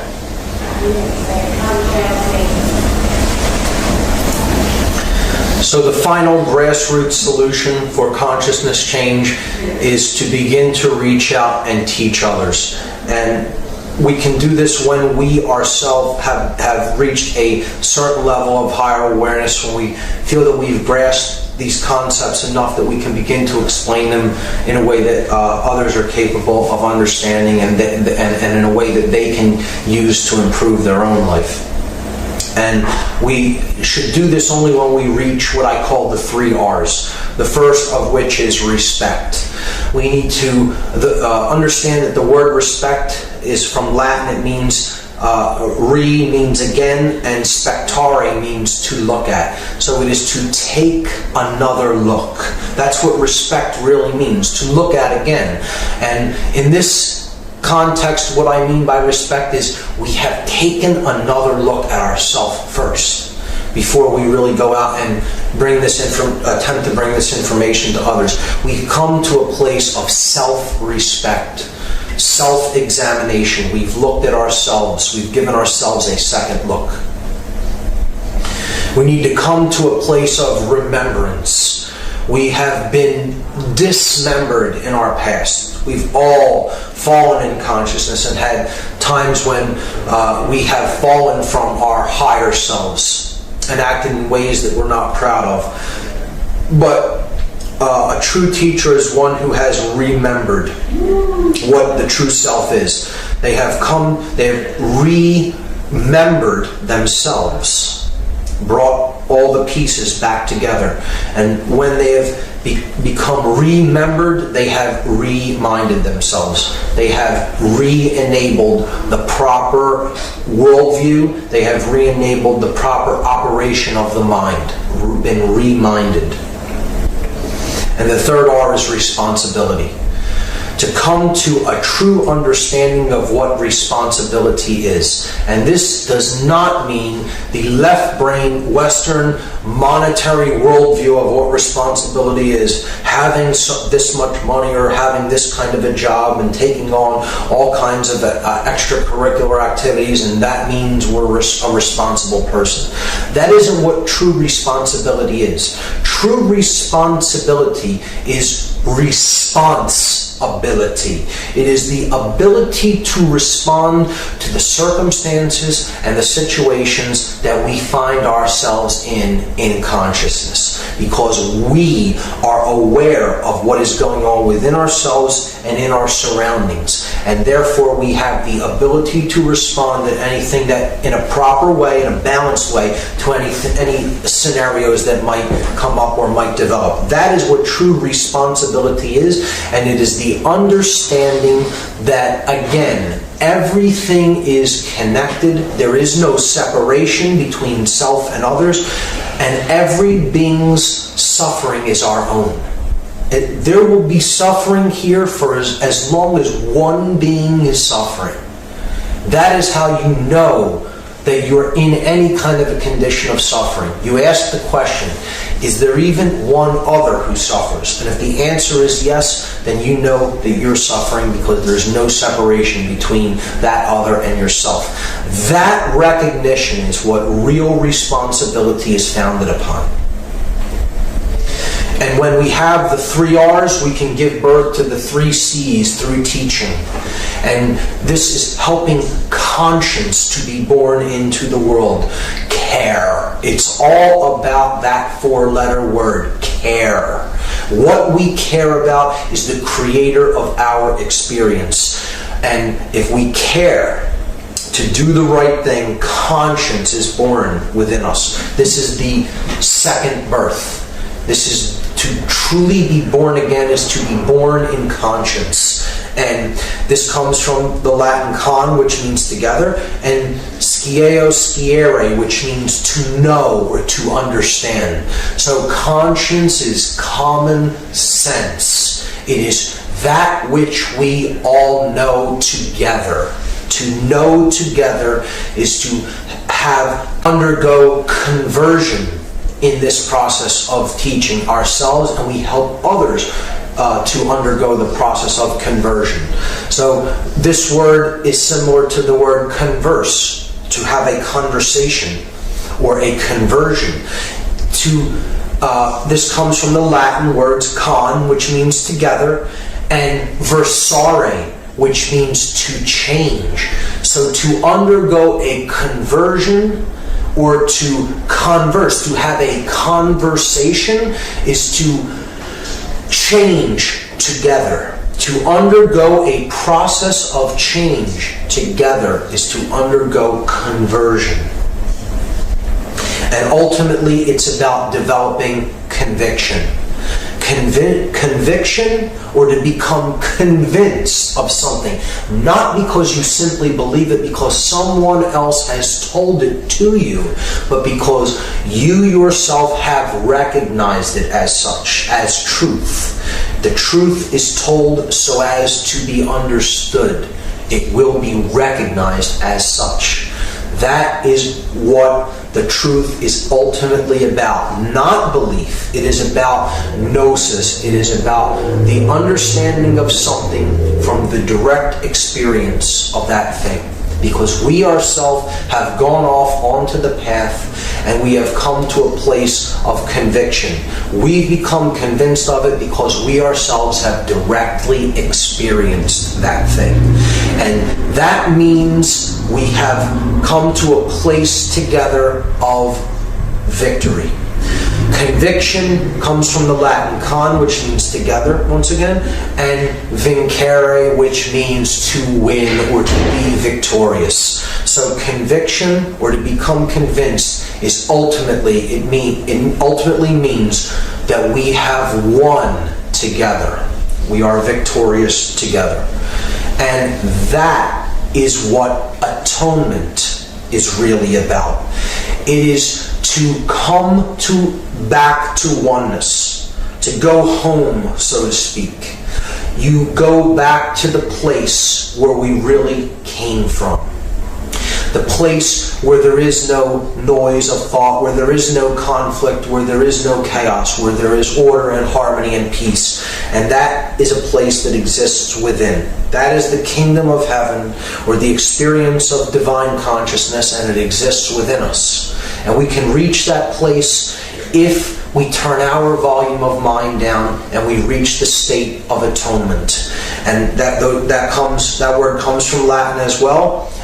A means to depart from, tonare means to make noise or to create noise, and mente means the mind, as we've seen. So atonement really means, if you break the word down, to depart from the making of noise with the mind, to depart from mental noise. It's how we unify the left and right brain hemispheres in this process of the chemical wedding that we've talked about, bringing the masculine and feminine energies together to a place of balance to create atonement, to put ourselves at one mind, understanding that we are all at one and there is only one consciousness here. That's what the ultimate goal of all of this is about, to experience true oneness. And that is what it is all about. Those are the grassroots solutions to help to elevate consciousness within ourselves and others. And that's what can get us out of this divide and this real mess that we've backed ourselves into, the corner that we've backed ourselves into. So those are the methods for change. If we put them into practice, a new world can be born into existence. And with that in mind, I'm going to go into the outro, which I call the New World Order. So it doesn't have to be the Dominator's New World Order, the Sorcerer's New World Order, the one that is depicted on the reverse seal of the dollar bill on the dollar bill, as it is used there. It doesn't have to be the pyramid of manipulation, of stone being erected in the image of the blade, controlled by a male dominator sorcerer who believes he is God and has the light and wants to dominate and control everything on the surface of the earth. It can be the positive New World Order, where we take that pyramid of manipulation down brick by brick, one changed consciousness at a time, to create the true great work, the bringing down of this light to earth and instilling it in the heart and minds of each individual here. That's what the true great work is. Henry David Thoreau said that things don't change, people do. The change comes from within. We decide to make the change internally, not because it is imposed upon us externally, but because we ourselves have recognized the necessity for consciousness change in our own awareness. And it's all a house of cards, this pyramid of manipulation, just as we saw in The Wizard of Oz, where a lowly, small dog rolls back the curtain on the great grand Wizard of Oz and exposes him for a man, a simple man, a small, powerless, relatively powerless man that he is, that is just pressing buttons and pulling levers to create a giant illusion of control and power. But it's really all a house of cards. And once we recognize the house of cards for what it is, we stop holding it up and it will collapse under its own weight, because we're ultimately, again, our own enslavers. We are the sheep in the pen with the gate open, free to go out at any time, yet we stay in the pen because we're so used to being in there that we don't know what true independence and freedom looks like much anymore. So we'd rather stay where it's comfortable, in the hassle-free zone. But ultimately, the decision to go out of that pen and into the true world of freedom that awaits us is ours to make. It's a choice between love and fear. It's a choice between the red pill and the blue pill, as in the allegorical movie The Matrix. And we need to choose that based on our level of awareness and what we feel is right for us. Do we wish to awaken to that which is? Do we wish to live in harmony with the truth and live in harmony with the laws of nature, because we ourselves have recognized them as such? That's the choice that lies before us. And when we make that choice, we will see that change happen in the world. We will see that state of non-dualism come forward and flourish and flower in the world. We will see the bonds that hold this world in bondage, the chains, the links of the chain that hold this world in bondage, crumble and fall away. And there will be one world. There will be not one world government. There will be one world with no externally imposed government. There will be one world born into the new consciousness of freedom and the new consciousness of higher awareness and love energy, the polarity of love. That's what we can give birth to if we use our power of will, if we use our intelligence, our emotions, and our actions in a proper context to bring this new world into manifestation. And that is the true great work, and that is the true new world order that it is possible for us to create here. What we're seeing happen is an epigenetic evolution. Epi from Latin means to go beyond, and genetic, to go beyond our genetic programming. This is not a physical evolution. This is an evolution in the mind. It's an evolution in consciousness that is happening on this planet and on the individuals of this planet right now. We are undergoing consciousness evolution. Epigenetic consciousness, epigenetic change. It's taking us beyond the limitations of our genetic programming and into the great cosmic consciousness that lies ahead for us. The great evolutionary process of unfoldment of consciousness to higher and higher levels of awareness. That's where the human future lies. And we can see that world, we can see that process coming into fruition. And if we go along with these changes and we don't reject these changes that are coming upon us, we can really, our lives can begin to flow effortlessly. And we can bring order and peace and harmony into manifestation in the real physical world.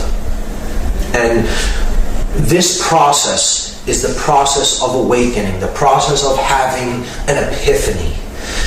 This word comes also from Latin. Epi means to go beyond, and Phanes is a Greek god that was a solar god, the guardian of the gate of stars, the zodiacal band of stars. So just like we saw in the astrotheology section, he's a sun god. He's a god of gnosis and knowledge and information. And he stands as the guardian of the stargate.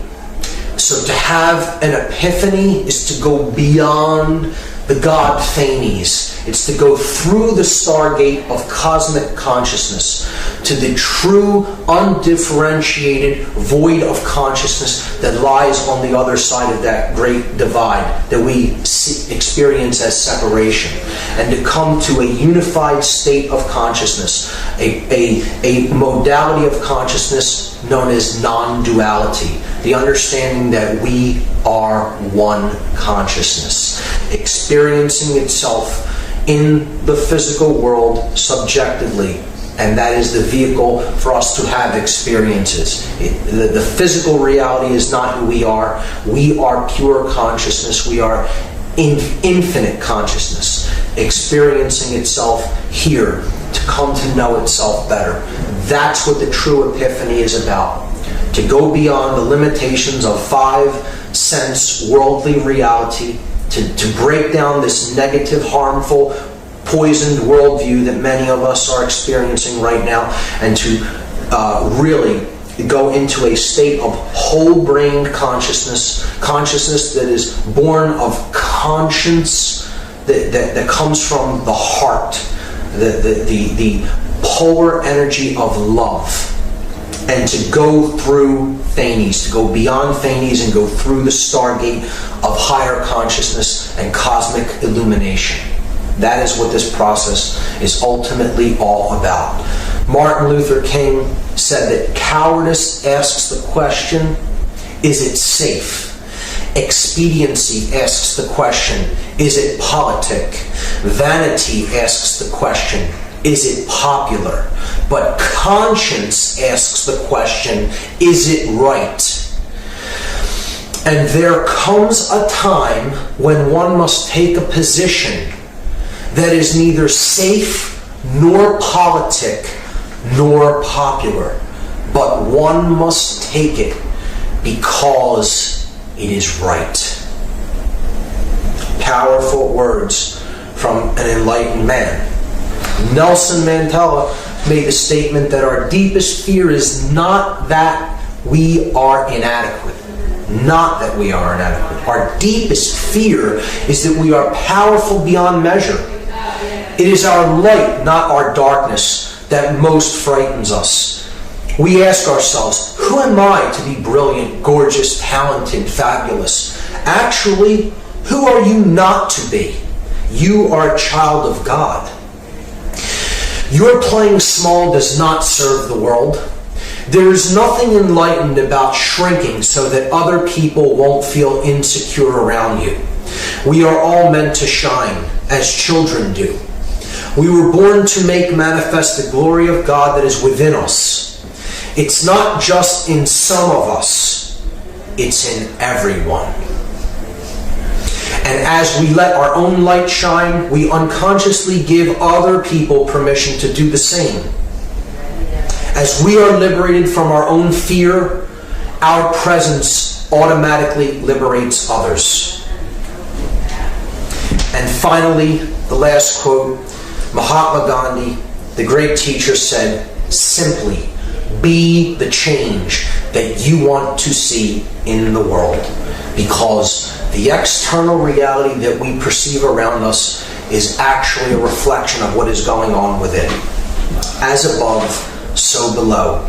You change what's in here, and what's out here will follow. That's what it is all ultimately about.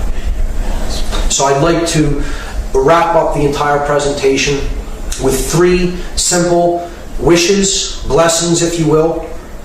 One from the Eastern world, one from the Western world, and one from the place in the middle, the heart. So this is a Buddhist blessing. It's a prayer often prayed by Buddhists, known as the metta prayer. This is the blessing from the East. May all beings everywhere be at peace. May the hearts of all beings everywhere remain open. May all beings everywhere awaken to the light of their true nature. May all beings everywhere be healed. May all beings everywhere be a source of healing for all others. May all beings everywhere be happy, and may all beings everywhere be free. From the West, I'm going to read a message from the Hopi elders. This is from the Hopi tribe of Arizona, Native American. You have been telling the people that this is the 11th hour. Now you must go back and tell them that this is the hour, and there are things to be considered. Where are you living? What are you doing? What are your relationships? Are you in right relation? Where is your water? Know your garden. It is time to speak your truth. Create your community. Be good to each other, and do not look outside yourself for the leader. This could be a great time. There is a river flowing now very fast. It is so great and swift that there are those who will be afraid. They will try to hold on to the shore. They will feel they are being torn apart, and they will suffer greatly. No, this river has its destination. The elders say we must let go of the shore, push off into the middle of the river, keep our eyes open and our heads above the water. See who is in there with you and celebrate. At this time in history, we are to take nothing personally, least of all ourselves. For the moment that we do, our spiritual growth and journey comes to a halt. The time of the lone wolf is over. Gather yourselves. Banish the word struggle from your attitude and your vocabulary. All that we do now must be done in a sacred manner and in celebration. We are the ones we have been waiting for. Extremely powerful message from the Holy Elders. And finally, I'd like to wrap up the entire presentation with a blessing from the middle. In my words, very simply put, as you prepare to go on this journey for yourself and go through the stargate of cosmic awareness, of higher levels of awareness and enlightenment, my wish for you is simply this. Have no fear. Be not confused. Lose control. See through the lies and deception. Find dominion within yourself. Fall in love. Know the truth. And the truth will set us all free.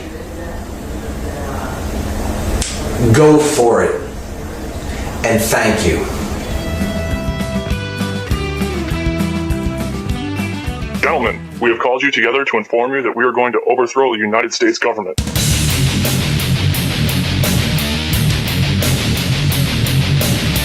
You still think that jet fuel brought down the World Trade Center?